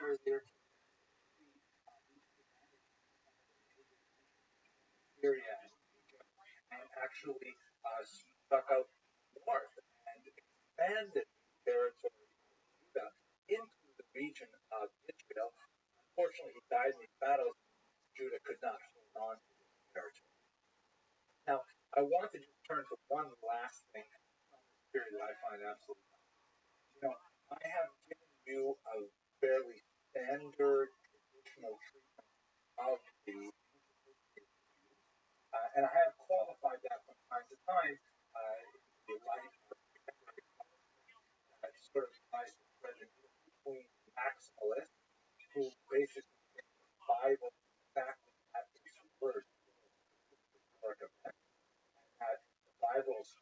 historicity tries to describe in factual terms that we understand today, rather than, let's say, poetic terms or other deviations from what we might consider the chronological record. And on the other hand, the minimalists say, hey, the archaeological record is so thin. How can you even assume that any of this happened? We saw earlier that the golden era of the United Monarchy of Saul, David, and Solomon leaves hardly a trace in the archaeological record. You have the Dynasty, which is later, the House of David, but what exactly was that? So many historians have often considered everything before Roman rise in the 9th century basically fiction. And it's a kind of, in my humble opinion, it's a little bit of an intellectual simply because I have not found any evidence other than the text to prove that X, Y, or Z happened. I'm going to assume it's not true. That is, it's not a mathematically conservative position. It is an overreach and denying the value of the Bible as a historical story. So why I'm saying this now is because occasionally archaeologists discover tiny little past, powerful way that hammers home the idea that Everybody should know. Family. Okay. Hey, dog. Not ready for this? Vibe to the drive, dog. discovered actually set on top of a major archaeological site. In 2019, amazing this blow-up, which is essentially a kind of a stamp that clay that belongs to Natan Melech, servant. Look at the second book of Kings, chapter 23:11. She had servant. Once in the Bible, Natan Melech. Exactly the right name, exactly the right name. That helps us confirm the validity of the Bible as a historical story. At any rate, the story will not end well because the Babylonian Empire is going to take over from Assyria. They are going to invade. The invasion occurs at the beginning of the 6th century before the Common Era. That's when we have the next primarily Babylon.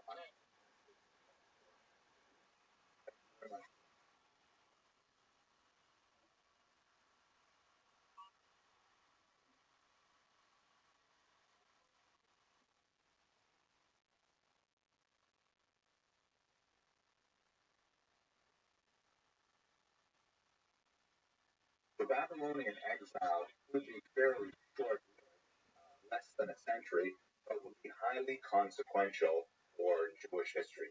Let's have a quick look at a brief period of time that had a major impact on the development of Jewish thought, Jewish religiosity, and the story of Jewish people. This 19th century painting is inspired by the Psalm 137 that begins with the phrase, by the rivers of Babylon, which describes the Jews being taken off into exile. You see here the patriarch of the clan is wearing a shackle on his wrist. And we wept when we remembered Zion. They remembered their homeland in Judah. And they were forced by their Babylonian captors to sing them a song of Zion. So hence the harp there that's being held by the patriarch, and everyone is very sad. And indeed, this passage is a very moving depiction of the sadness and frustration and anger that the Jews felt at being displaced from their homeland by Nebuchadnezzar. The conqueror, of course, was Nebuchadnezzar of Babylon. Here you see arrowhead discovered in the region. There's extensive evidence of destruction throughout the land of Judah. Benjamin, however, was apparently not devastated to the same degree that may have violence, but there's extensive evidence of the incursion of the Babylonians into the region, wreaking havoc beginning in 604 before the common era. There are some attempts at revolt against Nebuchadnezzar, and one of the ways in which the Babylonians respond is aggressively exiling the leadership of the region, although it's still a comparatively small number, less than 5,000 if you look, for example, in the book of Jeremiah. There is some indication that, as we saw earlier with Sancherib's exiles, that the leadership and also skilled craftsmen and potentially military personnel were especially targeted for these expulsions to Babylon. There was no, however, corresponding influx of population as we saw under the Assyrians. The goal was to simply displace those people who might influence the population to continue their revolt, not necessarily transplanting new populations in their place. But we have massive destruction, particularly in the final campaign that begins in the year 587 and will culminate in the destruction of the temple. Nebuchadnezzar's destruction of the temple is one of the most prominent dates in Jewish history. It's usually associated with the year 586 before the Common Era, but in the Jewish psyche, it is huge. There's a whole series of dates that are associated with the siege beginning, the breaching of the walls, and ultimately the burning of the temple. And those dates are actually incorporated into the Jewish liturgical calendar in a series of fasts beginning in the summer and dating in the late summer on the date of Tisha B'Av, the 9th day of the month of Av, which usually falls in late July or early August of the Gregorian calendar. And this whole period, 3 weeks between the breaching of the walls and the destruction of the temple, is observed as a form of semi-mourning by Jews even to this day, on certain types of celebration. Some communities will refrain from haircuts, so on, music, all kinds of restrictions meant to reflect on the horrendous of the destruction of the temple here. This is also an example, of course, that we're discussing. And this entire period from Solomon's creation of the temple, which would have been in the 10th century, up until its destruction in the 6th century, is collectively referred to as First Temple period. The Second Temple would refer to the rebuilding of the temple under Cyrus, which we'll discuss in a couple of videos.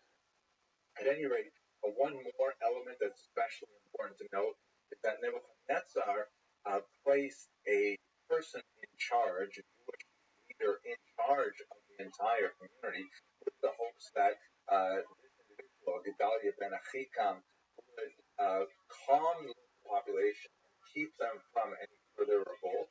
But he was actually killed in an assassination by other Jewish leaders, by people who were more hot-headed and wanted to rebel against Babylon. The assassination of a Jewish leader by other Jews is also marked in the Jewish intracommunal violence.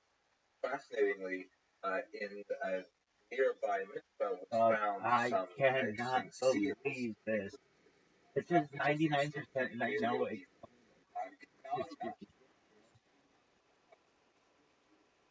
Apply that Gedalia is in charge of at least this particular state, perhaps even larger than that.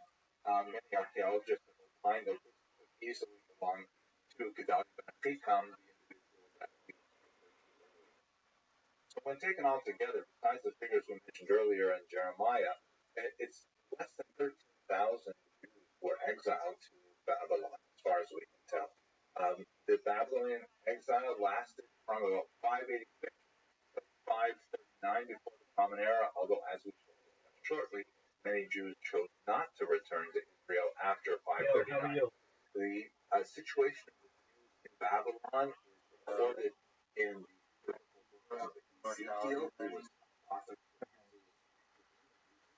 It's like exiles were located in a city that believed also in its I'm watching surrounding. Monday Night Football, and I'm telling you, you mark my words right now. There's a computer that currently I don't know if you can see this, but it says I have a 99% chance of winning. You can't see it, you can't make it up, but it says. Hold on. It says yeah, yeah. I'm gonna lose this fucking game. I'm not kidding. I'm gonna lose. And when it says you have a 99% chance of winning, you're like, oh, dude, easily. There's no way I'm gonna lose. I am only up 4 points. Basically, on any given play, I can lose. And so I don't understand why it says that I have a 99% chance. Like, I could lose on this fucking play. And all my guys are done, and he's got 2 guys left. Okay. So, there are only 12 minutes left. We'll do 12 minutes and then we'll play. But in the NFL, 12 minutes is like 75 hours. Okay, so let's explain what's going on. He has 2 guys who are playing right now. There are 2 teams right now playing, the Jets and Buffalo. He has 1 guy on Buffalo named Dallas Kincaid. He has 1 guy on the Jets named Garrett Wilson. Garrett Wilson has played the best game of his fucking life. He's playing lights out, and he's the guy about whom I really need to worry. Okay, so they just handed off the ball. When they hand off the ball in football, that's usually a good sign. It usually runs off the clock. So we're at 12 minutes and 37 seconds, 36, 35, 34. So time is rolling down. Currently, currently the score is 150. Okay, currently in the Sproto football school, the score is I have 158.56, and the other guy, he is Pillar of Truth. He has 154.62. So he's down by like less than 4 points right now. And stop him.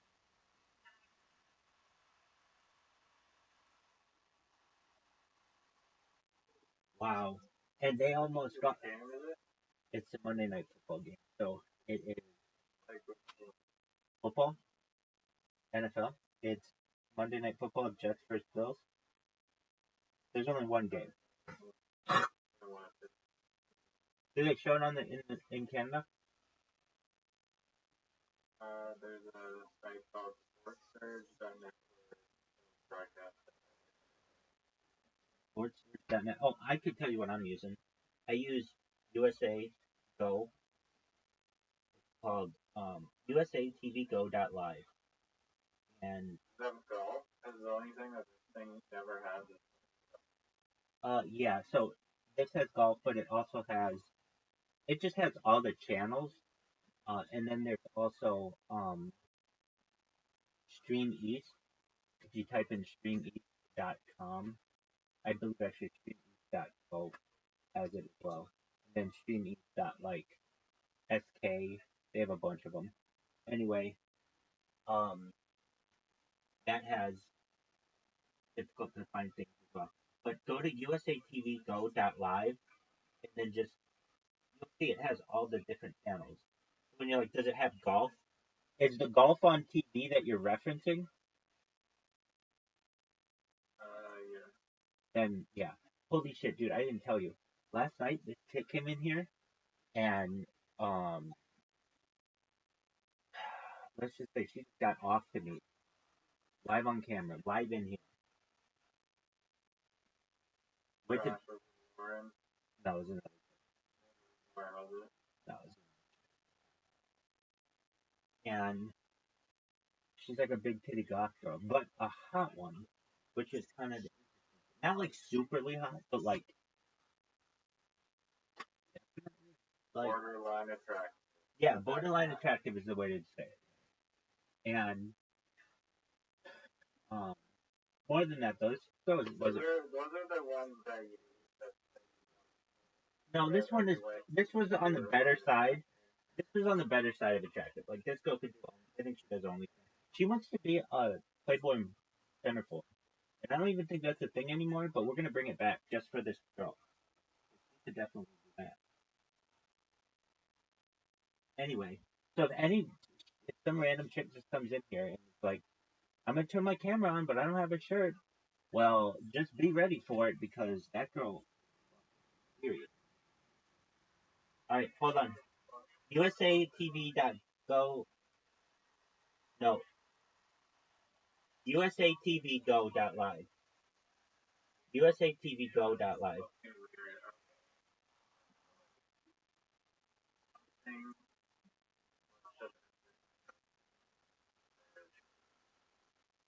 Water bottle was not there. Well, dude, go check out your house and make sure everything's okay. No, I'm in it now, but there's no way. There's no 1,000 on my Dog, then go get a fucking weapon and go search your house. No one's in an apartment. I know no one's in here now. Then who brought in a fucking bottle? I don't know if I'm listening to mine, but I'm fucking very down in the box. I never buy Blue Light. I never had a bottle full of. Did you have anyone at your house recently? No. Does anyone have access to your place? No, only a dog walker, but it's my house. But couldn't she have just like left the bottle? If she wanted to come into my house, drop off a water bottle on my counter. No. She didn't go and walk yellow or something? No, she doesn't walk yellow. Okay, so is she hot? I'm just wondering. This is just for my own mind. She's like a goth girl. She's like borderline attractive. Could she be a centerfold in Playboy? Definitely nicely hungry. Damn. What do you know about nuking servers? What do you know about nuking servers? That's what those Pakistani people were talking about. Holy fuck. All you have to do is give me this role and everything will be good. I'm like, listen here, buddy. That's not what I'm gonna do. You play by my rules. Got it? I don't want to fucking have you give you like the second I give you fucking access to this, it's gone. It's gone. I'm not stupid. I don't know what the fuck that was, but it was a few things. It was a good test because that guy went through. If you saw him, he looked through all my shit and he was like, "No, this looks okay. Like this looks solid." Blah blah blah blah. Like they were like looking for weaknesses. They could have definitely by now exploited them. Um. Then what else happened? It turned out that at least one of the kids was 17. So I had to fucking bounce him. Then he kept coming back in. And then eventually I just had to straight up ban him. Then he sent me a DM. And I was like, dude, come back in a month. You said that you're 17. It obviously says you have to be 18 in here. What the fuck don't you get about that? And I understand. Like, nobody respects that.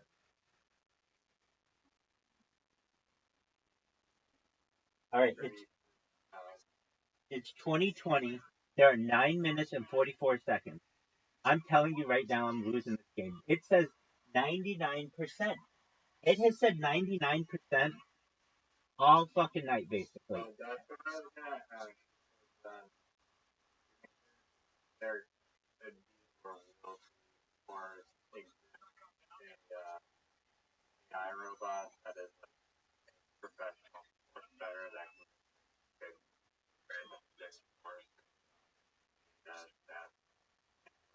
No, they did that already. They had that for 30 years. The Major Sports Book. That's how they pick. That's how they pick Oh, that's how they make predictions so well. Yeah. So what they do is, I understand, they use these big sets of data that are basically in supercomputers, and the supercomputer says start the line at 2 between the Jets and the between the Jets and the Bills, let's say. And then let's say more and more people bet. Let's say it's +2 for the Bill, or -2 for the Bills. So that means the Bills have to give up 2 points. The Jets they're getting 2 points. So that means that the Jets are underdogs and the Bills are favored. All right. As the money changes, let's say a bunch of people bet on the Jets to win, then that plus or then that -2 will go down to -1, and then even money, and then +1, +2, +3, etc., etc. But if there's a whole bunch of money that swings for the other side, for the Bills, then it will go the opposite direction. It would go from -2 to -3, -4, -5, -6. So basically, the supercomputer finds the right number, and then from there, the line shifts. Stop him! Shit! Dude, I'm gonna lose. He just scored. He just got. They only have to get one more point. Yeah, I saw that. I saw that. You're betting on the Jets, right? No, I'm not betting on him. It's neither one I'm betting on. I just need these players not to do well. And dude, their fucking statistics are so bullshit. I can't fucking believe this. I'm so fucking mad. Riser, I am 0-6 this year in this fucking fantasy league, and I think I have the best fucking team, without a doubt. Are you betting against their performance? Yeah, that's not a bad way to look at it. Dude. So basically, all my players are done. All my players were done yesterday, and they did generally really really well. We did better than anybody in the league, or in our league right now. But this motherfucker, he's gonna fucking end up winning this, and I'm so pissed because I have yet to win a fucking game. I'm 0-6, and it was like a $50 buy-in that is worth thousands of dollars now because Harry Potter Obama Sonic 10 email. Dog. If he gets, like, literally, if they're his guy, They're marking. yeah, they are. So what do we want him to do? Run the ball. If these teams run the ball, I win. But chances are they're not going to do that. They're going to throw to his tight end, and if they throw to the tight end, I'm fucked. They can throw to other people, or they can run the ball. That's fine. They just can't give it to this fucking tight end. So run the ball, run the ball, run the ball, run the ball, run the ball. Good. That's perfect. Perfect. Perfect. That's what we want to do. The reason why we want that to happen is because it runs out a lot of clock, or like it runs down the clock, and we want the clock to run down. Why? Because we don't want any time left. Like basically, I barely have the fucking lead. It's 158 to 157 right now. And if their tight end catches one more ball, I lose basically. Okay, yards, yeah, yards count, and a catch counts. So basically, a catch is 1 point, and so that would get him the win. Stop him! Stop him! So even if their guy would have just randomly caught that ball, oh, there's a flag, I would have lost. This is by I was in another game like this, like 3 weeks ago, and it sucked so much cock. It was basically the game was over. It didn't matter. Absolutely, the game was over. It was like a blowout. It was like, I don't know. Ooh. Okay, so this is an interesting thing. Basically, I don't want this tight end to get the ball. It doesn't matter if anybody else gets the ball. It's just I can't let this tight end get the ball. So this is actually a good thing that they're moved up to first and goal, because now they just need to hand the ball off. Hand the ball off, and that'd be great. Hand the ball off. There you go. Now score. A score would be great if their guy scored. Okay, so look at the clock. 5:04, 5:03, 5:02, 5:01, 5. It doesn't, I'm like really excited for this, but here's the thing. They have, okay, so he has one player on the offense right now, and he has another player on the other offense, like when the other offense will be on the field. And if the other offense, if the Jets get the ball, then their quarterback, Aaron Rodgers, is just going to throw this receiver anyway and fuck me over. So the best we can hope for here is just run the ball. Just run the ball. Run the ball. Don't throw it. Don't throw it. Don't throw it. Don't throw it. Don't throw it. Just, yeah, that's good. That's really good. Shit, the fact that they were thinking about throwing it, though, dude, I know you want to play, but this is so fucking intense. It's 158.56 to 157.12. This is such a fucking close game, and it's a slugfest. It's an absolute slugfest. You still have a 99% chance to win. No, not that I'm good, because all they have to do is throw it one way, and then I get a 1% chance of winning. It goes from 99 to 1. So I'm telling you that their fucking numbers are off. Right now, it's as close to 50-50 as it could be. Stop him.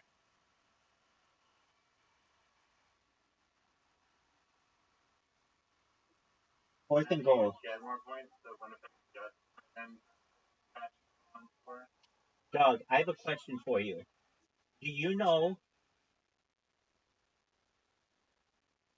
Winnie the Pooh? Yeah, it's a trademark or whatever. Yeah, we went through all that. Do you know why he's called Winnie?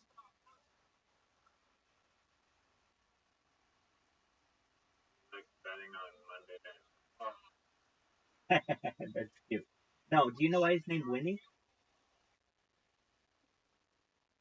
I don't.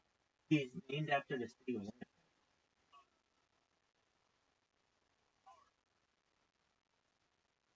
Really? Yeah, so the author of Winnie the Pooh, his name was like A.A. something, I forget. Anyway, his son was Christopher Robin, whatever, and his son used to like going to the London Zoo where they had gotten an American black bear from Winnipeg around, or that was named after Winnipeg, the city of Winnipeg, and this was a female bear named Winnipeg, and they just took that as the name of this bear. So that's why it's Winnie the Pooh. It's Canadian. How do you like that? I like Dog, one time I told you this lady named Sherry Lewis was from Canada. She was Canadian and she's not, and I've always felt guilty about it. Anyway, shout out to Sherry Lewis. You know who is Canadian though? Is Pamela Anderson. Have you seen her recently? the Borat movie, I think. Oh yeah, dude, that was like 15 years ago, dog. No, Borat, Borat was first one. Borat was 15 years ago. More. Look it up. Yeah. To me, a fucking Borat every time at Indiana Jones. When was Borat?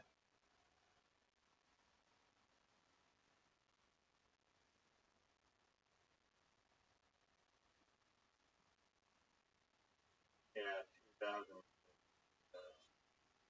Almost 30 years. What in the fuck am I saying? Almost 20 years. Okay. Okay, so there's 3 minutes and 43 seconds. And basically Coach is looking pretty. bad. I like how the coaches have like the fucking clipboards over their face. Do you know why they put the guy in the fucking stand. Do you know why they put the clipboard? Do you know why they put the clipboard over their face? So they don't get their signal where it's going. Right. The baseball pitchers, catchers, they get to like signals and stuff, and people would be watching it on TV. bring out the signals, so then now they use the radio. Oh, that's correct. Unsportsmanlike I tell you about the polar bear. conduct. Caspian Sea was telling me about it. What is this? Yeah, so there's a dude, rabbit bird, work permit.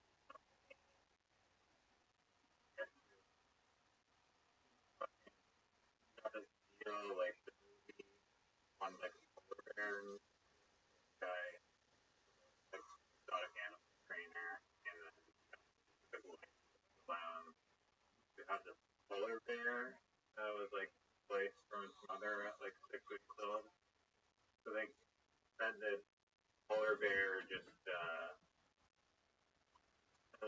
the milk from dog formula didn't have enough fat in it, so they added a bunch of cream into the dog's formula, not as milk. And so uh, people say that polar bear was kind of acting like a dog. But it may have to do with the fact that it was born and raised practically on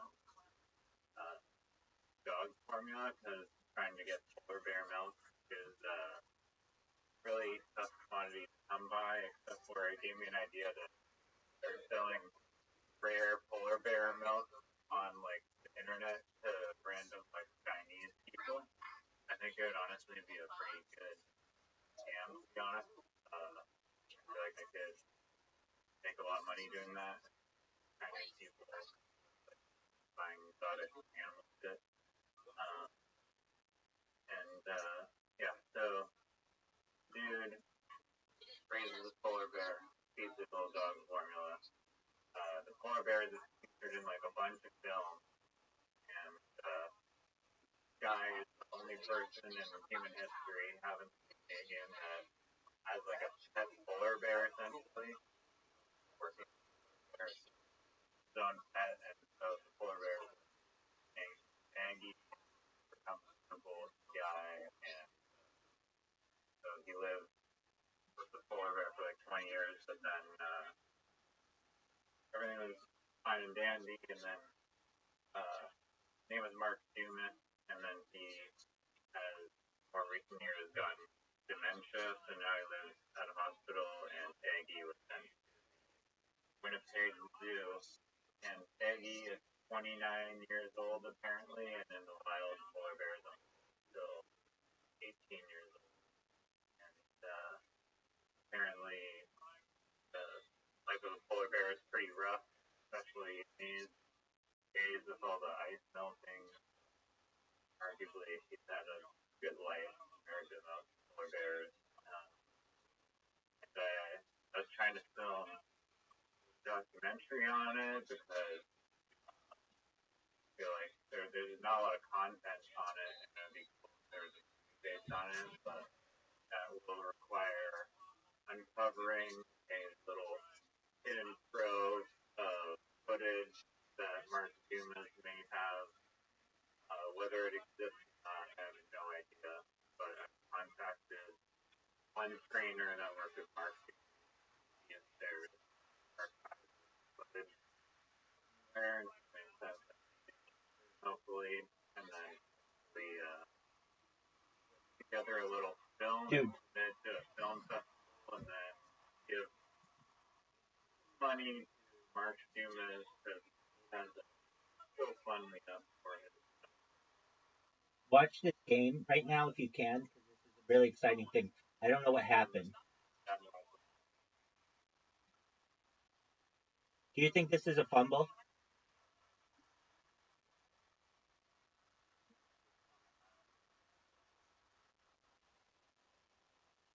That's really nice of you that you want to donate the money to his family, or to his, I'm sorry, to his care. But if he dies, wouldn't it go to his family? I mean, I guess it depends how it's structured and how the money's managed.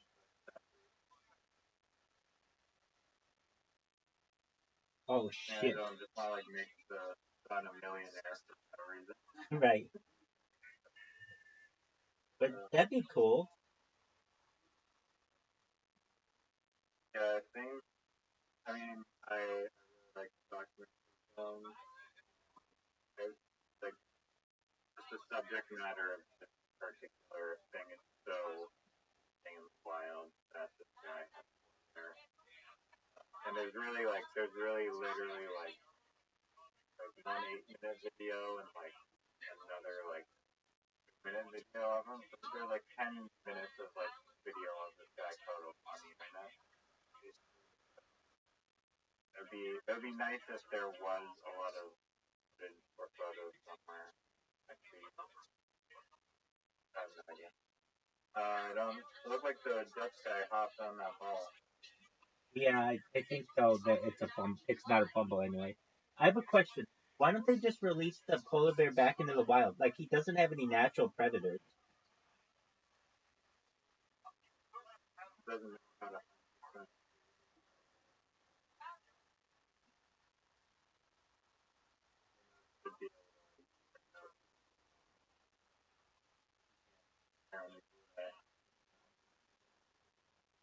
Doesn't this guy who hops on there like 77, his knees are on the ground for one knee, right? That doesn't matter. It's the fact that Oh no, the ball is between his legs. So that doesn't matter either. It's the fact that whether his arm was coming forward, it's not a fumble. There, it stops.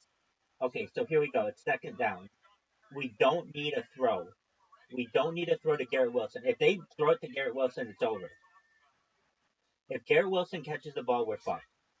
Sack him. That's okay. I thought you wanted. No.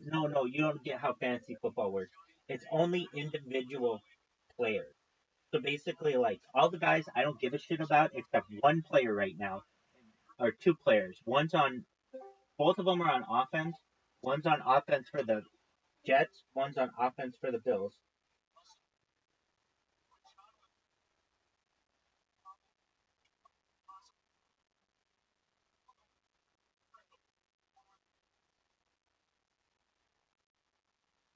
Okay, here we go. I'm nervous. 3rd and 4. Stop him. Stop him.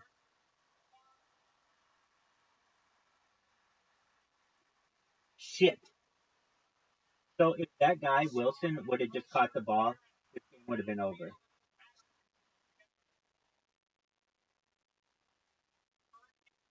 But it doesn't hurt me that it's passing interference. He just can't catch the ball. If he would have caught that ball, game over. And I go 0-6. I've been 0-6. I haven't fucking won yet. And the thing is, my team is better than any of the other teams. I don't fucking understand it. Dude, there he is. Yeah, in a few minutes. We're watching the end of Monday Night Football. Okay. There are 2 minutes and 52 seconds. Don't give the ball to Garrett Wilson. Just whatever happens, don't give the ball to Garrett Wilson. Don't give the ball to Garrett Wilson. Don't give the ball to Garrett Wilson. And there are a lot of flags.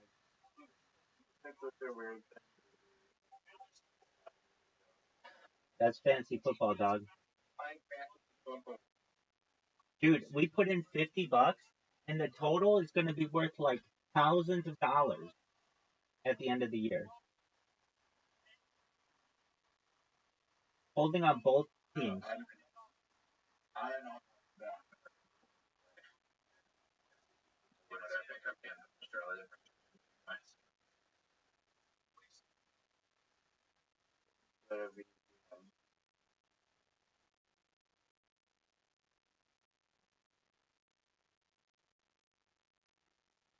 Good right now, but what happened with your coin? Kangaroo coin? The platform left a ledge.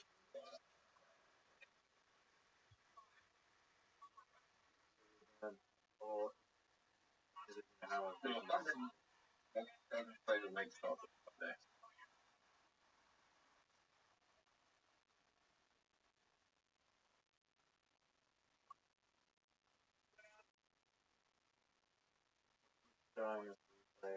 if he's in a throwing motion, it doesn't count as Yeah, dog. Like refresh the stream or something because that's like 5 plays back. Okay, 2nd and 8. third and fourth right now. No, it's 2nd and 8. Third and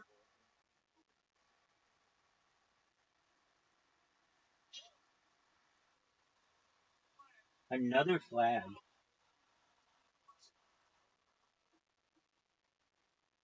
Dog. This is so close. Dude, just so you know, the score is 158 to 157, and there's 2 minutes left, basically. And that's not the real score of the game, but that's the score of the fantasy football. So it's really a lot.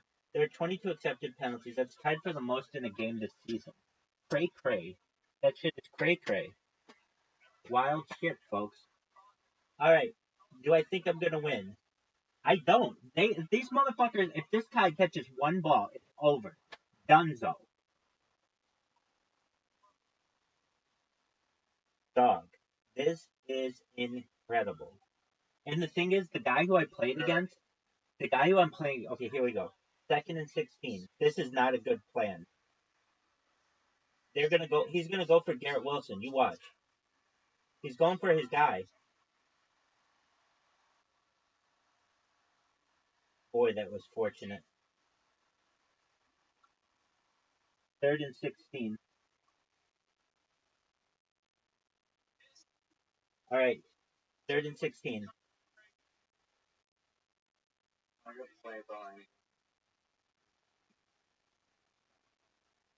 Well, this was a big fucking hit. Boom. Tough acting to Acton. All right, here we go. Stop him. 3rd and 16. 22 to Stop him. Stop him. oh, big chuck. Interception. Nice. He caught it. What a horrible play. Why Intercepted. don't they work like that for a Intercepted. player? Intercepted. Intercepted. This is huge. What Oh, happens? that's a fucking unbelievable interception. Oh, yes, it is. Yeah, that really- Yes, it that was is. That was an amazing interception. the guy just took a fucking spill on wiped out. Going I cannot They were believe. going like a fucking yard pass. I don't know why they don't do that type of- I cannot believe that I have a chance to win this fucking game. You have to understand something. I know you don't get fantasy, but it's like I've been fucking football before. I know. How it works. No, but you don't know how fantasy works. Basically, this guy could have started some people this week, and he didn't. And the 2 guys who he started, who he didn't start, apologies. The 2 guys he didn't start did incredibly well. Like some of the best performances of the season. On top of that, so he sat 2 of the best guys, and on top of that, he's gonna lose perhaps by 1 point in like, and not only that. Okay, so there are 12 teams. There are 12 teams in our league. They're all Sprotos. So Yo-Yo's in it, everybody's in. Okay. So of the 12, he did the 11th best this week of all the 12. And, or no, well, he did the 2nd best. He did the, like, there's the best, which I look like I'm going to have that score. And he will have done the 2nd best. But if he would have started any of his other players, he would have won easily. He would have had he wouldn't have just won. He would have had like the best scores of the year for any team. Like basically what I'm saying is I played a really good team this week and we're gonna be fortunate if we win. If there's a chance. Okay. Alright. So what does that mean for you? You have to wait about 3 more minutes and then we're gonna be playing golf. Okay. Hey, Roger. Canada. CFL baby. Like football, like not soccer. Yeah, play both soccer and football. Because someone's popped up right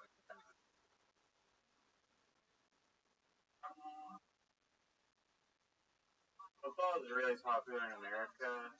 Canadians only give a fuck about hockey. Yeah, that's what football is. Curling. Hockey is our soccer. They like Oh shit.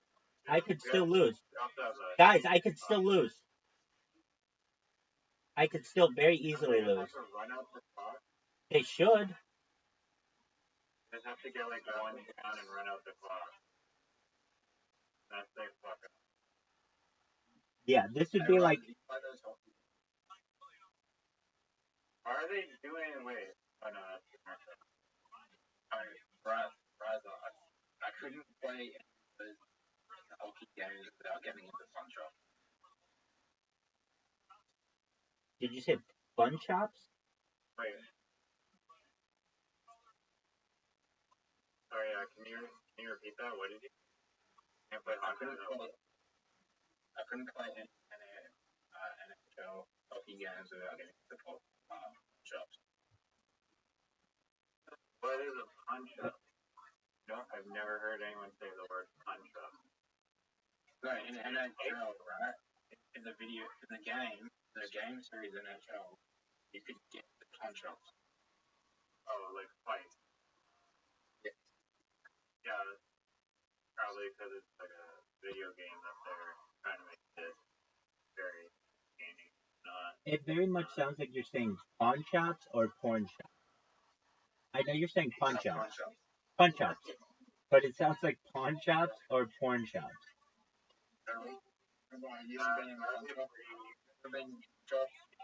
Have I ever been in a pawn shop? Like a fight in a game? I've never been to a pawn shop. No, stay away from those places.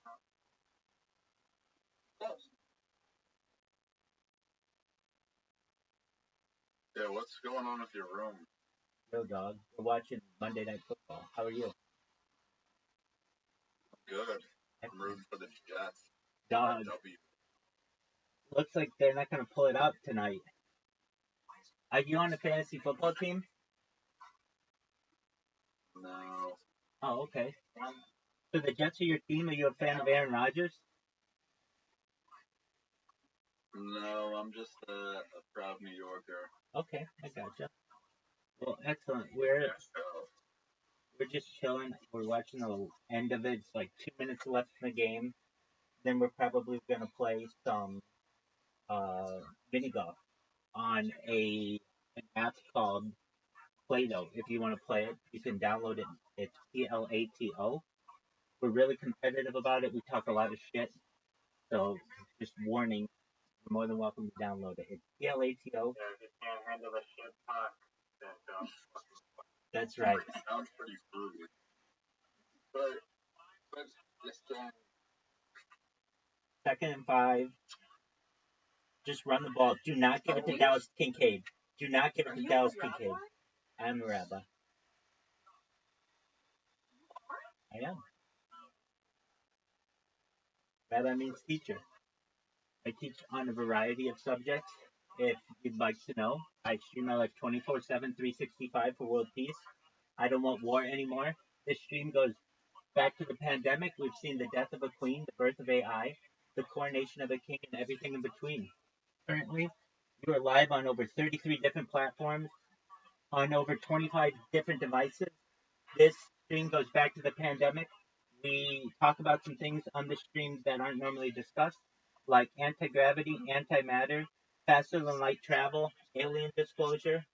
We talk about life extension technology, the utilization of technology like perhaps ambrosia therapy, stem cells, human growth hormone, and then getting into the world of mind uploading technology, where we scan your brain into a computer for later download as an avatar, an android, a cybernetic being, a clone of yourself, whatever you'd like.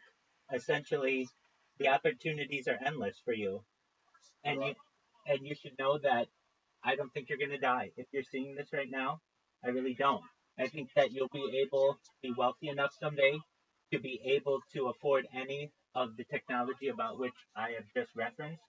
And so if you haven't thought about it, you might be able to live a digital immortality, which is a really exciting opportunity. Excellent. So as we were saying, if you have the chance, download an app. It's called Plato, Plato. It's a lot of fun, and we play mini golf. We're about to start playing in a few minutes. Right now, we're watching the end of Monday Night Football. It is 20-23. Looks like the Jets are just about toast here. It just looks like they're taking a victory formation, and it looks like Rabbi has gotten his first win after 5 losses. I finally got a win on the board, so that's tight. All right, I'm about to send a mini golf. Can we get there a room tour? Sure.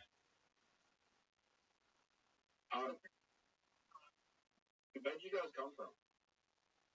I'm from Point Silver. At first, I thought it was an anti-Semitic slur, so I wanted to investigate it.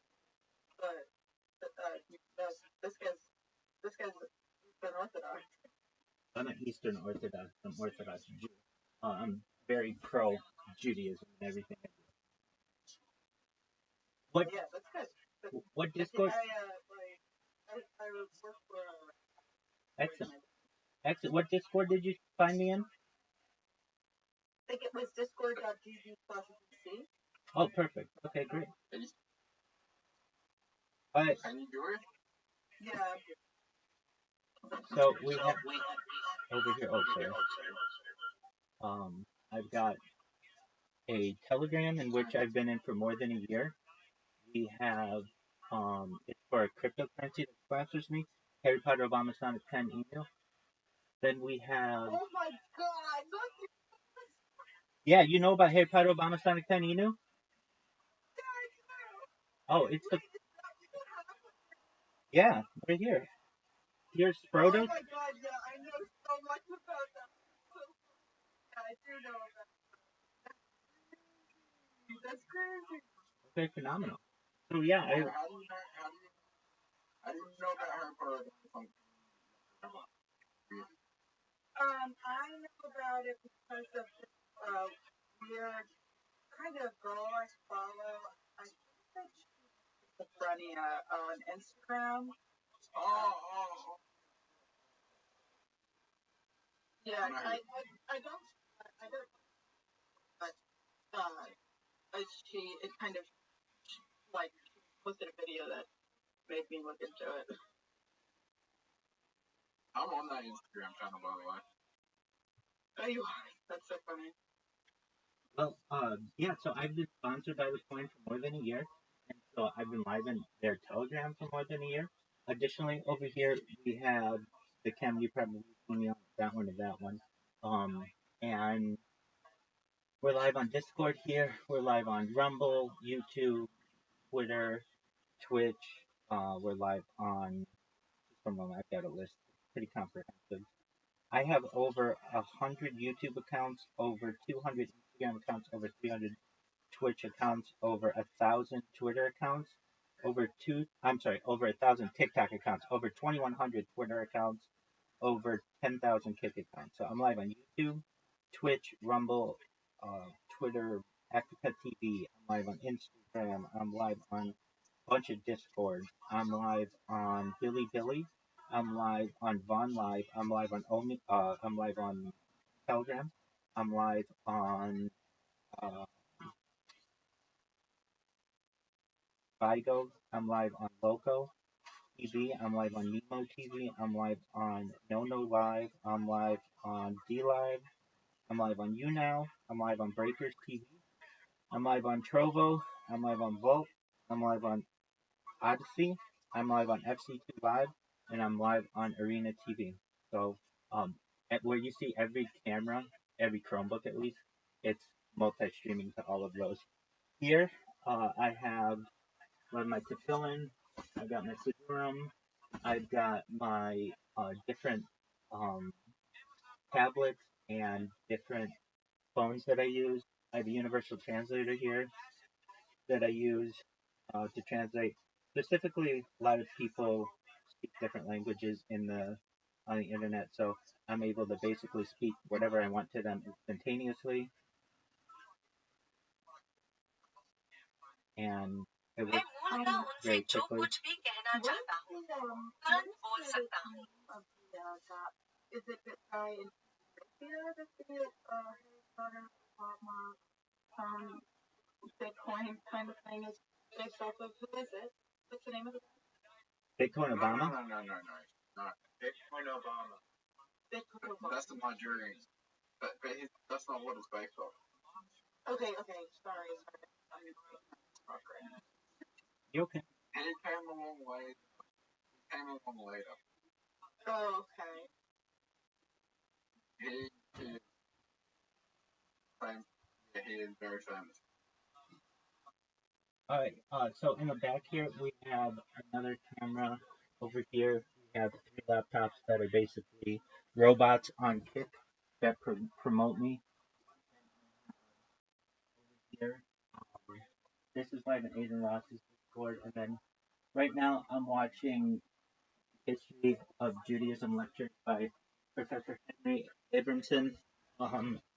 And so we've got that going. You can see at a touch of a button, they just start right back up. And now we're gonna start playing mini golf. If you would like to play along with us, you're more than welcome to. The way that you do is you download an app called Plato, Plato. It is located on the App Store and Google Play. Feel free to download it, and we'll get you in.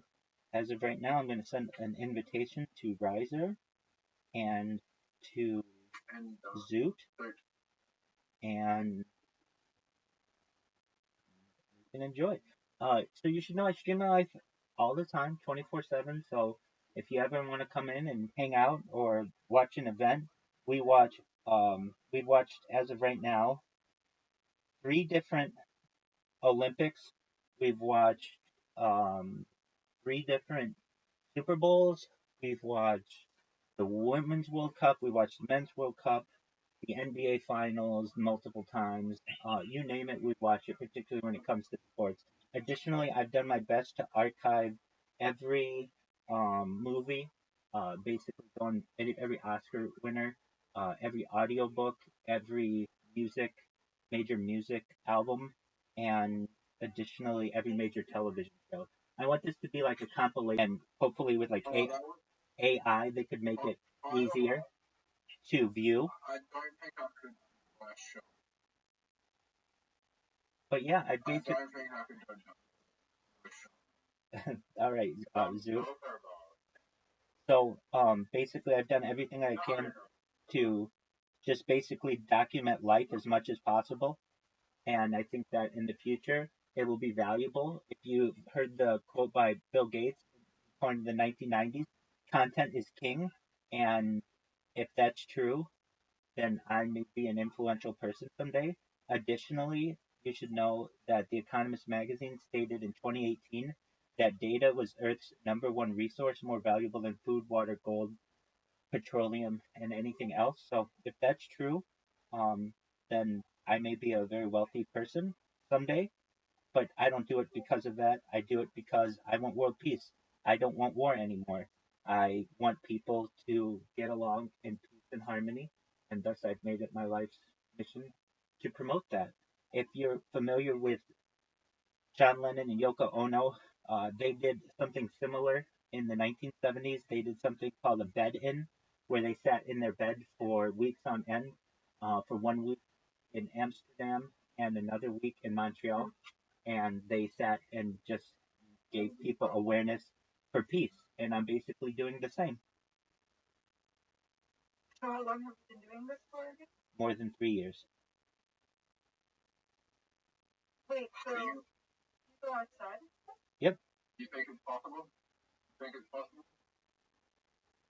What? Close. Oh, we're playing this game. Sorry, I was playing golf. Yeah, so if you want to see my IRL footage, it's on Instagram generally. Oh, okay. I was just curious. When I think about the Yoko Ono and John Lennon, that's it. Yeah, I mean, they just did it for a week. But yeah, you're 100% right.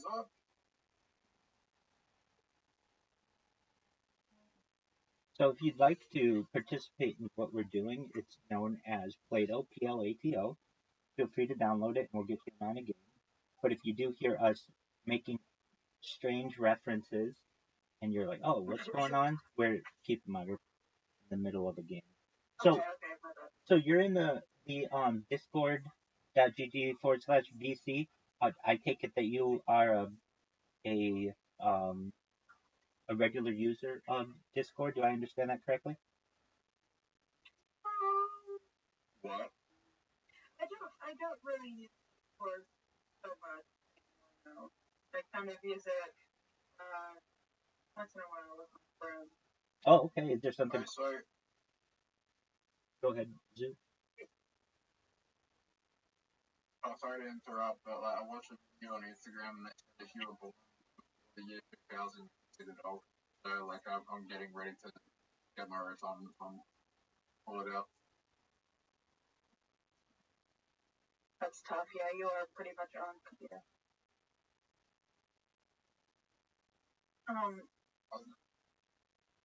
In the Discord that I found you in, I see a lot of anti-Semitism, which is why I didn't expect it to be actually.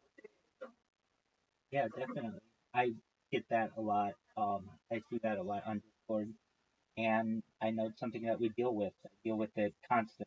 People just send me messages of really mean things, and I do my best to just ignore it and live my life happily, and hopefully I will be able to be a good influence to them, be a light to them, and hopefully they change their ways.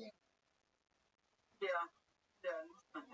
I just joined that VC like today or yesterday or something. So while I haven't had too much experience with people in there, I have had it certainly in other discords, and it's just something that I and my family is just attributed to being small-mindedness, and we just do our best to be bigger than that and treat people, all people, with as much respect as possible.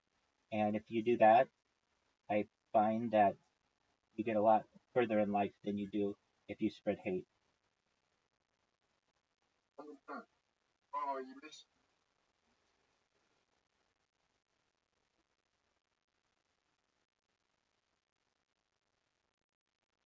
There were people protesting the war in Ukraine but having an orgy.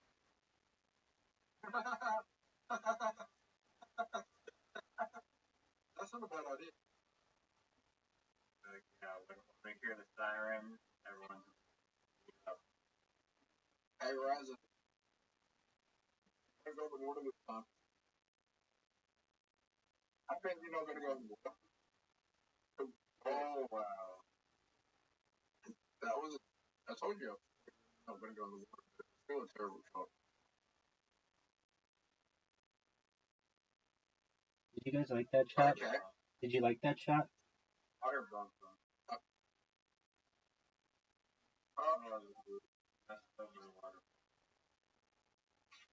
Yes, the water bump. Yes, the water bump. Okay, Rabbi, you need to get it in. It's gonna be very hot.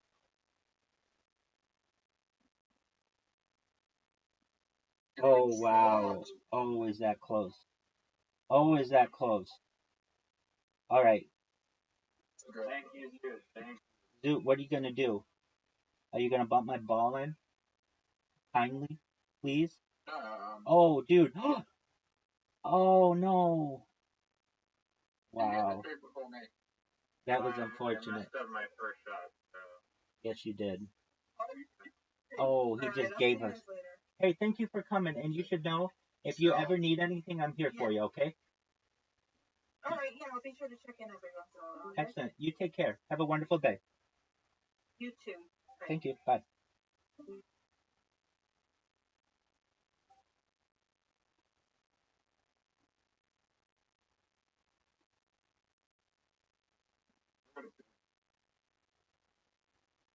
Did you just say?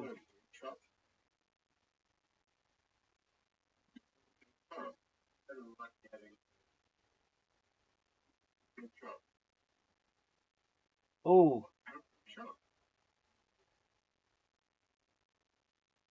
should have gone. Oh, wow. No. Actually, that's actually. Raza, I think actually. What the fuck?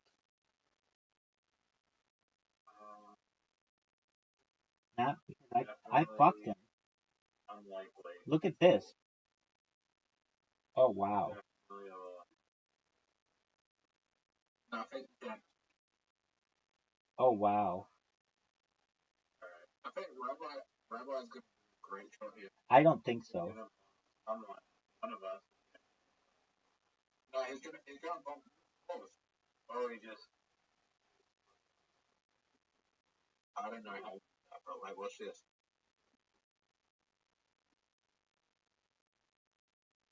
Like the same level of times.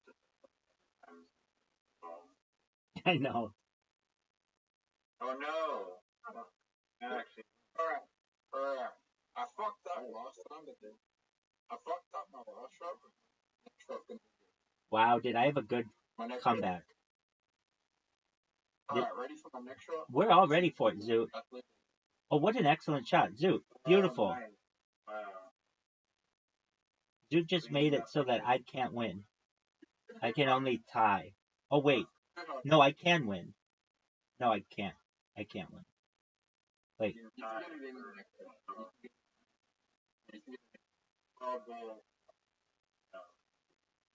Oh, I thought that was the last hole.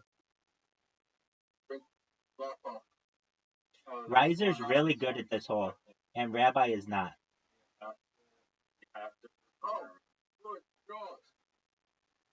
But I'm in that shit. That's not a good shot. He did. Last time he played, he got it in 2 shots, and it was amazing. That's a good shot. I think Rabbi can do it. I have to get through the gunk.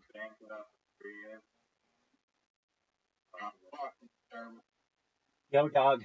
Dude, you know, less than 24 hours ago, we had a girl in here with a sex toy getting off.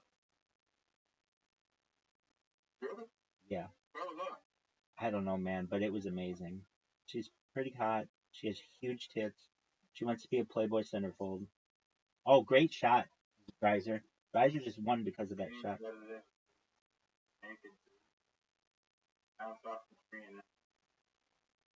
You won anyway. Doesn't matter. It might be possible to get a hold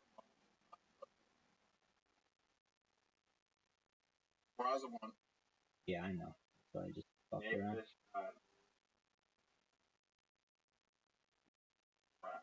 Hey, Zoot got 100 wins. Zoot got 100 wins. I got 100, 300. My chances are about 1 in 3. That's everyone's chance. No. My chances of winning a game of 1 in 3. Like how many? Isn't that what Riser just said? Riser. No. My place is how many games I've played, how many games I've won. 1 in 3 wins. Riser, can you please explain this? He's talking about his own like generation. Oh, not playing against us?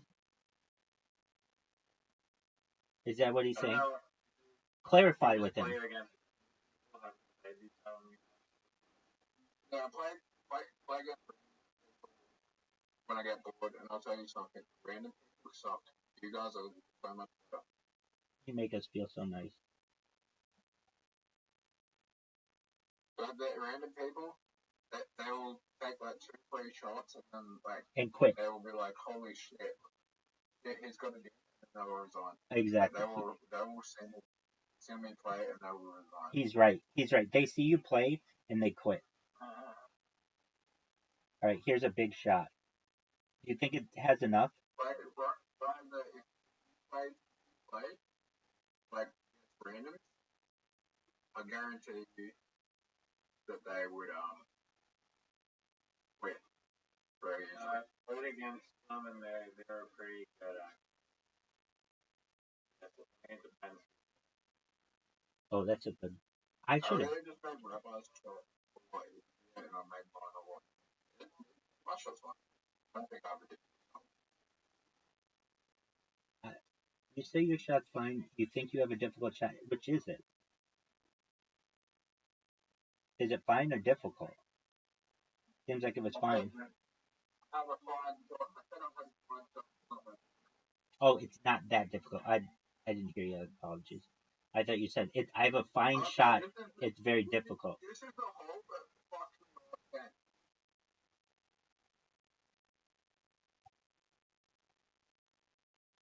Holy no. That was perfect. Pretty good, guys. Perfect. Full blast? No, full blast. Yeah, it was. It was full blast in the corner. Yeah, same thing. Full blast. I'll tell you my secret. Hey. There's a possibility, Rabbi, that you get it shot. It's That's just true. a very difficult shot, but I think it is. 100% right. Riser hit a beautiful shot here. He's gonna get fucked on it, but it was beautiful. You both hit pretty good shots and got fucked on them. No, not really. Because you're a whole shot in front of us and a whole point in front of us. That's such a big advantage. Yeah, I agree. Like if you get around the corner on the third corner, I fucked up, but here's the thing. You know what's gonna happen? wait for this shot. I blocked Riser from progressing. Alright, you guys are gonna pick a very out of the box shot. That was good. Dude, no, I helped Riser. Zoot, that was really I good. helped Riser. I don't think so. I think that was a really good shot, just organically. Oh, that hurts you though. You can bounce off him, maybe? Bounce off him? Oh, there you go, straight on. Nope, nope, nope. Oh, maybe. That was perfect, dude. Oh, what? That was fucking perfect. Dude, Zoot, that was one of the best shots I've ever seen. No, it was terrible. Yeah, dude, it fucked you. But that was so good. It fucked you.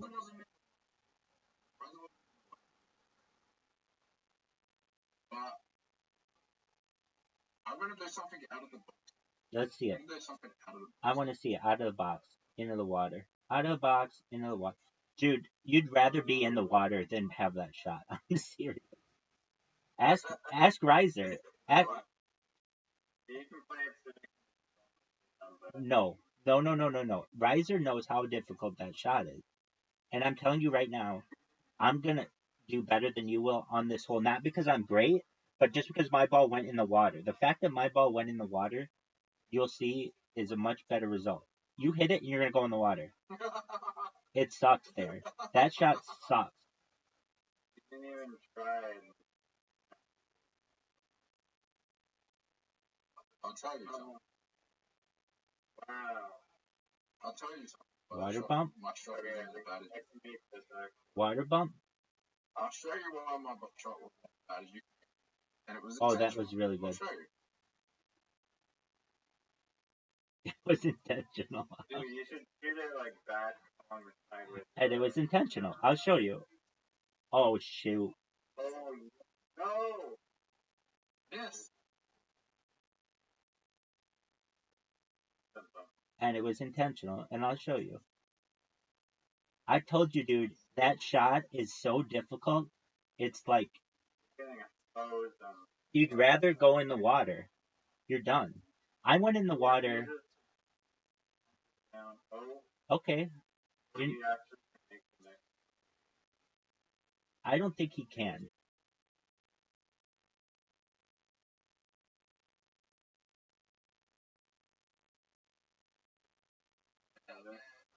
Someone do a fire.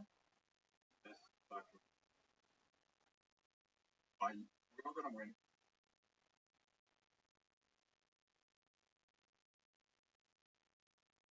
probably gonna be a bit. I'm Alright, ready? ball way down. That was a good shot. Good bump ball. But he's in the worst position right now. Okay. Brandon Cook's in a worse position than Rabbi is here. No, he's in a Alright, fine that is a position. very Easy. difficult shot. No, it's an easy shot. Wow. You're in my way, Rabbi. How? That's gonna be so shitty to go back through the. No, he can get it in. Rabbi. I don't get how you don't get it. Okay. Don't fuck this up. No!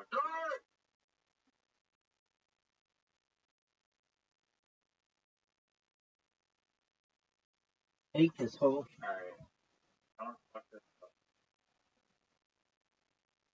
Did I say I was wrong? Rabbi, you have a chance. Oh, here we go. I know how to do this.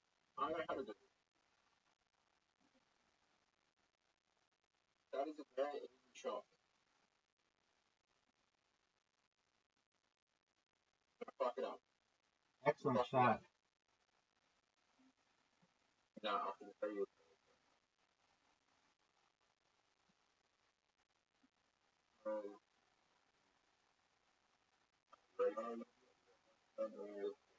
Hit my ball. Terrible. Oh, that's beautiful. Beautiful. Go, go, go, go, go. Oh, and he has to do it all over again. He got fucked. He got fucked majorly. Yeah.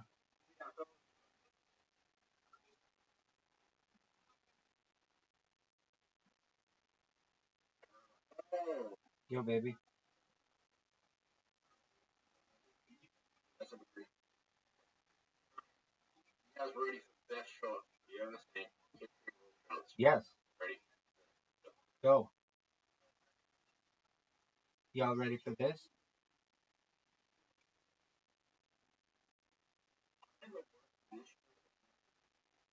You're gonna go in the water, Riser. Riser, that was an amazing shot. I don't really know what to do.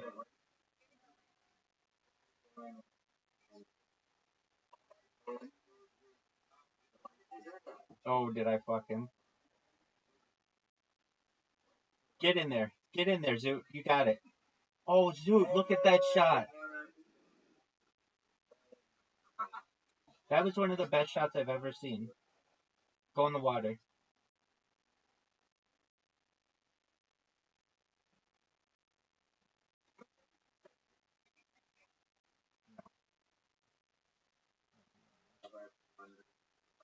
Oh, Zoot almost had one of the best shots.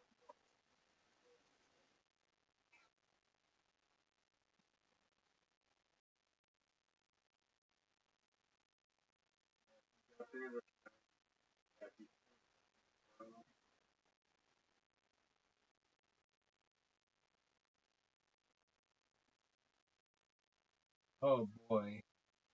How about this move? No, but I did hit everything in the level. Riser's 2 for 2, Riser.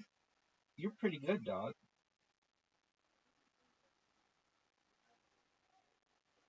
I hate this hole. Of all the holes, this is my least favorite we've ever played.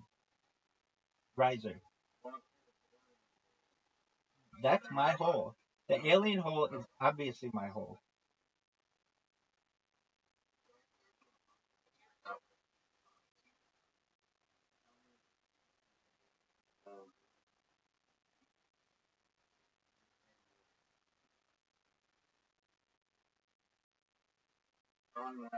Wrong way, back, wrong way.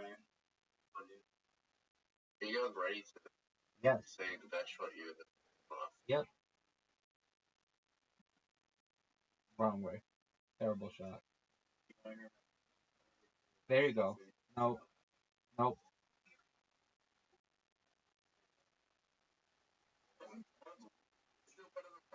Yes, it was. Make it in the black. Make it in the black. Why would you take such a risk? Why would you take such a risk?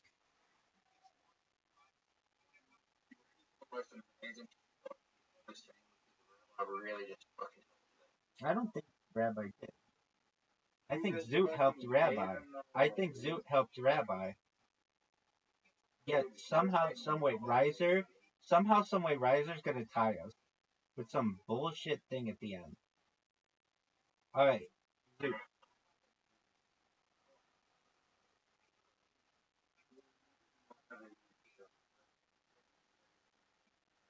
No, this is black. This has tar all over it. He's gonna hit the pumpkin. He's gonna hit the pumpkin. Obviously, he's gonna hit the pumpkin.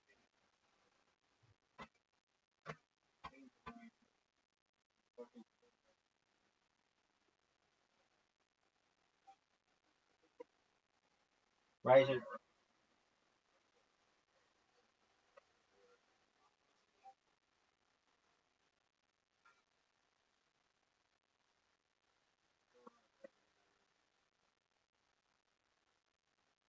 good shot, Riser.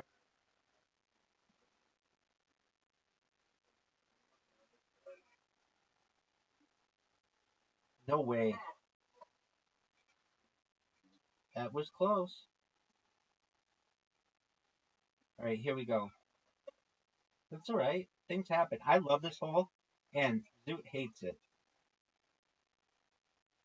Oh, this is tough. This one's really tough.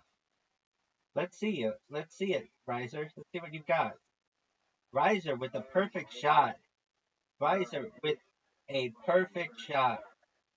Zoot, Zoot is guaranteed to be short here. Short. Wow. 2 for 2.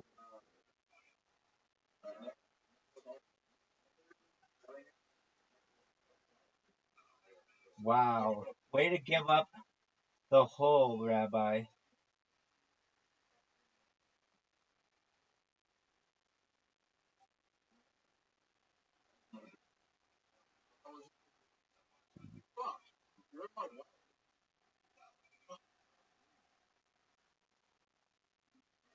Why would you do that, Zoot?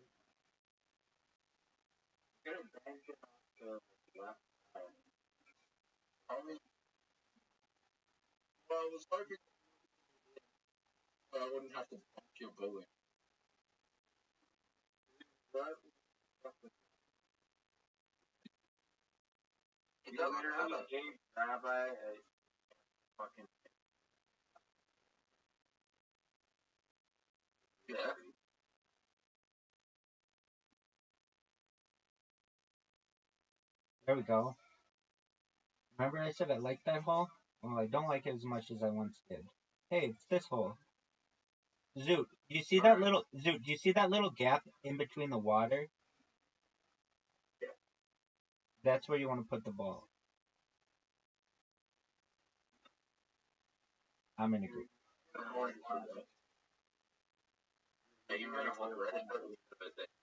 The best way, the best way is to put it right, just like that. Just hit my ball, even better shot. Riser has the best shot.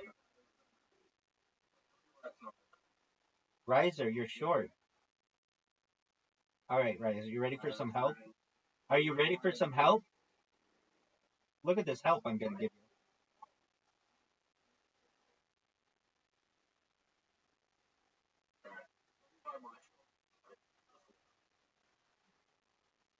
Because you're gonna put a good shot together like that.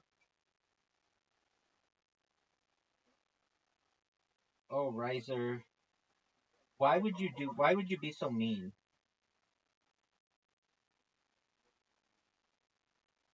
Riser has hatred in his heart. No. Whatever you do, Zoo, don't take out that thing. Oh, you put him in a little box. I like it. Hit my ball. Hit my ball.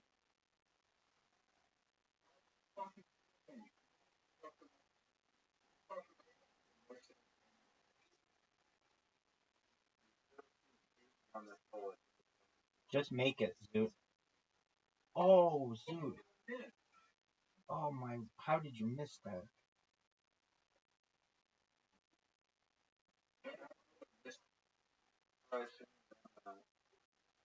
Zoot can win with this.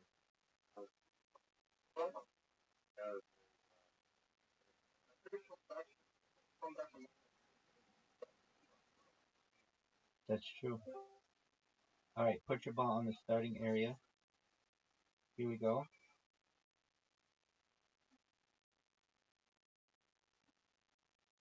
Oh, that was really good.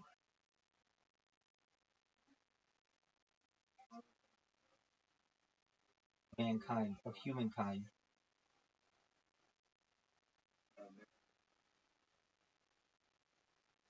Riser, that was an excellent shot. Zoot, let's see your shot. Zoot has a really, really good shot.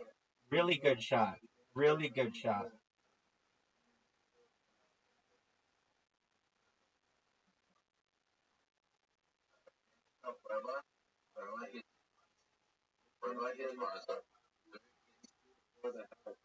I don't think I helped you. Hey, who's that? That was a perfect help. He does. Yep. Kind of helped me, I think. What if I just took out Riser's ball just like this?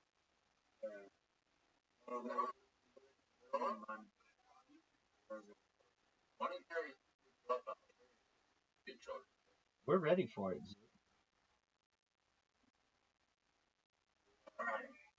Ooh. Zoot, let's see you put this ball in the hole, right here. We love you and we want you to put it in the hole. Oh, no. Oh, that was...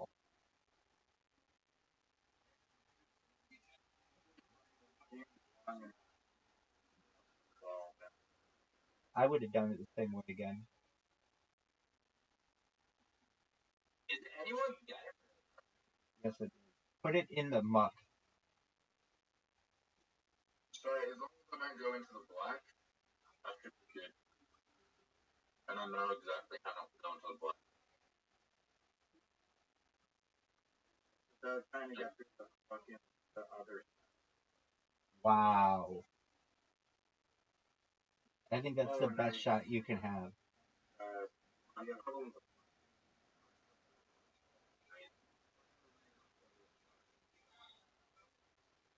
This would be a really good shot if it goes in.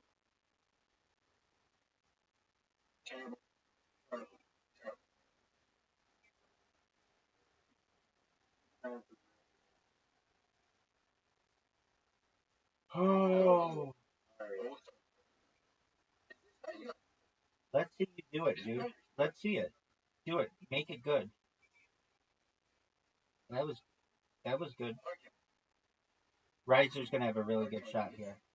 Riser's gonna have a really good shot here. That's bad. There you go. Hard with him. There you go.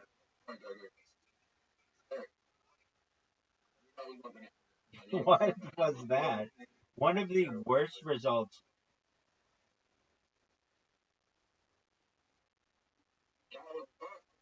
It wasn't perfect, but I'll take it. I'll take it. It's good enough. It gives me a fucking chance at the win. All right, Zoot, get a good shot together. Nope. Oh wow, that was almost perfect. Almost. Riser, what are you gonna do?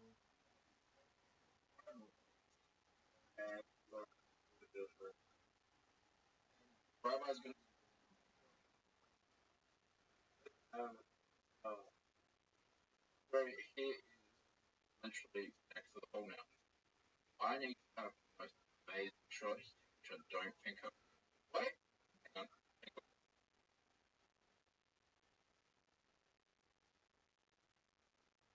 This is a zombie there, eh? I swear the zombie says. Like he says the word?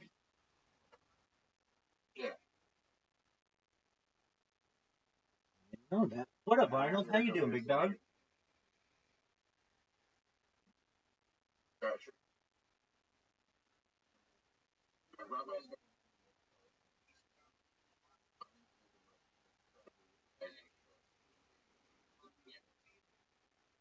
Dude, just absolutely no chance at that going in. I'm gonna go from second place to first place in one shot. If Riser doesn't have an amazing shot here. Riser needed one of the best shots in global history. I could even miss this if I wanted to.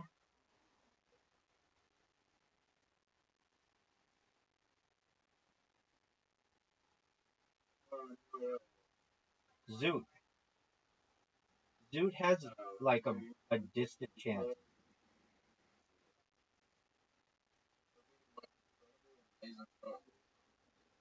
Yeah. He could make it. He could make it. Do it. Do it. Do it. Do it.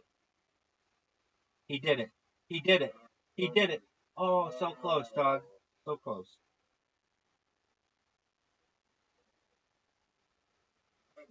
Dude, that's some horseshit that I went from second place to winning. Oh, Riser, you gotta be pissed. He was gonna win 3 in a row.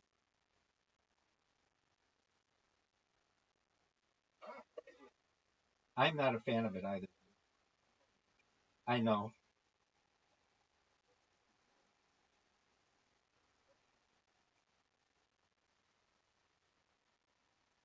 Be the shot. Be the shot. Look at this shot.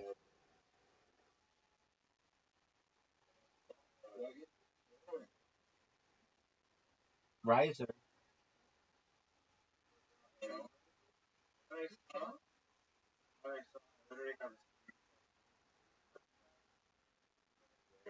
Random online. You know that whole like the fucking square where we always go on. I fucking made it through the bottom one. Fucking threaded the needle and got. I don't really know what you mean, but you're gonna have to tell me what hole. Is it a Halloween hole? Is it a Halloween hole?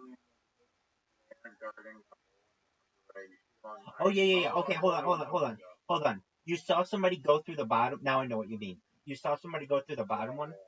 How? Did they go really fast or really slow? Oh wow! Like wow.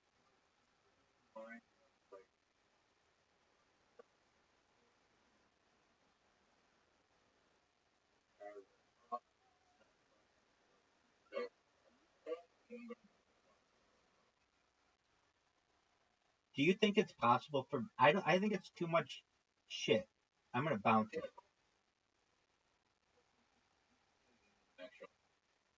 Oh,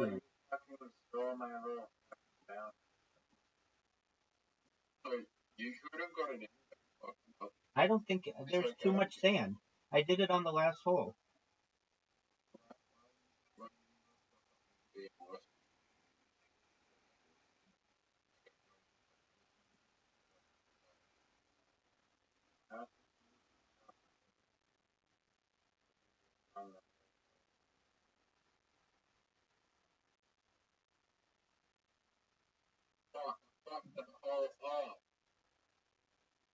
This one. Are you kidding me? One of the goddamn. This one's on. Rabbis. So you go slowly here? Fuck him up, Zoot. Zoot's really good at fucking people up from that angle. He's amazing at it.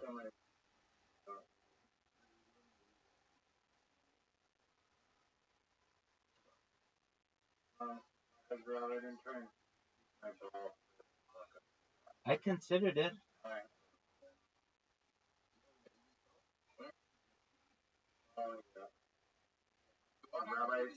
I bought somewhere else. I went I know.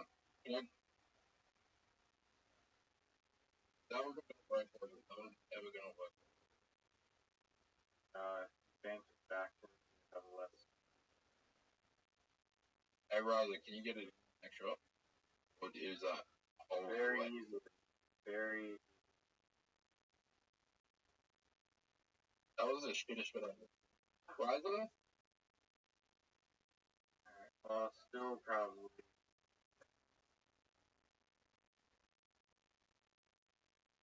No, lower. I'll be lower. There you go. I don't know why I'm giving tips, but. Alright, riser. Good shot. Next hole, if you get it in the next hole, you have a very good lead. But, you know, it becomes that much. Paint it in. Get it in. I want to see. Should have hit harder. Rabbi can paint it in. Get it in. Holy shit, I thought he knew But that. you guys didn't finish. There's this. I finished. I won. Dude is Rabbi, on the board. Okay. Alright. Dude is on the board. Riser, I'm going to copy your shot to the T. Maybe I don't copy your shot, I'll copy Rabbi's shot. Maybe just modify my shot. I think this Too is the low. shot. Too low. There you go. Oh, dude. Come back. Yeah. I'm not Are coming you back. gonna be mad if I make a shot? Yeah. I wanted you to score 0. But Rabbi is probably gonna score. Right. I'm hoping you get the next. Oh, I haven't guess it. this next shot. If I could pull it off. If you bounce someone back through the portal, then they're fucked. They're going straight into black. That is a good idea. Do it? Do it. Oh no.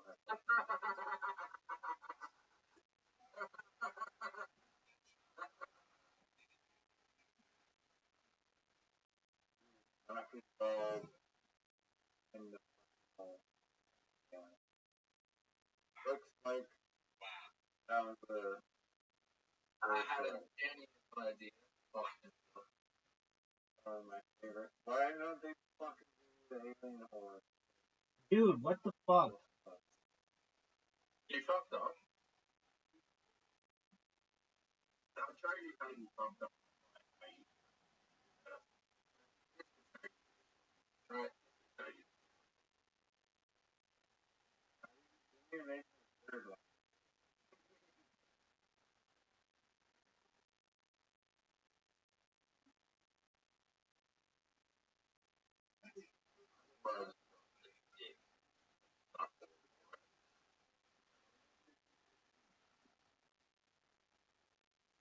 There we go.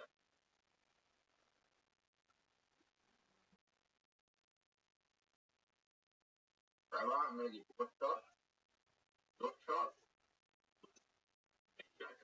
Like, I think I'm ready to see how you actually do the shot. Yeah. That's how you look. I don't know how you do it, but it's more like it's more like this. You know, Get my ball.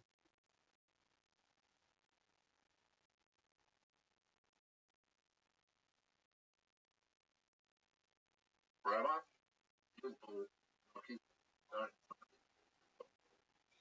Alright, Rosa, you have an easy. No, I don't. Or was like, That was a good shot. but I'm only gonna hit it lightly on you. I don't wanna really all my hard work. Go, Zoot. Alright, Get this him. is very good. Get him, Zoot. Get the ball out of the way. It's exactly right in my way.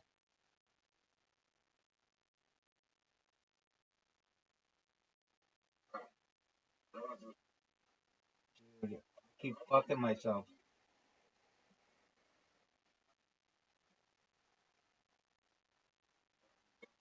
He fucked himself. He fucked himself. So I'm about to Okay, let's see it.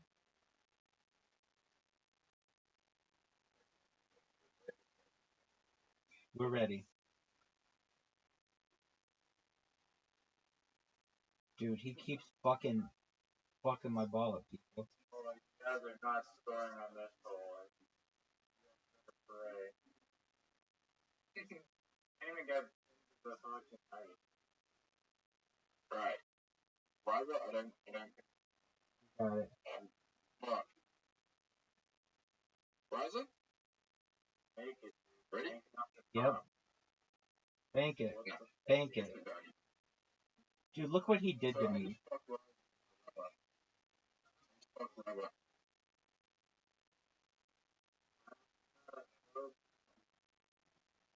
I mean, at this point, Make I it. know what I'm gonna do.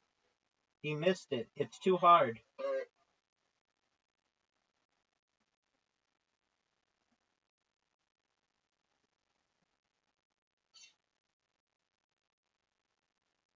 I think I scored a 0 at home. Alright. Are you guys ready for the worst game of your life?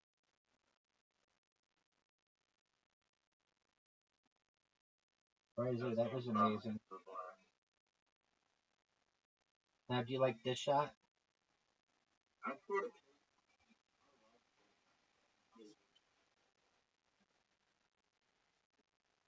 Dude, I think honestly you could definitely tell the long thing.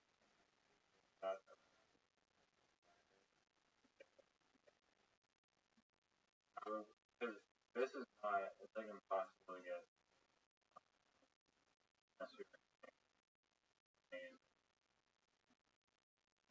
Alright, you guys ready? Ready to start. You know the same. Yeah, I'm about to hit it. Right here. Right here. You've seen it. It doesn't get any better than that. Oh, you mean better than In the black.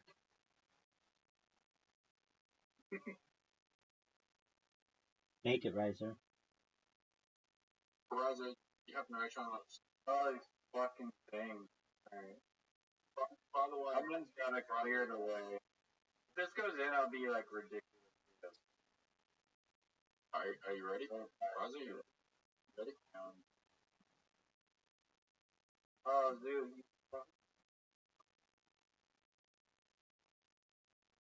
Nice shot. What a miss. A rare miss by Riser. Yeah. I think Rabbi lost Raza. Rabbi, you going in the top? No, he can actually mute the next. No, I can't. Fucking my shot. Fucking my shot. That's her. Get that. Yeah, get it off the. Too slow. Raza won. Second. I come second. Alright, I'm gonna win the next game. Watch.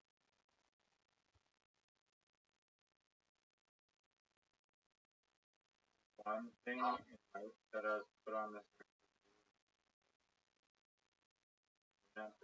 I've never seen Riser put it in the water on the hole.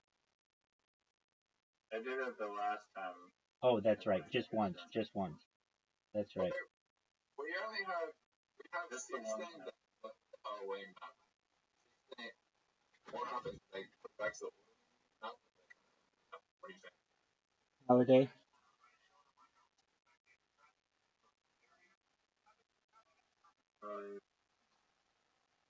I'll do a Christmas thing going as well. You ready for this shot? I just want you guys to see the natural arch of this shot, how beautiful it is. I'll give you a shot. I'll give it to that, like, anyone can create their own map. Word. I don't know. Mine would, remember that pink one? The one that has the most amount of pink of any hole? Mine would look like that, except black. Except black. I know,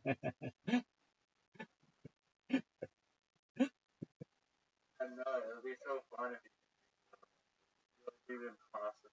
Do you go play with this? I didn't even know it had sound. Oh no. I don't either. This, Riser, why wouldn't you hit it all the way? Why wouldn't you give it all the power you got? Oh, that's why.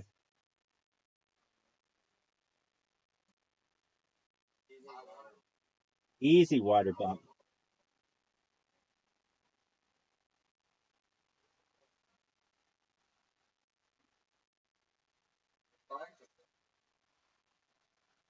Rabbi, Rabbi gets Rise Rabbi gets and Rabbi 1 point, Rise 0. 2 on 2. I'm gonna win the next hole. Yeah, as well. This is not a good hole. This is not a good hole. I went the wrong way. I went the wrong way anyway. You can get 2 shots on this one. Yeah, you literally went the wrong way. That's not even how you do it.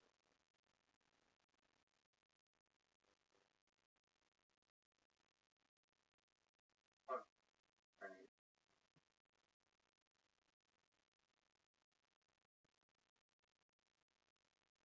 Oh, bump his ball in the black. Why would you not bump his ball? Trying to. That was not the whole stall and block. Now he's fucked himself. Oh my god, this is gonna be the worst play of any of us. Anyway, this is the way you go. By the way. I see that this is a skull and not an alien. I always saw the alien's mouth as the skull's nose.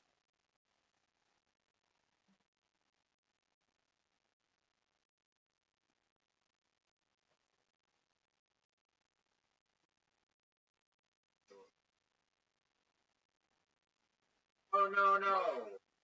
I hate when I do that so much. I do that all the time.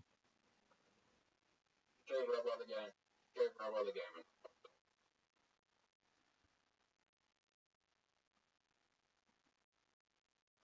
Alright, look. Process. He's winning. Make it.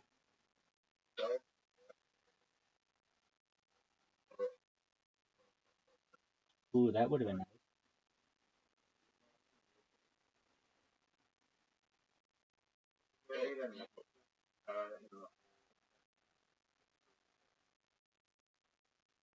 I'd be impressed if you did it.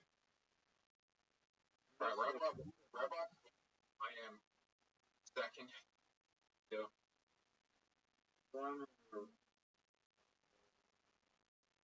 Definitely a disadvantage to go first.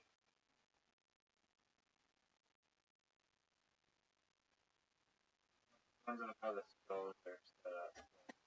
On that instance. You think I'm at a disadvantage right now? You think I like? Did you just ask do I think I like men? No. You think I'm at a disadvantage?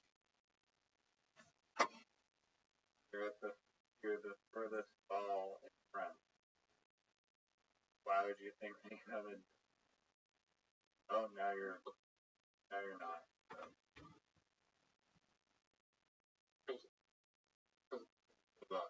All right, good shot. Very good.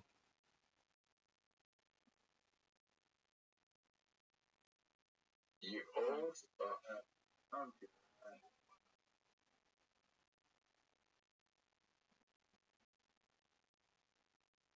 Alright, you ready for the greatest shot you've ever seen? Yes. Not what I thought it was going to be. Oh, it's good. Riser, what do you have? That was a beautiful shot. Alright. Look at this move, though. That was me.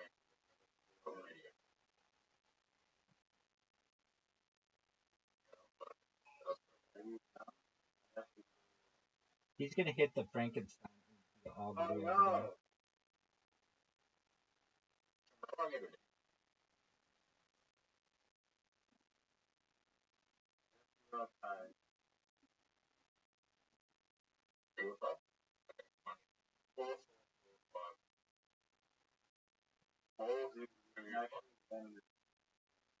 I'm actually very good at this. Yes, I'm very bad at it. I'll tell you how you do it. Go, Zoo.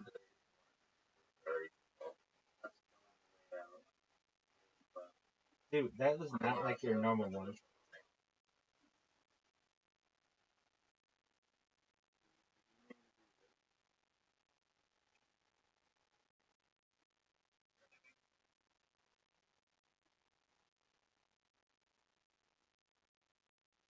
Riza? Very good job.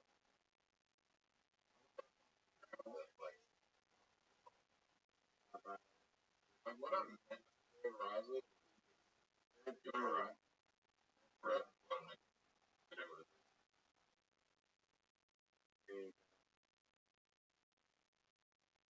You're in a good position. You can get it in. Oh. Thank you, Riza. Riza. I'm not with the game now. And I don't just fucking shut up. Rabbi has no shot. you just have to hold on to the lead. 6, 5, 4. Pussy hole. Pussy hole. I've never done well on this hole because I'm always distracted by the click, girls. Alright. I don't think double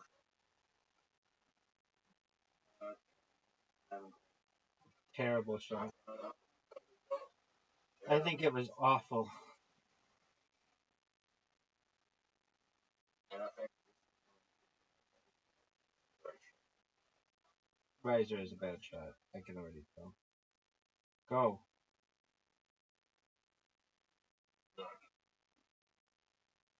Hit his ball. Move his ball. Yeah, there you go.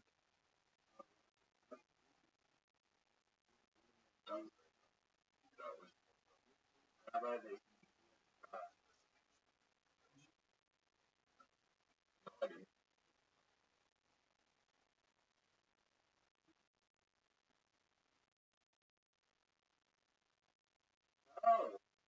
you fucked up. Damn you again. I doubt that.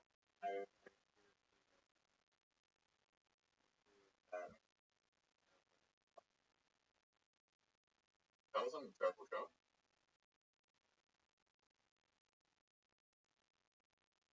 There's 8 games, 8 shots.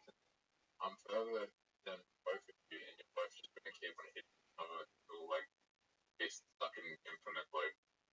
Just hit the Well, ball. Just hit the ball. Good shot. Now, Wait. in a good place. What the fuck?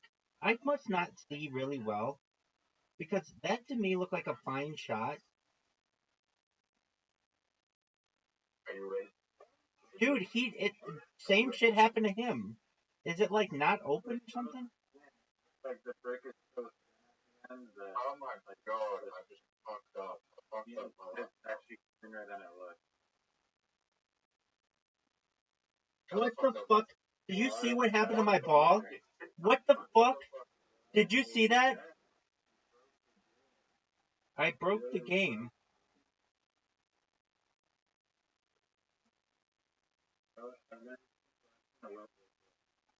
Not like that though. That was fucked up. Dude, you didn't fuck up. There's something glitchy about this pitch. This is the clit shot. A perfect, like a perfect click shot.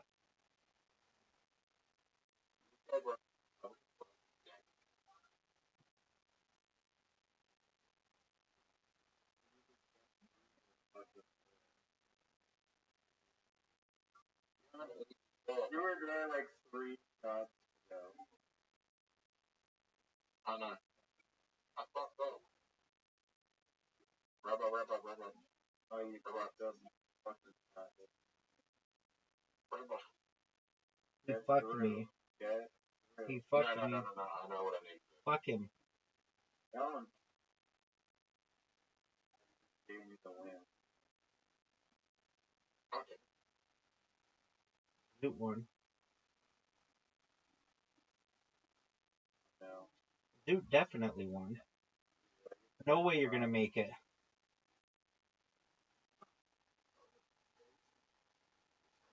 That quit spot, girls. I think I'm the winner.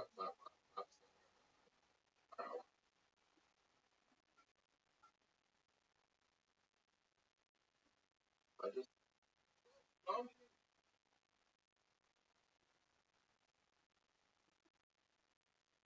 I like that time when Zoot joined and he wasn't saying stop dumping like a bee.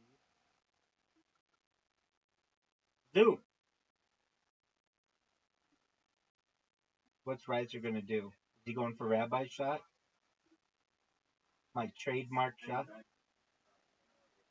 It's my trademark shot. I'm the first person to do it. I was the first person to do it. First person to do it. And that is an unfortunate result. So you're admitting that you stole this from me. So you're admitting you stole this from me. So you're admitting it. You admit it. Okay, just so long as you admit it. Kids, you guys are the witnesses here. Zoot, hurry the fuck up.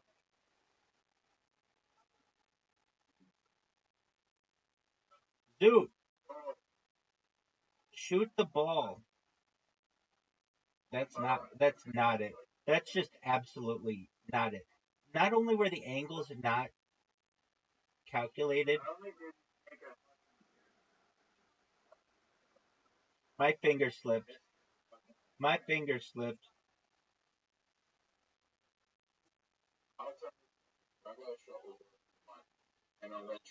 No, my shot's perfect.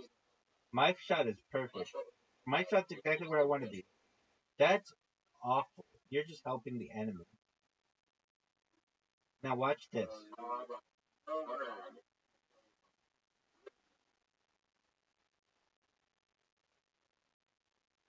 Go. Do it.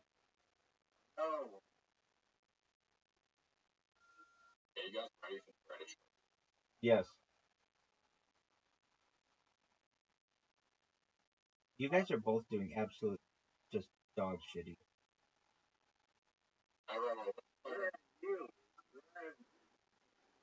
You've asked me this question like 12 times. You're okay. Religious, probably. I enjoy it very much.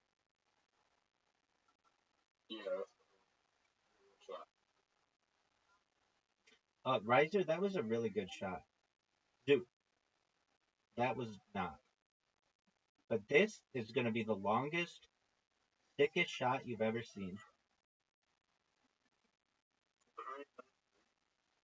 We are playing a mini golf game, Arnold. Arnold, you can download it by typing in Play-Doh into Google Play or the App Store. Plato. And you can play. And you will fucking be obsessed with it. What an amazing shot. Riser, that was an amazing shot. Oh, we're having a blast. Riser, that was an amazing shot. It's like Riser made it, and he's going to be the only person to score. In the App Store. That was an amazing shot. It's on Google Play. It's on Google Play too. Just Plato. You just search it in the store. Plato.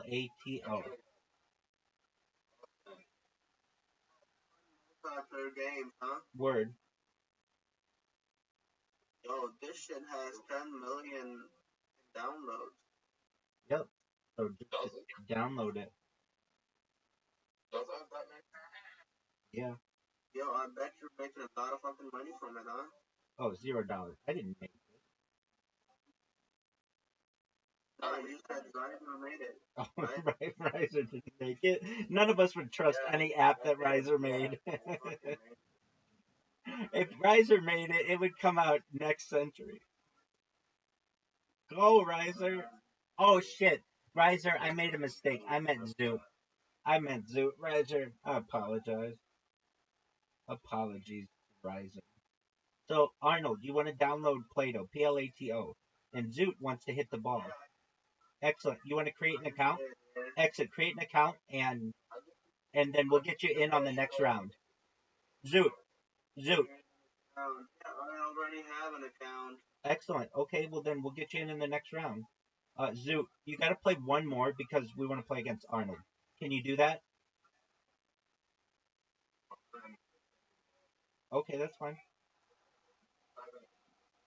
Okay, that's fine. Arnold, um, you want to friend the right? Look for friends. It's the second button on the bottom, and you want to add the rabbi. TheRabbi. I am.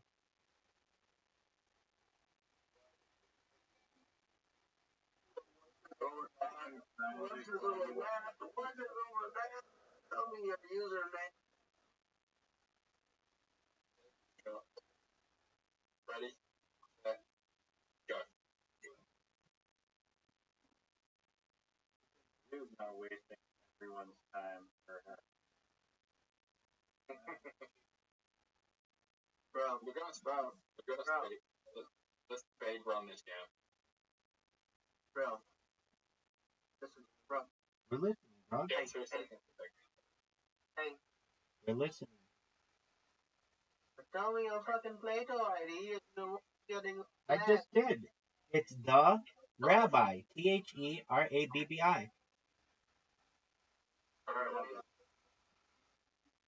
for finish? Okay, I just sent you. I see it. I see it. I'm gonna friend you. Yo, this thing has got like 40K active players.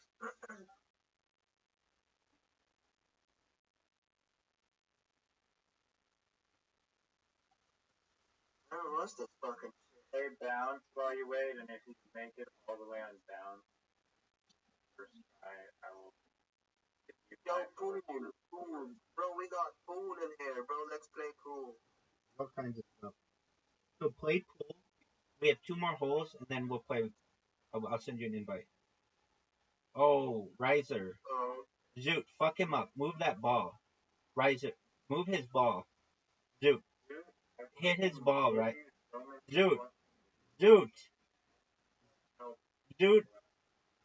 isn't here. Zoot, hit his ball. That's not how you hit his ball. You're gonna miss his ball, dog. You missed it. No, you missed it. Dude, you put the ball in the wrong spot. Literally the worst fucking help that you could have been.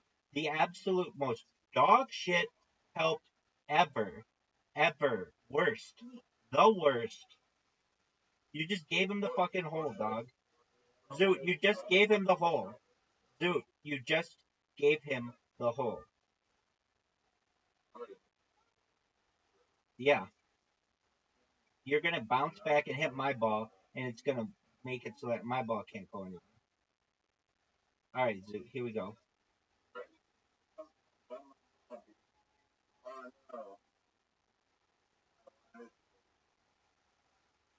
You guys ready? That was a shot, Rabbi. Yeah, that sucked.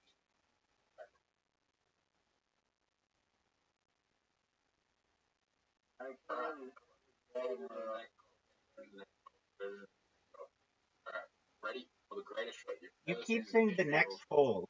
Don't you mean the next shot?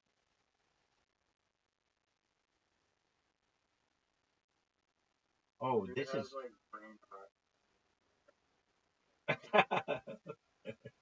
Okay, we forgive him. Oh, are you kidding me? Are you kidding me?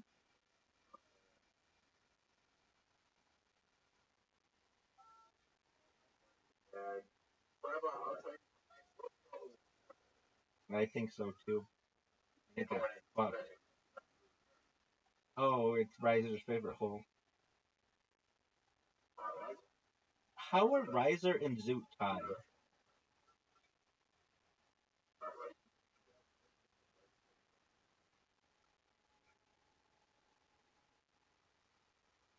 Just don't touch my ball. Just leave my ball. Oh, he's in the black.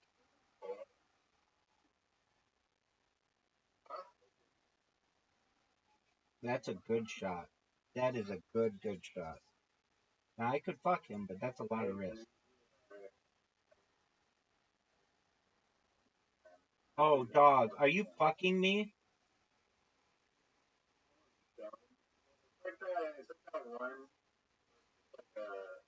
On the one where there's 5 layers of them. Like a bunch of bricks. Oh, dude, but there's like 5 layers of. Yeah. I know what you're talking about. I'm not putting.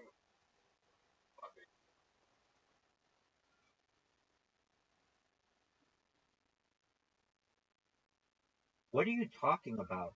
You could still win pretty easily. Oh no, you have 0. Apologies. Apologies. Just make it. The way you could. Yeah.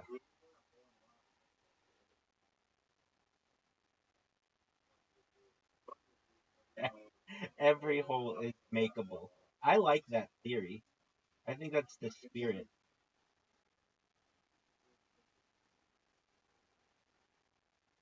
All right, here we go. This is gonna be. You ready? This is for Zoot. This is for my boy Zoot.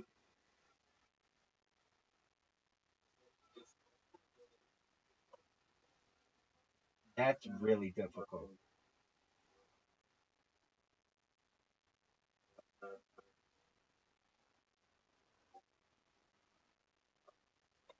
You know what stinks is I think the winner on this hole doesn't get 2 points. They'd only get one because Zoot fucked it up.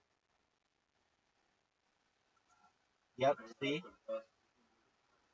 that's such horseshit. Zoot, you are such a douche.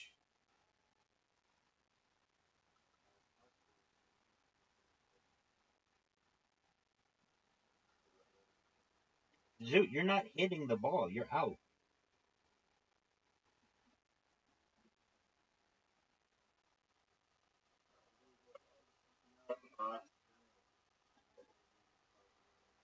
Hit those spiders.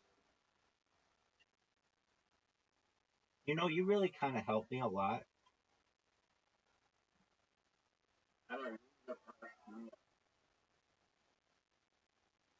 We're tied right. We're tied right now. Do you know that? We're tied right now. Oh, that's a beautiful shot. Beautiful shot.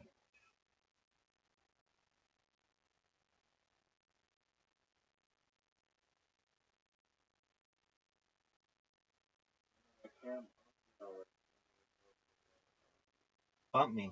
Try it. Water bump me. No, put me in the black. Put me in the black. Put me in the black.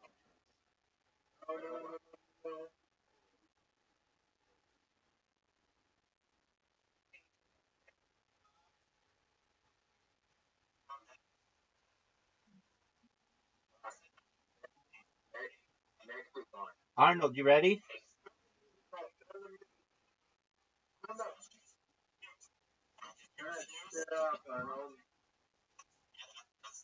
Arnold, you're up. Arnold. Arnold. Good big dog. All right. You gotta put the ball on the little tee, the little white and black thing. Except, dude, shut the fuck up. Hold on, hold on. There you go. Okay, so watch what Riser does.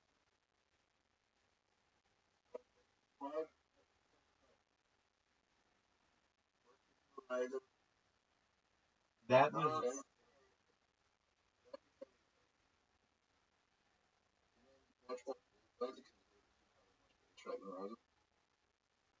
All right.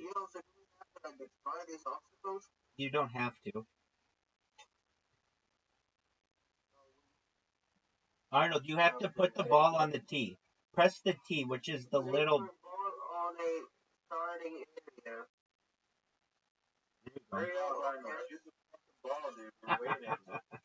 Drag the center of the screen to shoot. You got it. Give him a chance. I know. He just is amazing. He just one shot, boom. Okay. How do you like this shot?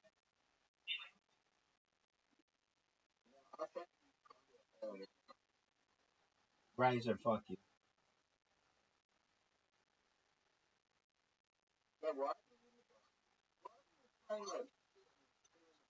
Oh, I put him in a primo position. Dude, water bump him. Black bump him. Lagoon bump. Oh man, that's impossible. Oh, Arnold, if your ball goes in the black, Arnold, if your ball goes in the black stuff, you gotta start from the beginning. That's a good shot. That's a good shot. I mean, it's hard because of the angle, or lack thereof.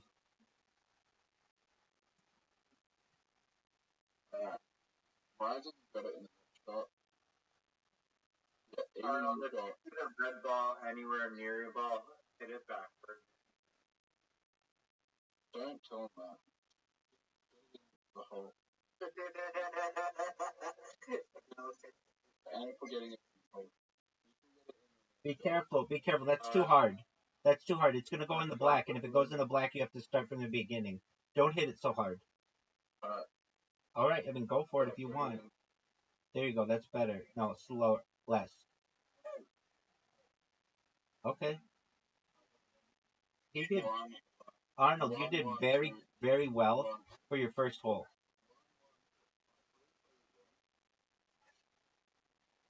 All right, here we go. You don't want to go first on this hole.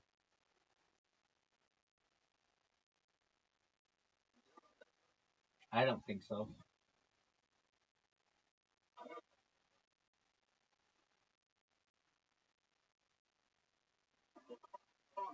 Water.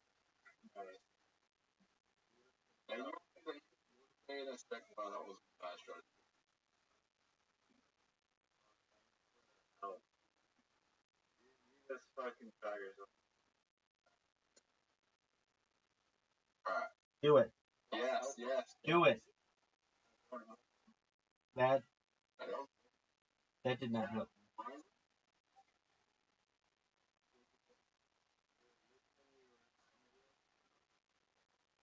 Oh, how didn't you go in the water?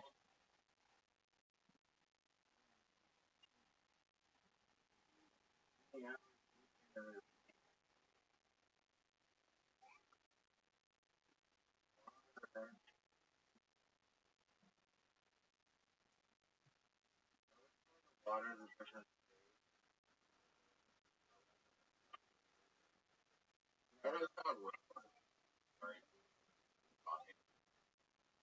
Hey,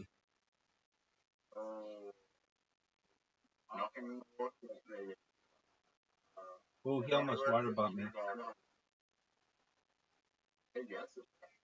He does. He's a quick learner, folks.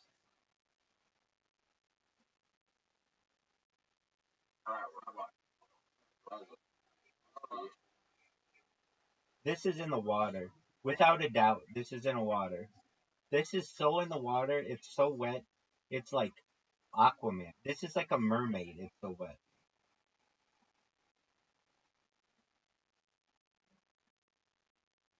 Rabbi, you're in the. I don't know what you're saying. I'm clearly across the bridge safely. Oh, he's dude. Arnold. Arnold is going for jugulars. Arnold is just straight up going for fucking jugglers. Dude, look at the two holes on this one. Horseshit. They're hidden.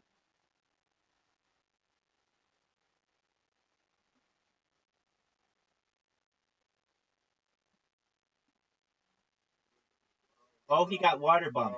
He's gonna learn his first water bump. Explain. We have to explain to him. Hey.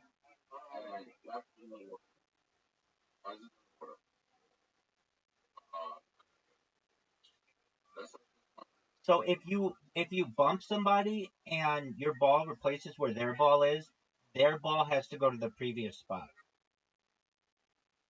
Oh, that was beautiful. Riser, that was beautiful. Zoot is putting this in the water for sure.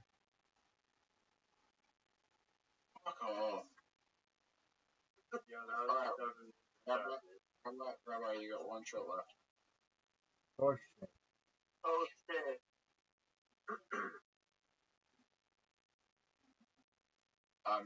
There's no way in hell you're gonna get it in.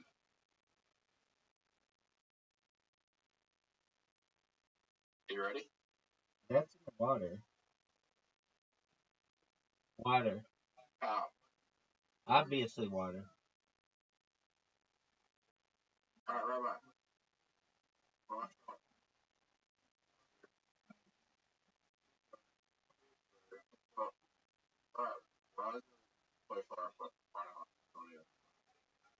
Okay, I'm gonna get 4 points or 3 points on this one. You guys are getting.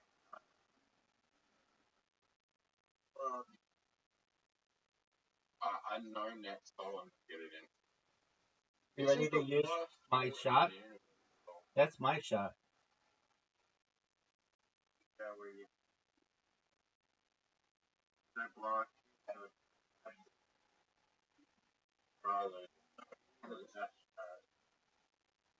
Dude, that was perfect.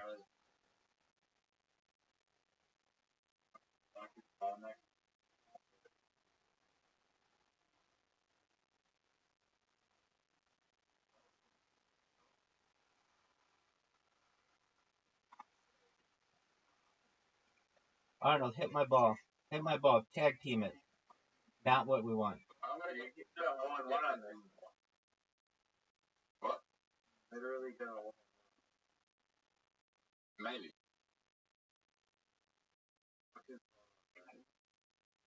Okay. Shut the fuck up and hit the ball. Perfect. Amazing. I had touched it. I fucked it up.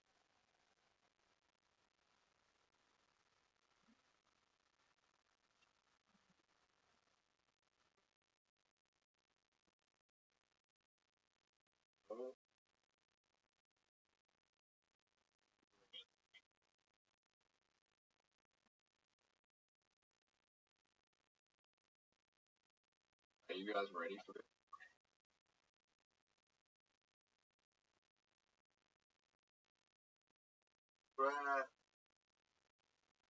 Okay.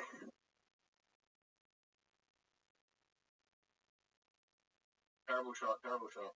No, that's as good as I can do.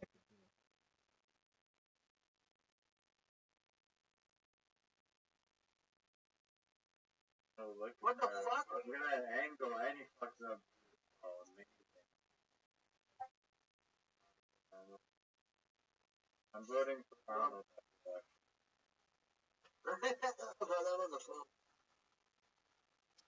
Riser, that was phenomenal. No one's touching Riser this game. Oh shit. Oh thanks.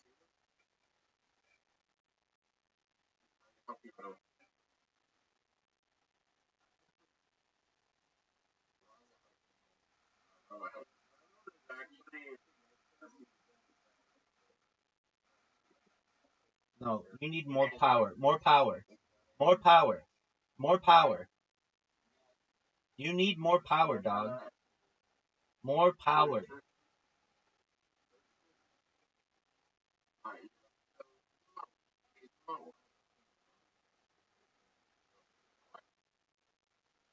Oh shoot. Oh. No, I had no chance. You're in my way. Oh, but that was so close. Rabbi? No, you can make it straight up right to the left side of the And we all get. What the Oh, fuck? fuck. Fucking wreck. There's a wreck. Oh, Rabbi's getting beat by Arnold right now. you can get a hole in one with that. But that's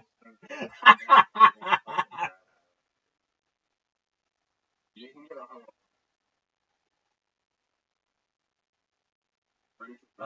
Riser, that was an amazing shot. Riser, that was an amazing shot.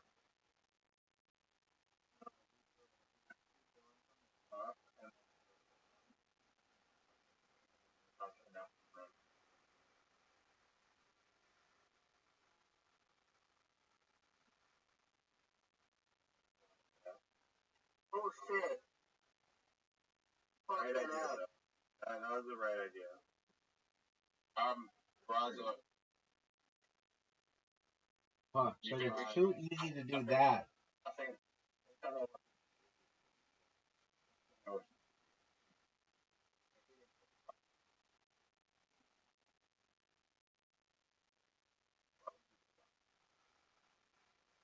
You helped me so much.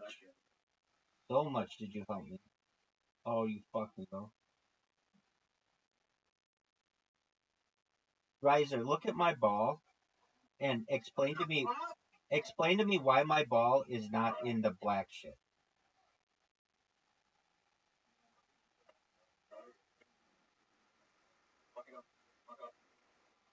I know. I don't really know what to do.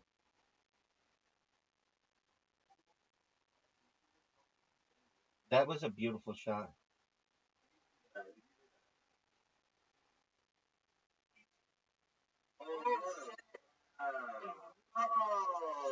Oh, no, that was so cool. Holy shit.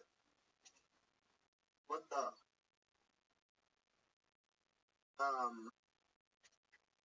Fuck, dude. Everything in the next shot, Raza.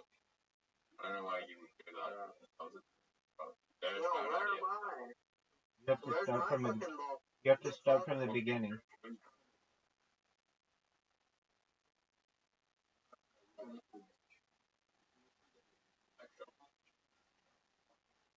The ball fell into the black hole. Start. It's actually a very easy shot. I'd say 70% right. You probably get it in. Miss. That's a miss. Dude, that What the fucking shit?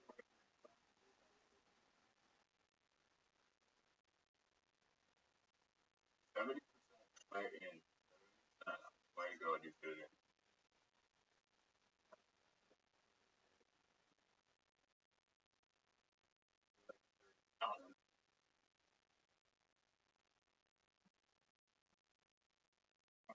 he almost.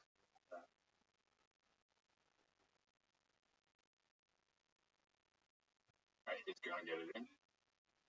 Bravo, why are you spinning that over?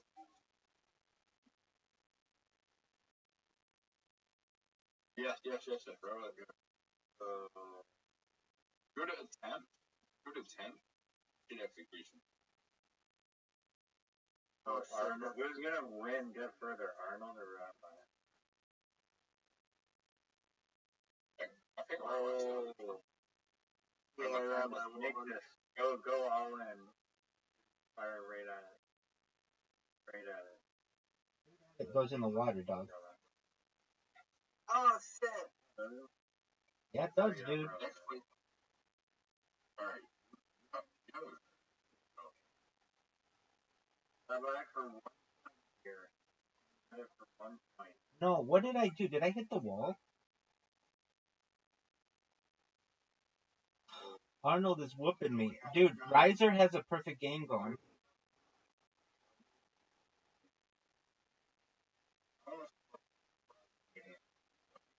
Do it. Alright, well, let's see you stop him.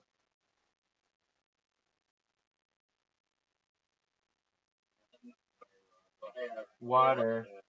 Hit his ball. You're getting water bumped. I'm going to water bump him. Nope, that's not the shot, Zoot. That's it. I actually know the perfect way. No, you don't. I do. No, you don't. Not like that.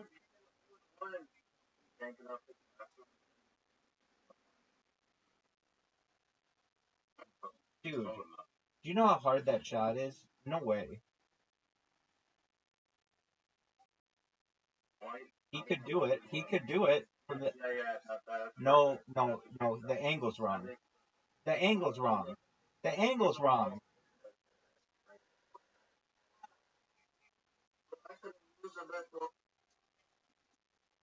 Well, he fucked me.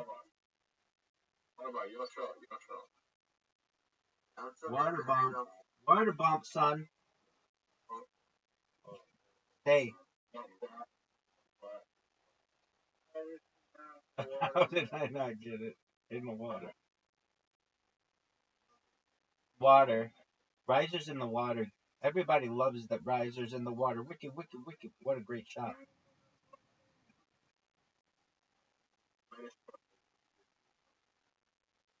That's definitely not yours. Oh, that's beautiful. Beautiful. That's exactly how you do it. That's exactly how you do it. I don't know how that's gonna go. Get there.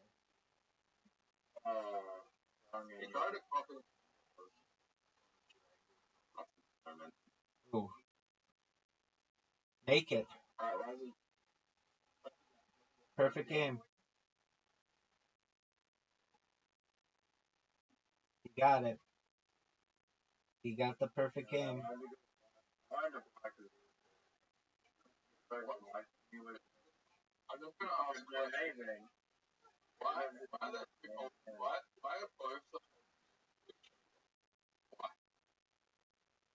No one knows.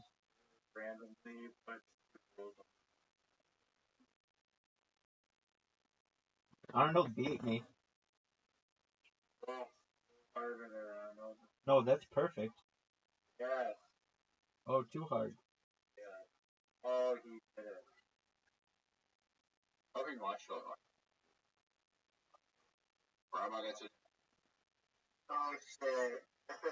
Arnold beat me.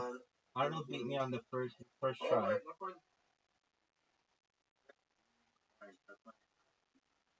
That's the highest you can get. That's the highest you can get. Riser's in. Who's next? Zoot's in. All right. Arnold, check your messages. I sent you an invite. Arnold's in. Arnold's first. Arnold's definitely going in the black. There's no beginner's fortune here. You're you're going in the black, dog. Arnold, you're going in the black.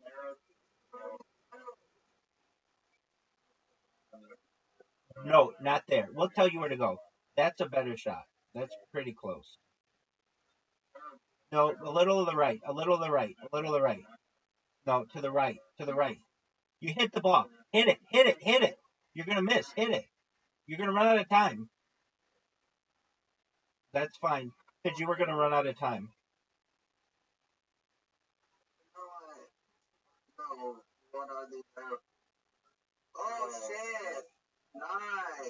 Thank you.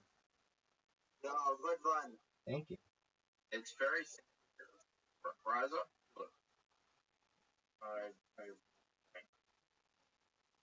This is what you're doing.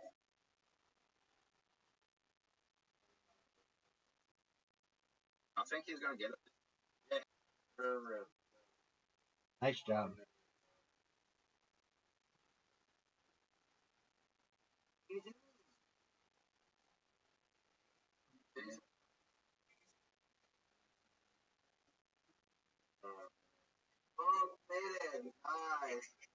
That's as efficient as you can be. I don't think it's possible to make it on the first try. Maybe if it were really, I don't still think so, but maybe.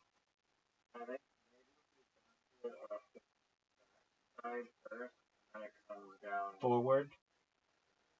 Can you even get it there though? I think maybe, and then somebody, if everybody's bumped your ball or something. Arnold, make this shot. He's got a chance. That definitely has a chance. He got it. Nice shot. LFG, dude. LFG. Good job, Arnold. And Riser misses. Zoot. Get your shot, Zoot. Short. Zoot got a total of 0 points.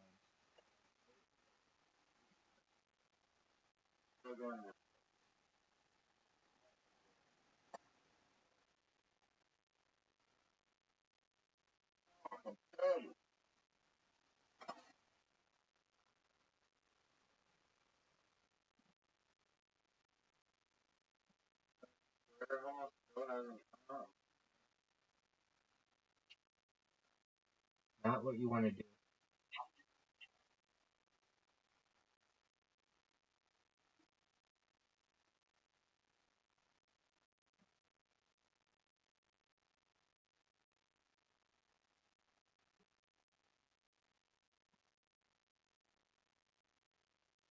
I don't know what the fuck Arnold's doing. Arnold, what are you doing?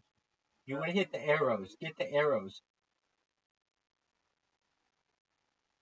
You'll figure it out, but it's not that. It's pretty close. I am.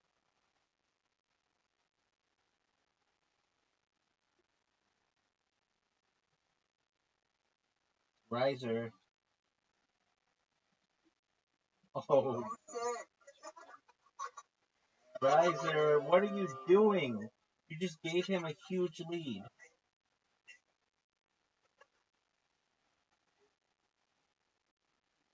And Zoot just, what are you doing, Zoot? Zoot, seriously, I can understand.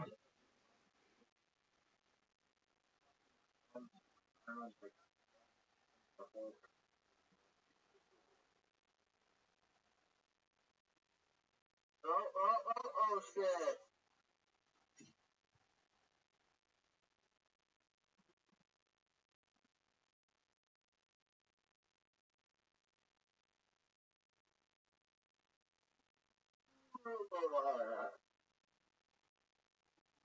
There's nothing to me, so I'm gonna prove it.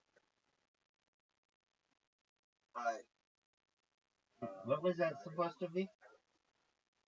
Look at how far behind Zoot is. There you go, Zoot. That's the shot Zoot needed. Oh, almost.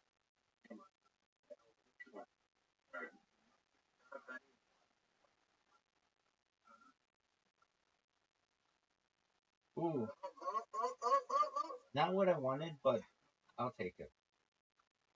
Because I have a feeling Arnold's going to hit my ball.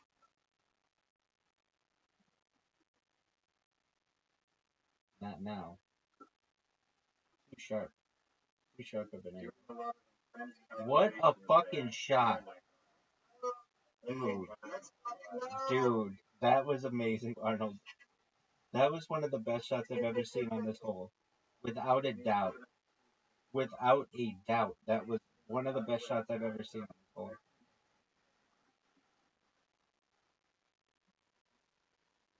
Dude, just hit the fucking ball. Dude, disconnected. Dude, hit the ball. Dude, we're playing this game.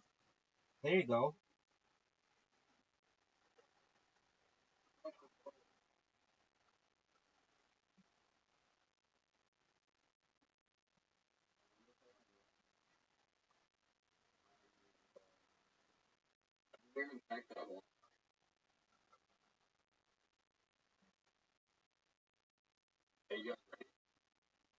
Yeah. Second greatest bedroom. We're ready. Make it. That's not even close. That's a better, but still not good.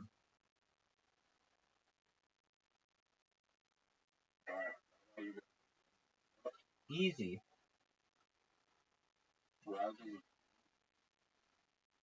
Hilarious. Absolutely hilarious. And make it. And make it. That would be the most baller shot I've ever seen. It's still a really good shot because it fucks Zoot. It fucks Zoot. Make it, Zoot. Make it, Zoot. No. Back it off the. No. Oh, you guys are just fucking each other. Okay.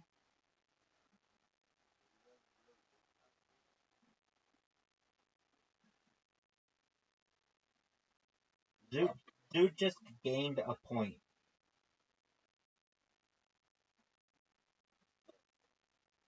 And Riser got 0 points.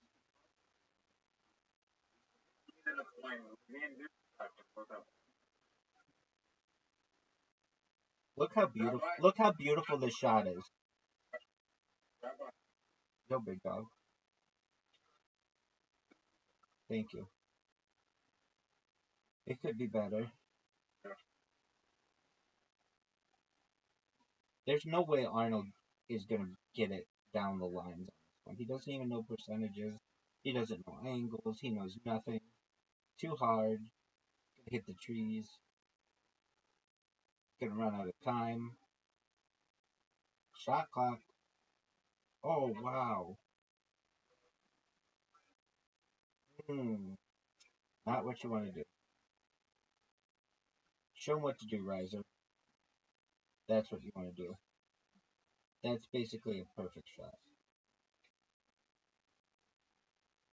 And now Zoot's gonna come in, and he's gonna bounce it off the back wall, miss the arrows.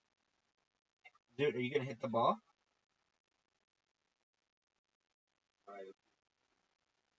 No. You did exactly what I said you were gonna do. I was kind of just joking that you were gonna do that. But he did it exactly. Look at this shot. That would have been, dude. That would have been amazing. Let's see your shot. Arnold's gonna help Riser for sure. Oh, he might miss him. Miss him.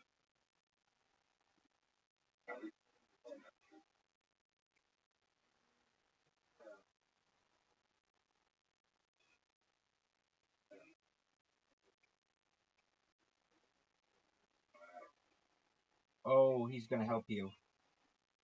He helped you a lot. Majorly. All you have to do is just bloop it. Perfect shot.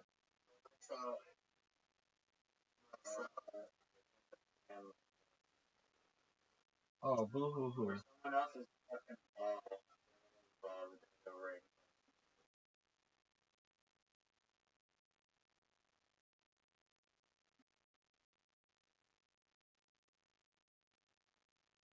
you go. It's gonna fuck up Riser's ball. It's gonna go right and right behind him. Get him, Zoot. Make it, Riser.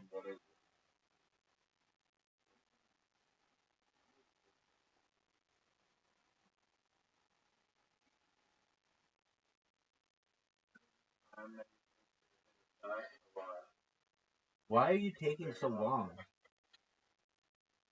Zoot, hit the ball.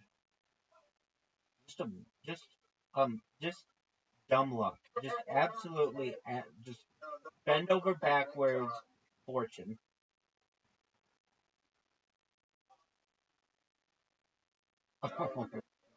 Oh, Riser. Riser, what are you gonna do? Riser, what are you gonna do?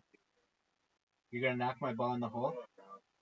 You're not gonna go around it. You don't have the bullets to hit my ball into the hole.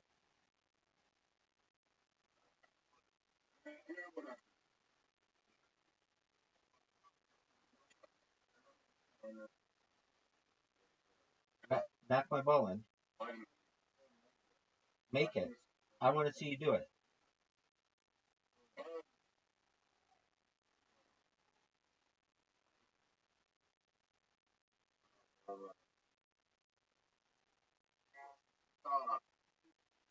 All the way, Arnold. Nope. Nope. Shoot at the hole. Shoot at the hole. All the way at the hole. Shoot it all the way at the hole. At the hole. The hole.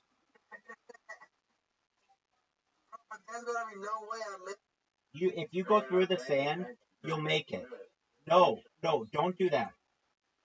If you would have just went in straight on, you would have made it. We play this game a lot. You would have made it. Dog, we play this game every fucking night. We know all of that shit.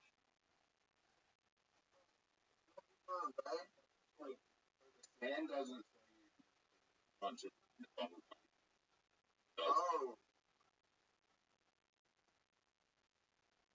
Arnold took his shot. Dude, let's see what you got, big dog. That's right. Riser, let's see your shot. Riser hit an absolutely unbelievable shot. Now, Zoot, let's see what you've got, Zoot. Now, what do you think about this move? A little bit of a bounce off of his ball. Puts me right in the trees. Perfectly in the trees. Perfectly in the trees. Perfectly in the trees. Oh, Arnold.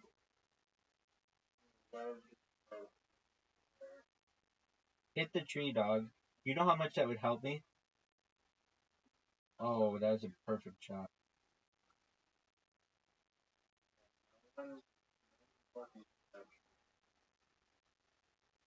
Goes, dude. Dude, you're the absolute worst. You are the absolute worst. There you go.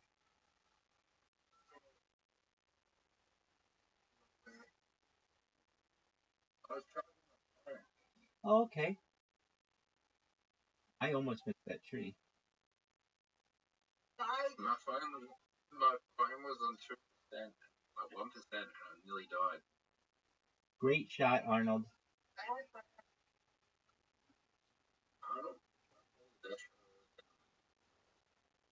Oh, make it. Oh, you made it. Nice. You guys ready? Yeah. Shot of all time, it's history of all time. I'm gonna bounce it. Now you're like small than me here, but what the hell? I'm gonna go to bed. Dude, it's like 6 o'clock p.m. 4 p.m. Even worse. 4 p.m.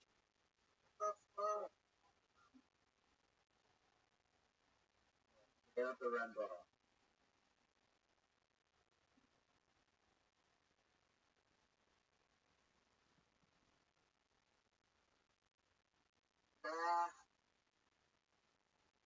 If I hit him here, I'm going somewhere around here.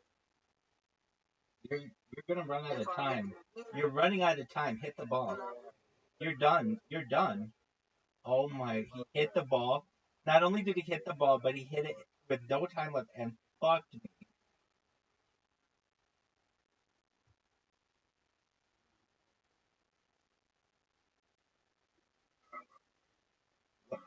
What is up with people not hitting the ball quickly? We know, even before winning, hitting the ball quickly is considered a great characteristic. Worst shot ever. Yeah, just the absolute worst person. Please make it. That would have been amazing.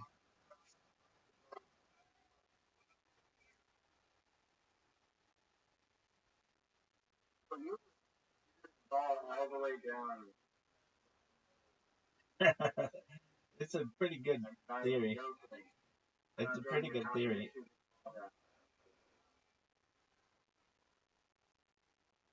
What are the chances Duke misses?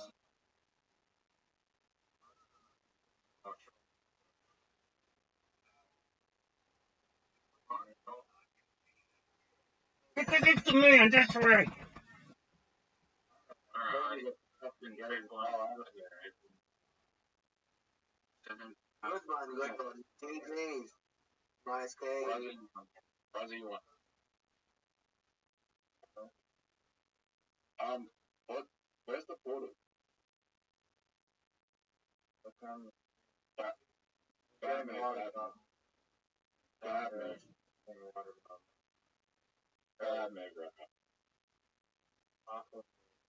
Why? Why is it so bad? I think of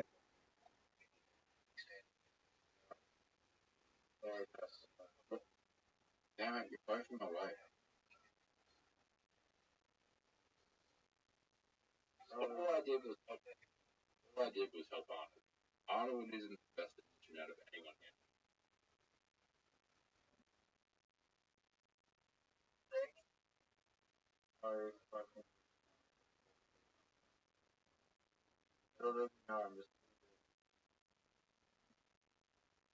Look at that bump. Oh, please do it. You like that bump? That was amazing. Did you like that bump? That was amazing. How did you like that bump? That was amazing. I don't know what Arnold's doing. He's way out in the boonies.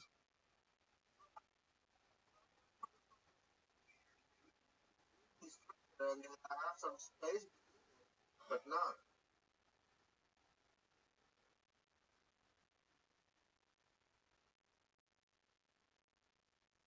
All right.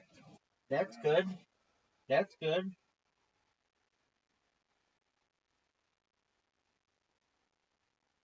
That's an excellent shot. All right, you guys are ready for that shot? Yes. Make it, Arnold. There's no way he makes it. Oh, wow. That was so good.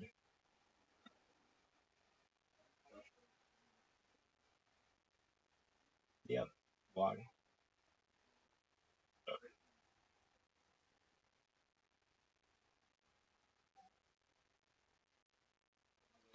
Next shot, yours. All right. Water bump me then. Water bump me then, B. You didn't even water bump it. You know how fucking you have to do water bump? Get him. Or don't. Get him. Arnold is gonna fuck you so badly. Arnold's gonna fuck you. Let go, let go, let go, let go, let go, let go. Let go, let go, let go. Fire it. Fire it. It's a perfect shot. It's going in the hole. If you let go right now, there's a very good chance it goes in the hole. A very, very high chance that it goes in the hole. Extremely high. Extremely high. This is a high intelligence shot. Wow. That was a very good shot. Stay. Stay, Arnold. Arnold. That was amazing.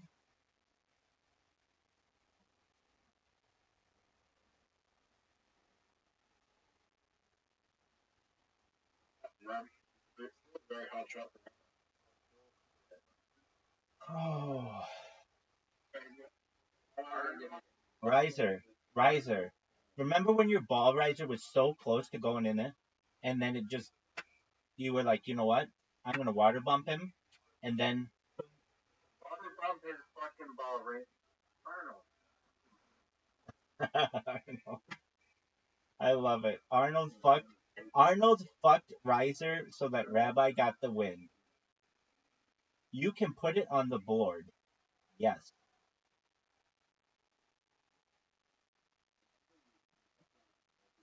And he did. And he did. And he did. But I still think that I beat him. That was fucking. Arnold, what were they telling you? What were they telling you? What? Why would you bump? You could have fucking made it. Or my ball. I love this hole. I didn't say I have 0 wins. What is that? Is that the amount of games you guys have? Yeah, which isn't even close to some of the other games we know that people have played. You should, you still have 0 wins because you've never won out of all the 5. You've won a hole, but you haven't won a round. And you want to join. I did it. Okay, excellent. Yeah. Beautiful. All right, let's see you. My last game. Okay, Zoot's last game. Arnold, let's see your shot. I know, I love it. I love it. I just keep. Yeah, it's your shot. What are these fucking backs? That's par. If you go in it, you have to start from the beginning. You only have like 5 seconds to hit the ball. I hope. Do you see in the top where it says like there's like a yellow bar? That's a countdown. That was terrible. Riser, just show us how it's done.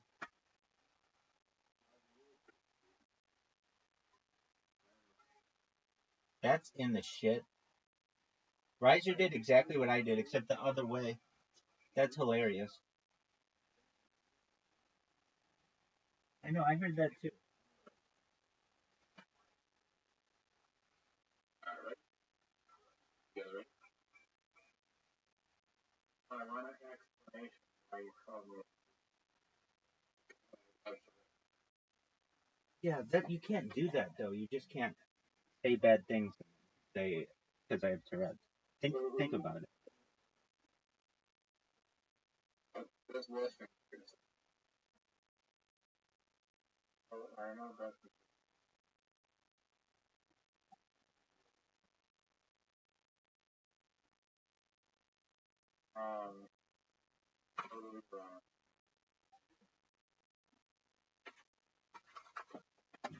You guys ready? Yep. For you.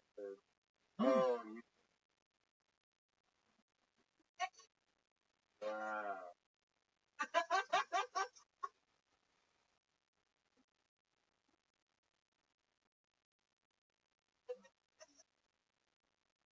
Or shit. I bet you can get a hole in one of these now.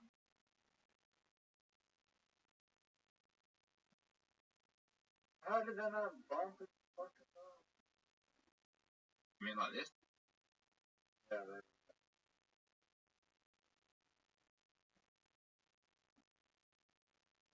He's gonna bump my bull butt. And then we're gonna be an infinite. Out of what?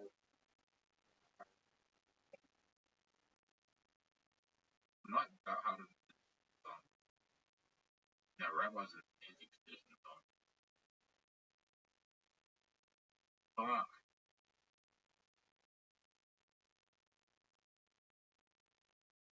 That was a good shot. Not as good as this shot, but it was a good shot. You can get it in from here.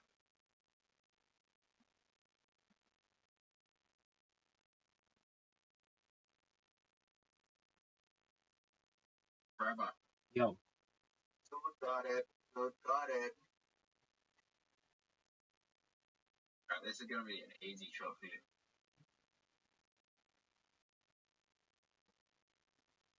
Razzle? Easy shot.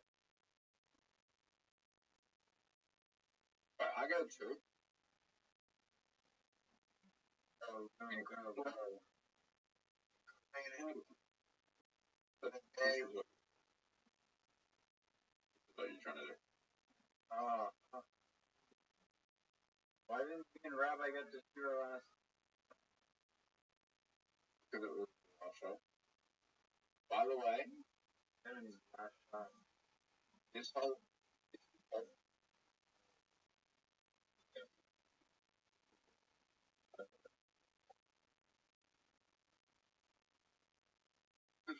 Just boring. It just makes no sense.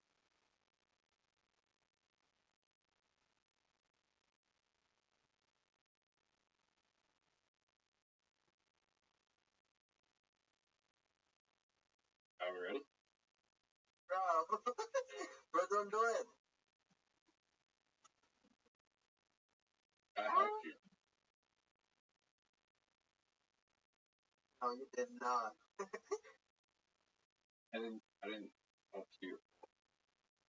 I could have actually helped you. Arnold, you will regret making your enemy. I'm glad you ruined the entire Rabbi just. Oh my fucking god! Yeah. Get used to bring your fucking water wings there.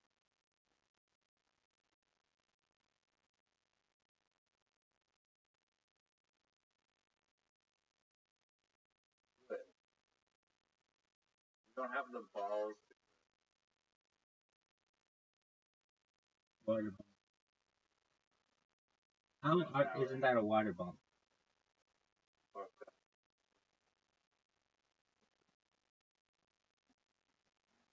You're making a smart move. Oh, that was the greatest move I could have made. Oh shit. Nice control. Fuck. The ball slows down a bit here, huh? That was a dumb move. Like, oh, dude.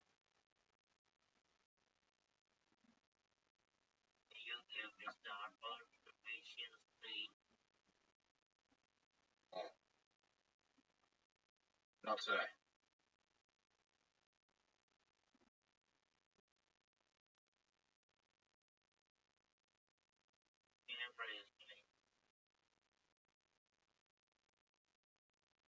Okay, the worst thing right now. Guess who's in the best position right now? Dude is the worst thing right now. Who's talking?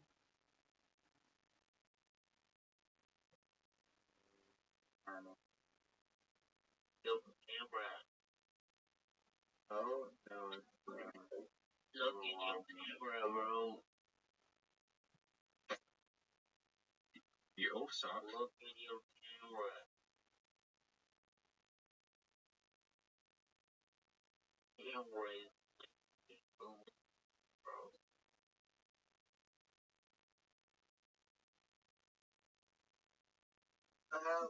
Oh, okay.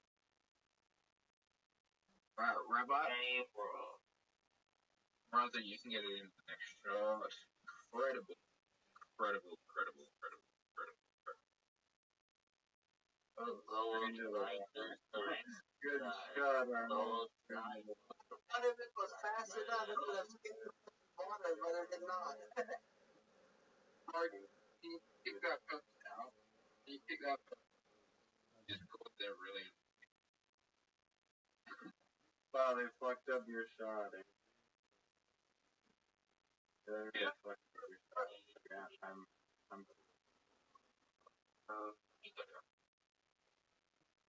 I thought that I ball mean- was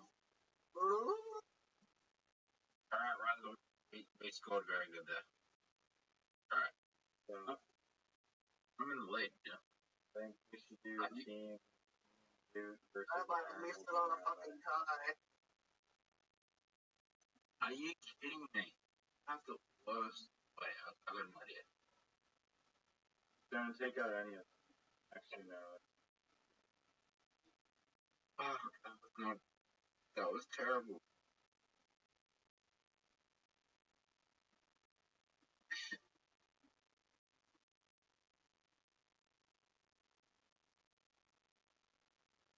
I tried. Yeah, usually I just don't. Or no. It's pretty wise to not take out any. Another piece.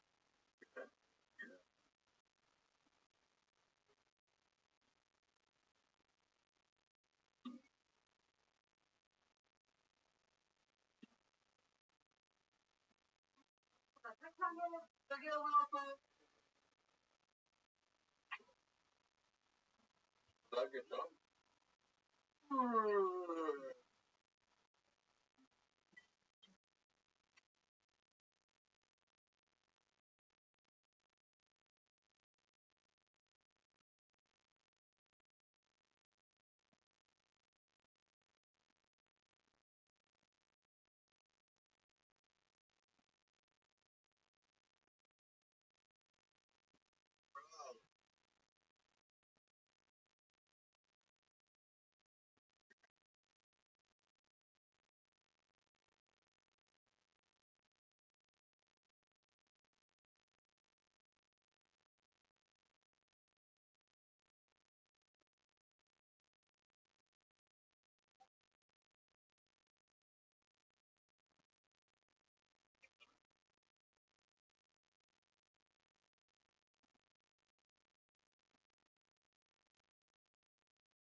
you shot it backwards. I didn't realize it was my turn.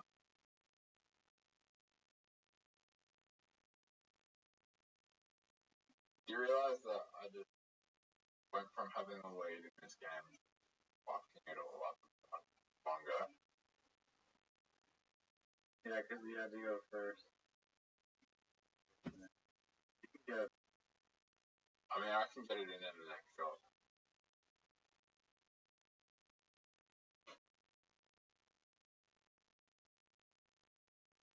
Yes.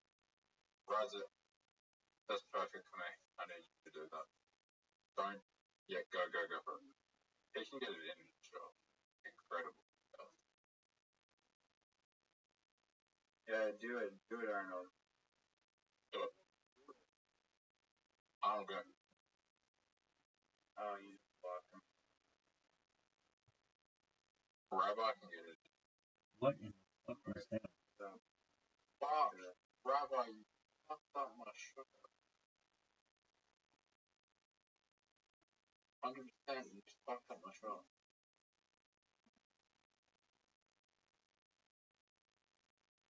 oh no. Don't do that. Don't do that. Don't jump on the That's so hard.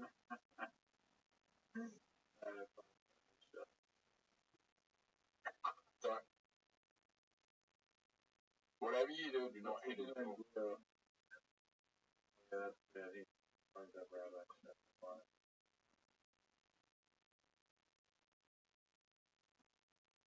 Oh no. Yo, that is a fucking snooker, right? Take it down, dude. Take it down. No, I'm gonna hang. Are you fucking kidding me? Right. I won. I think so. Oh yeah, I did.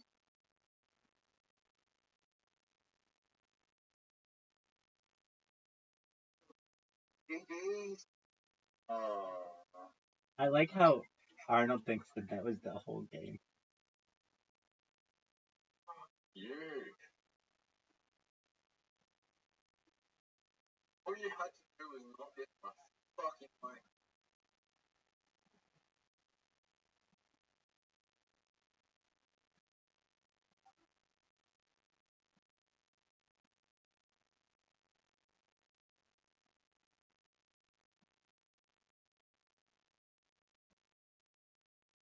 You have broke people.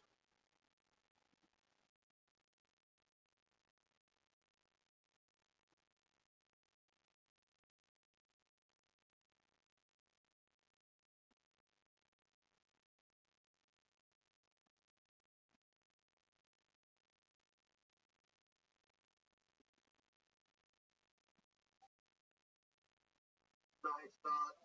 Thank you.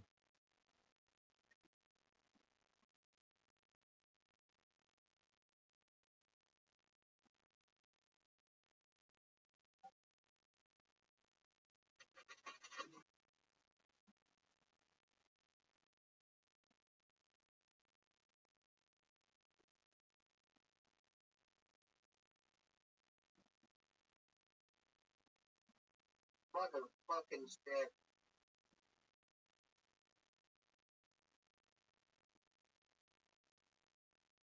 Thank you.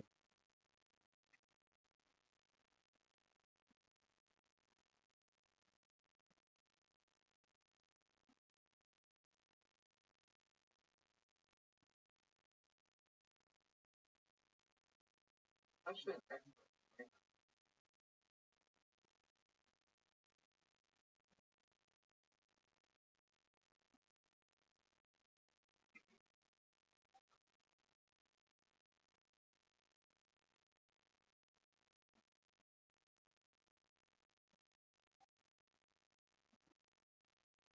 Arnold, you have to learn to hit the ball faster. There you go.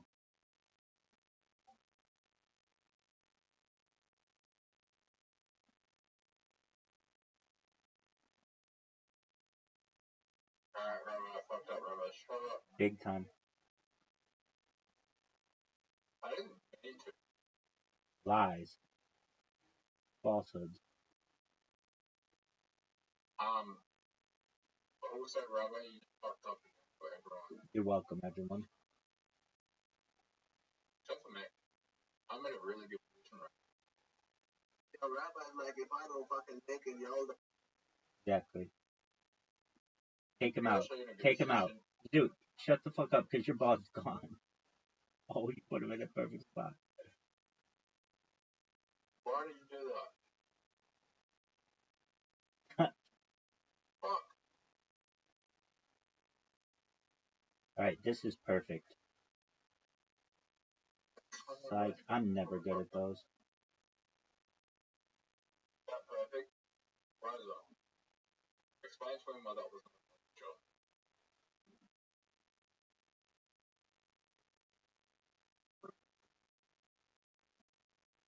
Grabbing my dog.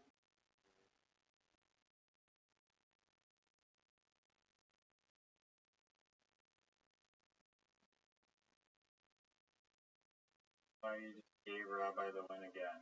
Jobber. Really? He's not gonna make it.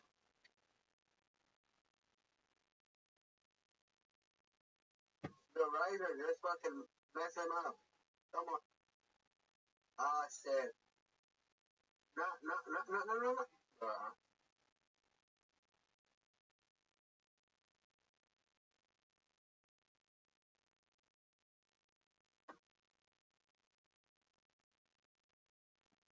Alright. What's the time of this?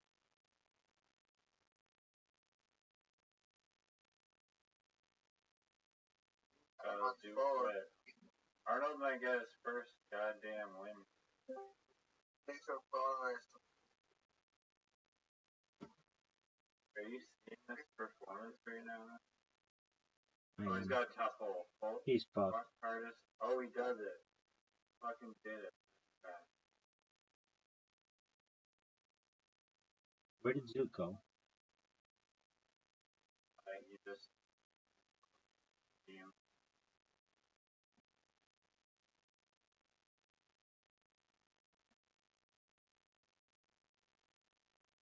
Oh, I fucked you over so hard.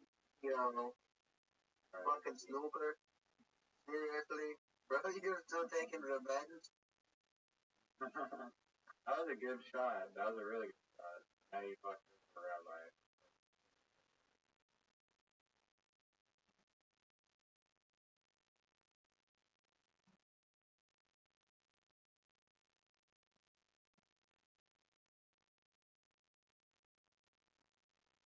Oh, please. Yeah. Yeah. Oh. Do you like that? Holy shit. You don't even know how impossibly hard that is to get through this shit.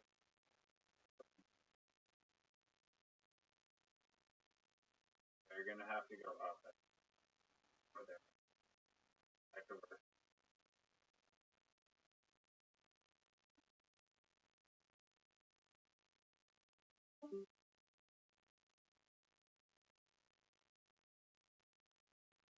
Oh, fuck. No. No. It just made your shot even better. No. What is Yeah, you did.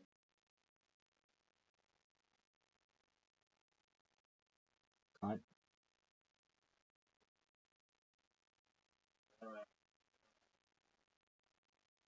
No.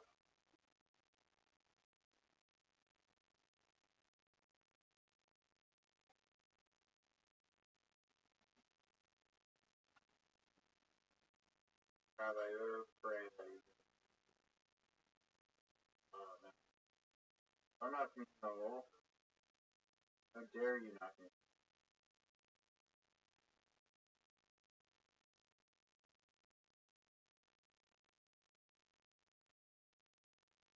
Oh, perfect.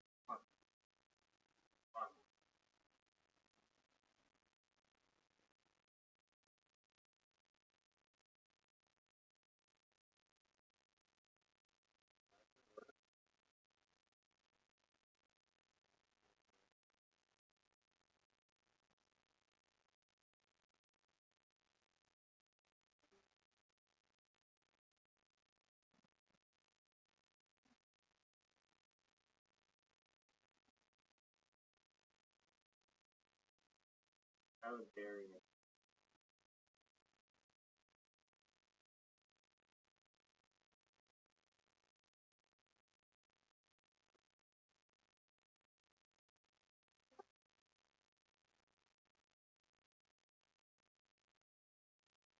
No fucking.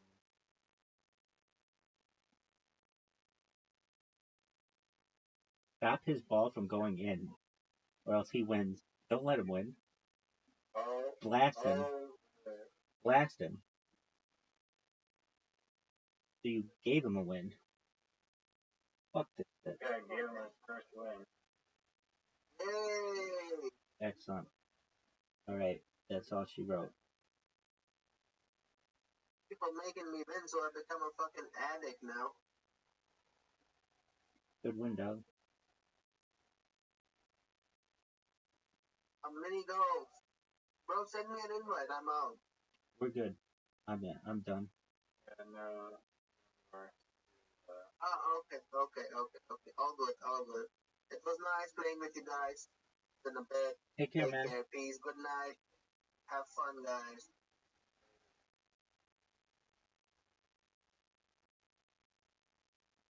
Good night, Rabbi.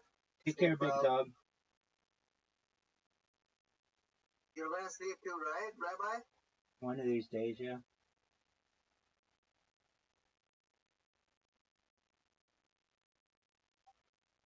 Okay, good night. Take care.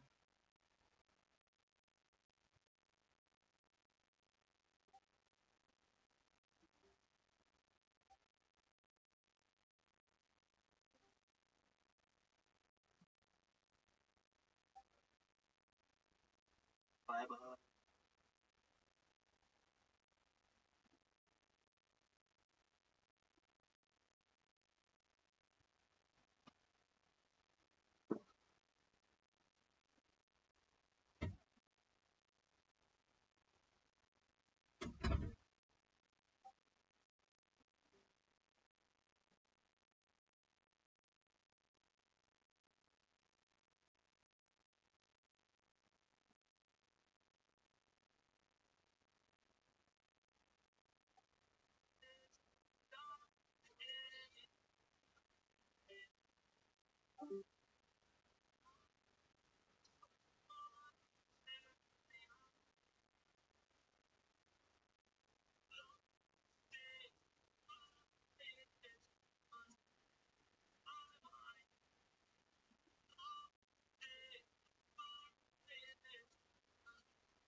Welcome. How are you, Beehive?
Which is the setting for the Book of Esther. There's some significant scholarly concerns about the specific dating of the Book of Esther, meaning when does it actually happen based on the names of certain kings and things like that.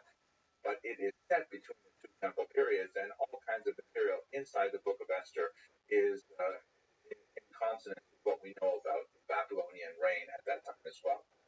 The Jews living in Babylon were heavily influenced by Babylonian culture at this time, most significantly with the adoption of Aramaic as a lingua franca, as a vernacular, a language that they commonly used, and ultimately Aramaic displaced as the living language of the Jews, and indeed of the entire Near East at this point. This is a language that would last over 1,000 years. It is spoken even today in some parts of Syria and Turkey. It is, of course, the language of the Babylonian Talmud, and there are a few different versions of Aramaic that maybe we'll discuss in a later lecture. Hebrew was never abandoned, but it increasingly became the language of scholarship and liturgy as opposed to the daily language on the street. The Jews also adopted the Babylonian calendar, specifically the names of the months, Tishrei and Tammuz and so on. The Hebrew names for the months are simply numbers. The first month, which would be Nisan in the spring, the second month, and so on. And so the Babylonian custom of naming these lunar months was applied to the Jewish calendar. It wasn't an exact fit because the Jewish calendar has a leap month on a somewhat irregular appearing schedule. And so there are 12 months, but there is one of those months, the month of Adar, which occurs in early spring, which may be doubled. You will have an Adar Rishon, an Adar 1, and then an Adar Sheni, a second Adar. Otherwise, they adopted the Babylonian lunar calendar names for each of the months. Okay, let us continue with our discussion of the Persian period, which will follow in the next video. Thank you very much for that.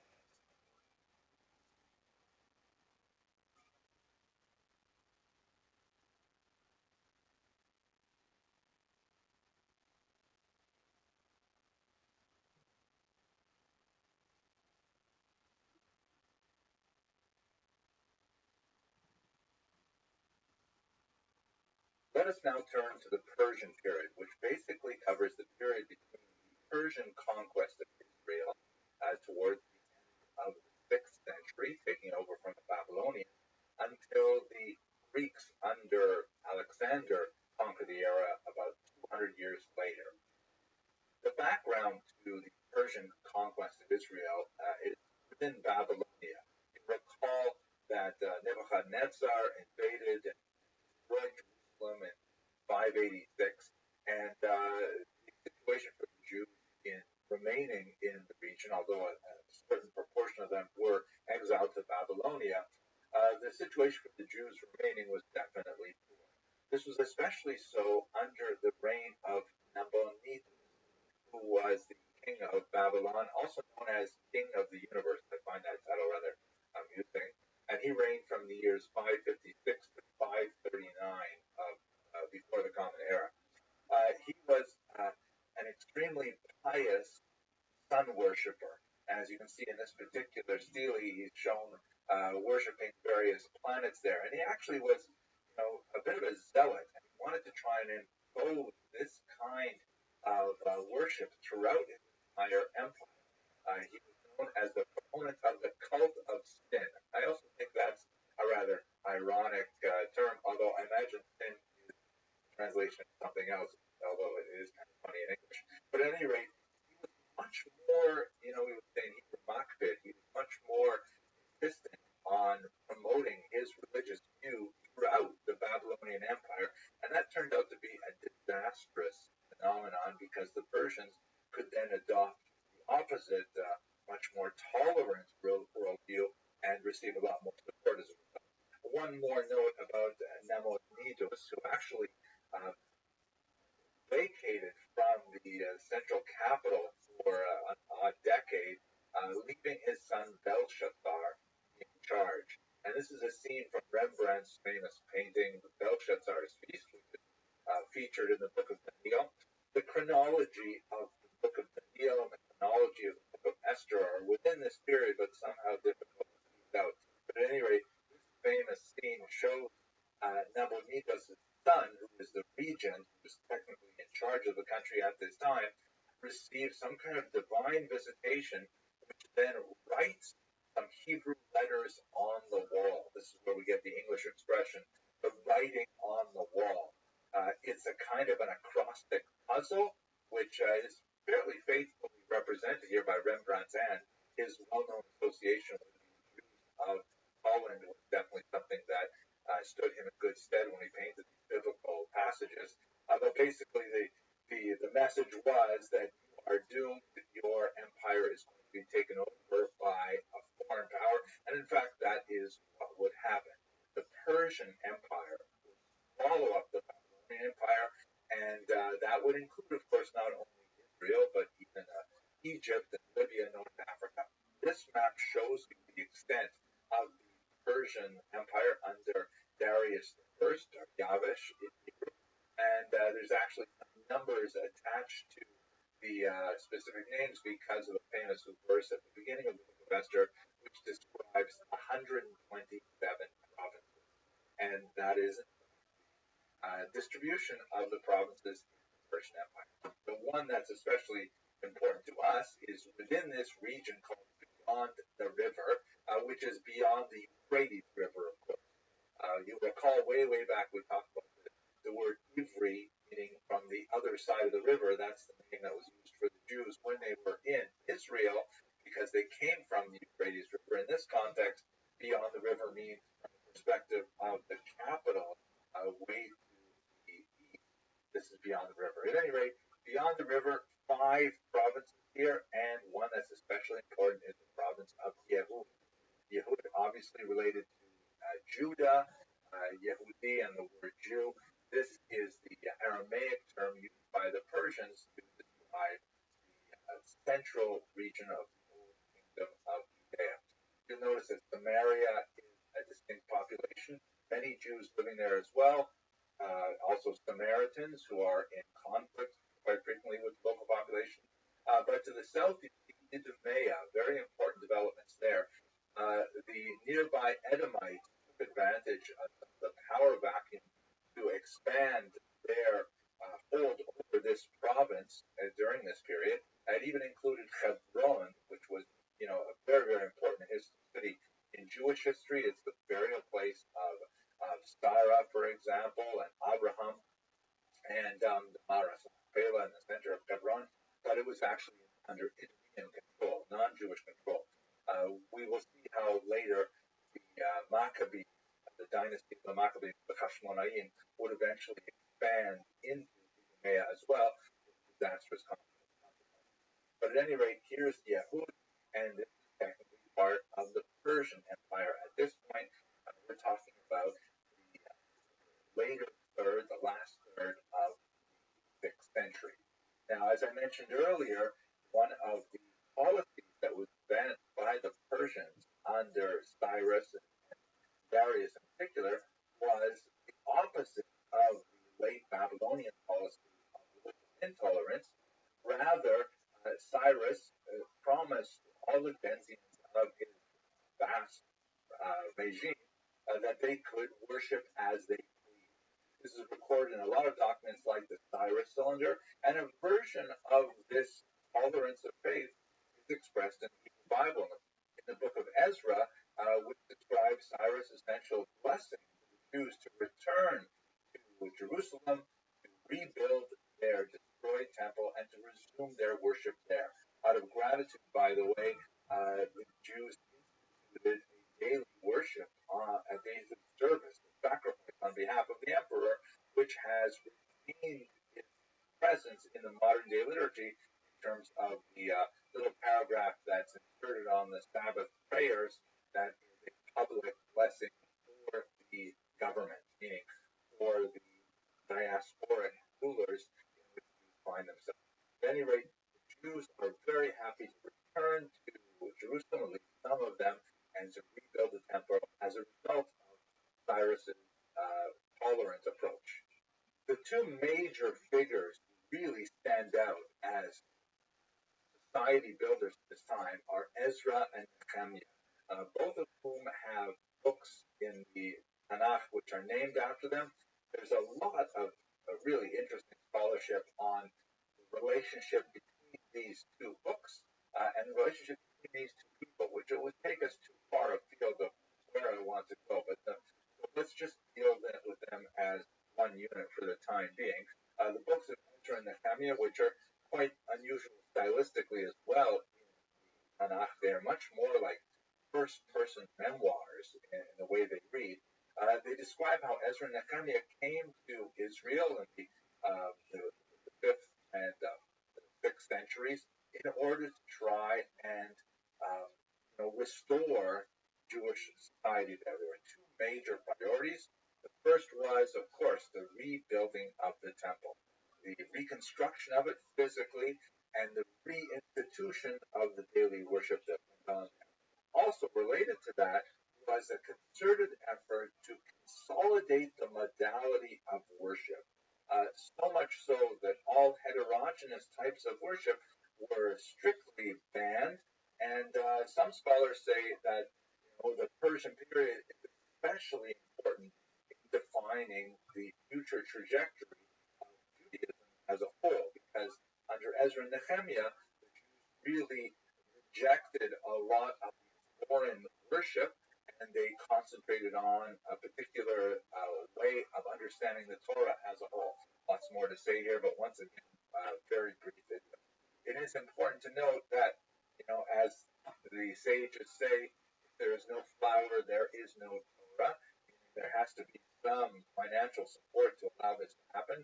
The Persian royal treasury underwrote much of this activity, underwrote the reconstruction of the temple, provided tax exemptions to all the functionaries in the temple, the Levites in particular, which gave them a huge advantage in terms of their social status and their personal wealth. So there was like a real support for the effort of building the temple that came straight from the Persian Empire, at least towards the beginning of the period.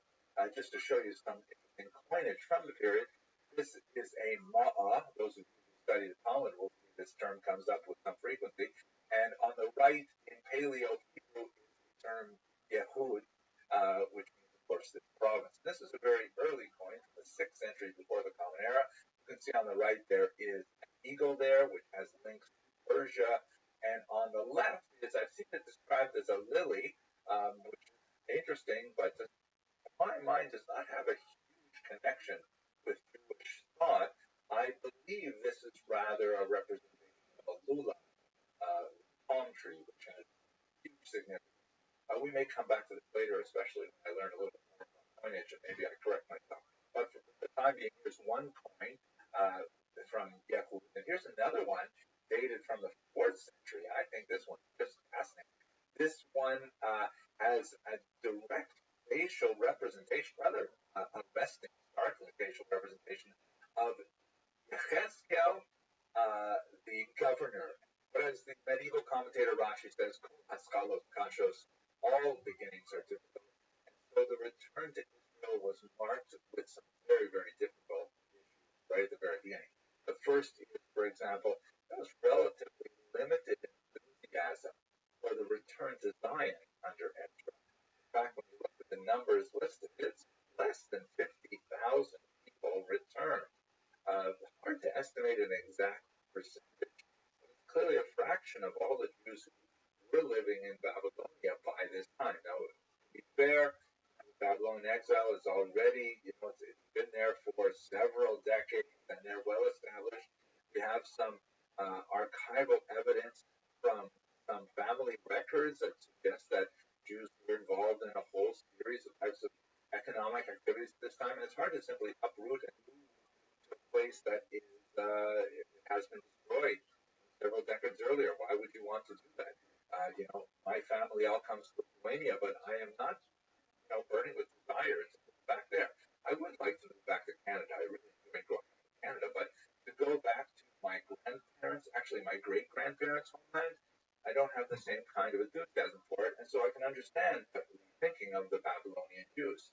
Also very serious, especially in Yehud itself, was that Ezra and Nehemiah mounted some social legislation that was intended to, in particular, curb the widespread intermarriage that was taking place. They felt that the intermarriage with local populations, non-Jewish wives in particular, would dilute the social glue that held the Jews together, and so they wasted no effort on a very controversial policy of banning intermarriage altogether. Ezra is associated with the Talmud with a whole series of takanot, of decrees that are aimed to try and improve Jewish family life as a whole. Intermarriage was kind of like the other side of the coin in that regard. So this period basically extends for about 200 years until Alexander the Great will invade the region, and this will mark a phenomenal impact on Jewish history because he will bring with him a series of ideas which we collectively call Hellenism that will have a major impact on Jewish history. Okay, let's return to that in the next video. Thank you very much for watching.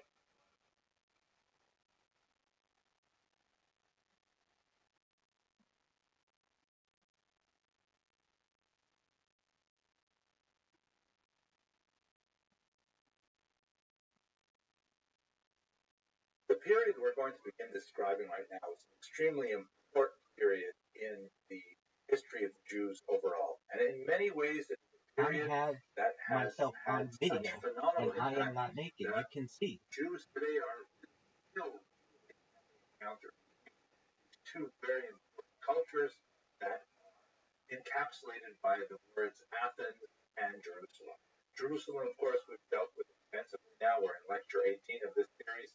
It stands for monotheism, stands for the prophets, revealed religion, all kinds of things like that. Athens, on the other hand, stands for a culture that is so radically different and so amazingly tempting, so much powerful information in Athens. But this is the first time that the Jews in Jerusalem really encountered a culture that was so powerful, not in terms of physical, but in terms of the last 24 hours that I can send you, and I am not new on any of it. Stuff like that. So that's really what we're going to talk about right now, is the development of something called Hellenism. So the term Hellenism comes from the word Hellas, meaning Greek. And in this context, I'm sort of using the shorthand of Athens, because of all the Greek city-states, Athens is perhaps the most significant and has so much of the golden era of Greek culture, which flourished in the 5th, 4th, and 3rd centuries in particular,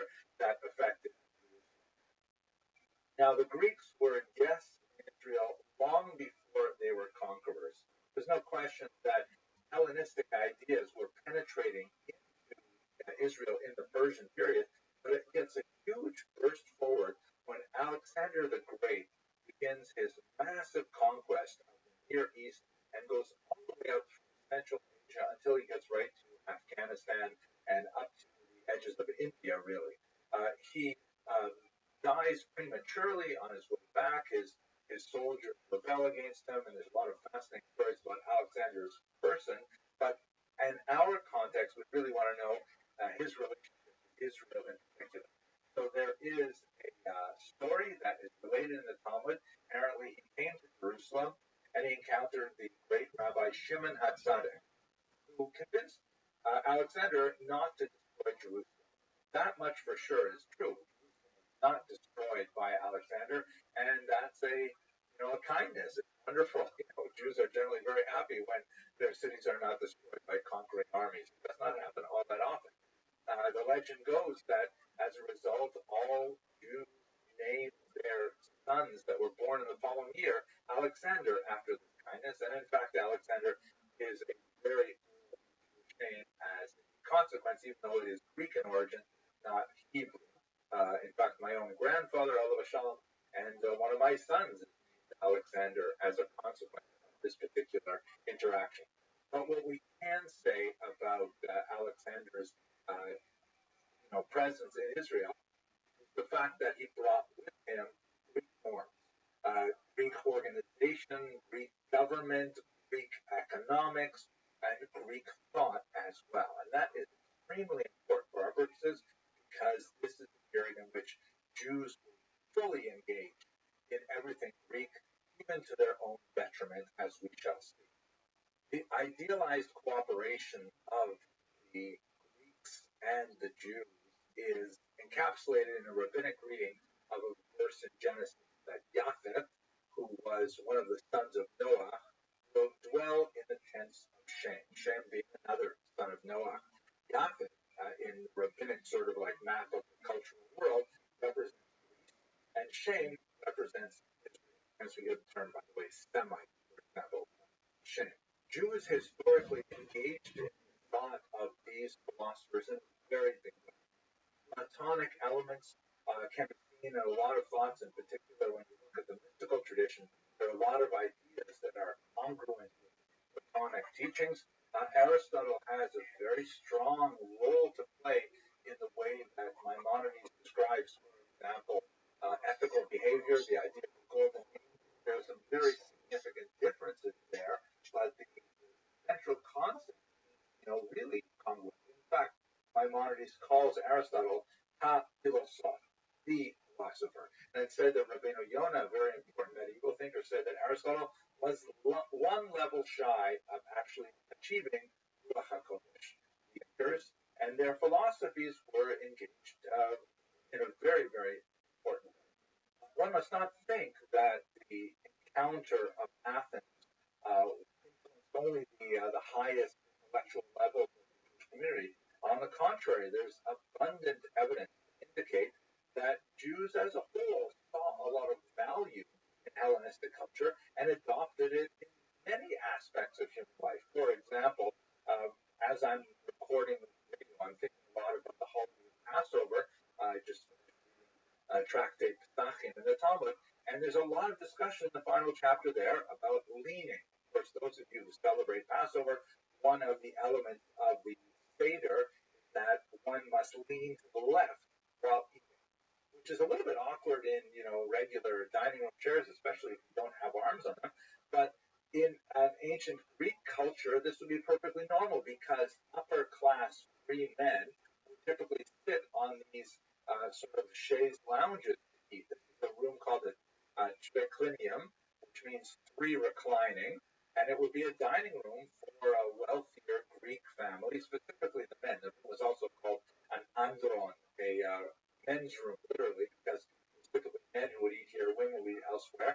I don't think that would be entirely true in a Jewish setting, for reasons which are beyond the discussion here. But at any rate, it's very clear from the Talmudic discussion of how people are supposed to eat on Passover is that Jews are supposed to eat like free their model of three people eating is this kind of strange Greek leaning to the left. So even in common sorts of interactions like dining, like personal adornment, beauty, names. There's so many Greek names that make their way into the Jewish vocabulary, and not just great figures like Alexander, but figures like Antigonus, Sopho, Antigonus, clearly a Greek name. There's no question that on all kinds of levels, in a systemic manner, Hellenism penetrated Jewish society. We see it also in terms of, for example, entertainment. The Greeks were phenomenal entertainers. Their tragedians, Aeschylus, Sophocles and Euripides and so on, making phenomenal plays that are still classics today.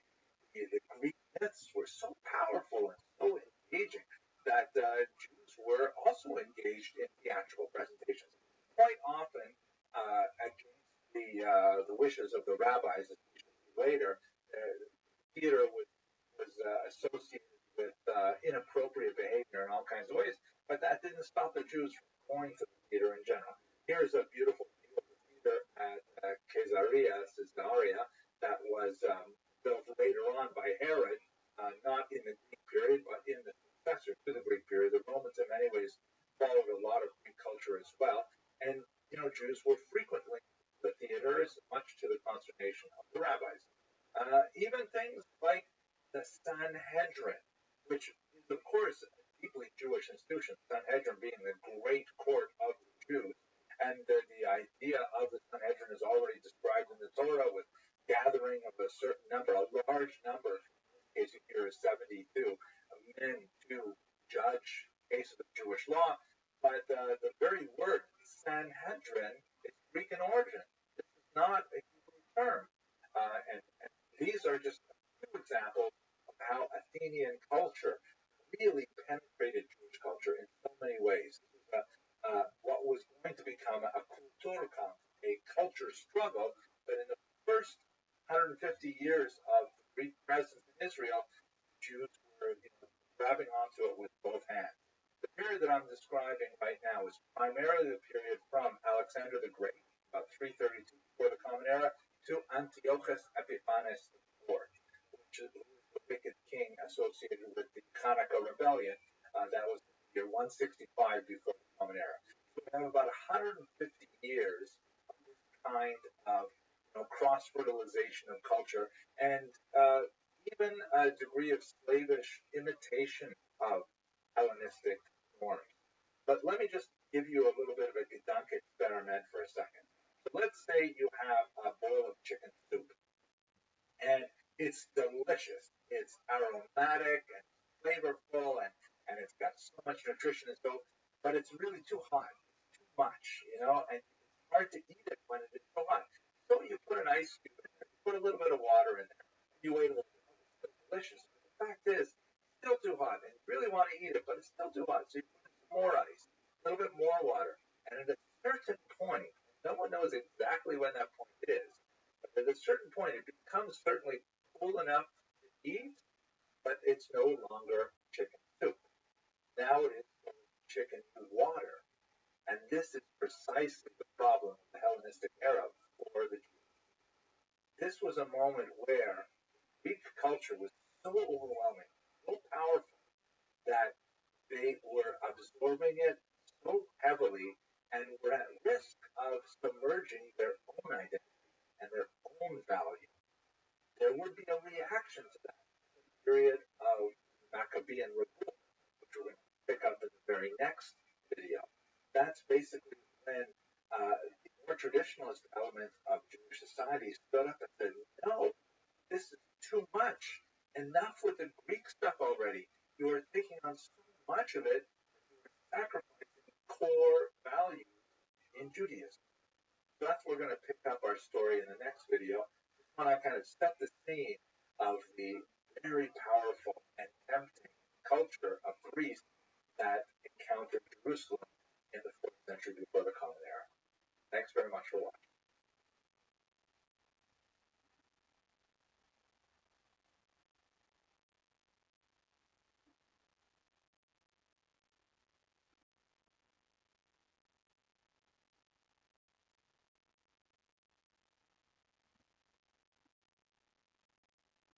chances are, if you know anything about Hanukkah, you have a fairly basic understanding of this as a revolt where some Greeks, or were they somehow Syrians or somehow hyphenated Syrian Greeks, invaded the land of Israel and somehow oppressed it, and then the Maccabees rose up against them, drove them out, and then rededicated the temple, which had been defiled, and there was a miracle with oil, and it lasted for 8 days. And so, like all Jewish holidays, they tried to kill us.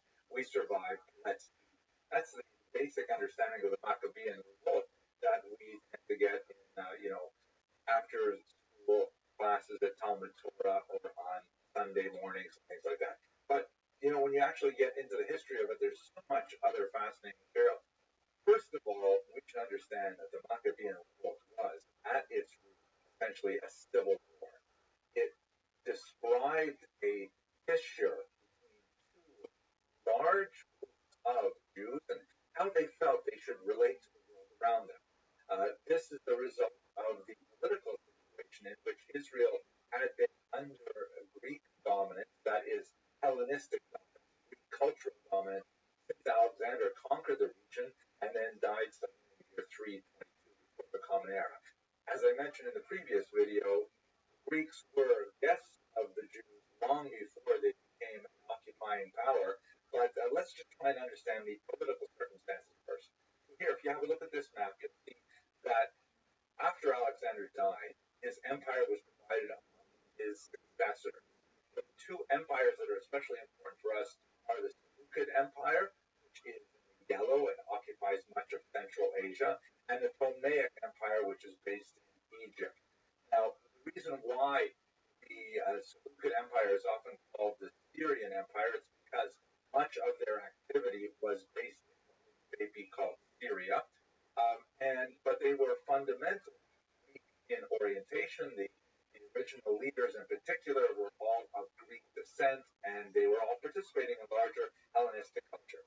But when you look more closely at where Israel is located, right here, you'll see that on this map they have cleverly labeled it both yellow and purple because it was at the borderland between the Ptolemaic Empire based in Egypt and the Seleucid Empire based in Syria. And as a result, Israel was handed back and forth for much of the time, and only after the year 200 was it fairly firmly in the hands of the Syrian Greeks, and that's when most of the adventure of the Maccabean revolt occurs. The version of the story that you probably heard as a child had a very important role of this man, Antiochus IV Epiphanes, who was the leader of the Seleucid Empire between 175 and 164. He was definitely a very colorful figure. He definitely had a different approach to, shall we say, religious toleration than his predecessors had, and he was responsible for some terrible persecution. You are a moderator. If you're going to ban someone, you should have evidence, or you shouldn't have your job. Period. I don't want to be in the server. You're fine. You have too much power, and I don't. That you might want to think of an emperor of a large region like this, but he was known behind his back as Epimanes, which in Latin would be translated as Meshuggah. He used to do things like, dress up as a commoner and the bathhouses and, just try and slum it out with regular people. And he used to revealing himself as being, in fact, the Hope you emperor don't himself. imaginarily see any more ass Oil tracks. poured on him by everyone present. He had a very childhood, which I've talked about in a previous lecture, that if you want. At any rate, what is he specifically doing messing with Jewish religious practice? The reality is that most of these polytheistic empires were very tolerant of I don't want to have arguments about what you may or may not have seen. If you saw something, you should screenshot it and send it to me as a moderator. Otherwise, you have no evidence. And that's the response of the predecessor in general, because it was just another one of these weird Middle Eastern faiths. What do we have to bother with it? But there was a controversy within Israel itself. The thing is, Antiochus inherited an internal dispute among Jews, among those will move my camera to make sure that it does not catch me on camera. Which is something that traditional Jews look down upon very strongly. And on the other hand, there were those who were more traditional who said, no, too much. You can't take us in this direction. It was a urban-rural divide, with Jerusalem in particular being dominated by Hellenizing elements, and the countryside tending to be favored by the traditionalists. Now, Antiochus, who was stinging from some military losses and had a significant tax burden that he had to raise from his population, began to become involved in this internal dispute because the highest office that Jews could hope to reach in Israel was the office of the high priest, the Kohen Gadol. And there were two major factions who were Please let vying me know if for I'm it. ever doing anything wrong, and I will fix my behavior immediately. And the traditionalists favored and Konya, also known as Onias. The Hellenists, first with Jason and even more so under Menelaus, offered Antiochus more tax revenue, specifically suggesting that they would raid the temple treasury itself. So Antiochus, who otherwise would never have gotten involved in such a back the Hellenizing party, first Jason and then later Menelaus. You are really nice, period. Thank you so much, period. I'm putting on my second pair of pants right now, for real. I don't want to get banned, and I especially don't want to show any nudity. By ransacking the temple itself, dedicating it to Zeus rather than to the God of the Jews, and banning any traditional aspect of traditional Jewish practice, such as circumcision and the observance of the Sabbath. This sparked a Two pairs of pants. really the Jews themselves wanted more accommodation to Hellenistic values on the one hand, and on the other hand, disagreed that the Greek world had to be held at arm's length. The Maccabean Wars were absolutely fascinating, and there were a series of battles that were primarily led by Yehuda Maccabee, an incredible figure who was a brilliant military leader who understood that the asymmetrical nature of the conflict with a large Syrian Greek army of as many as 70,000 troops simply could not be engaged in a straightforward, middle of the field kind of battle. And so he pioneered a lot of fascinating guerrilla tactics in order to defeat the enemy. But let's go to the beginnings of the war. As I mentioned earlier, there was a big urban-rural divide over how Hellenistic should the Jews be. And in a town called Modi'in, some enthusiasts of the Hellenistic way of life came and ordered, in accordance with the decrees of Antiochus, that yeah, well, fuck you. I'm never coming back. I can't stop this. It's like a big deep inside.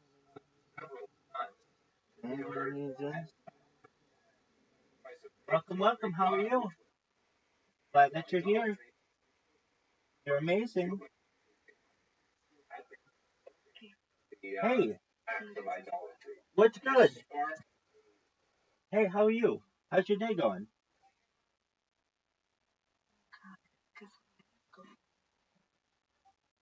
Do you know who I am? Oh, amazing. Oh, yeah. Yeah, we did. I'm so sorry. Miss Sinfa, how are you doing, girl? How was your day? Tell me. I want to know all about it. An e-date or a real date? Oh, that's amazing. Are you? Do you like the boy? Or is it?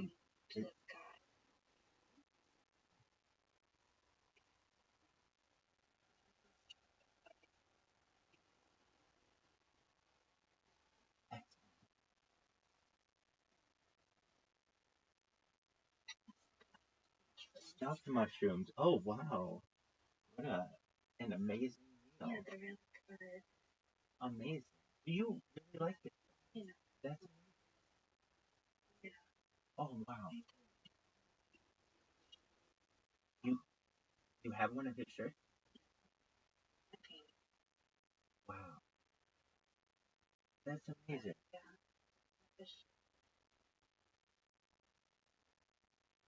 That's amazing.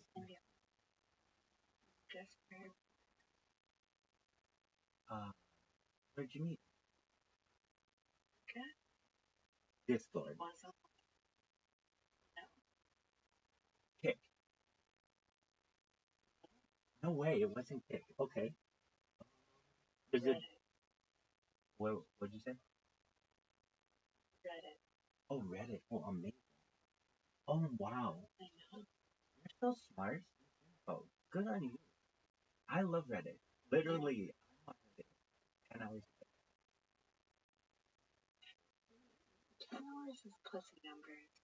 You gotta pump those numbers up, son. That's what I like to hear. Good on you. What are your favorite subreddits, girl? Oh, I could share subreddit info all day with you.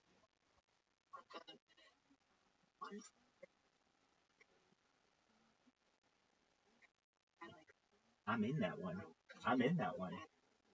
Absolutely. They like get black mold and mold on all kinds of nasty shit. What else you? I'm in that one. We're one for one. Okay, I love oddly satisfying. Now, I'm not in that one, but here's the thing. The reason why I'm not is because I always see that all the time. So I'm in so many other things that I don't want to be in that one because it's really like one of my favorites. I watch that shit all the time. When they're just like, all right, now here's how we're gonna one of the favorite things when they re-shoe a horse. Do you ever see them do that? I love or when they like trim a horse or they you love horses. Yeah, amazing. Huh,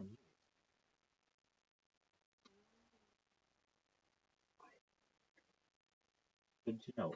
Why is that?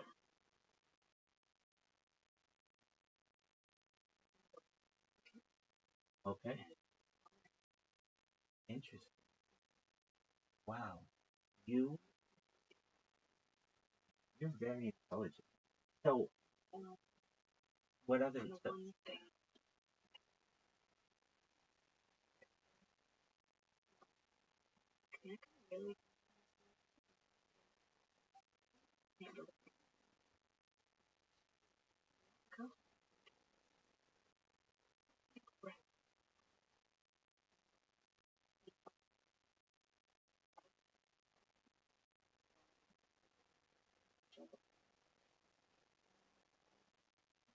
Wait, you can really get hurt on a horse. Big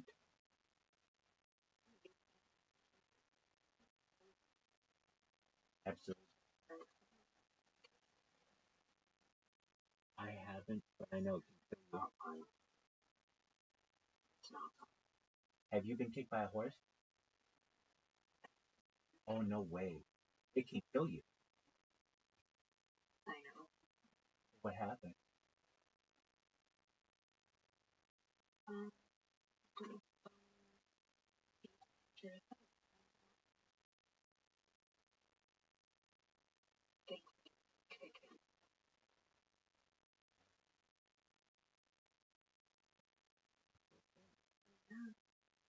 Okay, what other subreddit?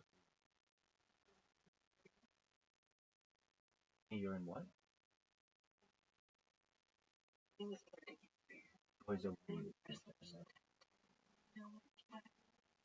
What is? I know what is 10 times?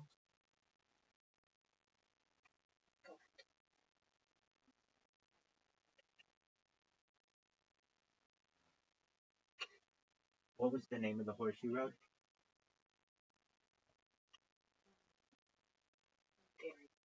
Darren. And Darren's the one that almost killed you by kicking. There was there was chariots. Chariots. Stay away from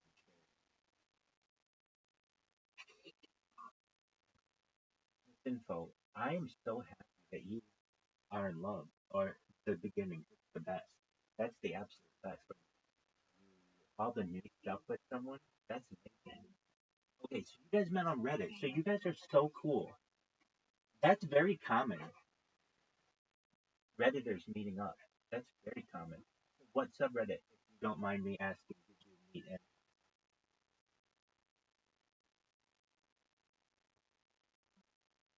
Info. You hear me?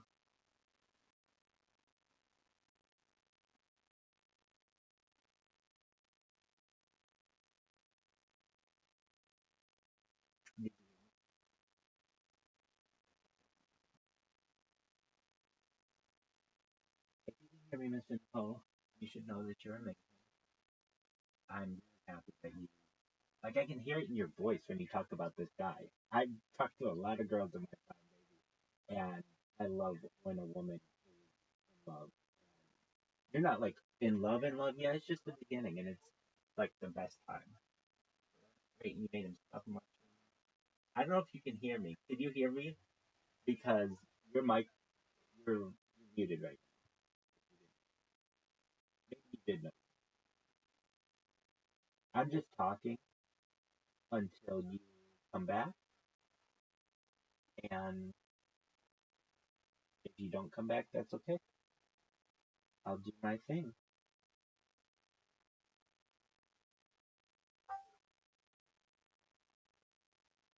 You have a really great name too. Oh, it's apologies. You're good. I was saying all kinds of nice things. I'll repeat them right now. Oh, excellent. Okay. Well, you should know. I know what. Okay. Yeah. Excellent. That's amazing. Oh, and then wow. And he likes you too. That's amazing. That's the best. You guys had agreed on a one night stand, and then you want to see each other again. That's so phenomenal. Wow. That's so phenomenal. Um.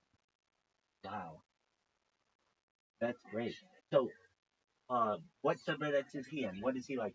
Like, what are his interests?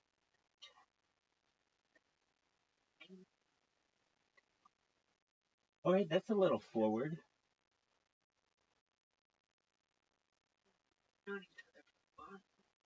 Oh, but you've only met one. Oh, maybe I misunderstood. You only had your first date, and you made him stuff mushroom.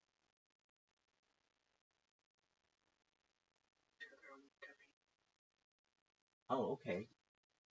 I understand that. But you've only met in person one time, correct? Oh, you've met multiple times.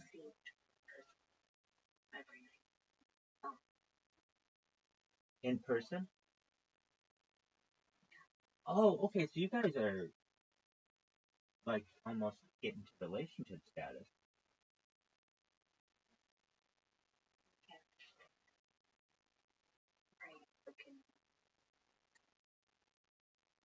Well, that's amazing. Excellent. So how many dates total have you ever had?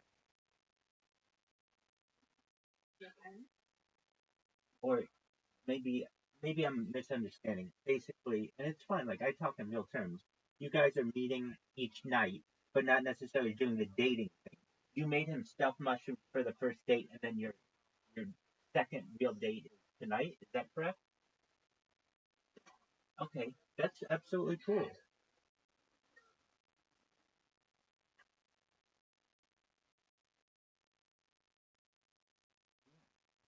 And I mean, isn't it, hold on. You guys meet for really late dates.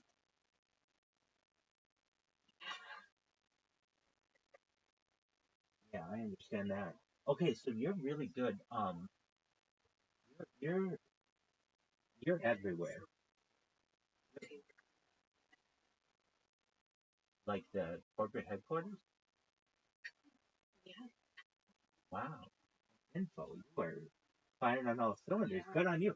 High five on you, girl. Excellent. So you got your little Phil Knight. You know who Phil Knight is? Yeah. Excellent. So you got Phil Knight Jr. coming over, and he's cool with what you do, which is absolutely cool. Yeah. And then you're like, you're that's amazing. Wow. Yeah. Well, I can hear in your voice. You really like this gentleman. That's amazing. You should.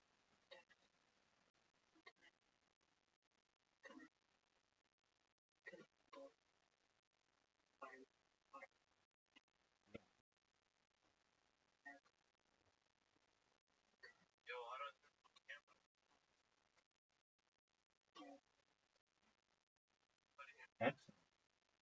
Wow.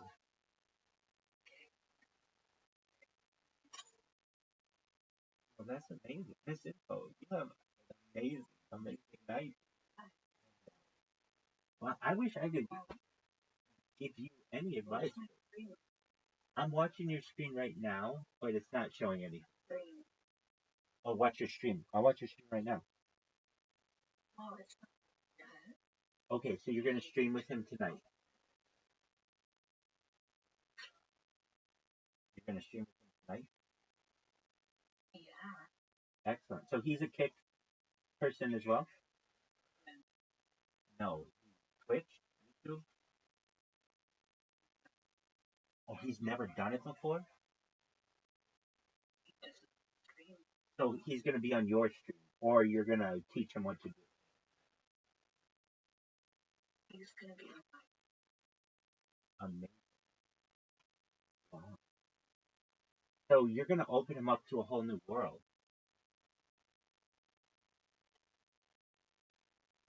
right? Yeah. Excellent. Wow. Is okay. So, you think he'd be open to performing on camera with you? Yeah. We can do it. Wow, you are firing on all cylinders. Wow. Good on you. I mean, what more do you want out of a guy? He's successful, he's respectful, he's a good leg. You got yourself the total package. Yeah. And he's what? He's easy on the eyes. Excellent. So he's good looking too. Wow. Well, then, all right. Like 150 years old? Oh, that's nothing. So he's a really, you found yourself a very successful young professional who is very respectful and open minded and likes to smoke and likes music. That's the perfect package. And do you like Nike? Huh? Do you like Nike? Well, perfect. Excellent. All right. That's amazing. Um, let me think of, well, I mean, if you, like, you coming over and you comes over at like midnight? Yes. Oh, well, then, isn't that a little weird though? I mean, like, why don't you guys meet at normal times? Oh, because of you, because of your schedule. Oh, I see. I gotcha. Well, then, you've just got yourself the best fucking dude. And if you speak to him, tell him that Rabbi says he is doing everything right because um, he's successful. Andy's a Redditor. Okay, so what other subreddits are you in?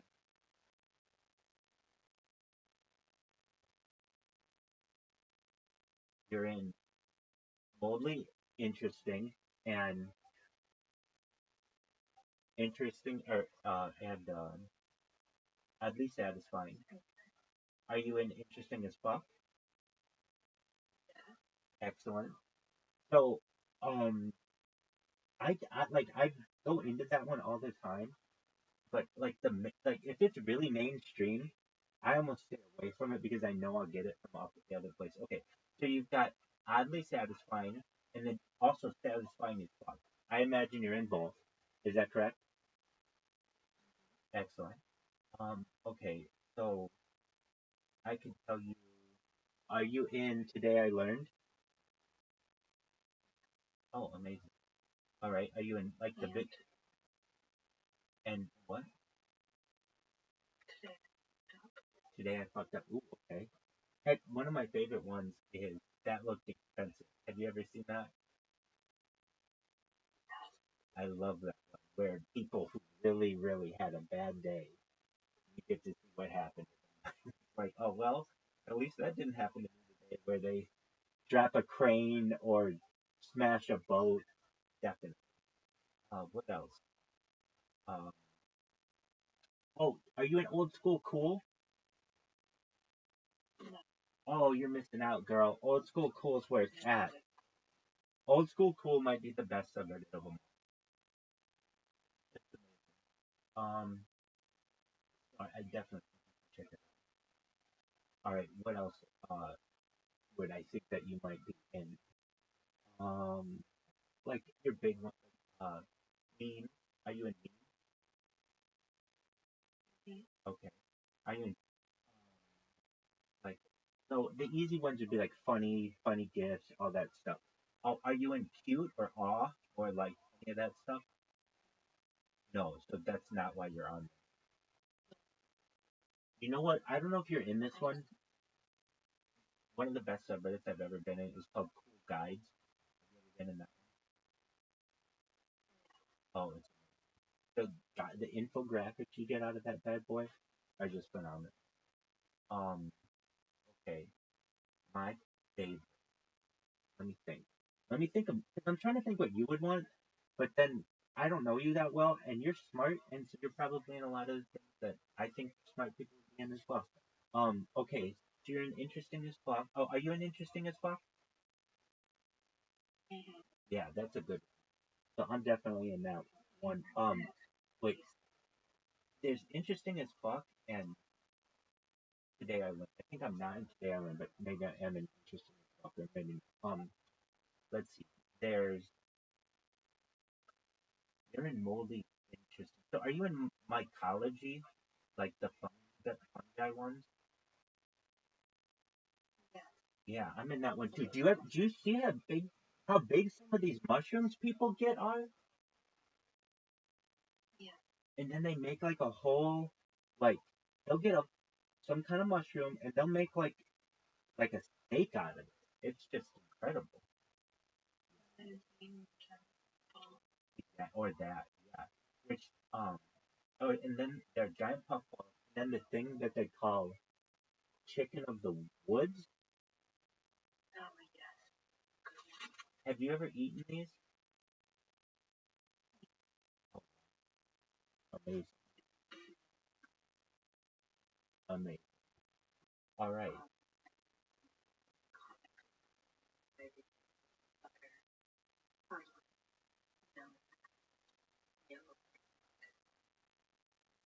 amazing. Are you in cooking or like recipes or anything? Oh, there's okay. Hey, I'm so happy to hear how happy you are. Take care. Bye. That's Miss Info, everybody. She's a sweetheart.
find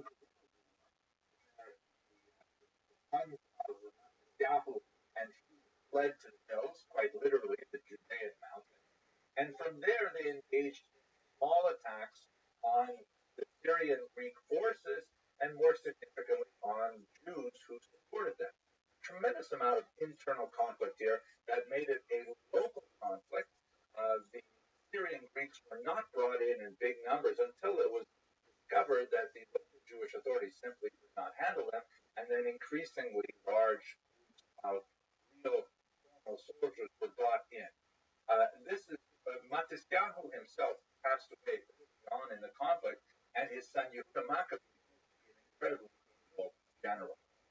He acquired a reputation for ferocity and brilliant strategic use of the terrain.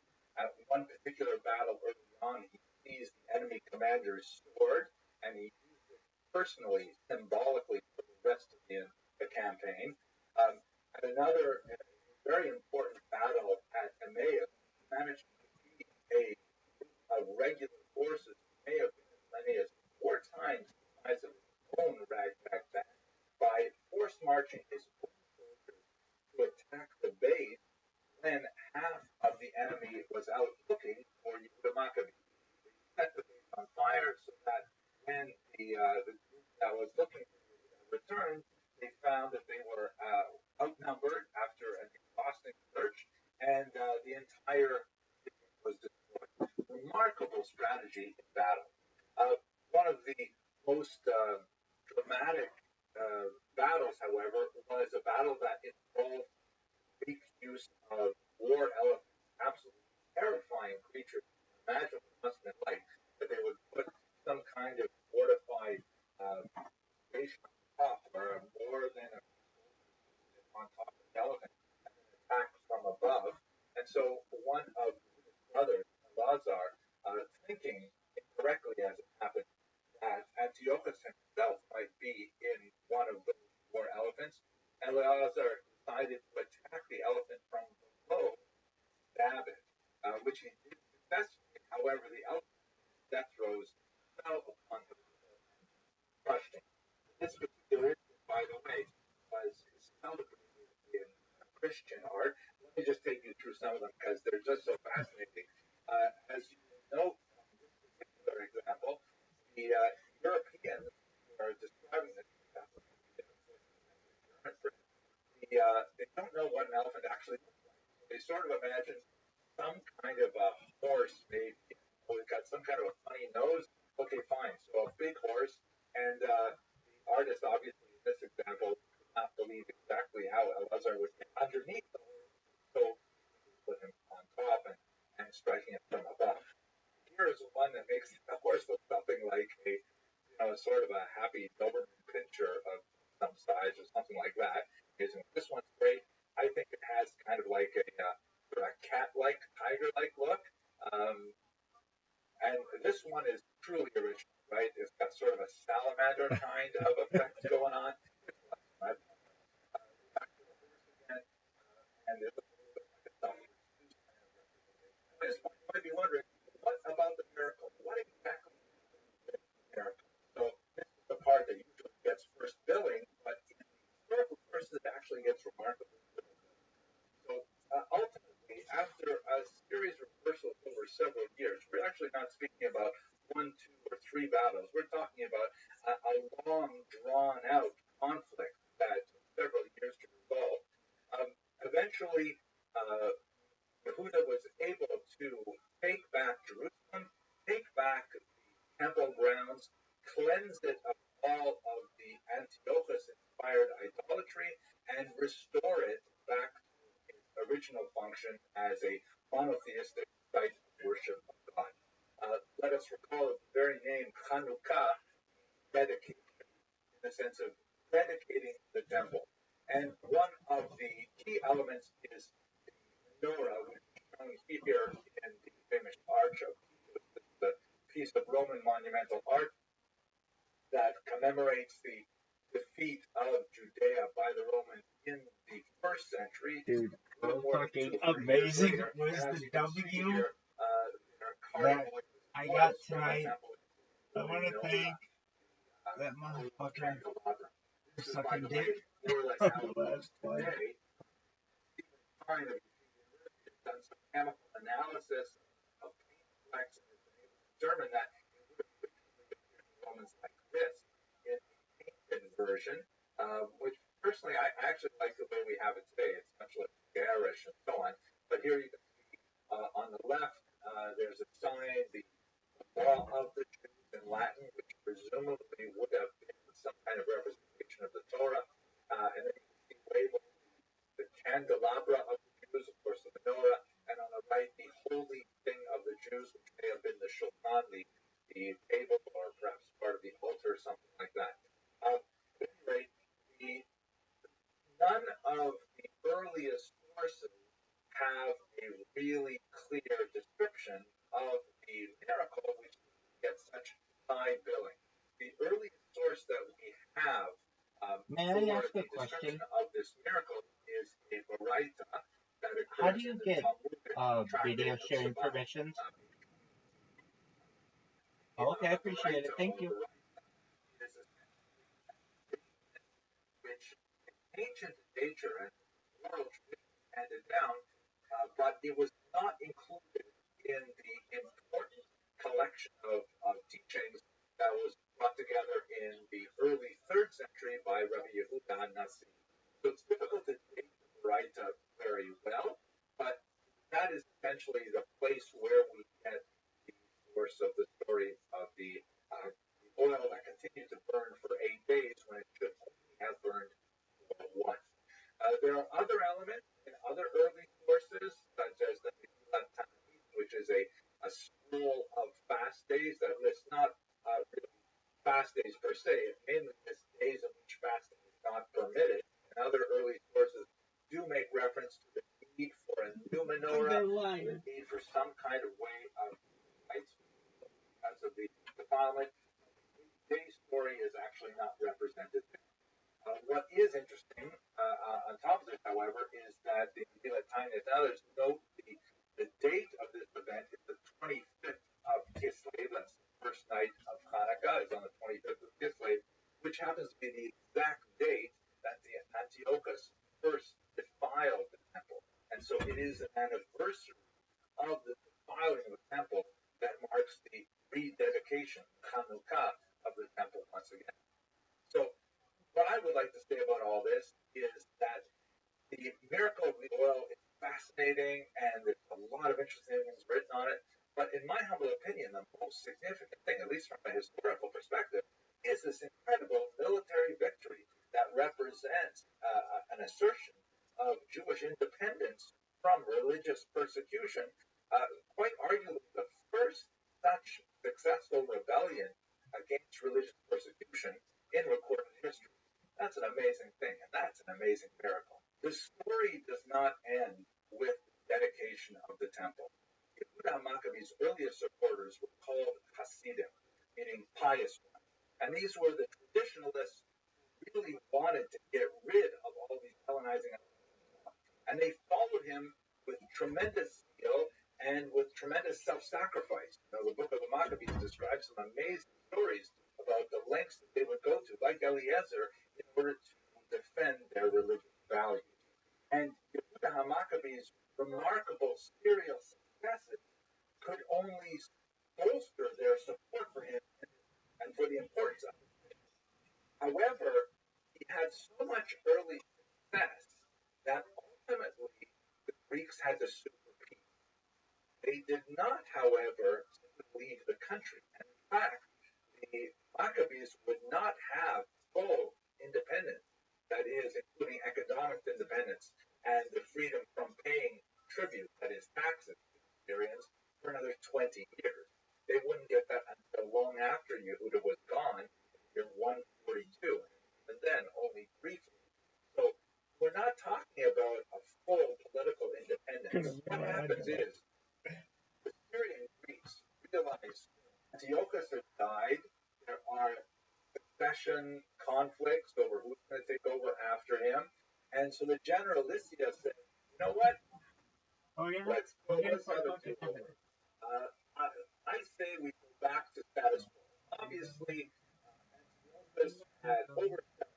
series and banned your practices and observing a Shabbat. And I know he messed up your time like that. How about you just go back to the way it was before 167, before all this happened? And Yehuda said, no way. Yehuda Maccabee, who was All I need is